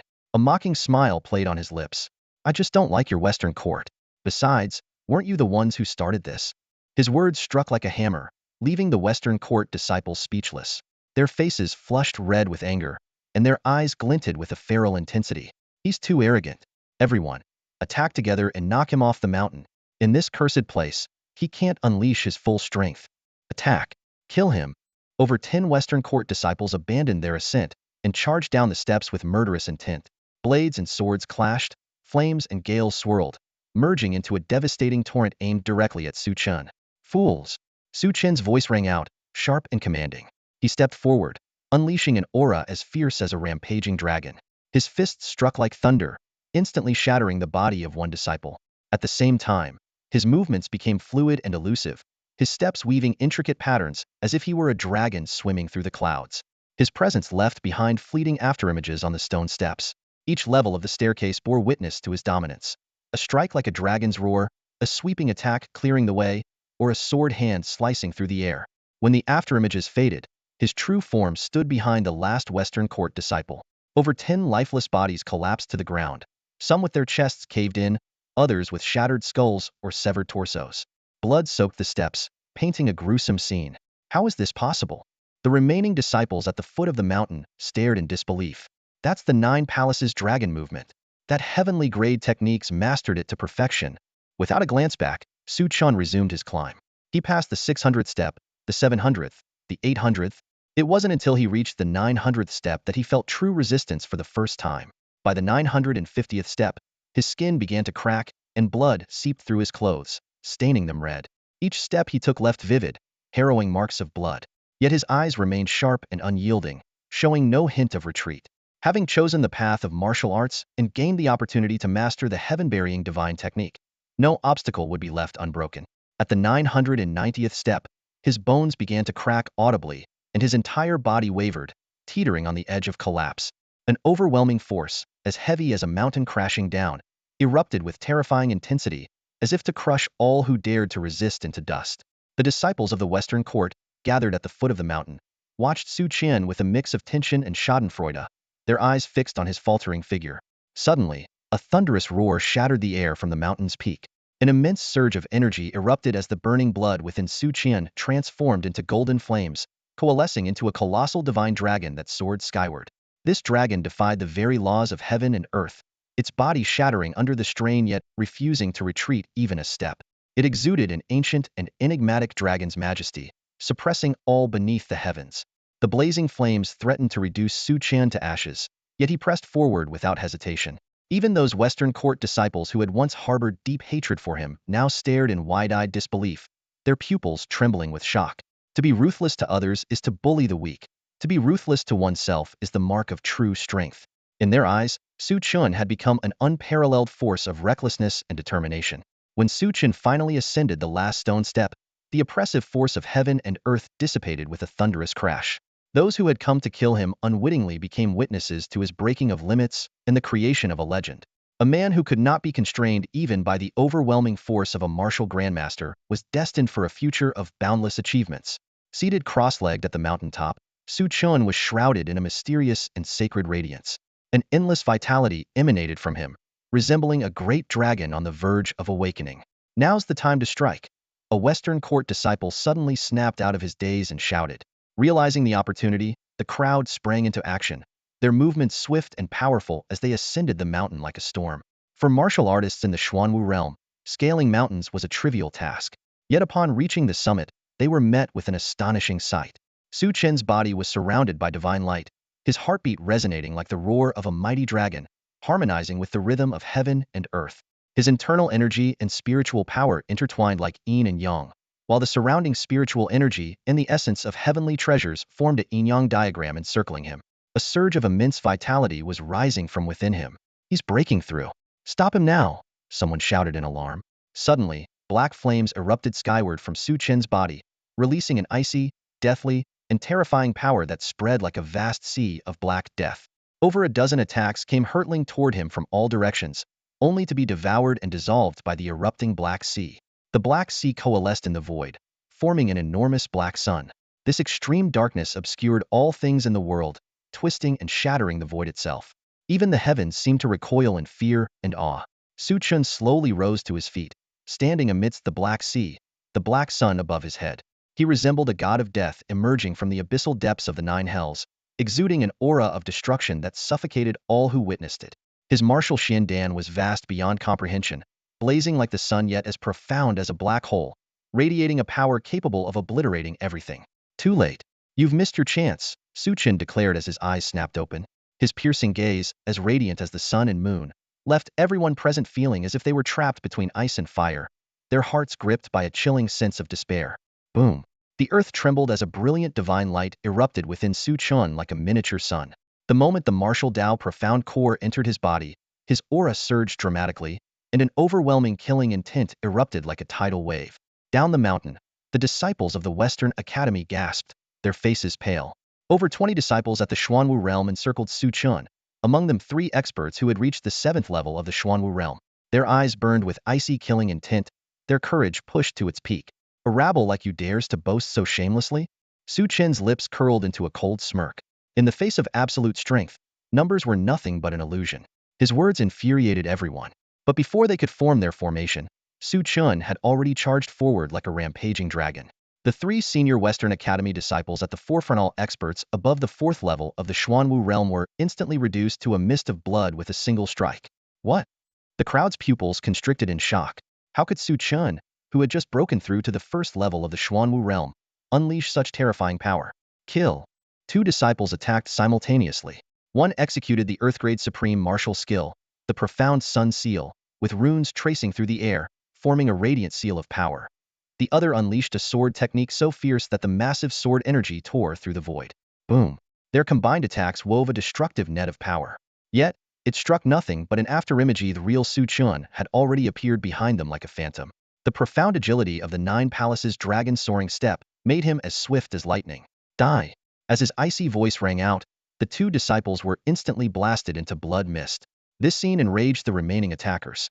The 3 7th-level Xuanwu realm experts led the charge, unleashing techniques like the minor yin-yang palm, the Vajra demon suppressing seal, and the eight-armed screeching palm, stirring celestial phenomena. The other disciples followed suit, their combined onslaught of over 20 devastating attacks seeming as if it would overturn the heavens and earth. Good. Bring it on. Su Chen's battle spirit burned even brighter in the face of such apocalyptic force. Clasping his hands together, he unleashed a flame seal that expanded with the wind, growing as massive as a mountain. This earth-shattering battle had only just begun. Blazing flames suddenly erupted, transforming into layers upon layers of azure fire lotuses that illuminated the heavens and earth. These were no ordinary flames, but the legendary celestial flame-green lotus core flame. The fire lotuses surged forward like a radiant azure sun, evaporating streams of chi in an instant and shattering spiritual weapons and battle gear as they passed. Though this destructive power was fleeting, it seemed to erase that portion of space from existence entirely. For the first time, everyone witnessed the terrifying might of the celestial flame. As the flames spread along the chi, panic-stricken cultivators hastily severed their chi flow and retreated frantically. Yet, a few were too slow. The flames engulfed them, reducing them to ashes in an instant. The azure fire lotuses bloomed in the sky, their size surpassing even the sun, unleashing a devastating force that struck fear into all who saw it. Everything touched by the flames was reduced to cinders. The three leading disciples of the Western Academy, alarmed by the sight, were forced to distance themselves from Su Chen, their eyes filled with dread. Form the array. In perfect coordination, the disciples retrieved array flags, spitting out essence blood and forming seals. In moments, a mysterious array diagram appeared in the void beneath Su Chen's feet, perfectly harmonizing with the laws of heaven and earth. The skies quaked, the ground trembled, and the surroundings took on an apocalyptic appearance. In the fractured void, 8 mysterious gates opened, linking heaven and earth while isolating the realm. 8 gates heaven-sealing array, exclaimed a Western Academy disciple from the foot of the mountain. I never imagined our senior brothers had prepared so thoroughly, even deploying such an ancient military array. This was a heaven-grade array specifically designed to counter experts of the heavenly martial realm. Each array flag was equivalent to a top-tier spiritual artifact. Using it against a Xuanwu realm cultivator would ordinarily be overkill, but against someone as extraordinary as Su Chen, no one felt it was excessive. In our Chu kingdom, having senior brother is enough. We won't allow someone as defiant as you to exist, the Western Academy disciples declared, their eyes fixed on Su Chen as they activated the grand array. The 8 gates unleashed countless chains of order, each as sharp as a celestial sword, sealing off the entire area. In that moment, all color drained from the world, sound ceased, and even time and space seemed to freeze. The Western Academy disciples wore sinister smiles, convinced of their imminent victory. However, Su Chen, who had stood motionless all this time, suddenly opened his eyes. An overwhelming sword intent erupted, awakening the primordial forces of antiquity. In that instant, the onlookers felt as though an invincible sword god had traversed time and space to arrive. The power of heaven and earth gathered in his hands, forming an earth-shattering divine sword. Grand Wilderness Sword, Void cleaving radiance. The sword god and Su Chen became one, and the divine sword in his hands slashed through the void. An unparalleled brilliance exploded forth, shattering the countless chains of order and piercing through the gates. The entire array collapsed with a deafening roar, and the 8 Western Academy disciples holding the array flags were obliterated along with them. The residual sword energy swept outward, blasting nearby disciples away and forcing them to the ground, coughing up blood. Too terrifying. It's like a god or demon has awakened, a trembling Western Academy disciple exclaimed from the mountain base. With a single strike, the array was destroyed. A shadow of death loomed over everyone present.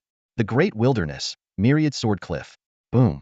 A blazing radiance suddenly erupted, dazzling as if a sun from the heavens had descended, instantly illuminating the vast expanse of the world. Everyone instinctively shielded their eyes as the overwhelming sword aura grew even fiercer, as though it was about to tear the heavens and earth apart. At this moment, Lin Jianqing's stance was nothing short of awe-inspiring. His body and spirit sharp as a blade, his aura swift and untouchable like a fleeting comet.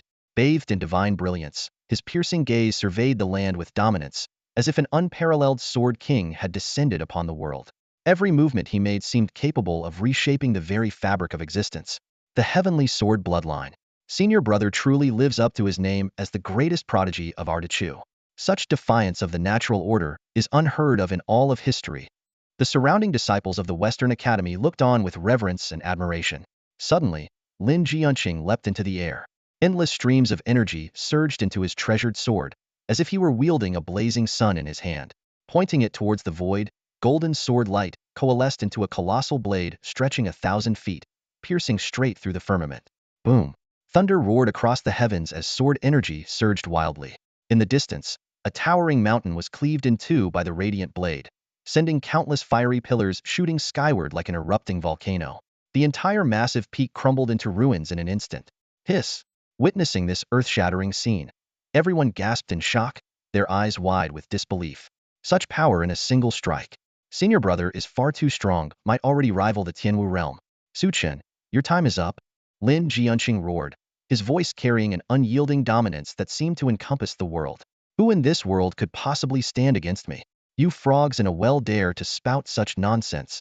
Suddenly, a series of mocking, disdainful laughs echoed through the air. A flash of radiant light streaked across the horizon, and 10 young men and women dressed in luxurious attire appeared atop the cliff, looking down upon the crowd. Their auras were immensely powerful, akin to thunder, wildfires, rivers, and gales, causing the very space around them to tremble. Who are you people? How dare you trespass into the great wilderness secret realm? Do you have no regard for the Dechu Martial Academy? One of the Western Academy disciples demanded warily. Dechu? Ha ha ha. One of the newcomers laughed derisively, staring down with contempt. A mere little kingdom of Western Chu dares to claim the title of great? Utterly laughable. How dare you? A Western Academy disciple at the 8th tier of the Xuanwu realm erupted in anger. Leaping forward, he unleashed a blade energy spanning over 100 feet. An insect shaking a tree? The laughing figure sneered, raising a hand.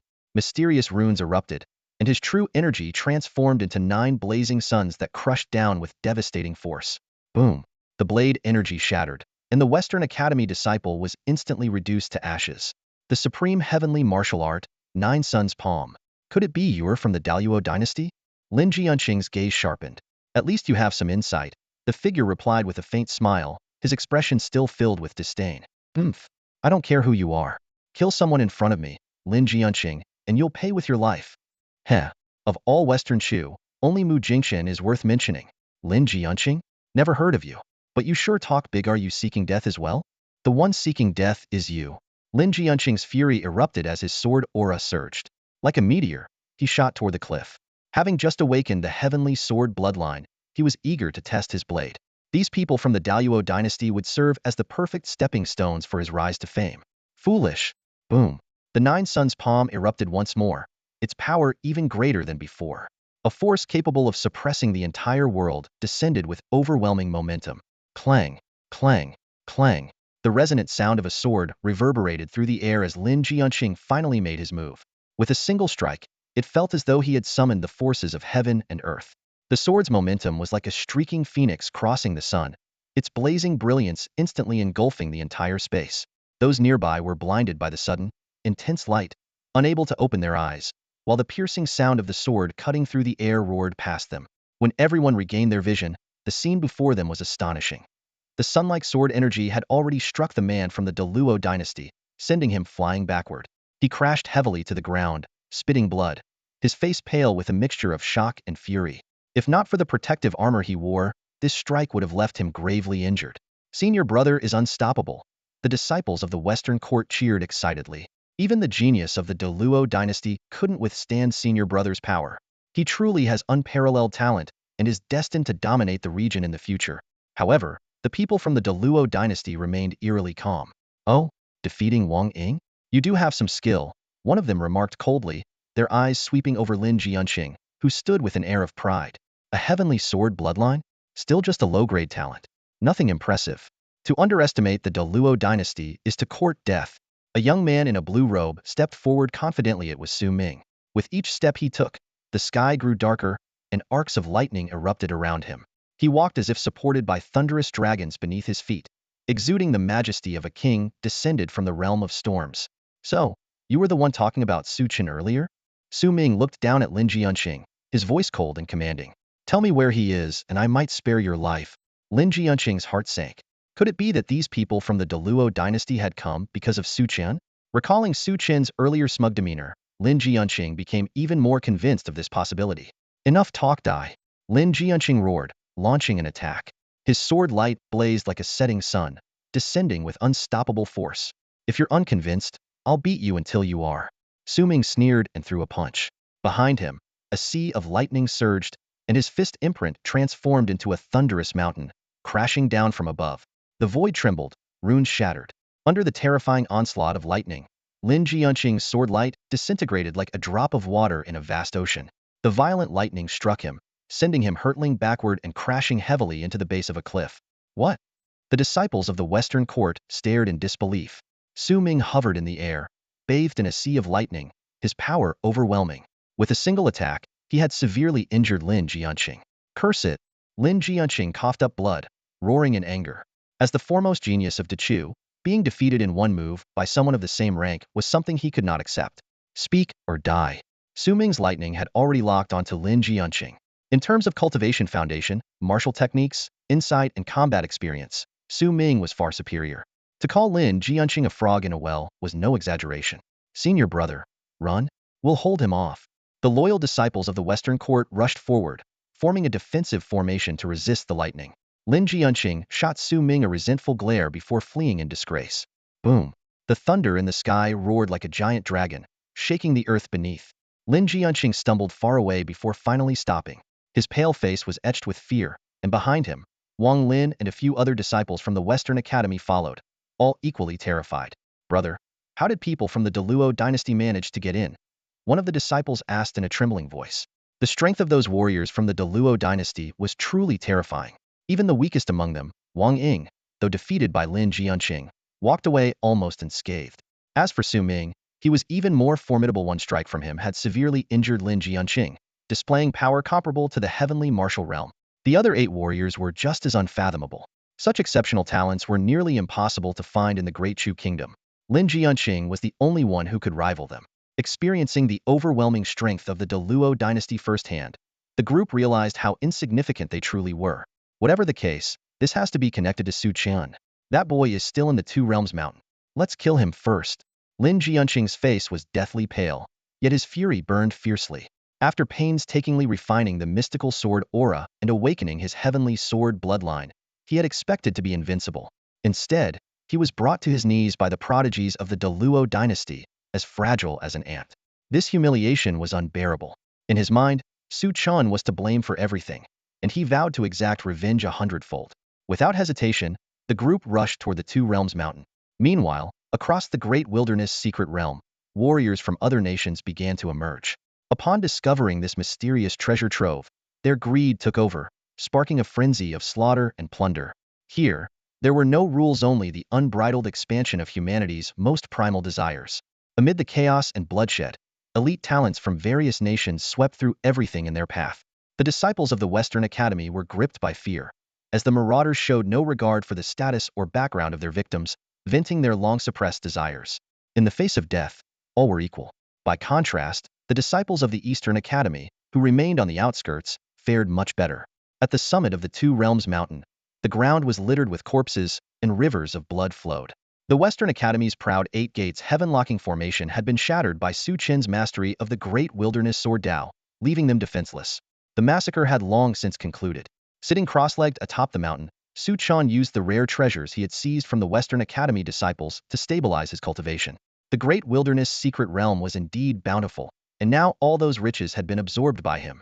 In just a single day, he had broken through to the 3rd layer of the Xuanwu realm, solidifying his realm completely. Within his body, his qi resembled a vast universe, brimming with profound energy. Divine light cascaded through his spiritual sea, surrounded by swirling chaos. It illuminated a massive black circular object, etched with runes and constantly absorbing and distorting energy, like a primordial black hole that could devour the heavens and earth. Such a phenomenon existed only in the imagination of ancient sages, yet it was now imprinted within Su Chen's being. The buried heaven divine art was truly extraordinary.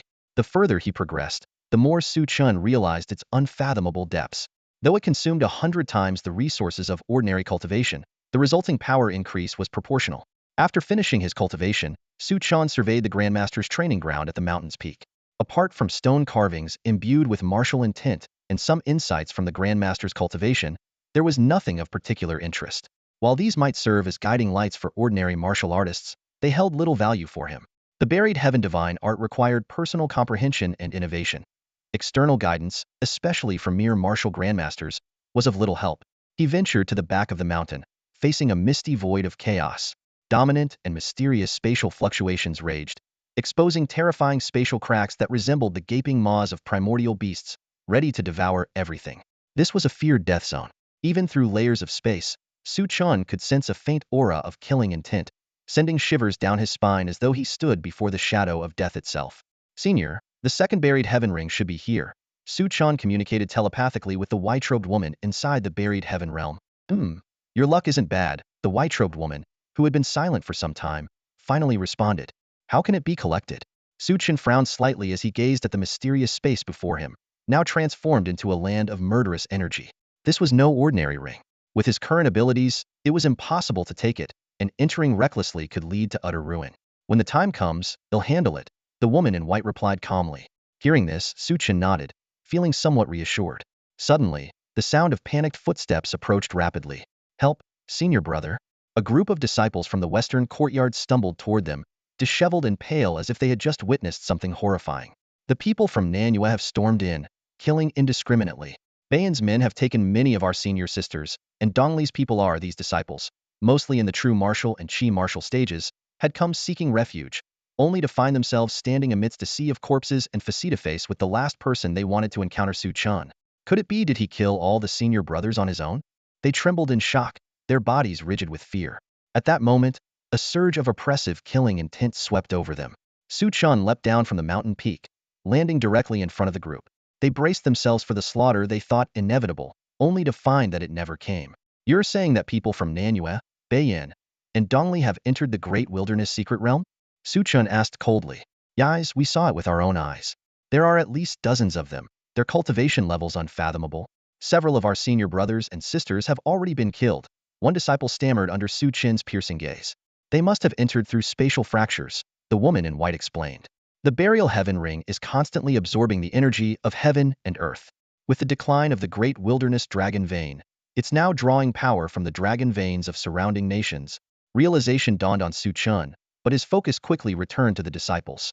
Fixing them with a sharp glare, he demanded, Has anyone from the Daluo dynasty shown up? No, not that we've seen, one disciple stuttered. The eastern courtyard's people are still on the outskirts, but the warriors from the other nations have already divided the areas and are looting the secret realm.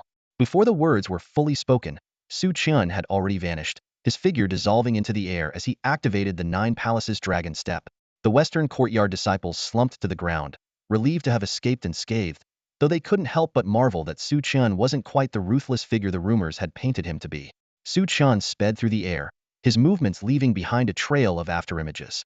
Since breaking through to the Xuanwu realm, his true energy and spiritual power had greatly increased, allowing him to traverse mountains and valleys with ease. His thoughts were preoccupied with the safety of the eastern courtyard disciples, who had always treated him sincerely and regarded him as their senior brother. If those three nations have come, the Daluo dynasty won't be an exception, Su Chen thought, his eyes narrowing with a sharp glint. If any Su family members are here, Humph? The capital of the Great Chu Kingdom, the Daluo Merchant Alliance. Sunlight streamed through the intricately carved window lattice, mingling with the delicate aroma of tea. A woman dressed in a simple white Taoist robe sat quietly at the tea table. Her features were delicate, her long white hair cascading like a waterfall, and she exuded an ethereal, otherworldly aura. For 3 consecutive days, she had visited the Merchant Alliance, spending each day from dawn till dusk silently drinking tea without uttering a word. Esteemed guest, may I ask what you are looking for? Our Daluo Merchant Alliance has everything you could possibly need. Lan Xiang finally broke the silence, stepping forward and asking softly. Since the last incident, no one in the capital dared to provoke Yi Qingqing. Even the nobles and royal officials went out of their way to curry favor with her. While much of this was due to Mu Jingchen's influence, it was primarily because of her husband, Su Chen, a top-tier alchemy master. I wish to discuss a significant business deal with your manager, the woman in the Taoist robe said as she set down her tea bowl, a serene and elegant smile gracing her lips. Her smile was neither coquettish nor ostentatious, yet it carried a mysterious charm that made one feel as though bathed in the warmth of spring. Yi Qingqing quickly arranged to meet the unusual visitor. May I ask what kind of significant business deal you wish to discuss? She asked cautiously.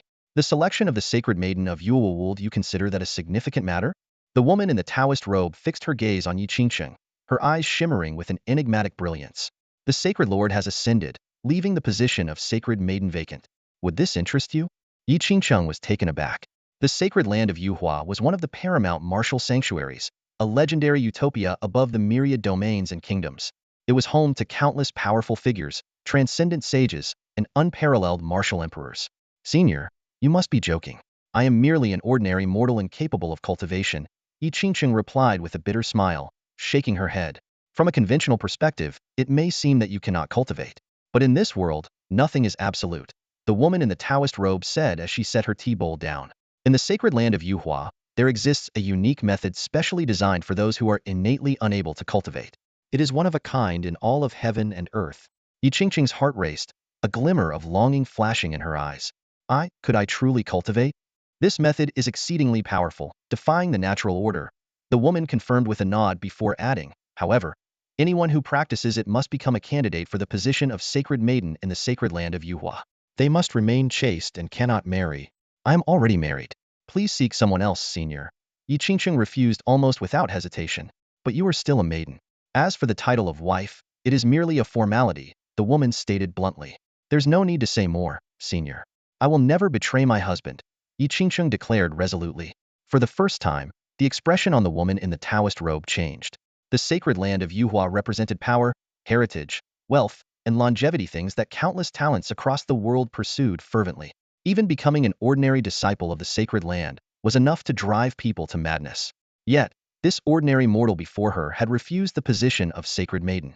What Yi Qingqing did not know, however, was that beneath this calm surface, countless eyes were watching her in secrecy. Some belonged to the spies of the Chu King, but many others were sources of unknown danger. The woman in the Taoist robe looked solemn, her gaze sharp as a blade. This is your one and only chance to change your destiny. Yi Qingqing's heart was as clear as a still lake. To her, no opportunity or fortune in the world could compare to the pure and sincere love she shared with Su Chen. To betray that love for selfish desires, how would that make her any different from a beast? The unwavering determination in the eyes of this mortal woman sent a tremor through the Taoist-robed woman's heart. Never had she imagined that a mere mortal could so profoundly shake the Taoist resolve of someone as elevated as herself.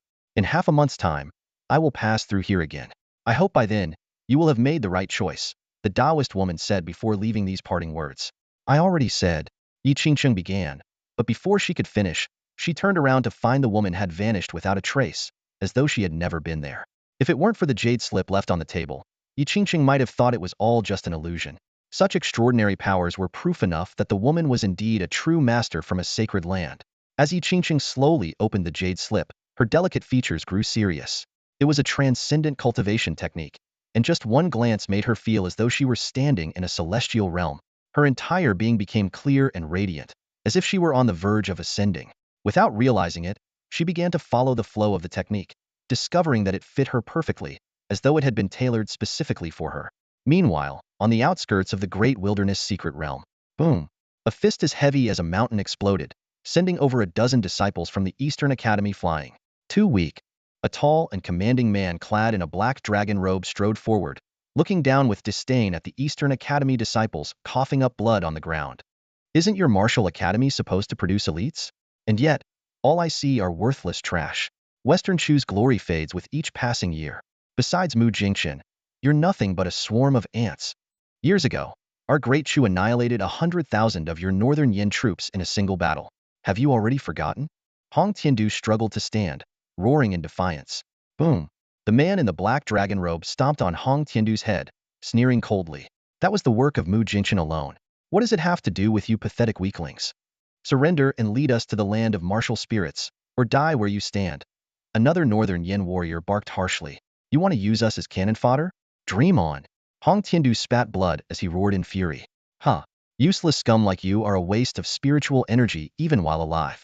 Being cannon fodder is a blessing for you. Perhaps when your nation falls, we might spare your families. Without Mu Jingchen, no one can save you. Great Chu may be weak, but we still have our pride. We'll die before we surrender. Kill us if you must, but our senior brother will never let you go. The Eastern Academy disciples stood firm, their resolve unyielding. Senior brother? That's Su Chen? He's nothing. The Northern Yin prince's eyes turned icy as he sneered. Dare to oppose me, and I'll ensure he disappears without a trace. And who do you think you are? A cold voice suddenly rang out from behind. Who's there? The Northern Yin warriors turned in alarm, only to see a streak of golden light charging toward them like a rampaging dragon, faster than lightning. Senior brother. Hong Tiandu looked up in surprise and delight. The figure appeared before them in an instant. His long hair billowed in the wind. His eyes shone like stars, and his entire being radiated an overwhelming aura of power, like a young grandmaster. So, you're Su Chen? The Northern Yin prince turned to appraise him, only to scoff when he realized Su Chen was merely at the third level of the Xuanwu realm, even weaker than Hong Tiandu. I'm your worst nightmare, Su Chen said coldly. How dare you? Insolent fool. To insult the third prince is to court death. The Northern Yin warriors erupted in fury, unleashing fierce energy as they charged towards Su Chen. Don't kill him outright, the Northern Yin prince said with a cruel smirk. I want to take my time breaking him. Rest assured, your highness. Crushing him is as simple as flipping a hand, said one of the Northern Yin warriors, an expert at the 8th level of the Xuanwu realm. He reached out with a massive hand, summoning waves of energy that twisted and fractured the very air around them. Get lost. Su Chen roared, and a black sun seemed to rise from within him, its power overwhelming. Ancient runes surged to life, unleashing a destructive force that instantly shattered the warrior's energy attack and continued to strike him heeding. Boom! The Northern Yin warrior let out a blood-curdling scream as his body exploded, scattering limbs and debris in all directions. Between heaven and earth, the air was thick with blood and carnage, the stench of iron mingling with the storm of slaughter. An eerie silence enveloped the battlefield. The North Yin warrior, who had reached the 8th level of the Xuanwu realm, now lay lifeless in a pool of blood. None of the onlookers had even managed to discern how Su Chen had struck. His lethal, decisive blow left everyone present in utter shock. How dare you kill a man of great yin? Su Chen, you must have a death wish. The other North Yin warriors snapped back to their senses and erupted in fury. No matter your background, opposing great yin only leads to one in death. And your entire family will share your fate. Boom, boom, boom. A powerful surge of energy erupted from their bodies as they glared at Su Chen like enraged beasts ready to pounce. Hold it! The North Yin prince strode forward, towering over Su Chen with a commanding presence, his gaze filled with disdain. For someone at the third level of the Xuanwu realm, your abilities are remarkable. Kneel and swear allegiance to me, and I may spare your life. Serve as my follower, and you might even rise to the rank of a lord in the future. From the rear, Hong Tiandu and the others watched with cold, mocking smiles. The North Yin prince, with his exceptional talent, cultivation, and noble status, was indeed an extraordinary figure, perhaps even surpassing Lin Jianqing. But to think he could subjugate Su Chen? Pure delusion. When Su Chen had first entered the martial academy, he had fearlessly crushed the Western Academy and stood against Lin Jianqing. For the sake of a woman, he had defied royal threats and dared to challenge the rulers of the land. A prodigy like him would never bow to anyone. A warrior's dignity cannot be tarnished. A North Yin warrior shouted sternly, Boy, for killing a man of great yin, you must pay with your life. Kneel and pledge loyalty to the prince. This is your only chance to live, and the greatest fortune you could hope for. Ha ha ha. Su Chen let out a scornful laugh. Haven't you woken up yet? From now on, it's you who will die. The North Yin warriors were momentarily stunned before their rage erupted. They were the finest martial talents cultivated by the great Yin kingdom, chosen through rigorous selection, possessing profound strength and solid foundations. Any one of them would be a standout figure in the declining Chu kingdom. Yet here was a mere boy at the third level of the Xuanwu realm, daring to speak so arrogantly. If you're so eager to die, I'll grant your wish. The North Yin prince's face turned cold, his eyes filled with malice. From the moment of his birth, he had been adorned with the status of a prince and the aura of a prodigy. Wherever he went, others bowed in reverence. No one had ever dared defy his will. Kill him. At the prince's command, the North Yin warriors unleashed a murderous aura and charged at Su Chen with devastating force. Their cultivation levels were at the 8th or 9th tier of the Xuanwu realm, each wielding powerful heaven-grade martial techniques. Their combined assault was as ferocious as a pack of wolves or tigers, their momentum overwhelming. Roar. Howl. In an instant, it was as if a tide of feral beasts had surged forward, endless and unstoppable, threatening to engulf everything in its path. Petty tricks. Su Chen exclaimed coldly. His blood surged, and mysterious runes shimmered like scales across his back, transforming into a colossal dragon that dominated the heavens and earth. Roar. The dragon's roar reverberated through the skies, its might shaking the heavens and earth, rendering all creation pale in comparison. The wolves and tigers disintegrated instantly, as though they had encountered their natural predator. What? The North Yin warriors were horrified as they felt the innate suppression emanating from Su Chen's bloodline. Their own blood surged uncontrollably, as if boiling. His bloodline is too powerful. Is it the bloodline of a heavenly dragon? Ordinary attacks won't work on him. Deploy the Skynet and take him down. Exchanging glances, several North Yin warriors retreated a step and simultaneously hurled chains of dark gold. These finely crafted spiritual tools, adorned with barbs and etched with glowing runes, radiated sharp, cutting energy as they wove into a massive net aimed to entrap Su Chen from all directions. The North Yin Skynet was a formidable weapon for battle formations, its power immense. When wielded by the combined efforts of these North Yin prodigies, it could even slay a heaven martial realm expert. Clang, clang, clang. But as the chains coiled around Su Chen, they failed to entangle or crush him. Instead, they sparked violently, producing a cacophony of clashing metal. The golden dragon coiled protectively around Su Chen, forming what resembled an impenetrable suit of dragon-scale armor. It was indestructible. The Prince of Northern Yin witnessed the scene, his brows furrowed tightly. The sheer physical strength displayed by Su Chen far exceeded his expectations, igniting a surge of anger within him. In that case, I shall personally take your life.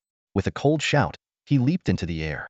In an instant, purple lightning danced wildly across the void. The aura of the Northern Yin Prince surged dramatically, and behind him appeared the phantom of a massive purple-gold serpent. The serpent opened its blood-red maw, spewing endless lightning that shattered the surrounding space. Amid the humming sounds, the purple-gold serpent transformed into a treasure bow that fell into his hands. He pulled the bowstring sharply, and countless bolts of purple lightning converged in a flash, forming a single purple-gold thunderbolt arrow. A supreme spiritual weapon? Hong Tiandu and the others were stunned, sensing the sudden surge of killing intent in the air as they stared at the Northern Yin Prince in disbelief. The power of a supreme spiritual weapon was extraordinary, typically wielded only by experts of the heavenly martial realm. Yet now, the purple gold treasure bow seemed intrinsically connected to the prince's very bloodline, as if they were one and the same. The thunderbolt arrow radiated a terrifying aura capable of obliterating the heavens and earth. Perish! With a fierce cry, the prince released the thunderbolt arrow. It tore through the air with unstoppable force, appearing as though it would pierce a massive hole in the firmament itself. Oh! Su Chen's gaze flickered slightly as he swept his eyes over the scene. Casually extending his hand, an infinite surge of abyssal chi condensed into a massive, dragon-like dark arrow. The two arrows collided, unleashing a deafening explosion. The thunderbolt arrow's power was violent and overwhelming, but the dark arrow carried a force that seemed to erode and dismantle all it touched. Its boundless momentum relentlessly dispersed the thunderbolt's energy. Boom!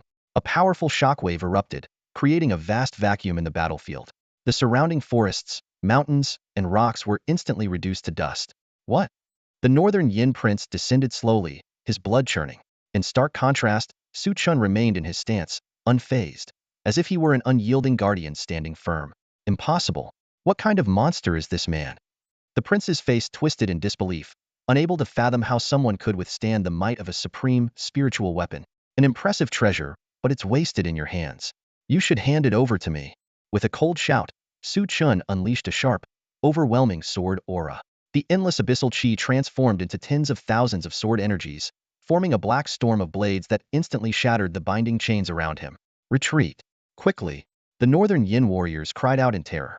Only now did they realize that Su Chen had not been fighting at full strength earlier. Now, with his sword aura unleashed, he resembled a primordial beast, ripping everything apart. But it was too late. With a single stride, Su Chen entered a realm of draconic and tiger-like dominance. The storm of raging sword energy swept past the warriors. In mere moments, their bodies were torn to shreds, reduced to lifeless fragments before they could even scream. The once arrogant Northern Yin Prince was utterly stunned. To him, Su Chen no longer appeared human but a terrifying ancient beast from the wilderness, shrouded in boundless killing intent. Just as he prepared to draw his bow again, Su Chen moved like lightning, appearing right before him. With a crack, Su Chen snapped the prince's wrist with one hand and gripped his throat with the other, lifting him off the ground. Guh! I am the Prince of Northern Yin. You cannot. The prince's face turned crimson, his eyes bulging as he struggled to threaten Su Chen under the looming shadow of death. Oomph! Su Chen let out a cold snort and crushed the prince's neck effortlessly. A green-gold flame rose in his palm, reducing the prince's body to ashes. Behind him, Hong Tiandu and the others stood frozen in shock. They had thought Su Chen might barely manage to hold his own against the prince and his warriors. Never had they imagined he possessed such overwhelming power, annihilating them all with a mere flip of his hand. Such dominance was something even Lin Jianqing, let alone others, might struggle to achieve. Senior brother is truly a divine being. This was the singular thought in the hearts of every Eastern Academy disciple at that moment.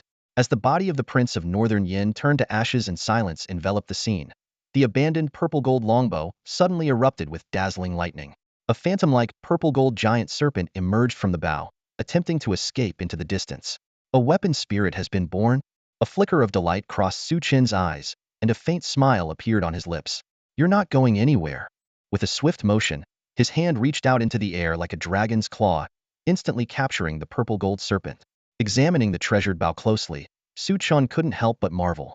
It was crafted from the spine and sinews of a purple lightning, thunder-scaled python, with even its soul sealed within. The craftsmen of Northern Yen are truly skilled. As someone well-versed in alchemy and craftsmanship, Su Chen understood that ordinary spiritual weapons could not give birth to weapon spirits. Such phenomena were exclusive to the tools of grandmasters. A weapon with a spirit not only possessed enhanced power, but also held the potential for independent growth. The purple-gold serpent struggled fiercely, its forked tongue flicking and lightning crackling around its body, its eyes filled with venomous hatred. "Heh, in my hands, you'd best behave." Su Chen chuckled lightly, releasing an overwhelming dragon's aura. The soul of the purple lightning thunder-scaled python immediately coiled into a trembling mass, shivering in fear despite being an ancient exotic beast. It was as insignificant as a firefly before the bloodline of a true dragon. Without hesitation, Su Chen performed a blood recognition ritual, binding the bow to himself and refining it into his dantian. At that moment, Hong Tiandu and the others staggered over, their bodies battered and bruised. They bowed to him in gratitude. "Thank you, senior brother, for saving our lives." Su Chen nodded faintly. After surveying the surroundings, he asked, "Where are the others?" Warriors from various nations suddenly appeared. "We were overwhelmed and had to scatter to escape. Wu Song and others have been captured, and the rest are likely in grave danger," Hong Tiandu said sorrowfully. Su Chen's eyes turned cold. Hong Tiandu added, "Senior brother, they're capturing people everywhere. It must be to force their way into the land of fiendish calamity, using us as cannon fodder to scout the path." The land of fiendish calamity? Su Chen sneered. "They're courting death. That place was not only a deadly peril, but also his domain. Anyone who dared to trespass would pay with their life. If they're heading to the land of fiendish calamity, the surrounding area should be relatively safe. You all stay here," Su Chen instructed. By now, the time for the great wilderness secret realm to remain open was already more than halfway through, and warriors from all nations were undoubtedly converging on the land of fiendish calamity. "Senior brother, are you going there alone?" Hong Tiandu asked with concern. The number of warriors from various nations was vast, and their strength formidable. The Prince of Northern Yen was just one among them who knew how many even more powerful individuals were lurking. Since they've dared to come, they shouldn't expect to leave. No matter what, Su Chen was determined to go to the land of fiendish calamity. He had to rescue the disciples of the Eastern Academy, eliminate the people of Northern Yen, and confront those from the Luo dynasty. As they watched Su Chen depart, the group couldn't help but sigh. Hong Tiandu looked around at the others and said firmly, "Don't lose heart. While they're all focused on the land of fiendish calamity, we must take this opportunity to gather treasures and improve our strength. Even if we can't help senior brother now, we must at least stop being a burden. And I believe that under senior brother's leadership, the Eastern Academy will undoubtedly rise to prominence." That's right. With senior brother, the Eastern Academy is destined to rise. The group echoed, their spirits reignited. Just as Su Chen had anticipated, after extracting information about the great wilderness secret realm from the disciples of the Martial Academy, warriors from various nations forced them toward the land of fiendish calamity. By the time Lin Jianqing and the others arrived at the Two Realms Mountain, they were already too late. The battlefield reeked of blood, and the disciples of the Western Academy stood in a daze amidst the chaos. Su Chen's figure had long vanished, leaving behind only a few disciples who had barely escaped death to bring back even more despairing news. Martial artists from various nations were converging on this location. "Damn it! It's all because of that bastard Su Chen." Wang Lin pounded the ground furiously, his twisted face filled with venom and fear. He must have gotten wind of this and fled long ago. Lin Jianqing's vulture-like expression was etched with resentment. This expedition into the great wilderness secret realm was supposed to be his moment to rise to fame across the 8 wastelands, but instead, he had been defeated in a single strike, his dignity utterly shattered. And now, he couldn't even find a target to unleash his fury upon. "Senior brother, the people of the Luo dynasty are almost at Two Realms Mountain," a trembling disciple reported. "Damn it, let's fight them to the death. Better to die standing than live kneeling." A few hot-blooded young men cupped their fists, requesting permission to battle from Lin Jianqing. But Lin Jianqing's face remained dark. "The martial artists from the various nations are too powerful. We can't fight them, heathen." His words sent a chill through the gathered disciples. Was this really the once proud and spirited senior brother they knew? As despair gripped the group, Wang Lin's gaze shifted to the misty void behind them. "Cousin, we have only one path left. The land of fiendish arms? The disciples' faces turned pale. That place was a horrifying death trap. Wang Lin quickly urged, if senior brother can obtain an ancient weapon from there, we can break through the encirclement. A glint appeared in Lin Jianqing's eyes. He had considered this idea before, but his earlier defeat had shaken his confidence. Now, with these disciples as cannon fodder, the disciples fell into silence. They understood they were nothing more than sacrificial pawns. I refuse to go. Finally, someone couldn't hold back and protested. How dare you? Wang Lin shouted angrily. Do you dare defy senior brother's orders? Senior brother doesn't even dare lead us in a breakout, yet he wants us to go die for him, a disciple retorted, glaring with defiance. Silence. Lin Jianqing suddenly erupted, his immense aura enveloping the crowd. He swept his cold gaze across them. This is our only chance. Anyone who disobeys is betraying the Western Academy, and I have the authority to execute traitors. The disciples trembled all over. They finally saw Lin Jianqing's true colors, a man who would sacrifice his comrades' lives to save his own. They couldn't help but think of the Eastern Academy's senior brother, who had risked his life alone to save his fellow disciples. Compared to him, the contrast was nothing short of ironic. A saint never dies. They only send others to their deaths. One disciple let out a bitter, mocking laugh. Lin Jianqing's eyes turned icy. His sword flashed, blood sprayed, and the head of the defiant disciple rolled to the ground. Warm blood splattered onto the faces of the others. Each of them felt as though they had fallen into an icy abyss, the cold terror spreading deep into their hearts. Before long, the area beneath the Two Worlds mountain was abuzz with activity. Warriors from various nations escorted a large number of captives from the martial academy, arriving one after another. Among them, the 10-member team from the Deluo dynasty drew the most attention. Although they had anticipated this, the sight of the Deluo dynasty's people still caused dozens of warriors from Nanyu, Dongli, and Beiyin to unconsciously gather together, their eyes filled with wariness and apprehension. Since everyone is here, let's head in together. Wang Ying from the Deluo dynasty said, scanning the crowd with a faint smile on his lips. Why should we go in together? Treasures and opportunities should be claimed by one's own skill. Exactly. You don't even have a single expendable scout to lead the way. Why should we travel with you?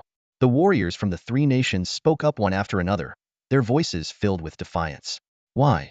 A warrior from the Deluo dynasty looked down coldly at the crowd. Because we are from the Deluo dynasty. Who dares to defy us? What arrogance! The Huanglong domain is not owned by your dynasty alone. What makes Deluo so domineering? The warriors from the other nations retorted angrily. As the chosen elites of their respective countries, each was proud and self-assured, unwilling to tolerate any belittlement. Silence. Ruancheng, the leader of the Nanyu group, suddenly called out in a low voice. That man is Su Chen, one of the top prodigies of the Deluo dynasty. He has slain a Tianwu realm warrior while still in the Xuanwu realm. Do not act recklessly. His eyes were filled with caution. What? A Xuanwu realm warrior killing someone in the Tianwu realm? The news was like a thunderclap, shocking everyone. A Tianwu realm warrior, capable of merging with the heavens and soaring through the skies, was worlds apart from those in the Xuanwu realm. Such a feat was unheard of in the history of the three nations. Just as the crowd was reeling from shock, two more terrifying auras suddenly erupted. Su Ming stepped forward, his body surrounded by flickering runes that summoned raging lightning from the skies. Beside him, a cold and stunning woman holding a battle blade sweeping radiated a chilling, killing intent. Enough talk. Let's subdue them first and use them as cannon fodder to scout the way, Su Ming declared. The warriors from the other nations turned pale. Su Ming, Xuebing, and Luo Chun were known as the three strongest of the Deluo dynasty's current generation, each with records of slaying Tianwu realm warriors despite being at a lower realm. Although the most gifted Su Chen had joined the Xinin sect, the trio's reputation remained undiminished. The other 7 members of their team were also top-tier experts, capable of rivaling Tianwu realm warriors. After a brief discussion, the leaders of the three nations reluctantly chose to compromise. They understood that even if they joined forces, their chances of victory were slim at best. At least you know your place, Su Ming said, withdrawing his oppressive aura. Even the bloodthirsty Xuebing reluctantly reined in her killing intent. Keeping these people alive as scouts was more practical than an all-out fight at the moment. With varied thoughts, the group crossed the Two Worlds mountain and entered the hazy, folded space beyond. This realm, though seemingly not vast, resembled an enormous labyrinth. It was perilously easy to lose one's way, with spatial cracks frequently appearing, threatening to devour everything around them. You, go first, Song Yuan, the leader of Dongli, commanded, pointing at a disciple from the Western Academy. The disciple from the Western Academy stepped forward nervously, his entire body trembling. Behind him, a few hundred feet away, Warriors from various nations were escorting a large group of captives, moving slowly. Suddenly, the void tore apart. A massive spatial rift opened like the gaping maw of an ancient beast, instantly devouring everything in its path. The Western Academy disciple, who was scouting ahead, didn't even have time to scream before he was reduced to shattered bones and blood with a sickening splat. The horrifying scene sent shivers down everyone's spine.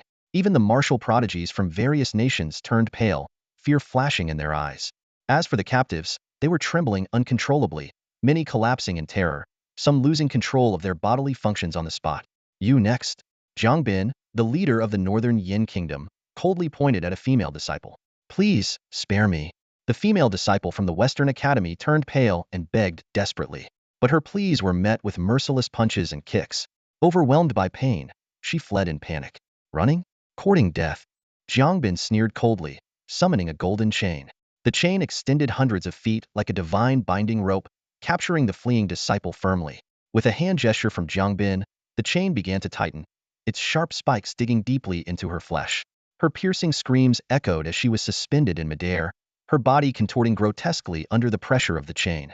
Jiang Bin's eyes glimmered with cruelty as he continued to tighten the chain, slowly tearing her body and head apart. The gruesome scene filled the other captives with both anger and terror. Their faces turned ashen, and their bodies trembled uncontrollably. Keep running. I have plenty of ways to make your deaths even more agonizing. Jiang Bin retracted the blood-soaked chain, his vicious gaze sweeping over the crowd. Despair engulfed everyone. To stay put meant death, but to run invited a torturous demise.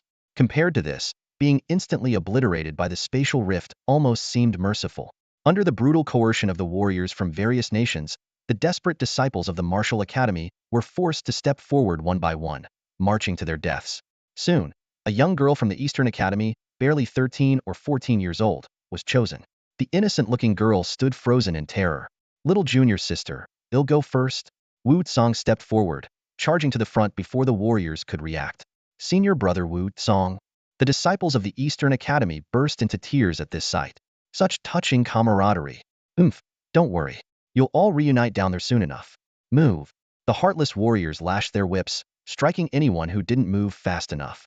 Wu Tsong, honest and loyal, knew he was marching to his death, but still chose to buy a sliver of hope for his brothers and sisters behind him. When the spatial rift appeared again, he stopped, turning back to face his fellow disciples from the Eastern Academy. Hold on. There's still hope. Senior brother will come to save you. With one final roar, he was engulfed by the spatial rift, leaving behind only shattered remains and a pool of blood. Senior brother Wu Tsong. The disciples of the Eastern Academy cried uncontrollably, but Wu Tsong's words kindled a faint hope in their hearts. In contrast, the disciples of the Western Academy remained despondent. Where was their senior brother? The Eastern Academy's senior brother? You mean that Su Chen? Even Lin Jianqing couldn't last a single move against Su Ming. What could he possibly do? Wang Ying of the great Luo dynasty scoffed. Su Ming, they're talking about that Su Chen, your family's outcast, right? I heard he was exiled for trying to defile Su Qingxue. Has he really risen from the ashes? Luo Chen asked with a faint smile. Indeed. One of my tasks on this trip is to eliminate him, Su Ming replied with a nod. But opportunities take precedence. Killing him is as easy as snapping a leaf. Let him live a while longer. At the foot of the Two Realms mountain, Su Chen arrived in haste. Noticing the chaotic footprints on the ground, he didn't hesitate and rushed straight in. I hope I'm not too late. Within the folded space, desolation stretched endlessly. Su Chen moved cautiously through the chaos, surrounded by a misty, directionless sky. Even his once proud spiritual power was severely restricted here, unable to extend far. Suddenly, a deafening crack shattered the silence. Ahead, the void fractured, and a massive fissure rapidly expanded to over 100 feet wide. The destructive force emanating from it made Su Chen, despite his formidable dragon physique, feel a chill down his spine. In the nick of time, he willed himself into the burial heaven realm. Buzz. The ring that housed the burial heaven realm was instantly swallowed by the spatial rift, yet the ring, forged from mysterious divine metal, remained unscathed. Even the destructive force of the spatial rift left no mark on it. When the external destructive waves subsided, Su Chen reappeared, now standing in a completely different world. Thankfully, this folded space was compressed by the energy of the burial heaven realm, Su Chen thought with relief. If it had been the power of this great world, even the burial heaven ring's durability wouldn't have saved it from being dragged into the world fissure or a temporal storm. With this experience in mind, Su Chen quickened his pace, navigating through the layers of folded space. As he ventured deeper, the aura of murderous intent grew more intense. Suddenly, a horrifying scene of bloodstains came into view. Scattered all around were severed limbs, broken bones, and fragments of various objects. Using living people as cannon fodder to pave the way, Su Chen clenched his fists, anger surging within him. Though he didn't consider himself a righteous hero, he could never condone such wanton disregard for human life. Following the bloodstained trail, Su Chen pressed on. The path ahead was paved with blood and corpses, a chilling sight. Among the dead were disciples from both the Western and Eastern academies. It was then that a fragment of a token caught his attention. That familiar aura, it was the disciple token of Wu Song. Su Chen's heart tightened as the image of a loyal, honest-faced man, always respectful towards him, flashed through his mind. Now, all that remained was this broken token and a pool of blood. Wu Song, rest in peace. I will avenge you. Su Chen vowed, building a small grave with his own hands and burying the token fragment within. The usual warmth in his expression had frozen into a cold, unyielding resolve. Suddenly, a powerful spatial wave swept through, stripping everyone of control over their bodies. The world spun violently. After passing through countless corpses, the group finally arrived at the legendary land of murderous intent. This place resembled the edge of the world. Violent gales, infused with chaotic murderous energy, ravaged the land, plunging it into utter disarray. Towering mountains had long been reduced to sand, and ruins littered the area like remnants of an ancient, forgotten graveyard. The deeper they ventured, the more ferocious the gales and chaotic currents became, capable of easily shredding gold and stone. The terrifying murderous energy not only corroded the flesh but also eroded the soul. Before long, some individuals collapsed, their eyes bloodshot as they writhed on the ground in agony. Luo Chun and Su Ming exchanged grave looks. Look over there. What is that? At the edge of their vision, two colossal peaks pierced the clouds, exuding an ancient, primordial aura. As the chaotic mist cleared slightly, everyone realized those were no mountains. They were a massive, jet-black bone spear and a giant sword. These two immense weapons, glimmering like black divine jade, radiated an aura seemingly from the primordial era, sending shivers down the spines of all who beheld them. Such enormous weapons. Could they be the battle relics of ancient gods and demons? Luo Chen stammered, his voice trembling with awe. The fact that even such powerful weapons were not spared from erosion and decay spoke volumes about the unstoppable might of time itself. Without a colossal divine body, it would be near impossible to control this battlefield. As everyone's thoughts churned, an overwhelming aura of slaughter surged forth, suffocating and oppressive. In the valley beneath two massive ancient weapons, spears stood like a forest and swords amassed like a sea. Everywhere the eye could see was densely packed with weapons, some forged from stone and bone. Despite their age, mysterious runes still shimmered faintly on their surfaces, exuding an undying sharpness. This was no ordinary valley. It was clearly a burial ground for ancient weapons. Each weapon held power far surpassing the finest spiritual artifacts, and their sheer numbers were beyond comprehension. As the weapon energy swept across, one could almost glimpse a grand scene from the ancient era, where countless mighty warriors formed battle formations, as if celestial armies had descended upon the world. Could this be the legendary ancient battlefield? Someone murmured, their heart pounding wildly with excitement. Though they had mentally prepared themselves, witnessing it with their own eyes was still utterly overwhelming. Any one of these weapons could dominate a Tianwu realm expert, and some even retain traces of divine energy. If one could gain control of such a weapon, they could easily reign supreme over the world. What was even more enticing was the possibility that some of these weapons might contain the martial legacy of supreme experts. This land of weapon energy was undoubtedly a treasure trove that could drive the entire world mad.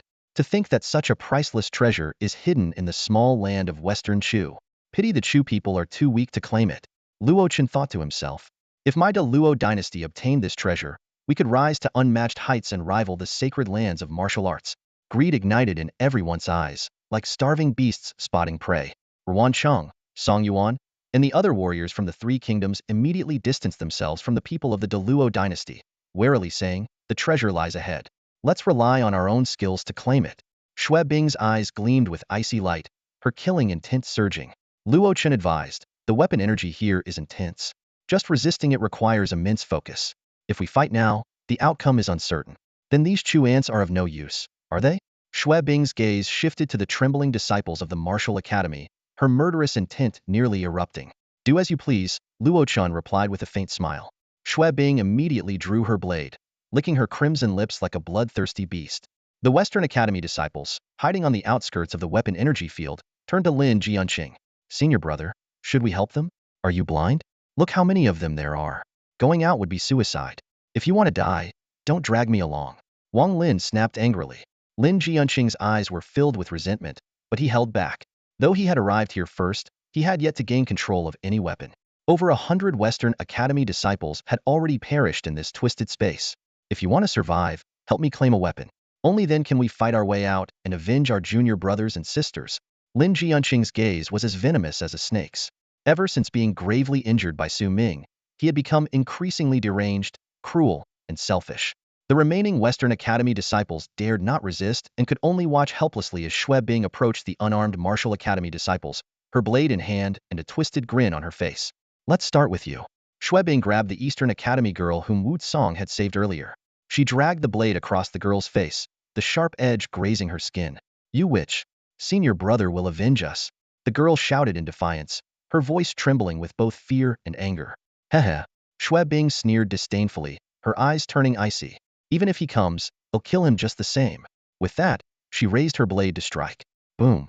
A golden figure shot forward like a dragon, skimming the ground. With a deafening clang, a golden fist, carrying the force of a raging storm, slammed into the blade, unleashing an immense wave of power. Huh! Caught off guard, Shui Bing was sent flying back with her blade, her face contorted in shock and fury. She looked up to see a young man striding forward, his killing intent even more intense than hers, his aura surging like a feral dragon. Senior brother, Su Chen. The disciples of both the Eastern and Western academies cried out in unison. Beyond the ominous land of war, fierce winds howled, faintly accompanied by the sound of a dragon's roar. This sudden and extraordinary phenomenon in the heavens and earth caused the geniuses of various nations to change their expressions, their gazes fixed intently on the center of the anomaly. A figure draped in purple stood proudly. Though young, the person exuded an extraordinary presence. The purple martial arts attire accentuated an innate air of nobility, while the sharpness in their eyes carried a hint of ethereal detachment. The faint, wicked smile at the corner of their lips added an air of unfathomable depth. Oh, isn't this my cousin Su Chen? It's been a while. I must say, your dear elder brother has truly missed you. Su Ming stepped forward leisurely, his eyes gleaming with an unusual light. This scene left the geniuses from the other three nations secretly astonished. Could it be that the senior disciple of Shichu Martial Academy was actually a cousin of Su Ming from the Su family of the Daluo dynasty? Yet the tension between the two felt more like that of rivals meeting again. Su Chen, upon seeing your elder cousins, shouldn't you come forward and pay your respects? Su Can and Su Yang appeared soon after, looking down at Su Chen with contempt. Once, they had bowed and scraped before this young master of the Su family, but now they sought to humiliate him with the confidence of victors. So it's you three opportunists basking in borrowed glory. Some things never change, do they? Su Chen's voice was eerily calm. I'm here to kill. Each word dripped with icy killing intent and disdain. Even though Su Ming and the others were among the top talents of the Daluo dynasty, in Su Chen's prime, they had been nothing but defeated foes under his hand. How could I forget?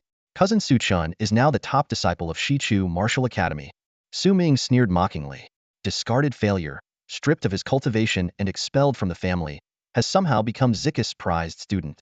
It only proves that ants flock together, and trash seeks its own kind. Otherwise, how could they stoop to using you as cannon fodder?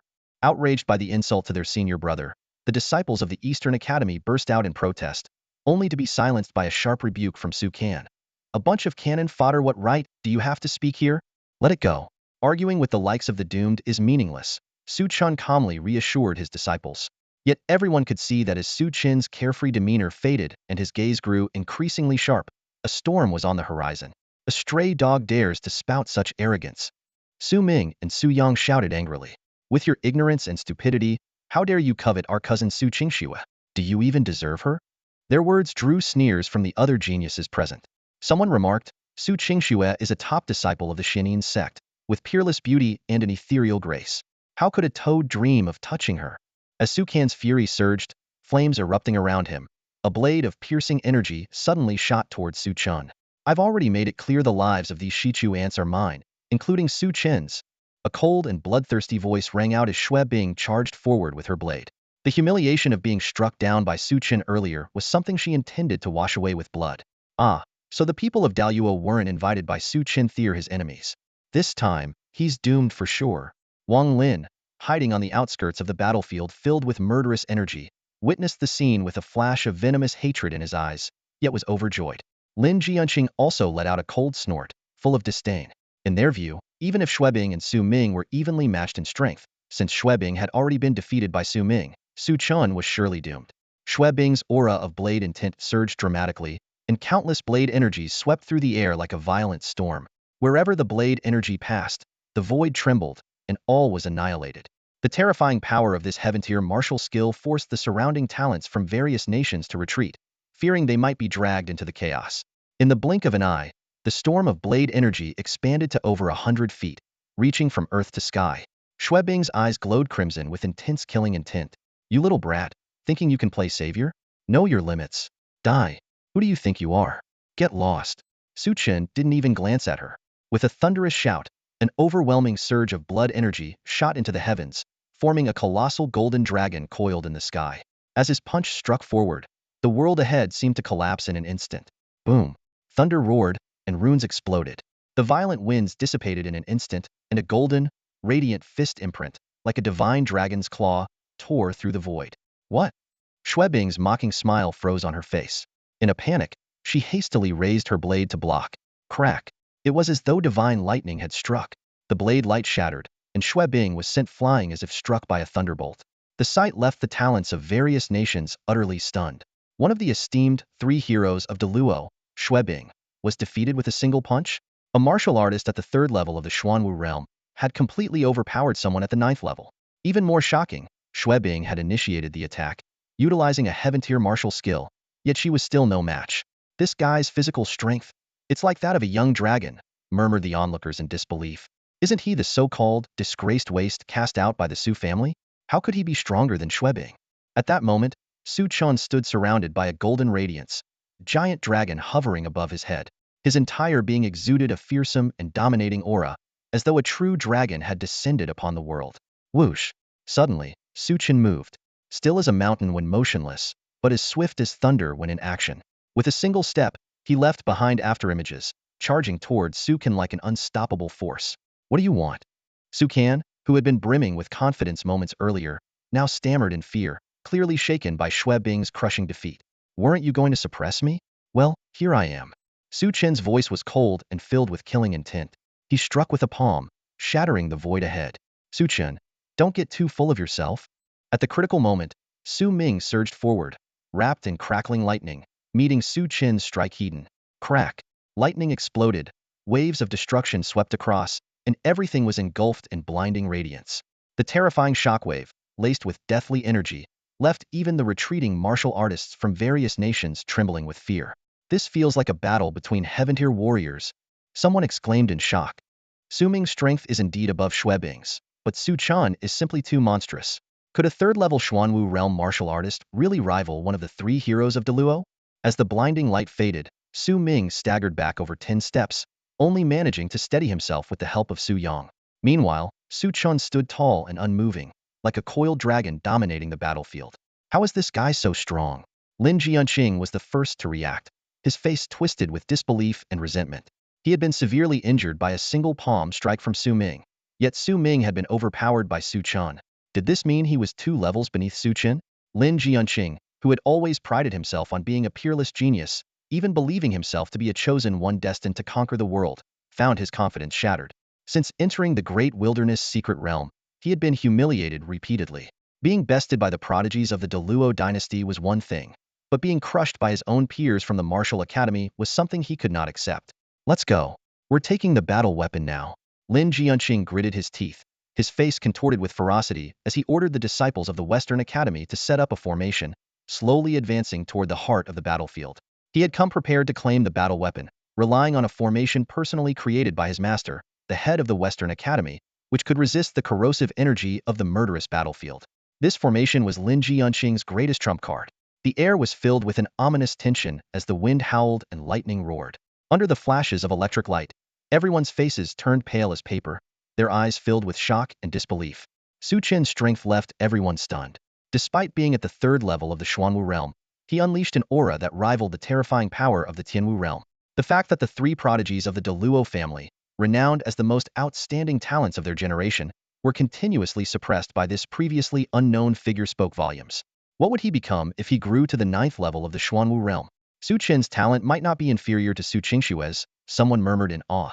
The Deluo Su family has produced so many brilliant martial artists of the same generation, yet they stand against each other. Is this a blessing or a curse? The faces of Su Ming and his two companions were ashen, especially Su Can, whose expression was so dark it seemed as if water might drip from it. The moment he was overwhelmed by Su Chen's aura was a humiliation he could hardly bear. At that moment, Luo Chan stepped forward. Once a refined and graceful young master, he now exuded a sharp and battle-hardened aura. His eyes burned with determination as he declared, "Brother Su Ming, I had no intention of interfering in your family's affairs, but if you need my help, I am willing to lend a hand." Luo Chun, a member of the Deluo royal family branch and the foremost of the Deluo three prodigies, had once been invited to join the Xianin sect but had declined. Outwardly free-spirited, he was inwardly proud and ambitious, striving for the legendary martial arts sanctuaries. His name had long echoed throughout the Huanglong domain, earning him the title of a Ancient Millennium unparalleled genius. Family traitors, how shameful, Su Ming said with a respectful bow, hesitating slightly before adding. But this man has committed unforgivable crimes. I ask only that Brother Luo spare his life, so I can bring him back to the family for judgment. Su Ming's heart was ablaze with excitement. From their earlier exchanges, he was certain Su Chen had stumbled upon some extraordinary fortune, perhaps even possessed a royal bloodline. If he could seize this bloodline as Su Qingshui had, he might gain the opportunity to join the great sects or even the legendary sanctuaries of the world. Luo Chen smiled faintly. Very well. Subduing him will take no more than a flick of the wrist. Brother Su Chen, Luo Chen suddenly shifted his tone. Do you remember the Deluo twin stars? Though we never met, I always considered you my rival. Unfortunately, you let yourself be held back by a woman. But now, you have broken free and risen again, catching up to me at last. This is my chance to resolve the regret I once felt. So, come at me with everything you've got. Boom. Luo Chun advanced step by step, his aura like a tidal wave, distorting the air around him. His gaze was domineering and sharp, exuding an unstoppable force of nature. If I decide to kill, not even heaven and earth can stop me, neither can you. Su Chen roared, his own overwhelming aura surging forth, his eyes blazing with a fierce killing intent. A fierce aura filled the air. Luo Chun let out a thunderous roar, his entire body radiating divine brilliance. With his hands forming intricate seals, his inner energy surged wildly, transforming into countless glowing runes that coalesced into a massive rune-formed divine mountain, crashing down towards Su Chen. Boom! The heavens seemed to split apart, and divine light poured forth. At that moment, Luo Chen appeared like a deity holding the universe in his grasp, his overwhelming presence shaking the earth and disrupting the balance of yin and yang. Everyone present felt as though the weight of the divine mountain was pressing down on them, suffocating their very breath. What kind of martial art is this? It's terrifying. Even with all my knowledge, I can't identify this technique. Luo Chen's power surpasses Su Ming and Xue Bing by several times. Truly a prodigy among men. The crowd quickly retreated. Yet the sheer force of the energy still left their internal organs churning. Even Su Ming's eyes flickered with jealous. I had always known Luo Chen was formidable, but this was the first time he truly witnessed such overwhelming power. Roar! Suddenly, a resonant dragon's cry echoed across the sky. Su Chen rose abruptly, his inner energy erupting into a vast black ocean, within which a true dragon coiled and surged around a massive black sun that shot into the heavens. Anyone who stands in my way dies. With an earth-shaking shout, Su Chen threw a punch toward the heavens. In that instant, it felt as though the power of the entire world gathered at his fist, unleashing an unstoppable force of invincibility. Crack! The sky shattered as lightning tore through the heavens, and storms raged. This single punch carried the power of a true dragon and the essence of decay, as if it intended to bury the very firmament. The fist collided with the rune-formed mountain, shattering the runes and dissipating the energy. With a resounding boom, Luo Chen's attack was completely dismantled, and the backlash forced him several steps back. Is that the Black Dragon of the Dead Seas? How could someone at the 3rd level of the Xuanwu realm summon the power of heaven and earth? Isn't this a feat reserved for martial grandmasters? The crowd was utterly stunned, unable to believe that Su Chen had reached such astonishing strength. This guy was still holding back. Su Can and Su Yang's faces turned pale, their eyes filled with both envy and fear. From defeating Xue Bing to overpowering Su Ming, and now standing toe-to-toe with Luo Chen, Su Chen's true strength remained a mystery. You actually broke my mountain seal. Luo Chen steadied himself, his eyes blazing with fighting spirit. Good. You did not disappoint me. Su Chen narrowed his eyes. The fact that this punch failed to injure Luo Chen surprised him. Luo Chen's strength was indeed extraordinary, demanding his full attention. Whoosh! Luo Chen's energy flared again, rippling out like endless waves. His body emitted a radiant brilliance, as dazzling as the moonlight in the heavens. The moon rising over the sea. Truly worthy of being the strongest prodigy. So this is the power of the twin stars of Deluo. It's like witnessing the heroes of ancient times. Boom! Su Chen struck first, his momentum like a dragon surging out to sea, his fist cutting through the sky with unstoppable force. Good! Luo Chen roared, veins bulging across his body. With a massive seal in hand, he pushed forward, carrying the force of a boundless ocean. The ocean overturning seal. The moment Luo Chen unleashed this ancient technique, the heavens and earth seemed to tremble. With a wave of his hand, he stirred the cosmos, summoning towering waves that clashed ferociously with Su Chen's fist imprint in midair. The collision of their powers was like rivers crashing together, generating thunderous roars as lightning split through the tsunami. Above the sky, a bright moon and a black sun collided violently, sending countless ripples through the void, which dissipated into nothingness. Amid this apocalyptic scene, a golden afterimage streaked across the heavens. Su Chen stepped forward with his profound footwork, his movements swift and fluid like a swimming dragon. He suddenly launched a ferocious sweeping kick, as fierce as a dragon's tail. Luo Chen's expression shifted, and he hastily changed his hand seals, countering with the mountain embrace seal. Boom! The void shattered once more, and the sheer force of Su Chen's kick sent Luo Chen flying. Yet Luo Chen's momentum remained undeterred. With a nimble flip in midair, he charged back into the fray, engaging Su Chen in an intense battle. The deafening sounds of their clashes echoed like thunder on a clear day, while a destructive storm raged across the battlefield. Luo Chen's movements were ethereal as he maneuvered through the air, while Su Chen fought like a ferocious tyrant, holding his ground in the void. The scene left everyone present utterly stunned.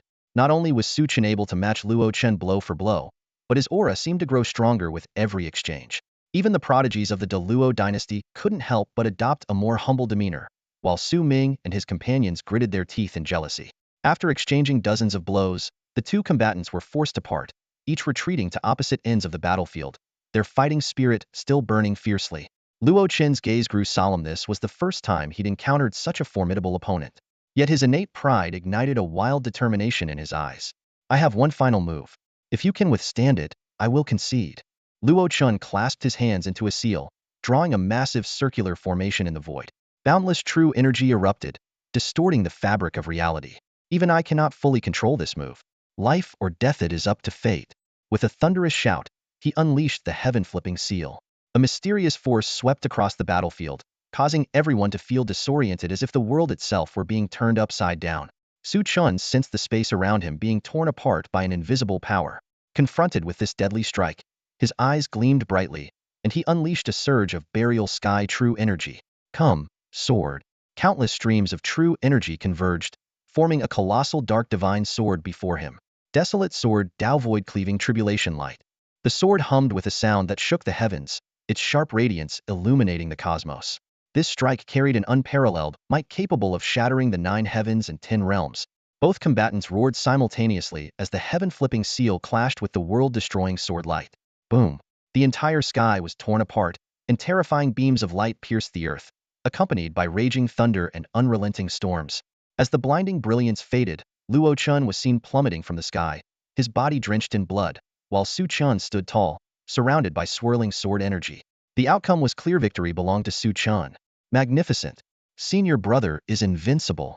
The disciples of the Eastern Academy erupted in cheers, and even those from the Western Academy couldn't help but join in the applause. Su Chen's strength had surpassed everyone's expectations. He had defeated Xue Bing with a single punch, suppressed Su Ming with another, and now, even the peerless prodigy Luo Chen had fallen before him. At this moment, the prodigies from all nations, including those of the Deluo dynasty, gazed at Su Chen with awe and reverence. The arrogance and disdain in their eyes had vanished, for this man now stood at a height they could only look up to. Su Chen, who had once suffered the crippling loss of his cultivation and the stripping of his bloodline, now stood victorious over Luo Chen with overwhelming strength. This shocking scene left the gathered geniuses from various nations as if struck by lightning, their breathing growing labored. The legendary reputation of the Deluo twin stars was solidified through this battle. Either one of them could utterly crush these so-called geniuses, leaving them humiliated and defeated. The sheer disparity in power filled them with shame and despair. Su Ming and his companions fixed their eyes on Su Chen, their gazes brimming with jealousy and fear. They gritted their teeth in frustration, yet were utterly powerless. I lost. Luo Chen slowly got to his feet, lowering his head to glance at the vicious sword wound on his chest.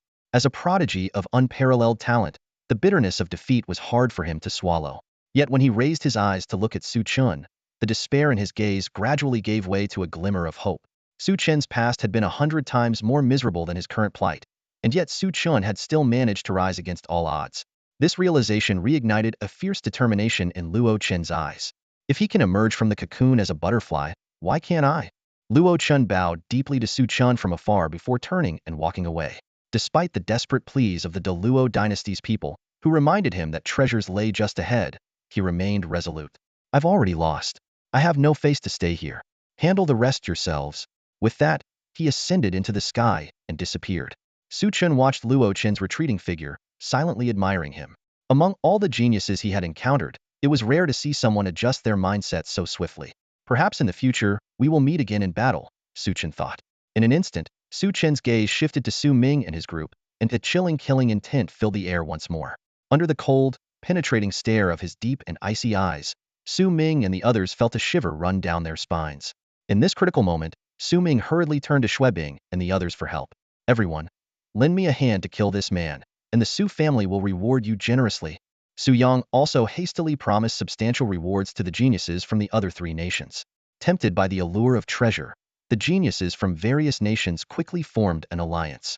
Ruan Cheng, Song Yuan, and others tried to persuade Su Chen to back down. Even the disciples of the Eastern Academy anxiously urged their senior brother to retreat for the time being. You all leave first. The rest, I'll handle myself, Su Chen said coldly. I'll also give you all one chance hand over anyone who has spilled the blood of Eastern Academy disciples, and the rest of you can leave unharmed. Refuse and I won't spare you. These words plunged the scene into a deathly silence. Not only were the geniuses from the 4 nations stunned, but even the disciples of both the Eastern and Western academies were left speechless. For one man to challenge the geniuses of 4 nations, such audacity was truly astonishing. Luo Chen hovered effortlessly in midair, arriving at the Two Realms mountain. Suddenly, his brow furrowed slightly despite the layers of spatial barriers. The sudden surge of immense energy was still unmistakably clear.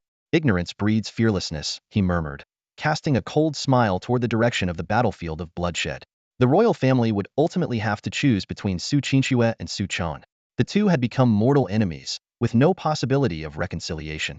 Though Su Chen was a renowned prodigy of her sect, celebrated far and wide, this encounter had unveiled to Luo Chen the terrifying power hidden within Su Chen.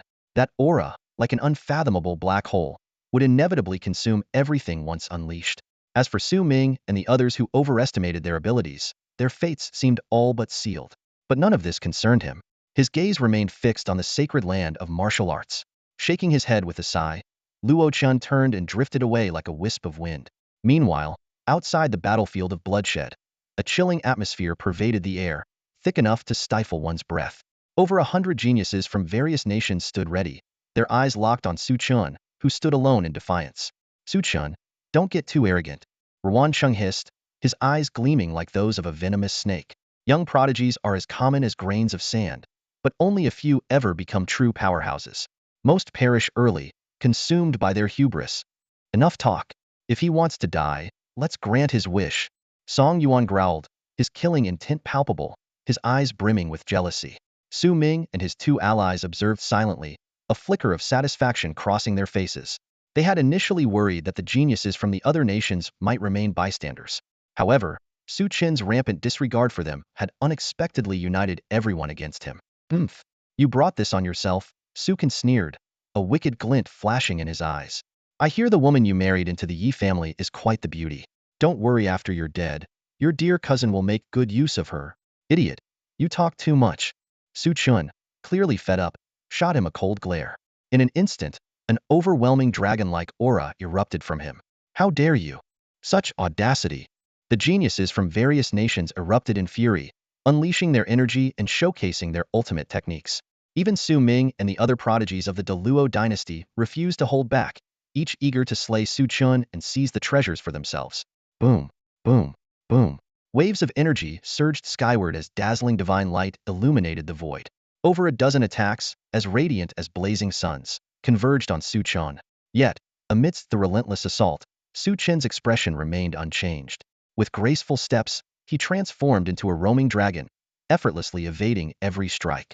In the blink of an eye, he appeared among the crowd, his icy gaze locking onto Su Chen first. Su Chen, don't underestimate me, Su Chen roared, igniting his energy to unleash a fiery wave, setting the surroundings ablaze. Trash like you isn't even worth my notice, Su Chen replied coldly. The burial energy in his palm surged, forming a dark sword light that shattered Su Can's defenses with ease. In a flash, he closed the distance, gripping Su Can's head with one hand. A cyan lotus of flames blossomed in his palm, reducing Su Can to ashes in an instant.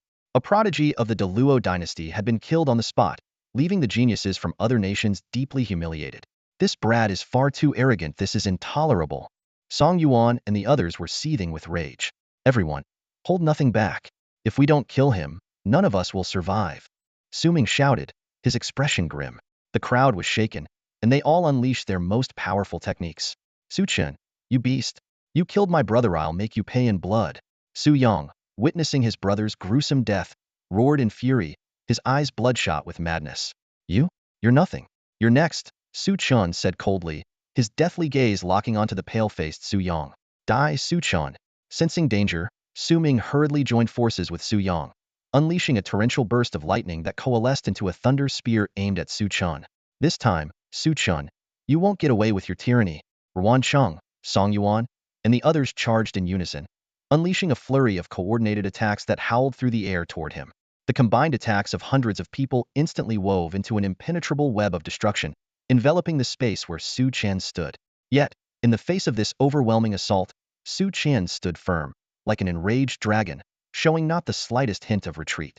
Weaving through the onslaught with fluidity, Su Chen effortlessly dispersed the attacks with a mere flick of his hand. The strikes that managed to land on his dragon-like body seemed to have no effect whatsoever. He charged into the fray like a tiger among sheep, unstoppable, and with a single punch, sent Su Ming flying. Let me reunite you siblings. With a claw-like strike resembling a divine dragon's grasp, Su Chen tore through Su Yang's protective aura in an instant. The ferocity and terror on Su Yang's face, along with all her boundless resentment, vanished into nothingness under this powerful blow. As Su Chen claimed yet another life amidst the encirclement, the remaining prodigies from various nations were left utterly stunned. This opponent, as elusive as a phantom and as unyielding as an iron fortress, filled them with a profound sense of helplessness. Su Chen's unmatched agility, keen perception, and indestructible physical defense elevated him to a level they could only look up to in awe. Your turn. Su Chen's gaze locked onto Su Ming, who was still reeling from being knocked away. With a burst of energy like a thunderclap, he leapt forward, shattering the earth and sky in a devastating explosion that caused widespread destruction. At the critical moment, several Luo prodigies joined forces to barely withstand the fatal strike. Witnessing this, the other prodigies from various nations wore grim expressions. Ruan Cheng and Song Yuan exchanged glances, determination flashing in their eyes. We can't let him rampage any longer. We must kill him with a formation. The four symbols demon-slaying array is the most renowned. Let's use that. The prodigies quickly spread out, positioning themselves across the four cardinal directions, encircling Su Chen completely. Form the array in the east, azure dragon rising from the sea. Su Ming and his group were the first to act, their combined energy forming a vast ocean. From within, a colossal azure dragon surged forth, coiled in the eastern sky, roaring toward the heavens. Form the array in the west, white tiger roaring to the skies. Form the array in the south, vermilion bird blazing the heavens. Form the array in the north, black tortoise stabilizing the void. The spectral forms of the four divine beasts took their places, radiating divine light and murderous intent. This was the legendary four symbols demon-slaying array, a formation known throughout the history of the Huanglong region for annihilating countless warlords and commanders over the centuries. Now, it was being wielded by the finest prodigies of various nations, each a prodigy of unparalleled talent and boundless resources. They had resolved to unleash the array's ultimate power, determined to destroy this young genius who stood so far above them. Boom! The spectral forms of the four divine beasts converged in the void, creating a formation that sealed off the heavens and earth. The skies darkened, lightning flashed, and thunder roared as the combined power of the four symbols erupted into a vortex of destruction, swirling violently around Su Chen. Crackle! Under this terrifying force, everything was obliterated, reduced to dust. The balance of yin and yang in the world was disrupted, and a murderous aura filled the air. The overwhelming power of the four symbols demon-suppressing formation loomed over the heavens, causing even the usually unshakable Su Chen to furrow his brows. This formation, renowned for hunting down enemy commanders, had never been breached. Su Chen's eyes sharpened as he surged into the sky, wielding an unstoppable sword force. A black sword light stretched across the heavens like a vast river, crashing into the barrier of the formation. Amid the deafening roar, runes shattered and cracks spread across the barrier, yet it remained unbroken. What's the use of being able to defeat us unknown? Against the four symbols demon-suppressing formation, trying to oppose the force of heaven and earth with mere human strength is like smashing an egg against a rock. The geniuses from various nations smirked in relief as they watched Su Chen trapped within. Fist strikes, sword lights, and palm imprints rained down on the barrier like a torrential storm. Though the cracks on the barrier widened, it still held firm. Amid the crackling sound of exploding runes, the entire formation barrier ignited and collapsed as if doused in boiling oil. Geniuses from various nations spat out mouthfuls of blood, their bodies flung through the air like broken kites. In that moment, it felt as though their very souls had been pierced by an invisible arrow, their internal power spiraling out of control, teetering on the brink of collapse. The invincible four symbols demon-suppressing array had been shattered by a single person. As shock rippled through the crowd, what was even harder to accept was the realization that they had become mere stepping stones for Su Chen's miraculous feat. Yet, at this moment, everyone's primary concern was, is Su Chen still alive? That devastating force was too terrifying. They had suffered severe injuries despite being outside the formation. Su Chen, trapped within its core, must have been obliterated, right? But as the storm of destruction gradually subsided, a blood-soaked figure stood tall like a guardian deity, radiating brilliance. He's alive. He's actually alive. Feeling Su Chen's life force, everyone was dumbfounded, overwhelmed with both shame and anger. The top talents of four nations had gathered, yet they couldn't even defeat one man. Su Chen, die. Song Yuan, consumed by jealousy and rage, roared as he swung his great sword with all his might, slashing towards Su Chen. A furious dragon's roar echoed across the sky, as a dazzling fist imprint bloomed into a mysterious fiery lotus in midair. Impossible, no. Song Yuan's scream was abruptly cut off as he disintegrated into dust. He had tried to exploit a vulnerable moment, but ended up courting death. Even with his cracked body and weakened aura, Su Chen remained as fearsome as the Grim Reaper. This guy, he's not human, he's a devil. Song Yuan's demise sent a chill through everyone present. Even Wang Lin and the others, deep within the land of fiendish energy, were trembling with dread. Meanwhile, inside the land of fiendish energy, Lin Jianqing observed the battle outside with cold detachment, his jealousy reaching its peak. Su Chen, stop watching and channel all your power into the formation. Just a little more, and it'll refine this sword, then they'll know who the true genius is. As the fiendish energy engulfed the area, disciples of the Western Academy collapsed one by one. Yet Lin Jianqing remained unmoved, his eyes filled only with hatred and ambition. Outside the battlefield, after a long moment of heavy breathing, the crowd noticed Su Chen standing motionless, faint glimmers of spiritual light emanating from him. He's healing. That means he's completely spent. Su Ming's eyes lit up. Everyone, attack together. We can kill him. Dozens of ranged attacks surged like a tidal wave.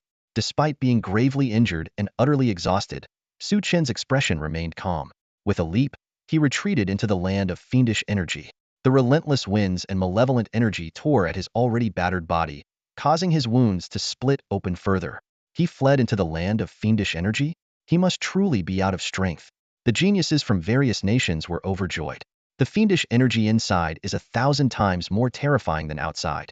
He's as good as dead. At the same time, Lin Jianqing, ecstatic, reached out to grasp the bronze sword, ready to claim this ancient divine weapon. Senior, it's time to take this burial heaven realm, Su Chen said, gazing at Lin Jianqing, a playful smirk tugging at the corner of his lips.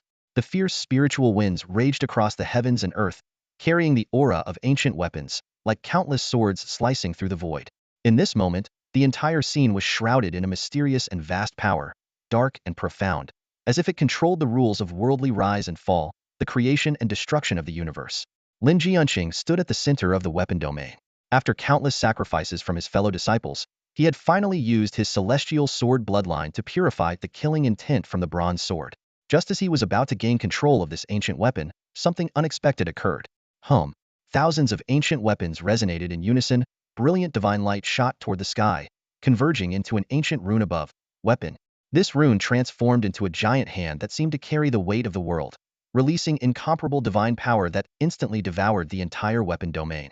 Time appeared to freeze in this moment. The wind ceased, the air stilled, and everyone turned to stone. Only Su Chen's body erupted with overwhelming weapon energy, as if millions of divine weapons had merged with his being. This power. Su Chen was shocked by the surging energy flowing through his body like a flood. His exhausted form instantly rejuvenated like parched earth receiving sweet rain. It turned out that the merger of the two burial realms had empowered their master. The burial realm within the ancient wilderness secret domain had accumulated years of power from the 8 desolate dragon veins. Even just a trace of energy released during the merger was enough to dramatically increase Su Chen's strength. Under this tremendous energy infusion, his wounds instantly healed, his tendons and bones reformed, and his power skyrocketed. What happened? What just occurred? Where's the weapon domain? The talented youth from various nations awoke as if from a dream, confused by the empty, desolate landscape before them. The folded space around them began to collapse and reconverge, instantly shrinking the vast realm into a 10-mile wasteland. No! My divine weapon! Lin Jianqing let out an anguished roar, frantically grasping at the air before him. After paying such a heavy price only to come up empty-handed, the shock nearly drove him mad. Your divine weapon? A cold voice sounded behind Lin Jianqing. Su Chen had appeared there without warning. Did you take my divine weapon? Give it back. Lin Jianqing lunged at Su Chen like a wild beast. Keep dreaming. I'll only help you rest eternally in the ground. Su Chen's cold shout was followed by an explosion of the restless power within him as he threw a punch. Boom! This punch blazed like the sun, instantly annihilating everything in its path. Lin Jianqing didn't even have time to scream before he was reduced to ash. At the same time, Su Chen's power broke through to the 4th level of the Xuanwu realm. What? Not only did he survive, but his power is still increasing. The talented youth from various nations stood dumbfounded, as the day's strange events continued to challenge their understanding. As Su Chen's killing intent spread once again, someone began to beg, No, don't kill me. Su Chen, I'm your brother-in-law. Spare my life. I swear I'll never oppose you again. Spare me. Please spare me. Under the suffocating presence of deadly killing intent, Wang Lin, Yi Xinglong, and the others collapsed to the ground, writhing in agony as if death itself had gripped their throats. Su Chen didn't even spare them a glance. With a casual lift of his hand, a colossal dragon claw materialized in the air, radiating an overwhelming, world-shattering power. With a deafening crash, it descended, obliterating Wang Lin and his companions into dust. The ground beneath them was left with a massive, bottomless crater. Buzz! As energy surged around him, Su Chen's cultivation soared to the 5th level of the Xuanwu realm, his aura growing increasingly fearsome. Combat truly accelerates the refining of internal energy. In that case, a ruthless glint flickered in his eyes. Let's have a real fight. Boom. Boundless energy lifted Su Chen into the air, allowing him to achieve flight for the first time. His gaze swept over the gathered geniuses from various nations like the scythe of the Grim Reaper, sending a bone-chilling fear through everyone present. Run! Someone shouted, and the once arrogant geniuses from different nations scattered like frightened animals. The disciples of the martial academy at the foot of the Two Realms mountain watched the scene unfold, their faces twisted in shock, unable to utter a word. How had their senior brother suddenly become so terrifying? But with killing intent surging through him, Su Chen had no intention of letting his prey escape. In a flash, he appeared before the fleeing crowd, his sweeping kick like a dragon's tail shattering the very air. No! Su Ming screamed in terror, raising his arms to block, but it was futile. His protective energy shattered instantly, and his body exploded into a mist of blood in midair. The others watched in horror as Su Chen's cultivation surged once more, reaching the 6th level of the Xuanwu realm. Panic consumed them, but the scythe of death had already begun its harvest. Song Yuan was obliterated with a single punch, and Ruan Cheng's head was crushed underfoot. Su Chen, we have no quarrel with you. Why must you wipe us out? The geniuses from the Daluo dynasty were panicking. You are from Daluo as well. You know the consequences? Threatening me with the Daluo dynasty? Su Chen's voice was ice cold. You think you're worthy? He had long severed all ties, unafraid of any retaliation from the dynasty. If someone dared to harm him, he would kill them. If a nation sought to destroy him, he would obliterate it. Bang, bang, bang. Amid curses and desperate cries, the geniuses of the Daluo dynasty fell one by one, their heads crushed underfoot. The remaining geniuses from other nations were utterly despairing. How could a man who feared not even the wrath of the Daluo dynasty care about the 3 smaller nations backing them? Buzz! The burial heaven True Qi transformed into countless blades of dark light, raining down like a storm. Splatter! Splatter! Splatter! Wherever the blades passed, all life withered and decayed. Blood rained down, and corpses littered the ground. In this hellish scene, only the grim reaper-like figure of Su Chen stood tall between heaven and earth. By the end, aside from Luo Chun, who had left early, all the geniuses from the four nations had perished. Suspended in the air, Su Chen stood silently, closing his eyes to feel the surge of power within him. His cultivation had finally stabilized at the 9th level of the Xuanwu realm. Deep within the dragon veins of the Nanyue kingdom, a massive spatial rift stretched open like the bloodthirsty maw of an ancient beast, greedily devouring the vast energy of the dragon veins around it. The rift had expanded to over 100 feet wide, capable of withstanding the power of a Tianwu realm cultivator. "I'll go first," declared a Nanyue martial artist of the 1st level Tianwu realm, his eyes gleaming with greed as he flew toward the rift without hesitation. Feeling the overwhelming spatial energy surrounding him, his gaze grew brighter, filled with anticipation. The other Nanyue warriors, seeing this, followed closely behind. But suddenly, an unexpected change erupted. A piercing spatial disturbance burst forth, and mysterious runic symbols radiated dazzling light, spreading boundless divine power in all directions. The spatial rift began to shrink rapidly, visibly contracting. "No!" A blood-curdling scream tore through the sky. The Nanyue warrior who had entered the rift first was instantly crushed into dust by the terrifying spatial force. In the blink of an eye, the rift vanished without a trace, as if it had never existed. The remaining Nanyue warriors stood frozen, trembling. Even these Tianwu realm cultivators, in the face of such overwhelming and mysterious power, were nothing more than insignificant specks of dust. The same scene unfolded simultaneously in the Easternly, Northern Yin, and Daluo dynasties. "Something's wrong. Su Ming and the others are still inside." The Daluo dynasty's cultivators anxiously turned to Luo Chun, who had narrowly escaped, and demanded, "What happened in there?" Luo Chen furrowed his brows and, after a moment of silence, shook his head. "Consider them gone. Let this matter end here." With that, he flew straight toward the royal capital. Chaos erupted across the Easternly, Northern Yin, and Nanyue kingdoms. The young prodigies, sent with the full support of their nations, had vanished along with the spatial rift. Furious, the royal families of each nation immediately ordered thorough investigations into the incident.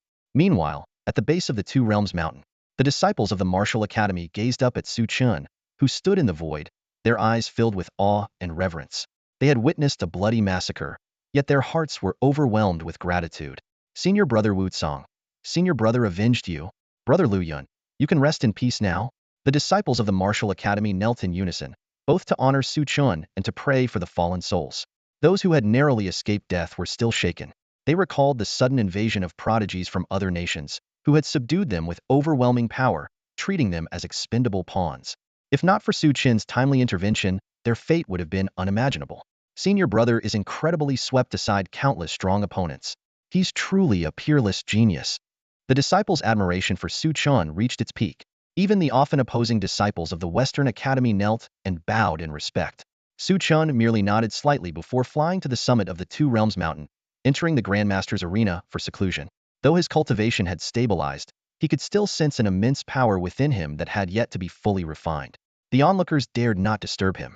They could only gaze at the devastated battlefield with sighs of awe. Amidst the blood and corpses, a seated skeleton stood tall and unyielding in the center. It was the remains of the arena's former master, who had perished here years ago while attempting to forcefully refine the burial heaven ring. Roar! Within the Grandmaster's arena, divine light swirled like a coiling dragon. Su Chen sat cross-legged in the void, surrounded by a crimson aura. The bloodline of a true dragon within him awakened, beginning to refine the immense power still lingering in his body. "This burial heaven realm has absorbed mostly dragon vein energy. It's perfect for helping my physical body break through." As Su Chen released his restraints, a massive shadow of a flood dragon emerged from within him, coiling above his head. Torrents of dragon vein energy surged like rivers, continuously tempering his body. Time passed, and a certain barrier was shattered. The flood dragon above his head began to transform, its body radiating golden light. Horns and wings sprouted, and its size expanded 100-fold, towering like a divine mountain. At that moment, the flood dragon evolved into a celestial dragon. Roar! The celestial dragon let out a deafening roar, like the simultaneous crash of countless thunderclaps. Its overwhelming dragon might swept across the heavens and earth, spreading in an all-encompassing wave. After a long moment, the celestial dragon finally plunged into Su Chen's body. In an instant, a series of deafening explosions erupted like thunder, and Su Chen's body trembled violently, his skin cracking inch by inch. From every fissure, mysterious runic lights burst forth, dazzling and radiant, covering his entire body like dragon scales. These runes gradually fused into his flesh, permeating his very bones, completely transforming his physique. When the runes finally dissipated, Su Chen opened his eyes. A surge of unmatched majesty and authority emanated from him. His gaze was calm and steady, yet it carried the commanding presence of a true dragon overlooking all beings, exuding an aura that compelled even the mightiest to bow before him, far surpassing the dominion of any mortal emperor. So this is the celestial dragon physique? Su Chen clenched his fist, feeling the immense power surging through his body. At this moment, he felt as though he could move mountains with one hand and shatter the heavens with a single punch. A serpent cultivates for 100 years to become a dragon soars for 1,000 years to become a true dragon, and a true dragon, after 10,000 years, ascends to divinity. The power of a peak celestial dragon far surpasses that of any martial arts grandmaster, rivaling the legendary Saint Dao masters. Although he had only just achieved the celestial dragon physique, his strength had already reached a level where he could destroy the four symbols demon-suppressing array with a single punch, and even ordinary experts at the heavenly martial realm would struggle to withstand him. Such a transformation made even rapid cultivation advancements seem trivial in comparison. The Elder had once told him that when he reached the heavenly martial realm, he would be eligible to receive the 8 divine legacies once more. Last time, to save Yi Qingqing, he had chosen the legacy of the alchemy god of primal origin. While it rendered him unparalleled in alchemy, it offered limited assistance in martial arts. This time, he needed to choose the legacy of a martial arts powerhouse to seek vengeance against the Su family. However, when he tried to contact the woman in white, he discovered that their connection had been severed. The two burial heaven realms were in the process of merging, and it seemed he would need to wait some time. Sometimes, Su Chen couldn't help but wonder who the true master of the burial heaven realm really was. The woman in white was shrouded in mystery, and the realm itself was unfathomable. Despite being a burial ground for countless divine and demonic powerhouses, nothing beyond the 8 divine legacies could be accessed. Nevertheless, Su Chen felt content with his current achievements. It was time to leave seclusion. The great wilderness secret realm was about to close, and he had no intention of being trapped inside for 50 years. Meanwhile, in the capital of Great Chu, Your Majesty, the Grand Tutor has returned, an elderly eunuch hurriedly reported. The Chu King's eyes, which had been simmering with suppressed desire for nearly half a month, suddenly lit up with a sharp gleam. He immediately ordered the Grand Tutor to be summoned. During this time, he had already taken the lives of dozens of extraordinarily gifted women, yet he couldn't quell his obsession with Yi Qingqing, especially as the mysterious power within her was on the verge of awakening. Not long after, a powerful aura descended abruptly over the Alchemy Alliance, enveloping the entire city in an instant. Duan Tiangang. Mu Jingchen rushed out, a trace of apprehension flashing in her beautiful eyes. She saw an elderly man in a black robe striding through the air, crossing thousands of feet with each step. His hair was white, his expression stern, and his entire being radiated an imposing authority that brooked no opposition. This was none other than Duan Tiangang, the head of the Western Academy and the current Grand Tutor of the court. Mu Jingchen, you have defied royal orders, disregarded the laws of the land, and insulted the king. Do you admit your guilt? Duan Tiangong's tone was indifferent, yet it carried an overwhelming force that was impossible to resist. Rubbish. Mu Jingchen retorted angrily. Duan Tiangang, don't think I don't know about the despicable deeds you've done to curry favor with the king. The monarch is the pillar of the nation, and the law is as unyielding as the heavens. Anyone who dares to defy it is committing treason. Duan Tiangang snorted coldly, his body erupting with an unparalleled aura of power. The skies darkened, and the winds howled as the sun and moon seemed to lose their light. Above the capital, 2 immense auras collided with a thunderous roar, as if the sun and moon converged. Master Xin Yang's expression turned grave. He swiftly raised the banner of the Dan Alliance and shouted sternly, Duan Tiangang, this is a sacred ground of the Dan Alliancino. One is allowed to act recklessly here. As a top-tier alchemist who had ascended to the 5th rank and broken through to the Tianwu realm, Xin Yang held significant influence within the Dan Alliance. However, Duan Tiangang had come prepared, a cold smirk curling at the corner of his lips. At that moment, a sharp, piercing voice cut through the skies. An elderly eunuch appeared holding an imperial edict, his words booming like thunder. By the decree of His Majesty, Mu Jingchen has committed treason and is hereby stripped of his title. All accomplices are to be handed over to the authorities for punishment. Resistance will be met with death. The crowd paled at these words. The King of Chu's edict represented supreme authority. Life and death were decided by his command alone. Well, Mu Jingchen sneered, his eyes gleaming with icy defiance. How resourceful of you to justify your schemes. Accomplices? Let's not beat around the bush, this is all about Yi Qingsheng, isn't it? The old eunuch coldly interrupted, Master Xianyang, do not forget the agreement between the Dan Alliance and the Kingdom of Chu. The Dan Alliance is not to interfere in Chu's internal affairs. These words struck Xianyang like a heavy blow. Violating the agreement could lead to the Dan Alliance being shunned by nations across the world, a consequence too dire to bear. Lan Xiang and Qiu Ju, standing nearby, were outraged. Miss, these scoundrels are clearly targeting you and the young master. We've sensed someone spying on us these past days. They've been waiting for him to be away. Although Yi Qingsheng maintained a calm facade, her heart sank. She recalled what Su Chen had once said. Nothing in this world is more treacherous than the human heart. Mu Jingchen, the king's law is absolute. Will you continue to resist? The eunuch brandished the edict arrogantly, emboldened by borrowed authority. The king's law? What a joke. Mu Jingchen laughed coldly. You twist justice and frame the loyal. While the rightful master is away, you seize his wife. What kind of law is this? Forging imperial decrees, murdering the late king's legitimate daughter, indulging in debauchery, and throwing the court into chaos. What kind of king is he supposed to be? These words pierced through the tense air like a dagger. The eunuch's face twisted with fury as he screeched, Mu Jingchen, how dare you? The king's intentions are beyond mortal comprehension. The citizens of the capital, long aware of the king's depravity, were nonetheless shocked by the extent of his crimes. Even more astonishing was Mu Jingchen's revelation of the king's treacherous rise to power. If not for the tragic fate of Princess Tianyu years ago, the kingdom of Chu would not have fallen into such disarray. Mu Jingchen has insulted the king, an act of treason. Master Duan, I implore you to suppress him and bring him to justice. The eunuch bowed deeply to Duan Tiangang. Duan Tiangong's expression was one of disdain. Without a word, he struck out with a deafening palm. A colossal imprint, stretching hundreds of feet and radiating black and white energy, descended like the hand of a god, threatening to engulf the heavens and earth. Suppress me? Mu Jingchen roared furiously, drawing his blade and slashing upward. A dazzling arc of sword energy tore through the sky, colliding with the palm imprint in a cataclysmic explosion. The imprint and the blade energy disintegrated simultaneously, unleashing a wave of destructive force that rippled across the skies above the capital. The onlookers cried out in alarm and retreated as the Dan Alliance hastily activated its protective formation to shield against the shockwaves. Duan Tiangang narrowed his eyes slightly. Oh, so that's the blade Li Chunfeng retrieved from the land of martial calamity? The blade is impressive, but it's wasted in your hands. Hand it over to me.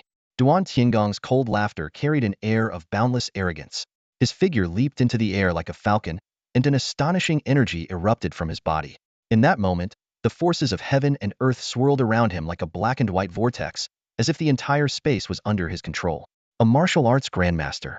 This realization sent chills down the spines of everyone in the capital. Under such overwhelming power, all living beings trembled, as though facing an apocalyptic disaster. Meanwhile, deep within the great wilderness mountain range, a massive valley was slowly closing in, revealing the devastating losses of the western courtyard. Out of hundreds of disciples, barely over 100 survived, and even Lin Jianqing had perished. This outcome enraged the deputy headmaster and elders of the western courtyard to no end. Su Chen? What a ruthless and merciless brat. Li Chunfeng, this time you owe the western courtyard an explanation. The people of the western courtyard glared at Li Chunfeng with bloodshot eyes. In comparison, while the eastern courtyard had suffered significant losses, they were still within an acceptable range. When Li Chunfeng learned that Dongli, Beiyin, Nanyue, and even the great Luo dynasty had become involved, he was utterly shocked. This might be linked to the strange changes in the land of malevolent energy he had sensed earlier.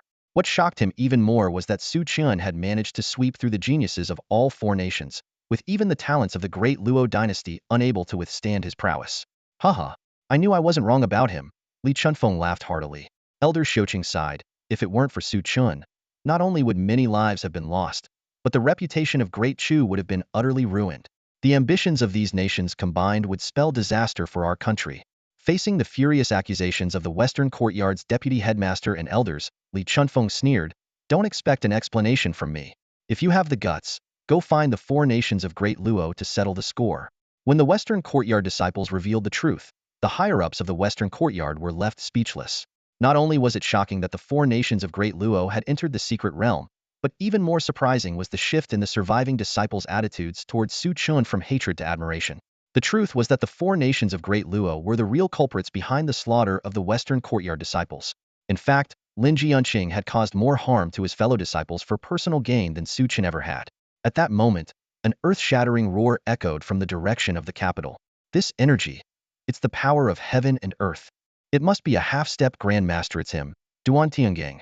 Though Li Chunfeng was thousands of miles away, he could clearly sense the familiar aura. Duan Tianggang had finally taken that next step, while Li Chunfeng himself would forever be halted due to the injuries sustained in the land of malevolent energy. The deputy headmaster and others of the western courtyard were ecstatic. The headmaster has returned. The headmaster has broken through. Excellent Li Chunfeng, Su Chen. In the eastern courtyard's good days are over. When Su Chen emerged from the great wilderness secret realm, a tremor from the direction of the capital sent a chill through his heart. The sharp blade aura unmistakably carried Mu Jingchen's presence, and judging by the violent fluctuations of the battle, the opponent's strength was undoubtedly unfathomable. Qingcheng. Su Chen's eyes suddenly sharpened. Before his departure, he had entrusted Yi Qingcheng to Mu Jingchen's care. Now, with such upheaval in the capital, how could he remain calm? Su Chen, don't act recklessly. Li Chunfeng hurriedly stepped forward, his expression grave. The opponent is Duan Tianggang, the head of the Western Academy and the current Grand Preceptor. He has already broken through to the half-step Grandmaster realm, and even I am no match for him. The Grand Preceptor? Su Chen clenched his fists, cold light flickering in his eyes. Before Li Chunfeng could dissuade him further, Su Chen had already leaped into the air. Guided by his immense spiritual power, he streaked toward the capital at lightning speed, swift as a dragon in flight, leaving even Li Chunfeng in awe. This kid. Li Chunfeng watched Su Chen's receding figure. Though he understood Su Chen's feelings for Yi Qingcheng, he hadn't expected him to act so recklessly. It seems the plan can't keep up with the changes. The final battle has already begun. So be it. Without hesitation, Li Chunfeng ordered Elder Xiaoqing to lead the disciples back, while he followed Su Chen toward the capital. Humph! Rushing to their deaths one after another, how foolish. The deputy head of the Western Academy observed coldly before turning away with his disciples. In his eyes, stepping into the half-step Grandmaster realm created an insurmountable chasm between ordinary martial artists and himself. No matter how talented, a martial artist could hardly bridge this gap. The members of the two academies dispersed, and the great wilderness secret realm closed in their wake. Yet no one noticed the restless underground dragon vein, which continued to draw energy from all directions, growing increasingly powerful. Meanwhile, martial artists of the Deluo dynasty detected an anomaly. Although the spatial rift had vanished, the power of the Deluo dragon vein was steadily diminishing, as if being siphoned by a mysterious force. Even the terrain was undergoing subtle changes. Since the dragon vein was tied to the dynasty's fate, they could not stand idly by. As the overlord of the Huanglong region, the Deluo dynasty immediately dispatched large numbers of martial arts masters and formation experts to the dragon vein's location in an attempt to stem the loss of its power. High above the capital of the Chu dynasty, a cataclysmic battle was nearing its conclusion. The sky seemed to witness the clash of a blazing sun and a frigid moon, with infinite forces of heaven and earth surging under Duan Tianggang's control, threatening to overturn the entire capital. Crack! The blade light exploded, and destructive waves rippled through the void. A figure plummeted from the sky, leaving a trail of blood that stained the heavens. The martial lord had fallen. As they looked at the disheveled and gravely injured Mu Jingchen, everyone was stunned. Even more shocking was the speed of the battle. Light had ended in merely a quarter of an hour. Apart from the forests near the Alchemy Alliance being destroyed, the capital itself remained almost untouched. This was not due to restraint from either side, but rather the absolute dominance of strength. Duan Tianggang hovered in midair, looking down at Mu Jingchen below. Though his face was pale, he was virtually unscathed. His gaze carried a mix of admiration and an unmistakable tinge of jealousy. So young, and you've already grasped the will of the blade? If you were given a few more years, perhaps even I would fall to you, he remarked, his voice revealing the shock he felt deep inside. Duan Tianggang, over a century old, had reached his current level only after enduring countless trials. Yet Mu Jingchen, barely past 30, had already stepped into the 6th level of the Tianwu realm and comprehended the will of the blade. The will of the blade, a type of martial will, was a mysterious power gained through a martial artist's lifetime of learning and enlightenment. It was also a prerequisite for ascending to the rank of martial grandmaster. Only by understanding martial will could one truly harmonize with the heavens and earth, harness their power, and achieve the status of martial grandmaster. Duan Tianggang knew that if Mu Jingchen could cultivate peacefully for a few more years, he would undoubtedly break through to martial grandmaster. A martial grandmaster under 40 was unheard of in the history of the great Chu kingdom. How could one not envy such talent? It seems this blade played a significant role, Duan Tianggang muttered as he extended his hand. Instantly, the formidable forces of heaven and earth gathered, sealing and taking away the ominous, broken blade. The weapon's overwhelming aura of murderous intent was so fierce that even Duan Tiangang dared not underestimate it, intending to refine it slowly in the future. Duan Tiangang. Mu Jingchen's eyes burned with fury as her beloved blade was taken. Yet, having lost her strength to fight back, she could only seethe with helpless indignation. As Duan Tiangang had said, her defeat stemmed solely from their disparity in cultivation. At this moment, the elderly eunuch stepped forward. With a wave of his hand, a large contingent of imperial guards surged forward, subduing the gravely wounded Mu Jingchen. Take her away, and arrest her accomplices as well, he commanded, pointing at Yi Qingcheng and the others. Lan Xiang and the others resisted desperately, but were ultimately outnumbered. They were soon injured and captured. Even Master Xianyang, despite his Tian cultivation, was sent flying by a single flick of Duan Tiangong's finger, collapsing to the ground severely wounded. If not for his status as an elder of the Pill Alliance, he would likely have perished on the spot. After this display of power, the other members of the Pill Alliance dared not act rashly and could only watch as Mu Jingchen, Yi Qingcheng, and the others were taken away. My young master-in-law won't let you get away with this. Lan Xiang shouted furiously at the eunuch, even as she was bound in chains. Su Chen? Heh, he's probably already perished in the desolate secret realm. With not even a grave to mark his death, the eunuch sneered, his voice sharp and mocking. Hearing this, Lan Xiang and the others froze in disbelief. Defying the king's orders leads only to destruction. I suggest you serve his majesty well, or your fate will be even worse. The eunuch fixed his gaze on Yi Qingcheng and the others, his tone low and threatening. Yi Qingcheng, maintaining a rare composure, looked toward the direction of the desolate secret realm one last time. I've brought this upon you, she murmured, her heart sinking into despair. But don't worry, this life and the next, it'll only ever belong to you. When she turned her gaze back, a resolute determination for death had already formed within her. Countless citizens of the royal capital watched this scene unfold, sighing in lament. A martial lord who had fought for the kingdom for 10 years, slain countless enemies, and safeguarded the great Chu's lands. A young prodigy's wife, as beautiful as a celestial maiden, both had ultimately fallen into the clutches of tyranny. By evening, two figures entered the royal capital almost simultaneously. One was a woman in Taoist robes, arriving as quietly as a breeze. The other streaked across the sky like a dragon, appearing above the Pill Alliance and immediately drawing the attention of countless onlookers. Su Chen? He's still alive?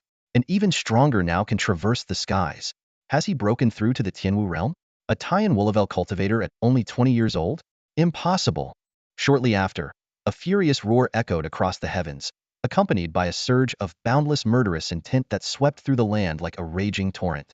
A figure bathed in radiant golden light, shrouded in overwhelming killing intent, charged toward the royal palace like a divine dragon.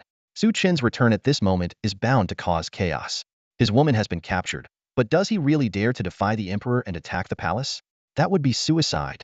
Given Su Chen's past actions, such a possibility couldn't be ruled out. Faces across the city turned pale as countless people rushed toward the palace to witness what would unfold. The once thriving capital descended into unprecedented chaos on this day. Markets closed their doors, and residents stayed hidden inside their homes. The streets echoed with the cries of war horses as waves of heavily armored imperial guards, wielding spears and swords, surged toward the residents of Wuanjuan. This once mighty military command, feared by neighboring nations, was swiftly raided and emptied. Everyone within, from the highest-ranking officials to the lowest servants, was arrested and thrown into prison. Even the decorated generals under Wu Anjin's command, renowned for their battlefield exploits, were stripped of their military authority and imprisoned. The capital was shrouded in an eerie silence, broken only by the undercurrents of tension surrounding the royal palace. Citizens cowered in the shadows, too frightened to openly observe. The oppressive clouds hung low in the sky, and the air was thick with a foreboding sense of doom, as if heralding an impending storm. Before the palace gates, a group of retired ministers, led by the venerable Grand Chancellor, had gathered. Among them were military officers and common citizens holding petitions written in blood, crying out for justice. Your Majesty, Wu Anjuan has dedicated his life to defending the realm and safeguarding the nation. He harbors no treasonous intent. Please reconsider. The elderly Grand Chancellor knelt trembling before the palace gates, tears streaming down his face. Show mercy, Your Majesty. Show mercy, he pleaded. Thousands followed his lead, kneeling with blood-stained petitions in hand, their anguished cries reverberating across the capital. Yet the imposing imperial guards stood ready in formation outside the palace gates, forming an impenetrable wall of steel and death. Soon, the Prime Minister, Wang Shun, arrived with the court officials in tow, his voice cold and commanding. Grand Chancellor, are you attempting rebellion? How dare I? The Grand Chancellor rose unsteadily, his voice shaking with emotion. But Wu Anjuan is the pillar of our nation, indispensable to the survival of Dechu. Umph. Wang Shen sneered. The only pillar of Dechu is His Majesty. Wu Anjuan has repeatedly defied the authority of the throne, an act of treason. If he is not punished severely, how can we maintain order across the land? The tension escalated instantly. The retired ministers erupted in outrage. Wang Shen, mind your words. Wu Anjuan has spent a decade on the battlefield, quelling internal rebellions and repelling foreign invaders. His loyalty and patriotism are beyond question. Without his efforts, would we even have the peace we enjoy today? You conspire against the righteous in secret, shame on you. In the midst of the heated argument, the palace gates suddenly creaked open. An elderly eunuch strode out arrogantly, holding a decree. He read aloud. Wu Anjuan has confessed to his crimes, which are unforgivable. Any further dissent will be punished as collusion. The decree struck like a bolt of lightning. The Grand Chancellor and the others were stunned, refusing to believe that Wu Anjuan would ever admit guilt. Huh, Wang Shen mocked. The throne is the true pillar of the nation. Loyalty to the ruler is the duty of all subjects. Now, step aside. The Grand Chancellor suddenly burst into laughter, though his laughter was filled with bitterness and despair. Loyalty to the ruler? The nation is on the brink of ruin, and you speak of loyalty? How dare you? The eunuch bellowed in fury. The Grand Chancellor's eyes burned red with rage as he lost all composure. You conspire against the virtuous, bring calamity upon the people. You've lost the hearts of the people, and the heavens will collapse. How is he fit to rule? You're courting death. Wang Shen exclaimed in disbelief. Death? The Grand Chancellor roared. I should have died 20 years ago. If I had known this day would come, I would have chosen to be buried alongside the late King and Princess Tianyu. It would have been far better than witnessing this tyrant bring ruin to our nation. This statement shattered the unspoken taboo. The palace coup from 20 years ago, a bloody event that had been buried under layers of secrecy, was now openly exposed. Suddenly, an earth-shattering roar erupted from deep within the palace, filled with overwhelming fury and killing intent. Everyone present felt a chill run down their spines. It was the voice of the King of Chu. A sinister smile spread across the eunuch's face. His Majesty has decreed, kill them all. Leave no one alive. The imperial guards exchanged uneasy glances, their eyes filled with shock and disbelief. As soldiers, they held immense respect for Mu Jingqian's illustrious reputation. Witnessing the King of Chu attempting to kill this hero for selfish reasons stirred deep resentment in their hearts. Are you defying the royal decree? Do you wish to see your entire families executed? The shrill voice of the old eunuch cut through the air like a blade. The imperial guards dared not hesitate further. They unsheathed their swords and charged into the crowd ahead. The sound of blades piercing flesh echoed relentlessly, mingling with screams and furious cries, creating a bloody symphony. The elderly retired officials and unarmed commoners stood no chance against the elite guards. Many fell before they could even comprehend what was happening, their heads severed in an instant. Blood soon stained the steps before the palace gates. The imperial guards surrounded the crowd, slaughtering mercilessly with their superior combat skills. Yet amidst the chaos, the old Grand Chancellor stood firm and unmoving. He fixed his gaze on the depths of the palace and cried out in anguish, "Tyrant! Tyrant!" Even the bloodthirsty guards hesitated to approach this revered elder statesman. Courting death, the old eunuch, enraged, struck the Grand Chancellor with a fatal blow, shattering his heart. The venerable official, who had served 3 reigns and devoted 2 centuries to his office, fell lifeless to the ground. Kill them all. Wipe out these traitors and their families, the eunuch roared, standing over the Grand Chancellor's corpse. From a distance, those observing the scene sighed deeply. The courageous souls of 20 years ago had long been eradicated, and now the remaining survivors faced the same brutal fate. Our kingdom of Chu is doomed, many lamented silently. Suddenly, an icy chill swept across the scene. Down the desolate street strode a disheveled young man, sword in hand. Each step he took left an afterimage, as if he were teleporting hundreds of feet at a time, his murderous aura growing stronger with every stride. His face was as cold as frost, his eyes like pools of blood. Who goes there? Leave at once, or face death, one of the guards barked. The young man said nothing and continued walking forward. Do you wish to die? Furious, the guards drew their blades and advanced. But before they could take another step, the youth was already upon them. A dark flash of his sword, and dozens of guards fell simultaneously, their bodies severed at the waist. Su Chen, someone gasped, recognizing him. Wasn't he in the great wilderness secret realm? How did he return so quickly? Su Chen remained silent, his blood-red eyes fixed on the palace gates as he moved forward, step by step. The suffocating aura of death he exuded paralyzed the guards, as if the grim Reaper himself had seized their throats. Su Chen? You? You dare slay the Emperor's imperial guards? Are you planning to rebel? The old eunuch stammered, his voice trembling despite his attempt at bravado. Rebel against you? You're not even worthy. Su Chen finally spoke, his voice seething with rage. Pointing his sword toward the palace, he declared, I've come to take the head of that swine of a tyrant. Anyone who stands in my way will die. His words sent shockwaves through all who heard them. Su Chen had a clear purpose for coming here to save the woman he loved and kill the king of Chu. To him, that exalted figure on the throne, revered by tens of thousands, was no better than a beast. This wasn't rebellion, for Su Chen had never pledged allegiance to the king of Chu. This was simply a slaughter, a hunt for swine and dogs. With his sword in hand, he strode toward the palace gates, each step firm and resolute. The onlookers widened their eyes in disbelief, as if witnessing a dream. No one had ever dared to challenge royal authority so directly, no, to overthrow it entirely. This is madness, someone murmured in the crowd. With his talent, he could become a grandmaster in the future, yet he's throwing his life away for a woman? Geniuses are always arrogant. Perhaps this is their fate, another replied quietly. The air grew thicker with the scent of bloodlust. The imperial guards, who had been executing their slaughter, now turned their attention towards Su Chen, encircling him. An elderly eunuch, trembling with fury, glared at Su Chen's cold, disdainful face. You must have a death wish. Guards! Kill him! The eunuch bellowed hysterically. Over 1,000 imperial guards surged forward like an unstoppable tide of steel. These palace elites were all experts of the true martial realm, and their captains had even reached the profound martial realm. Armed with superior equipment and trained in rigorous battle formations, they were a flawless killing machine. Yet Su Chen's steps remained steady, though a violent energy began to stir within him. Roar! A deafening dragon's cry shattered the heavens as an overwhelming surge of bloodlust exploded from Su Chen's body. It was as if a true dragon had ascended, unleashing a wave of destructive energy that swept across the battlefield. Boom! The Imperial Guard's assault was instantly obliterated. Armor and weapons shattered into fragments, blood-soaked debris scattering in every direction. In mere moments, over half of the 1,000-strong force lay dead or wounded. How is this possible? Isn't he only at the profound martial realm? This aura surpasses even the heavenly martial realm. A true prodigy defies all comprehension. The remaining guards retreated to the palace gates, their eyes filled with fear. Even the commander of the heavenly martial realm felt an oppressive sense of danger. The elderly eunuch panicked, frantically issuing orders for reinforcements while shouting at Wang Kuin and the others, this traitor has committed the ultimate treason. His Majesty has decreed his death. Why are you still hesitating?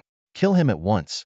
A group of heavenly martial realm experts emerged, and among them, the Minister of War was the first to act. He summoned a storm of blade energy, surrounding himself in a deadly whirlwind. A coward who betrayed his wife and offered even his mother to preserve his position. You're quite the loyal dog, Su Chen sneered. He had long heard of the minister's infamous reputation. You insolent wretch! I'll tear you to pieces, the minister roared in fury, his blade storm hurtling towards Su Chen. Su Chen didn't even glance his way. With a casual flick of his sword, a streak of dark energy shot forward like a meteor, piercing through the blade storm and heading straight for the minister's forehead. Splat! The sword light struck true, and the residual energy shredded the minister's body into pieces. In an instant, this heavenly martial realm powerhouse and high-ranking official was annihilated without mercy. The scene was utterly shocking to everyone present. Su Chen stood at the center of a blood mist, his entire being emanating a surging aura of blood and sword energy. His presence was like the awakening of a primordial dragon, towering and oppressive, leaving people breathless. The once arrogant Minister of War had been reduced to nothing but a fragile ant under Su Chen's hand, shattered in a single strike. Stepping over the shattered remains on the ground, Su Chen's cold gaze swept across the gathered officials. Insolent wretch! You dare to kill a court official? You and your entire clan will pay with your lives. The officials roared in fury, especially the ministers, their killing intent palpable. The 6 ministers who offered their daughters. You truly are birds of a feather, Su Chen said with disdain in his eyes. These 6 men were not only lackeys of the king of Chu, but had also sold out their own wives and daughters to curry favor and gain power. It was utterly revolting. Wasting no time, Su Chen surged forward. With a resounding boom, he moved like a dragon leaping out of the sea, breaking through the crowd's defenses in an instant. Sword light flashed, blood sprayed, and in the blink of an eye, the 6 ministers were all dead. These so-called powerful figures, pampered and sheltered, were not even on par with Lin Jianqing. How could they possibly stand against Su Chen? Su Chen is too arrogant. Kill him, attack, all of you. Wang Shen shouted in panic. But the officials and the imperial guards had already been paralyzed by fear, retreating step by step. Some even took the chaos as an opportunity to flee, their earlier displays of loyalty and patriotism now completely gone. No wonder neighboring nations hold us in such contemptuary nothing but a rabble. Su Chen sneered coldly. He recalled the battles in the great wilderness secret realm, where he had risked his life for the kingdom of Chu to preserve its dignity, only to be betrayed by this foolish king, who plotted against his woman. Anyone who stands in my way dies. With a thunderous roar, Su Chen merged with his sword, transforming into a dazzling, destructive light. Sword energy swept across the space like the arrival of death itself, shredding Wang Shen and others into fragments in an instant. Countless imperial guards and officials were reduced to blood mist under the onslaught of his sword. Run! The survivors screamed in terror, scattering in all directions. The once imposing palace gates were now desolate and empty. At that moment, an overwhelming tide of steel surged from all sides of the Capitolan army of 100,000 elite soldiers, forming an impenetrable formation, resembling a colossal, sky-piercing beast. On a high tower, Duan Tiangang sipped his tea leisurely, watching the unfolding chaos with keen interest. Yet, unbeknownst to him, a woman in a Taoist robe was observing everything from the shadows. Her penetrating gaze took in the entire spectacle, even the king of Chu, who was preparing for his sinister rituals, oblivious to the fact that he, too, was under her watchful eye. Duan Tiangong's gaze remained fixed on Su Chen, his eyes gleaming with a probing light. The dragon's might emanating from Su Chen, combined with his body that surpassed the limits of the heavenly martial realm, made Duan Tiangang ponder, was this an ordinary heavenly dragon bloodline, or something far more noble? As a master-level cultivator, Duan Tiangang was not easily moved by an ordinary heavenly dragon bloodline. However, if it proved to be of a higher lineage, it would certainly be worth his intervention. Let this old man see your true strength, Duan Tiangang thought to himself, and the 100,000 imperial guards would serve as the perfect test. The woman in the Taoist robe had initially intended to take Yi Qingqing away directly. However, after witnessing Su Chen's ruthless display, she changed her mind. With her abilities, she could easily and discreetly take Yi Qingqing without anyone in the Chu kingdom noticing.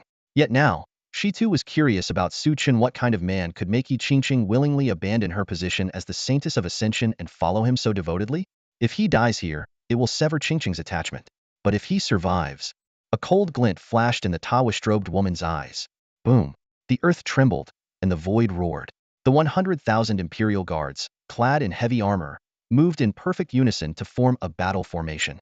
Their chilling killing intent blanketed the surroundings. Such an imposing display would strike fear into the hearts of ordinary people, yet Su Chen, gripping his long sword, merely narrowed his eyes. By the emperor's decree, eliminate the traitor and show no mercy. The elderly eunuch, regaining his confidence, issued the kill order once more. Forward! The 100,000 imperial guards sprang into action, surging forward like a tide of steel. They surrounded Su Chen in a mysterious formation. From a bird's eye view, the formation resembled a massive steel dragon, a fierce tiger, a divine bird, and a black tortoise, sealing off the heavens and earth with overwhelming momentum. The four symbols demon-subduing formation? Gasped the spectators. Once this formation is complete, it's a death trap. No one has ever escaped alive. The elderly eunuch let out a sinister laugh. Su Chen, you dare to rebel? You're nothing more than an ant, ignorant of the heavens and earth. Soon, you'll be annihilated. The sky grew darker, but the cold gleam of the soldier's armor illuminated the square before the palace gates in a ghostly light. The four symbols demon-subduing formation? It's not like it hasn't been broken before. Su Chen sneered, driving his sword into the ground and pulling out a purple thunder bow. Although Lin Jianqing's sword was a top-tier spiritual weapon, its quality and ability to break formations paled in comparison to this bow. Crack! The bow slowly drew back, crackling with lightning that seemed to gather the power of 10,000 thunderbolts, exuding a terrifying aura. What? The elderly eunuch was momentarily stunned but quickly sneered.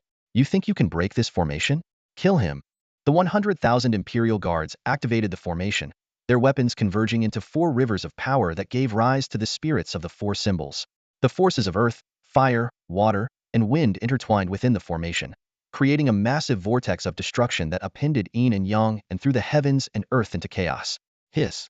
The crowd drew sharp breaths. If this formation spreads, it could level the entire capital. Even Mu Jingxin might struggle to withstand it, and whether Duan Tiangang could hold it off is uncertain. Madness flickered in Su Chen's eyes as he pushed his power to the limit, ready to face the 100,000 imperial guards. Stop! Suddenly, A powerful shout echoed from afar, accompanied by the overwhelming aura of a heavenly martial realm expert. It was Li Chunfeng, the head of the Eastern Academy, arriving in the nick of time. However, Su Chen had already been condemned as a traitor. Even with Li Chunfeng's intervention, it seemed unlikely that he could reverse the situation. The moment Li Chunfeng appeared, a flicker of surprise and excitement flashed through the crowd, but it quickly faded away. Once one of the three great masters of Dechu, he had failed to even step into the realm of a grandmaster. Forget about taking on the imperial army of 100,000. He could hardly contend with Duan Tiangang, a former defeated foe. Li Chunfeng, are you planning to rebel as well? The elderly eunuch swept his gaze over him with an indifferent expression, his eyes filled with disdain. To him, this once formidable figure was no more than a pawn to be used. If Li Chunfeng joined the fray, it would conveniently help the king of Chu eliminate these troublesome dissidents. I have come to suppress the rebellion, Li Chunfeng declared calmly, standing in midair. His words caused an uproar among the crowd. Everyone knew of the long-standing animosity between Li Chunfeng and the king of Chu. His notorious defiance and repeated intrusions into the palace to protect his people had long made him a thorn in the king's side. For him to take this stance today was utterly baffling. Haha. The elderly eunuch burst into laughter, his eyes glinting with mockery. Li Chunfeng, you've lived over a century, and you've finally come to your senses. His Majesty is the true ruler of this land. Those who follow him will prosper, and those who oppose him will perish. Since you're willing to set things right, go ahead and clean house for His Majesty. Yet Li Chunfeng's next words struck like a thunderclap.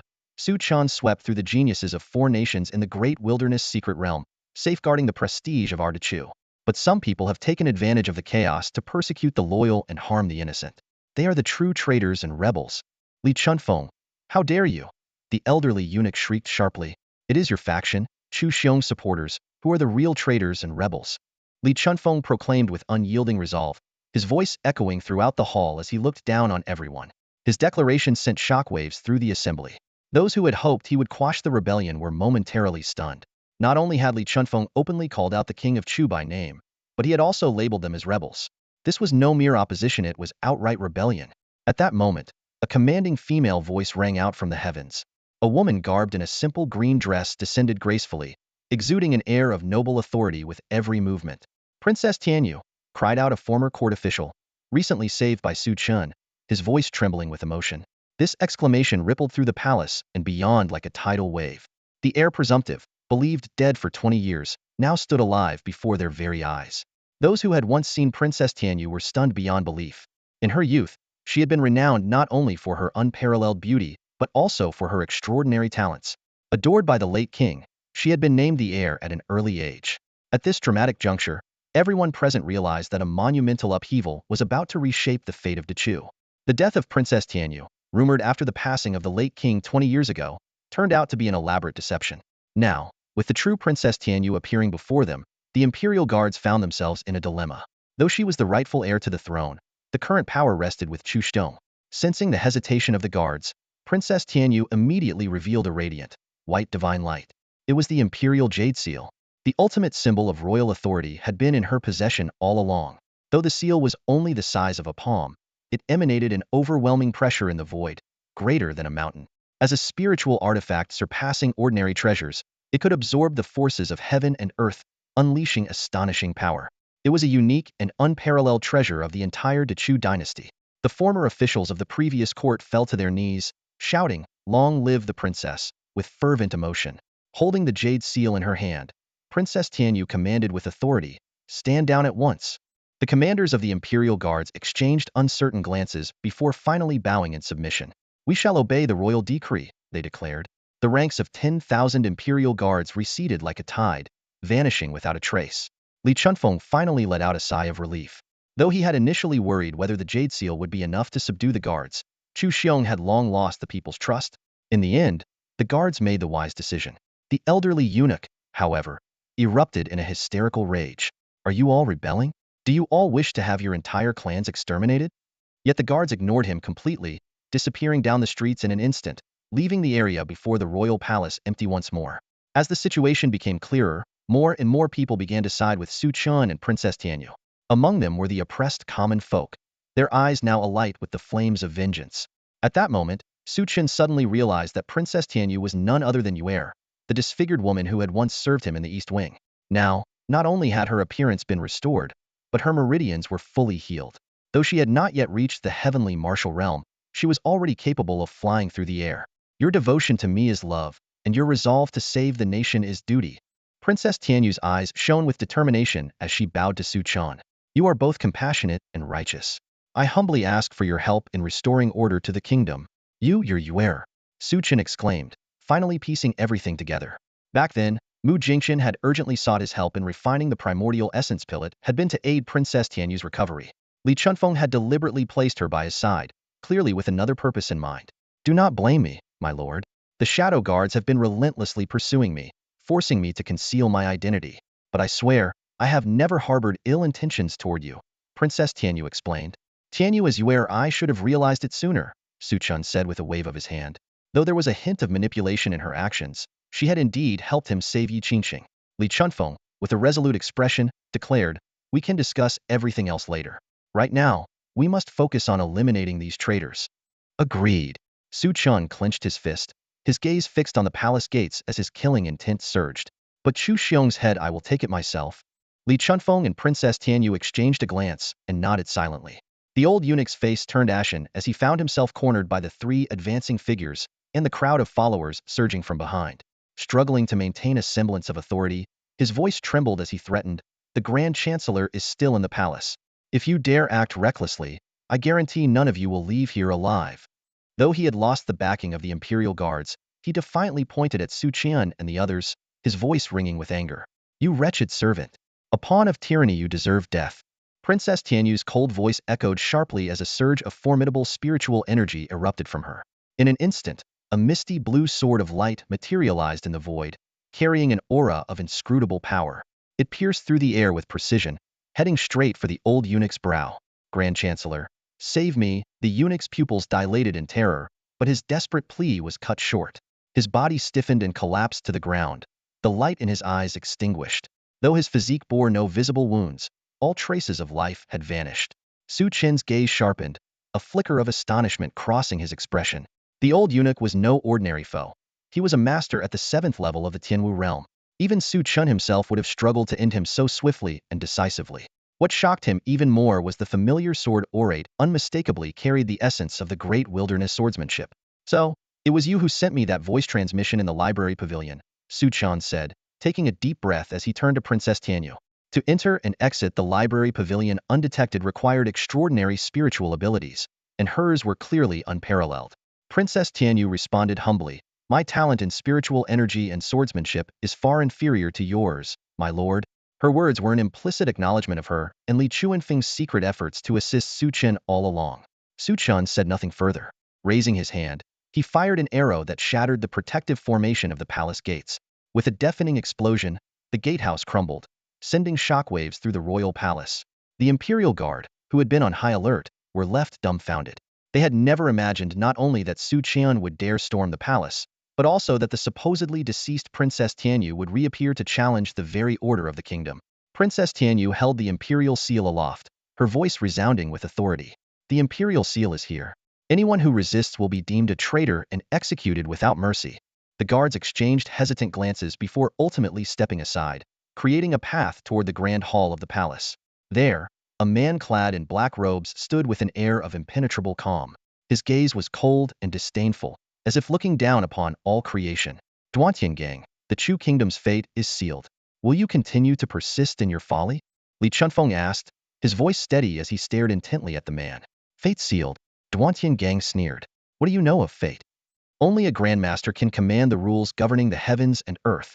Before his words had fully settled, the overwhelming forces of nature began to converge around him. Fate lies in my hands. With a clench of his fist, a surge of immense power rippled outward, as though the entire world bent to his will, ready to crush all who dared oppose him. It was at this moment that everyone understood why Duantiangang had remained so composed. Having ascended to the realm of a grandmaster, he now stood on an entirely different plane of existence. Li Chuanfeng's expression grew grave. The power emanating from Duantiangang was at least tenfold greater than before. The princess and I will do our best to hold him off. The rest is up to you, he said solemnly to Su Chen. Su Chen nodded in agreement. Though he yearned for the chance to face a grandmaster, his primary target at this moment was Chu Xiong. Attack! Li Chunfeng and Princess Tianyu shouted in unison, launching themselves into the air as they struck at Duantiangang. Fools! Duantian Gang scoffed, his disdain evident as he unleashed the force of the heavens like a mountain descending to crush them. Seizing the opportunity, Su Chen employed his 9 palaces dragon steps to bypass the battlefield in an instant, charging directly toward the palace's grand hall. With a single kick, he shattered the grand doors. The sight that greeted him stoked his fury. A lavish hall, adorned with decadent displays of excess, littered with the lifeless bodies of women who had been drained of their blood and flesh. Among them, Yi Qingsheng and Mu Jingchen lay bound and barely alive, tossed carelessly into the grotesque scene. Chu Xiong, come out and face your death. Su Chen roared, his killing intent surging to the heavens. Above the royal palace, thunder roared and fierce winds cut like blades. A radiant sun of purple and gold rose into the sky, illuminating the entire world. Its noble and commanding aura made every palace maid, eunuch, and royal guard within the palace drop to the ground, their faces filled with awe and fear. Clad in a regal purple and gold dragon robe, Chu Xiong radiated an intense brilliance. Yet, this stood in stark contrast to the cold, sinister expression on his face and in his eyes.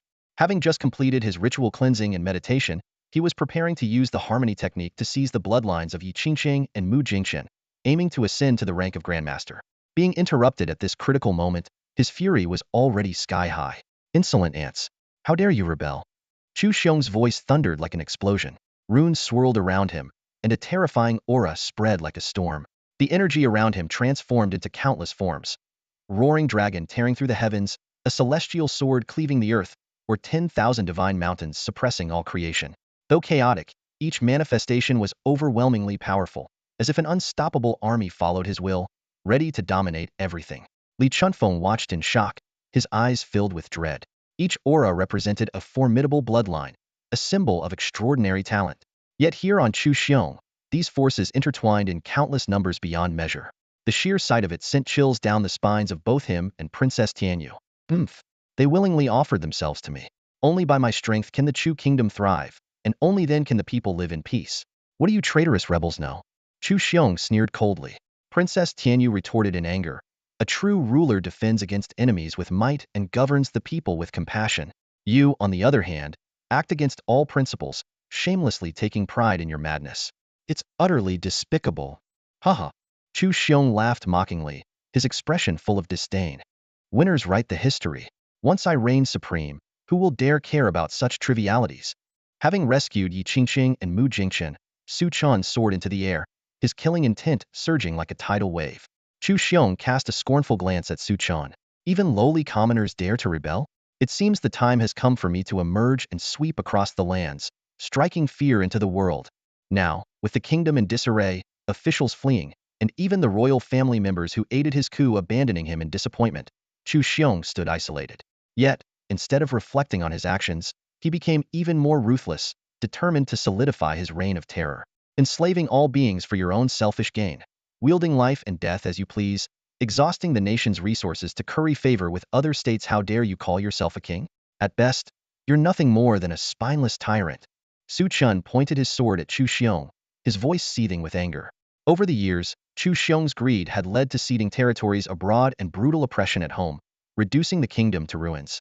Yet, he still deluded himself with dreams of conquest. How dare you? Chu Xiong roared in fury. The Great Chu is my Great Chu. Without me, there is no world.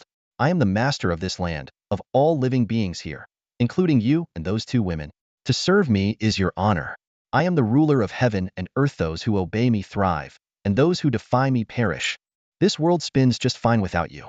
Do you really think you're that important? Su Chen laughed coldly, his anger barely contained. Lowly ants, you do not comprehend the might of a true king. Chu Xiong sneered, his left hand summoning a crimson light that morphed into a massive blood-red prison, while his right hand harnessed the power of the dragon veins, manifesting a colossal dragon coiling around him. In an instant, his aura surged to its peak, as if breaking the limits of heaven and earth, wielding the forces of the cosmos and enveloping the heavens and earth in his dominion. Everyone gasped in horror, feeling as if they were trapped in a prison of death, under the gaze of a fearsome dragon. Li Chunfeng felt a chill seep into his very bones, unable to believe that Chu Xiong's power had reached such an unfathomable level. Duan Tiangang, observing the fusion of the bloodline inferno and dragon vein energy, raised an eyebrow in surprise. But soon, a smirk tugged at his lips. It seems I won't need to intervene after all. The palace and its surroundings fell into an abrupt silence, as the boundless forces of heaven and earth raged like a furious ocean storm. Chu Xiong stood proudly in the void, one hand controlling the bloodline prison, the other wielding the great wilderness dragon vein. As he brought his hands together, a blood-red dragon materialized, stretching across the heavens, as if to overturn the cosmos and draw all creation into the bloodline prison. Within the capital, all beings trembled in fear, and the earth quaked. You're taking this act way too far. Looking at Chu Xiong, whose gaze was arrogant and domineering, Su Chen let out a cold laugh. He had no intention of wasting words on such an ignorant and shameless man. Without hesitation, he leapt into the air, charging directly against the overwhelming force. In an instant, the heavenly dragon physique, the perfect qi, the mystical flames of heaven and earth, and the great wilderness sword Tao erupted in full force. A majestic dragon's might, infused with scorching heat, chilling cold, and unfathomable power, condensed into an infinite sword light that stretched across the heavens, illuminating the stars. Boom! The two supreme forces collided in an instant, like the clash of the sun and moon. Destructive waves of light engulfed the void of the sky, draining all color from the world and silencing all living beings. Time and space seemed to freeze in that moment. No one knew how much time had passed before the sword light pierced through the void, and the blood-red glow dissipated. A figure, bloodied and disheveled, fell from the heavens. "Grandmaster, save me!" The trembling voice was filled with terror and rage. When the crowd recognized the figure as Chu Xiong, they were utterly shocked. The man who had just proclaimed himself invincible and supreme had now been struck down from the sky, crying for help. "Weren't you the one claiming to be the ruler of all, the master of heaven and earth, and invincible in this world?" Su Chen, like a dragon incarnate, soared through the air and stomped on Chu Xiong's chest with an overwhelming force. Bang! Chu Xiong coughed up blood midair and plummeted heavily to the ground, reducing the grand hall to rubble. The world fell into a deathly silence. Everyone was stunned, as if turned to stone. The sight of Su Chen defeating Chu Xiong with a single strike was beyond belief. Li Chunfeng and Princess Tianyu exchanged glances, equally shaken. Even the woman in the Taoist robe, who had remained hidden in the void, now had a gleam in her eyes. Only now did the onlookers realize that they had underestimated Su Chen. After his trials in the great wilderness secret realm, his strength had advanced by leaps and bounds.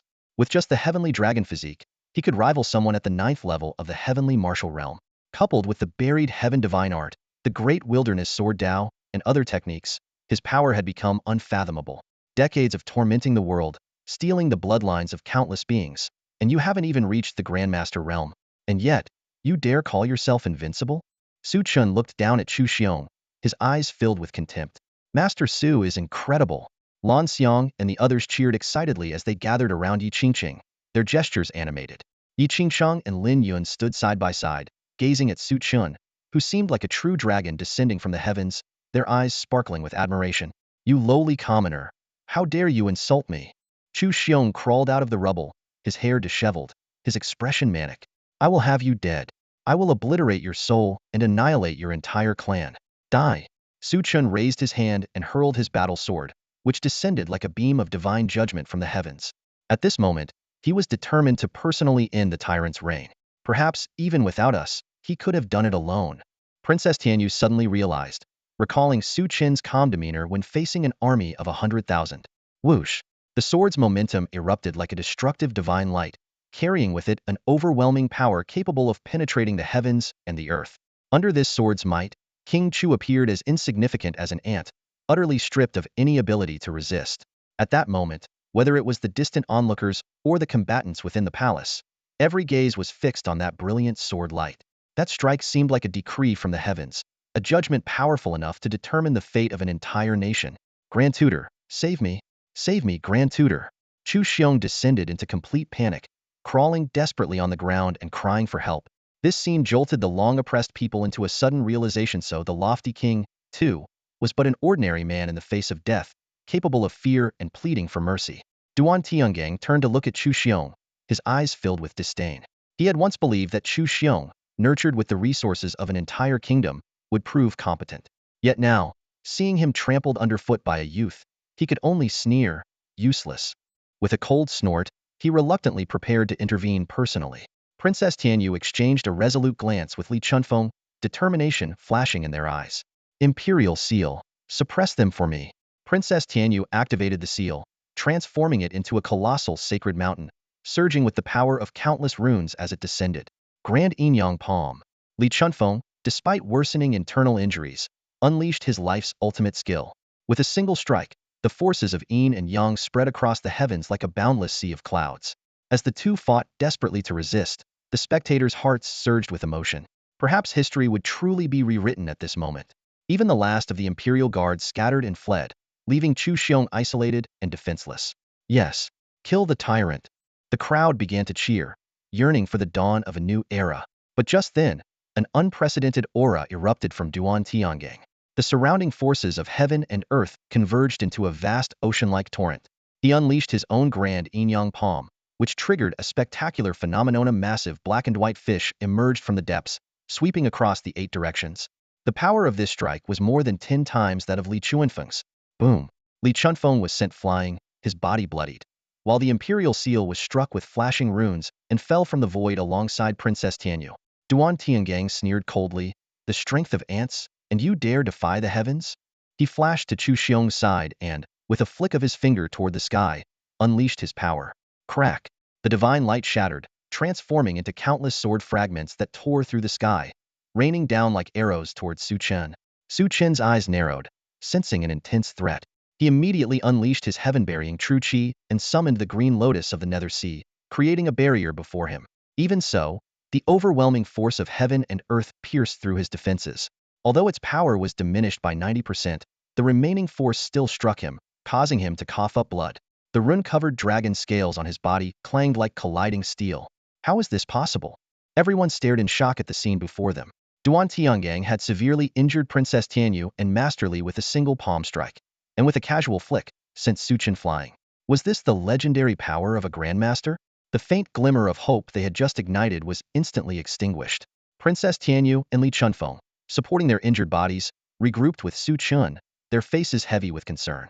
Li Chunfeng's pale complexion betrayed the resurgence of old wounds, making him appear even older and frilier. Yet, the humiliation he felt far outweighed the physical pain. Even after recklessly sacrificing his own lifespan in desperation, he had still been effortlessly subdued. The gap between the Tianwu realm and the Grandmaster realm is truly this vast, Li Chunfeng thought bitterly. The former relied solely on personal strength, while the latter could harness the power of the heavens itself, an entirely different plane of existence. Even though Duan Tiangang was only a half-step Grandmaster, his strength was enough to dominate anyone below that level. Princess Tianyu glared coldly at Duan Tiangang. He's so arrogant. Wasn't he afraid that Su Chen might have actually killed Chu Xiong just now? She couldn't understand why someone who had already stepped into the Grandmaster realm would remain so loyal to someone as despicable as Chu Xiong. Su Chen said nothing, his sharp gaze scanning Duan Tiangang for any weaknesses. Despite the immense gap in their abilities, he refused to give up. Suddenly, Yi Qingqing approached alone, her eyes red and swollen. Enough. Just having you by my side these past days has left me with no regrets. She wiped away her tears, her expression resolute. Please, leave now. I beg you. What nonsense are you spouting? Su Chen's heart ached as if it were being torn apart.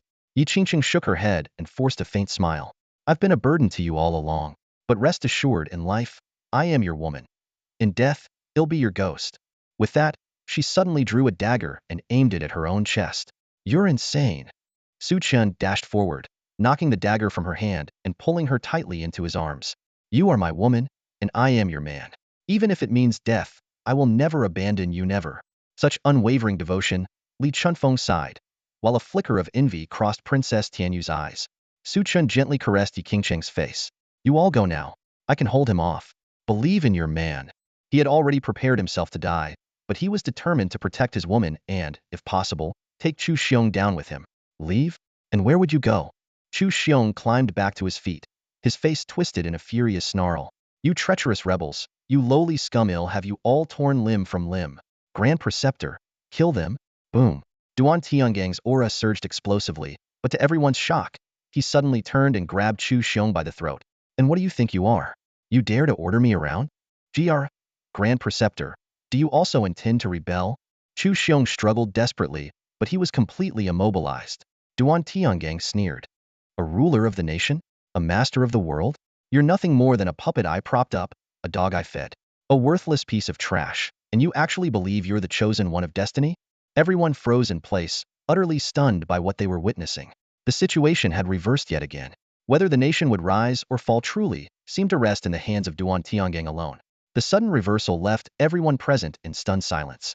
Duan Tiangong's betrayal was like a heavy hammer, shattering everyone's understanding of the situation. Useless. You're worthless now. Duan Tiangang glared coldly at Chu Xiong, his eyes gleaming with a chilling light. The only purpose you serve now is to return your power to me and help me become a true grandmaster. Chu Xiong's face went deathly pale, his pupils contracting violently. Moments ago, he was an exalted ruler, but now he was like a fish on the chopping block, awaiting slaughter.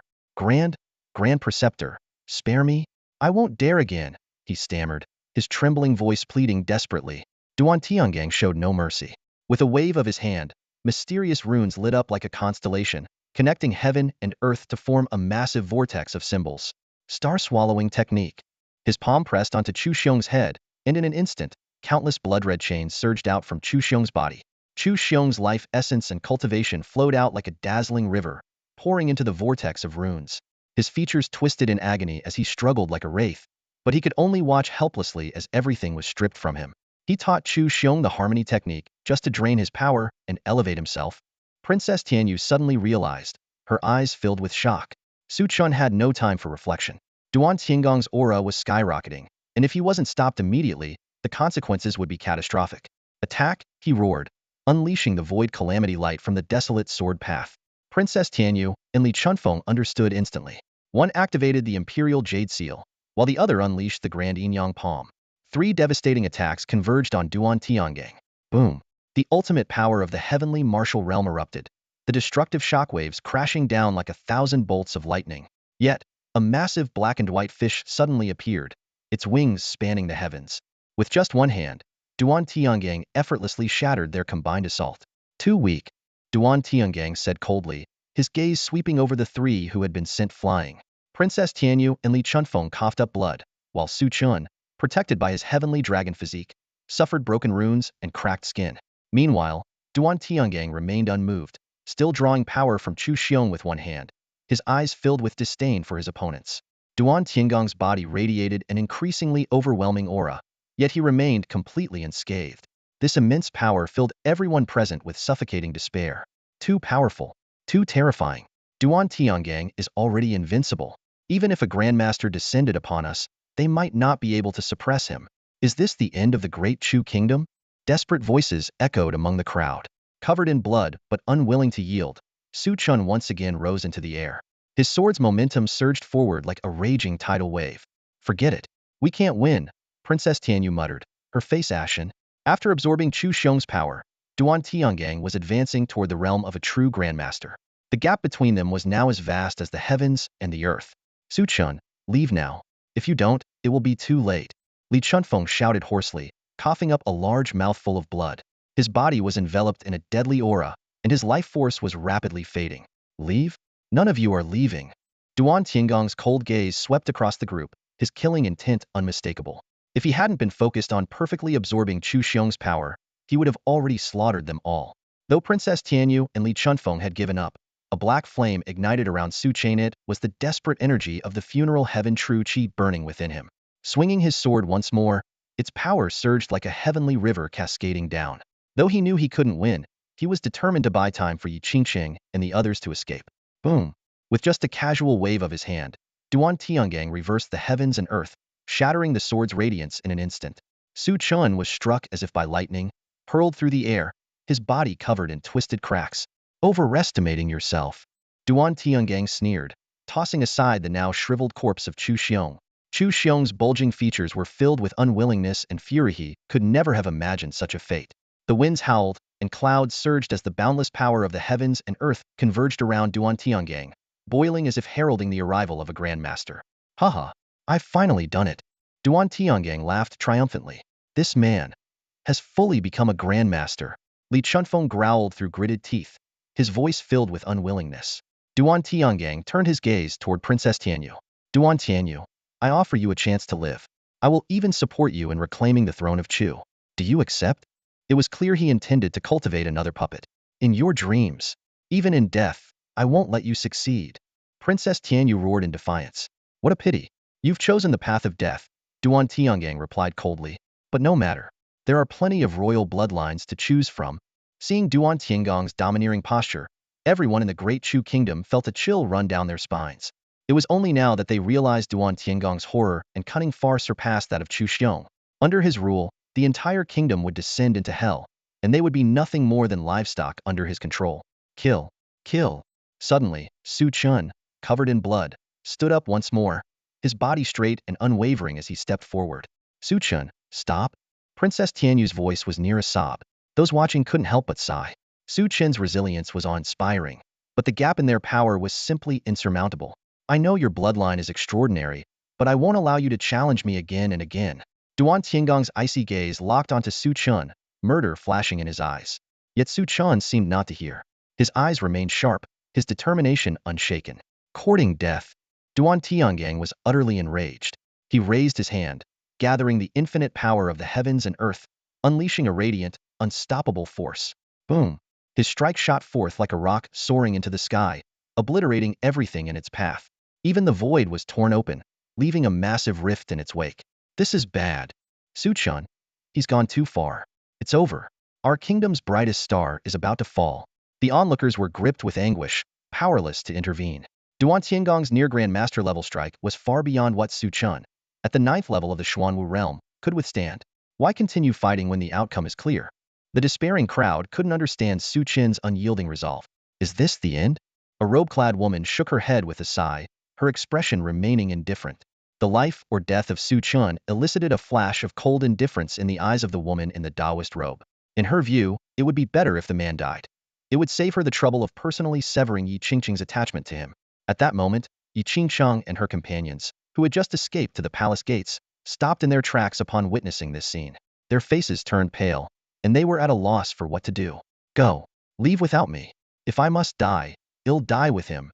Yi Qingqing cast one last deep glance at her mother and Lan Xiang, then, disregarding everything, dashed towards Su Chen. Qingqing. Miss. Lin Yun and the others tried to stop her, but their hands only grasped at empty air. The usually delicate Yi Qingqing now erupted with astonishing strength, moving like lightning to reach Su Chen's side. Qingqing, you?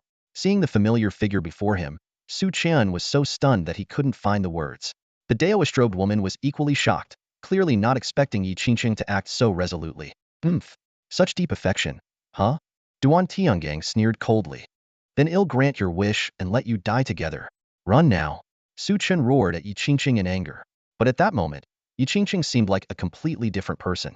Beneath her fragile appearance, an incredible courage emerged. No, I won't leave. All this time, you've been protecting me. Today, it's my turn. Even if I die, I'll die with you. She spread her arms wide, standing protectively in front of Su Chen, facing the terrifying palm strike aimed at them. Her eyes were bloodshot but unwaveringly determined. If you dare touch my man, I won't let you live peacefully. Her furious shout resounded like thunder, shaking everyone present to their core. The citizens within the royal capital had only one thought in their minds at that moment. Dear heavens, please, deliver divine punishment and annihilate that old villain. Suddenly, several beams of radiant divine light tore through the darkened sky. A mysterious aura, carrying the power to annihilate all laws and shatter all paths, erupted into the air. This is... Su Chen stared in shock at Yi Qingqing, whose entire being was glowing. To his astonishment, this woman, who had never been able to cultivate, was now displaying the peak power of the Qi martial realm. In her moment of madness, the cultivation technique within Yi Qingqing's body began to operate on its own, accelerating rapidly. In an instant, 10 divine chains of order rose from within her, illuminating the heavens and earth like divine swords. Before these 10 chains, the very motion of heaven and earth seemed to halt, time and space froze, and all creation dimmed. Duan Tiangong's lethal strike disintegrated in an instant, and even the power surrounding him and within him vanished entirely, leaving him as powerless as a common man. Impossible. What on earth is happening? Duan Tiangang was both shocked and enraged. The Grandmaster level power he had painstakingly achieved had now turned to nothing in an instant. You wretched woman, give me back my power, he roared in a frenzy, his bloodshot eyes glaring as he lunged at Yi Qingqing. Die. Yi Qingqing's hatred burned just as fiercely, her only thought being to obliterate him completely. Boom. The 10 divine chains of order trembled violently, descending upon Duan Tiangang like divine retribution. Spurt. Duan Tiangang coughed up a mouthful of blood and collapsed heavily to his knees. As Yi Qingqing's aura rapidly diminished, the divine chains vanished, and a trace of power returned to Duan Tiangang. Haha, it's back. My power is back. Duan Tiangang cackled maniacally. Wretched woman, I don't know what trick you pulled, but I am the truly invincible one.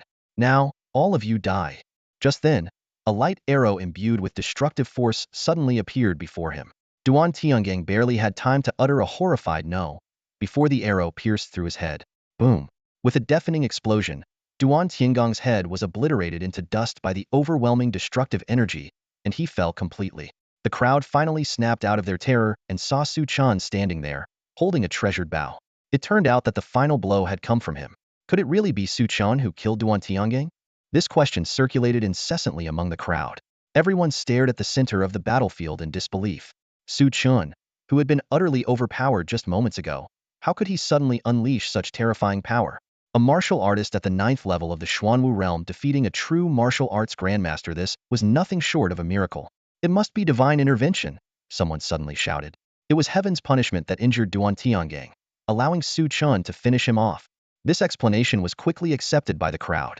After all, the sudden eruption of divine power and the phenomenon that froze time and space were beyond their comprehension. Within the royal capital, cheers erupted in waves. Princess Tianyu and Li Chunfeng finally let out a sigh of relief. While the exact cause of Duan Tiangong's death remained shrouded in mystery, the outcome was all that truly mattered.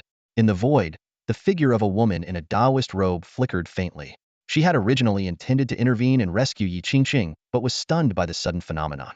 Even with her profound cultivation and vast experience, she could not decipher the mysterious chains of order that seemed to bind the heavens themselves. What kind of physique is this? The Taoist-robed woman murmured, her eyes gleaming as she gazed at Yi Qingqing. She was certain that Yi Qingqing would become the greatest treasure of the Feathered Ascent Holy Land. In their experience, the stronger the restrictions, the more incredible the power unleashed upon breaking through them. The only one who knew the truth, Su Chen, turned to look at Yi Qingqing, his expression solemn. Could it be the power of the Heaven's 10 Absolute Physique? Has she already started cultivating the Heaven-Severing Creation Sutra? Husband, I'm so tired. Yi Qingqing gave a faint, weak smile as her body collapsed backward. Su Chen hurriedly caught her, only to find that while she bore no external or internal injuries, her bodily functions were coming to a halt. As he cried out in anguish, the Taoist-robed woman gracefully appeared. Who are you? Princess Tianyu and Li Chunfeng asked warily. They couldn't even sense her presence, something even Duan Tiangang had been incapable of. You, Lan Xiang, who had just arrived, recognized the Taoist-robed woman and interrogated her anxiously. Was it you? Did you do something to my lady? I merely transmitted a cultivation technique to her and aided her in her training. Otherwise, all of you would have died today, the Taoist-robed woman replied calmly, as though detached from the mortal world. Holding Yi Qingqing in his arms, Su Chen knelt without hesitation. Senior, I beg you to save her. The crowd looked on, moved by the sight of the once proud man now discarding all dignity for the woman he loved. Princess Tianyu and Mu Jingqian exchanged glances, their eyes filled with emotion. The Taoist-robed woman remained expressionless, like an eternal, unchanging statue, her voice cold as she stated her final condition. I can save her, but can you bear the price? As long as she can be saved, I am willing to pay any price. Su Chen replied resolutely. Still indifferent, the Taoist-robed woman finally spoke, her tone devoid of emotion. Then sever your marriage bond with her and part ways forever. The words of the woman in the Taoist robe struck like a bolt of lightning, leaving everyone present stunned. The crowd had just witnessed the profound and unforgettable love between Su Chen and Yi Qingqing, only to see it now threatened to be forcibly torn apart. Impossible! Su Chen blurted out, his gaze sharp and cold. If it were the old him, the frivolous young master, he might not have cared. But the current Yi Qingqing was the person he most wanted to protect, the sole reason apart from revenge that kept him alive. The Taoist-robed woman's expression turned icy, her tone indifferent as if discussing something trivial. Or there's another way you die. I save her. Her face was devoid of emotion, like a deity looking down on mortals, treating all life as insignificant. This choice left Su Chen momentarily speechless. He had already prepared to sacrifice everything, whether it meant traveling the ends of the earth to find a divine cure or exhausting his entire fortune. Yet, he hadn't expected the ultimate price to be a life for a life. I am imparting her with a cultivation technique to make her a candidate for the position of the transcendent saintess. And as a saintess, she is forbidden from forming any personal attachments. Do you understand? The Taoist woman spoke coldly. The revelation was like a bombshell, shocking everyone. The transcendent sanctuariate was the most exalted existence in the world. By all accounts, Yi Qingqing being chosen as a candidate for saintess was a monumental opportunity, but the price was unbearably heavy. No way. Lin Yun, who had been silent until now, suddenly stepped forward. Despite being an ordinary woman, despite once holding prejudices against Su Chen, and despite facing a powerful figure from the sanctuary, she stood firm without hesitation. Qingqing is my flesh and blood, and Su Chen is my son-in-law. Without my consent, no one will separate them. Her resolute words left Lan Xiang, Qing Zhu, and others dumbfounded. Even Chu Tianyu and Li Chunfeng began to chime in, urging Su Chen, "You're an alchemist of the Dan Alliance, with extraordinary talent. You'll surely find a way to save her. Why bother with this Taoist?" The Taoist woman remained cold. "Do as you wish. But let me tell you this, outside of the transcendent sanctuary, no one can save her. Su Chen, don't be selfish. She has a far greater destiny than you."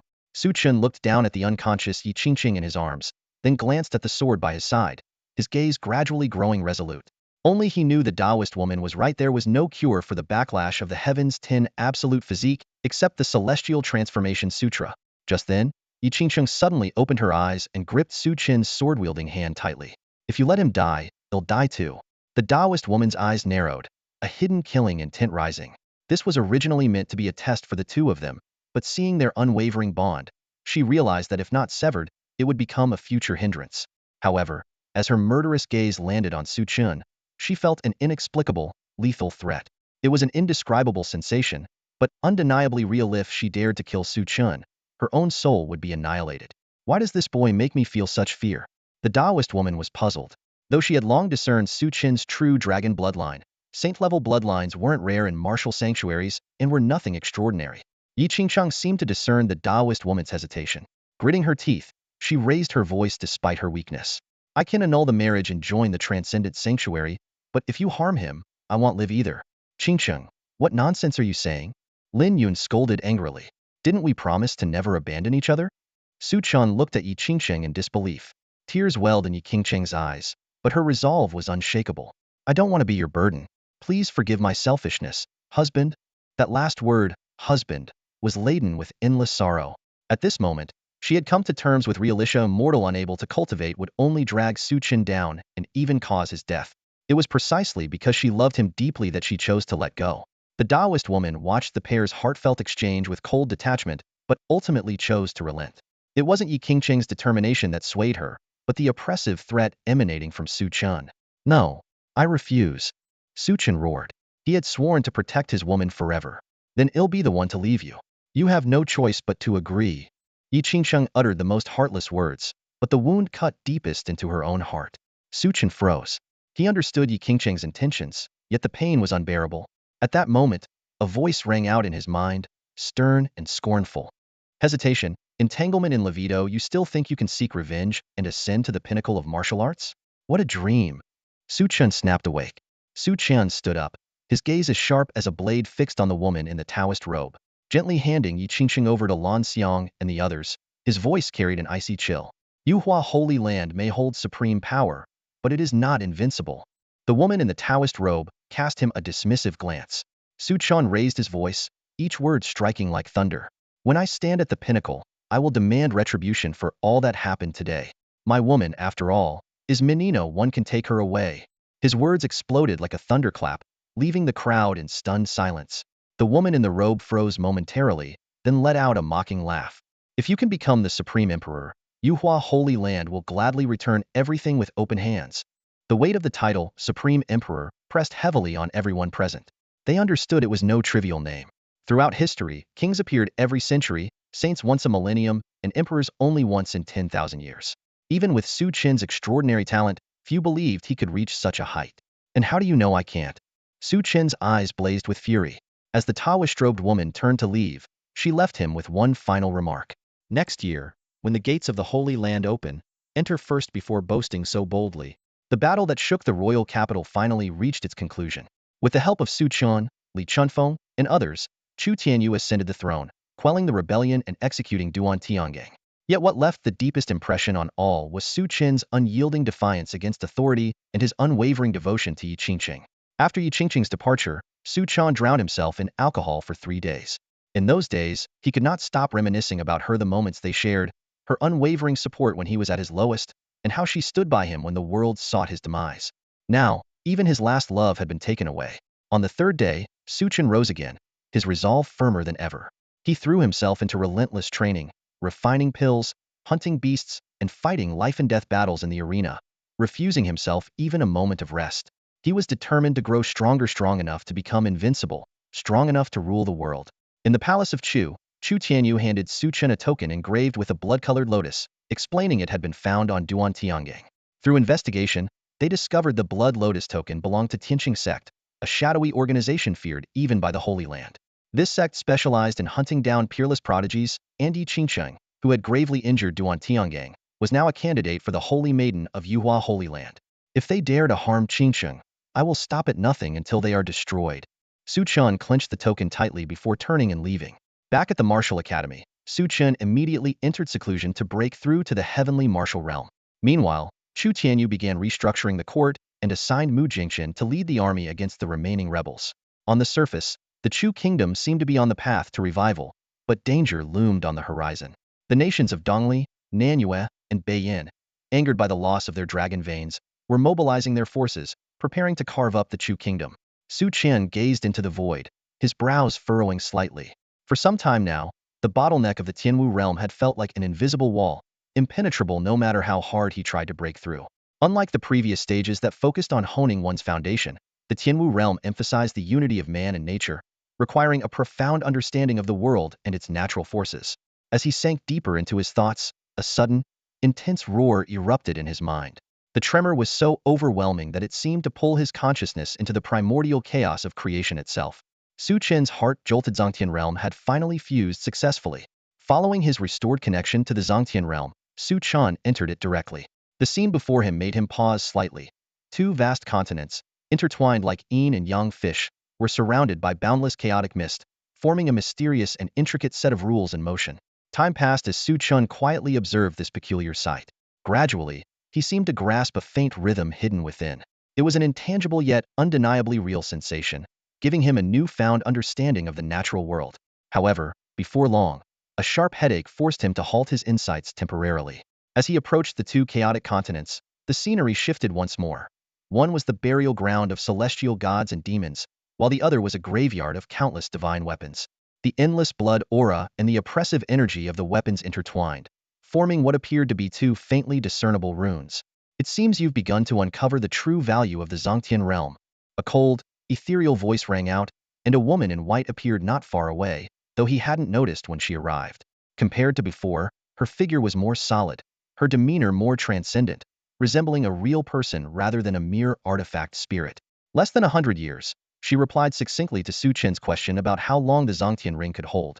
Noticing Su Chen's slight discouragement from losing to a half-step grandmaster, the woman in white spoke softly, "Gods and demons of all realms, billions of beings who dares claim invincibility? Who dare say they've never been defeated? For a cultivator, failure isn't a curse. It's an opportunity to grow stronger. What matters is to never lose your edge." Her words resonated deeply with Su Chen. Gazing at the countless buried gods and demons, he came to a realization. Failure and even life and death are not what one should fear. Staying true to one's heart is what truly matters. You've come here for the second inheritance, haven't you? Go ahead. But remember what I said, these are merely appetizers. With a meaningful tone, the woman in white finished her words and dissipated into the void. The realization that the inheritance of the 8 gods was merely an appetizer shook Su Chen to his core. He couldn't help but think of the two mysterious, faint runes. However, now was clearly not the time to delve into them. Turning, he walked toward the tomb of the 8 gods, bowing respectfully. Su Chen stood before the tombs of countless great emperors, his gaze sweeping over them with unwavering focus. Each tomb housed the remains of an extraordinary figure, masters of alchemy, formations, swordsmanship.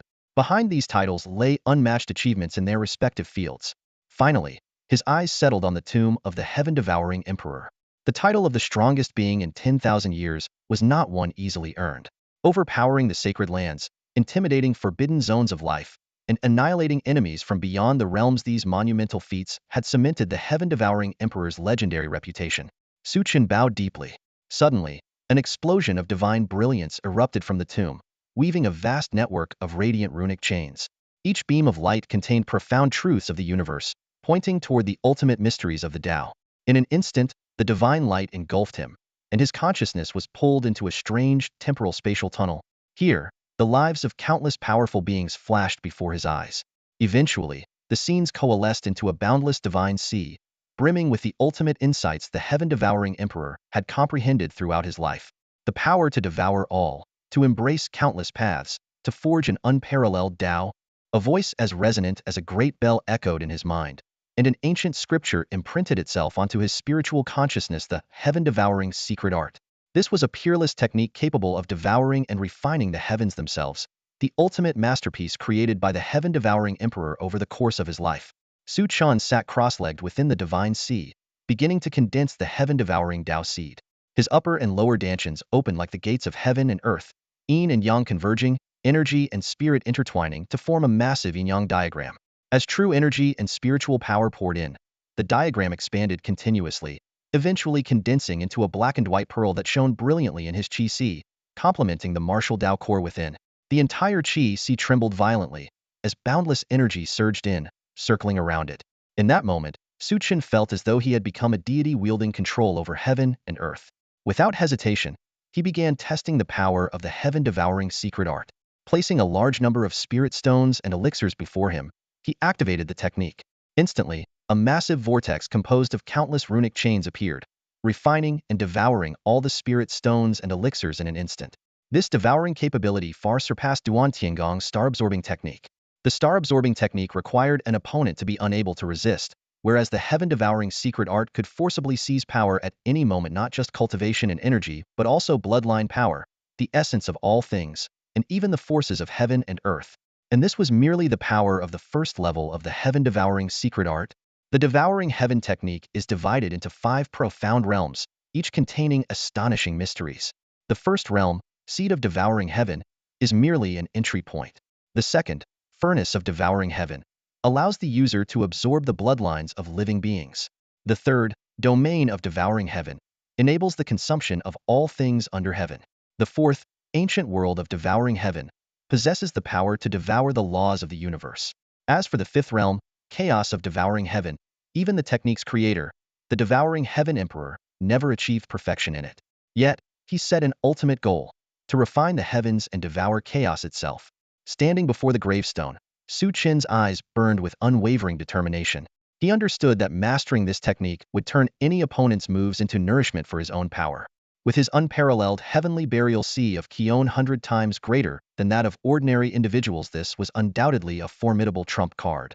What thrilled him even more was the thought of his untapped true dragon bloodline. An elder had once told him it had not yet reached its full potential. By forming the Furnace of Devouring Heaven, he could strengthen his bloodline through devouring. Emperor-level bloodlines, or even the fabled divine-level bloodlines, would no longer be out of reach. Qingcheng, wait for me. Su Chen clenched his fists tightly and gazed at the heavens.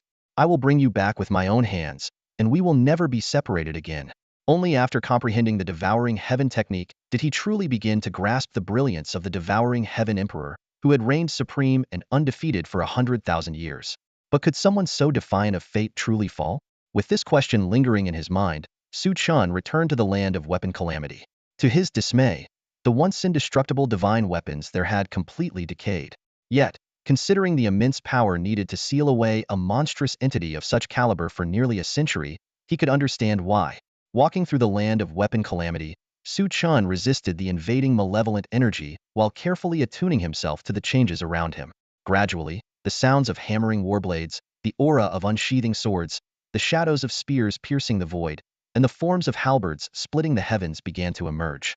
Amid this seemingly chaotic rhythm, a mysterious resonance seemed to take shape. As his spirit immersed itself further, Su Chen felt as though his soul had left his body, becoming one with the countless divine weapons. He experienced the tempering of countless strikes, each resounding like the toll of a great bell, leaving indelible marks deep in his soul. When he could no longer endure and withdrew, he discovered a faint rune imprinted within his very essence.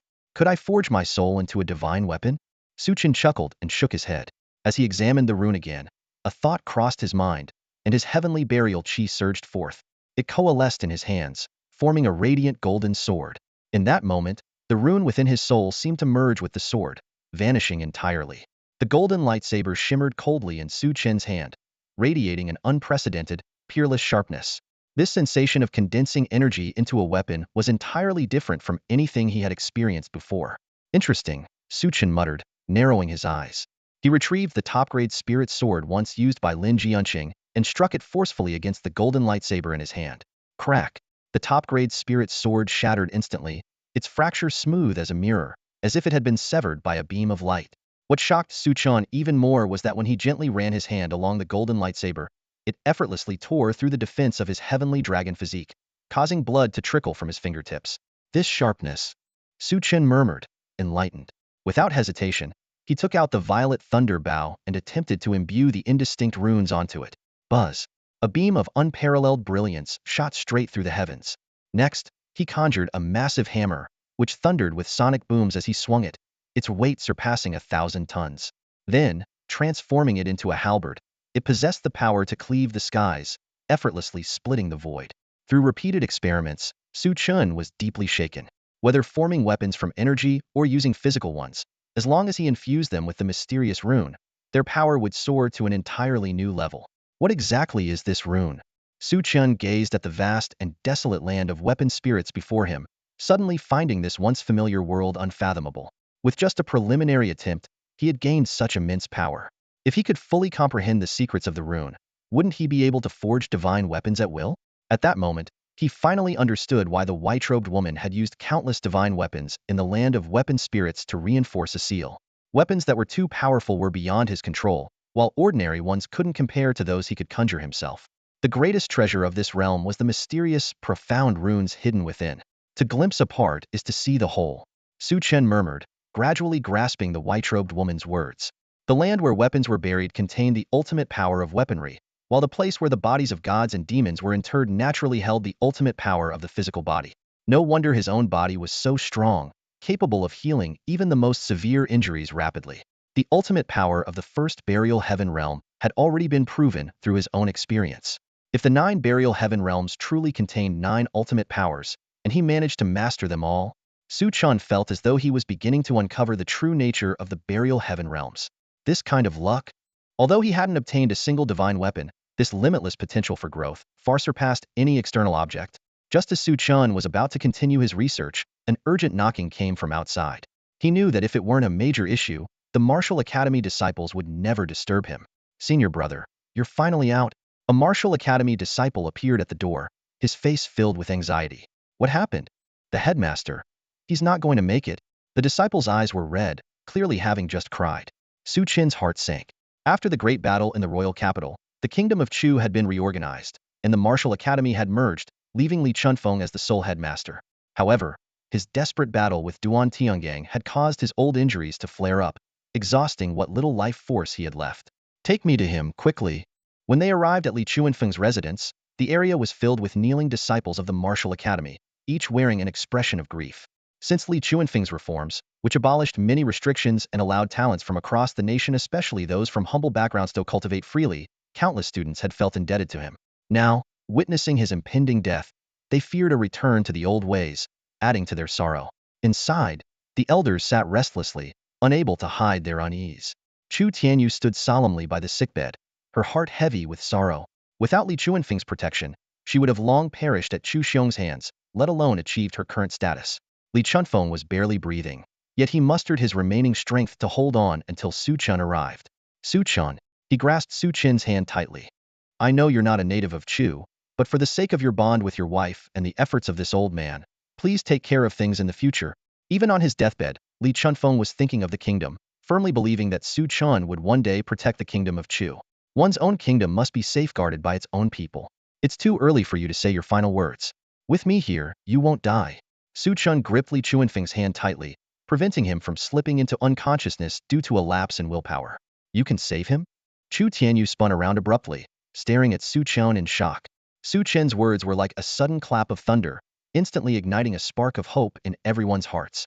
The elders present had a glimmer of expectation in their eyes. They were well aware that Su Chen was not only a prodigy in martial arts, but also a top-tier alchemy master. "That's right. I remember now," one elder exclaimed excitedly. Junior brother Lu Qing once mentioned that his son's condition was similar to that of the headmaster. Even Master Xian Yang was powerless, but in the end, it was Su Chen who worked a miracle. Elder Xiao Qing immediately expressed his support. "Su Chen, whatever medicinal ingredients or rare treasures you need, just say the word. Even if we have to search every corner of the Chu kingdom, we will gather them for you." However, Chu Tianyu gently shook her head. The headmaster's condition was long ago diagnosed by the Grand Elder of the Alchemy Alliance. No medicine or treatment can save him now. Her words extinguished the flame of hope that had just been rekindled in everyone's eyes. After all, the Grand Elder of the Alchemy Alliance was not only a master of alchemy but also a core member of the Alliance, with unparalleled authority in the field of medicine. Is there truly no way at all? Elder Xiaoqing asked, his eyes brimming with tears and frustration. I never said I would rely on medicine to treat him, Su Chen replied calmly. Then how do you intend to treat him? Chu Tianyu asked urgently, while the others cast questioning glances in his direction. I had a unique encounter in the Great Wilderness Secret Realm and obtained a special method that might work, Su Chen said with the same composed demeanor. How confident are you? Chu Tianyu took a deep breath and asked. She was well aware that the headmaster's injuries stemmed from the deadly aura of the weapon calamity grounds in the Great Wilderness Secret Realm, a terrifying force. Moreover, after 5 or 6 decades, that aura had deeply infiltrated his very bones. Su Chen simply pointed to the withered and dying Li Chunfeng and smiled faintly. Whether I say 1% or 100%, does it make any difference now? His words jolted Chu Tianyu and Elder Xiaoqing awake. Li Chunfeng was on the brink of death. Even a desperate attempt was better than sitting idly by and waiting for the inevitable. Whatever you need, just let us know. I'll make arrangements immediately, Chu Tianyu said without hesitation. I need silence, Su Chen said, glancing at the murmuring crowd around him. The elders, including Xiaoqing, quickly fell silent and solemnly clasped their hands in respect. Su Chen, we leave everything in your hands. I will personally stand guard outside and ensure no one disturbs you, Xiaoqing declared, leading the others out. Before leaving, Chu Tianyu gave Su Chen a long, meaningful look and spoke to him telepathically. The headmaster just said he has no regrets left. Don't put too much pressure on yourself. She knew Li Chunfeng's condition better than anyone and feared that Su Chen might blame himself if he failed. I understand, Su Chen replied with a calm smile. Seeing that familiar serene smile, Chu Tianyu felt a sense of relief.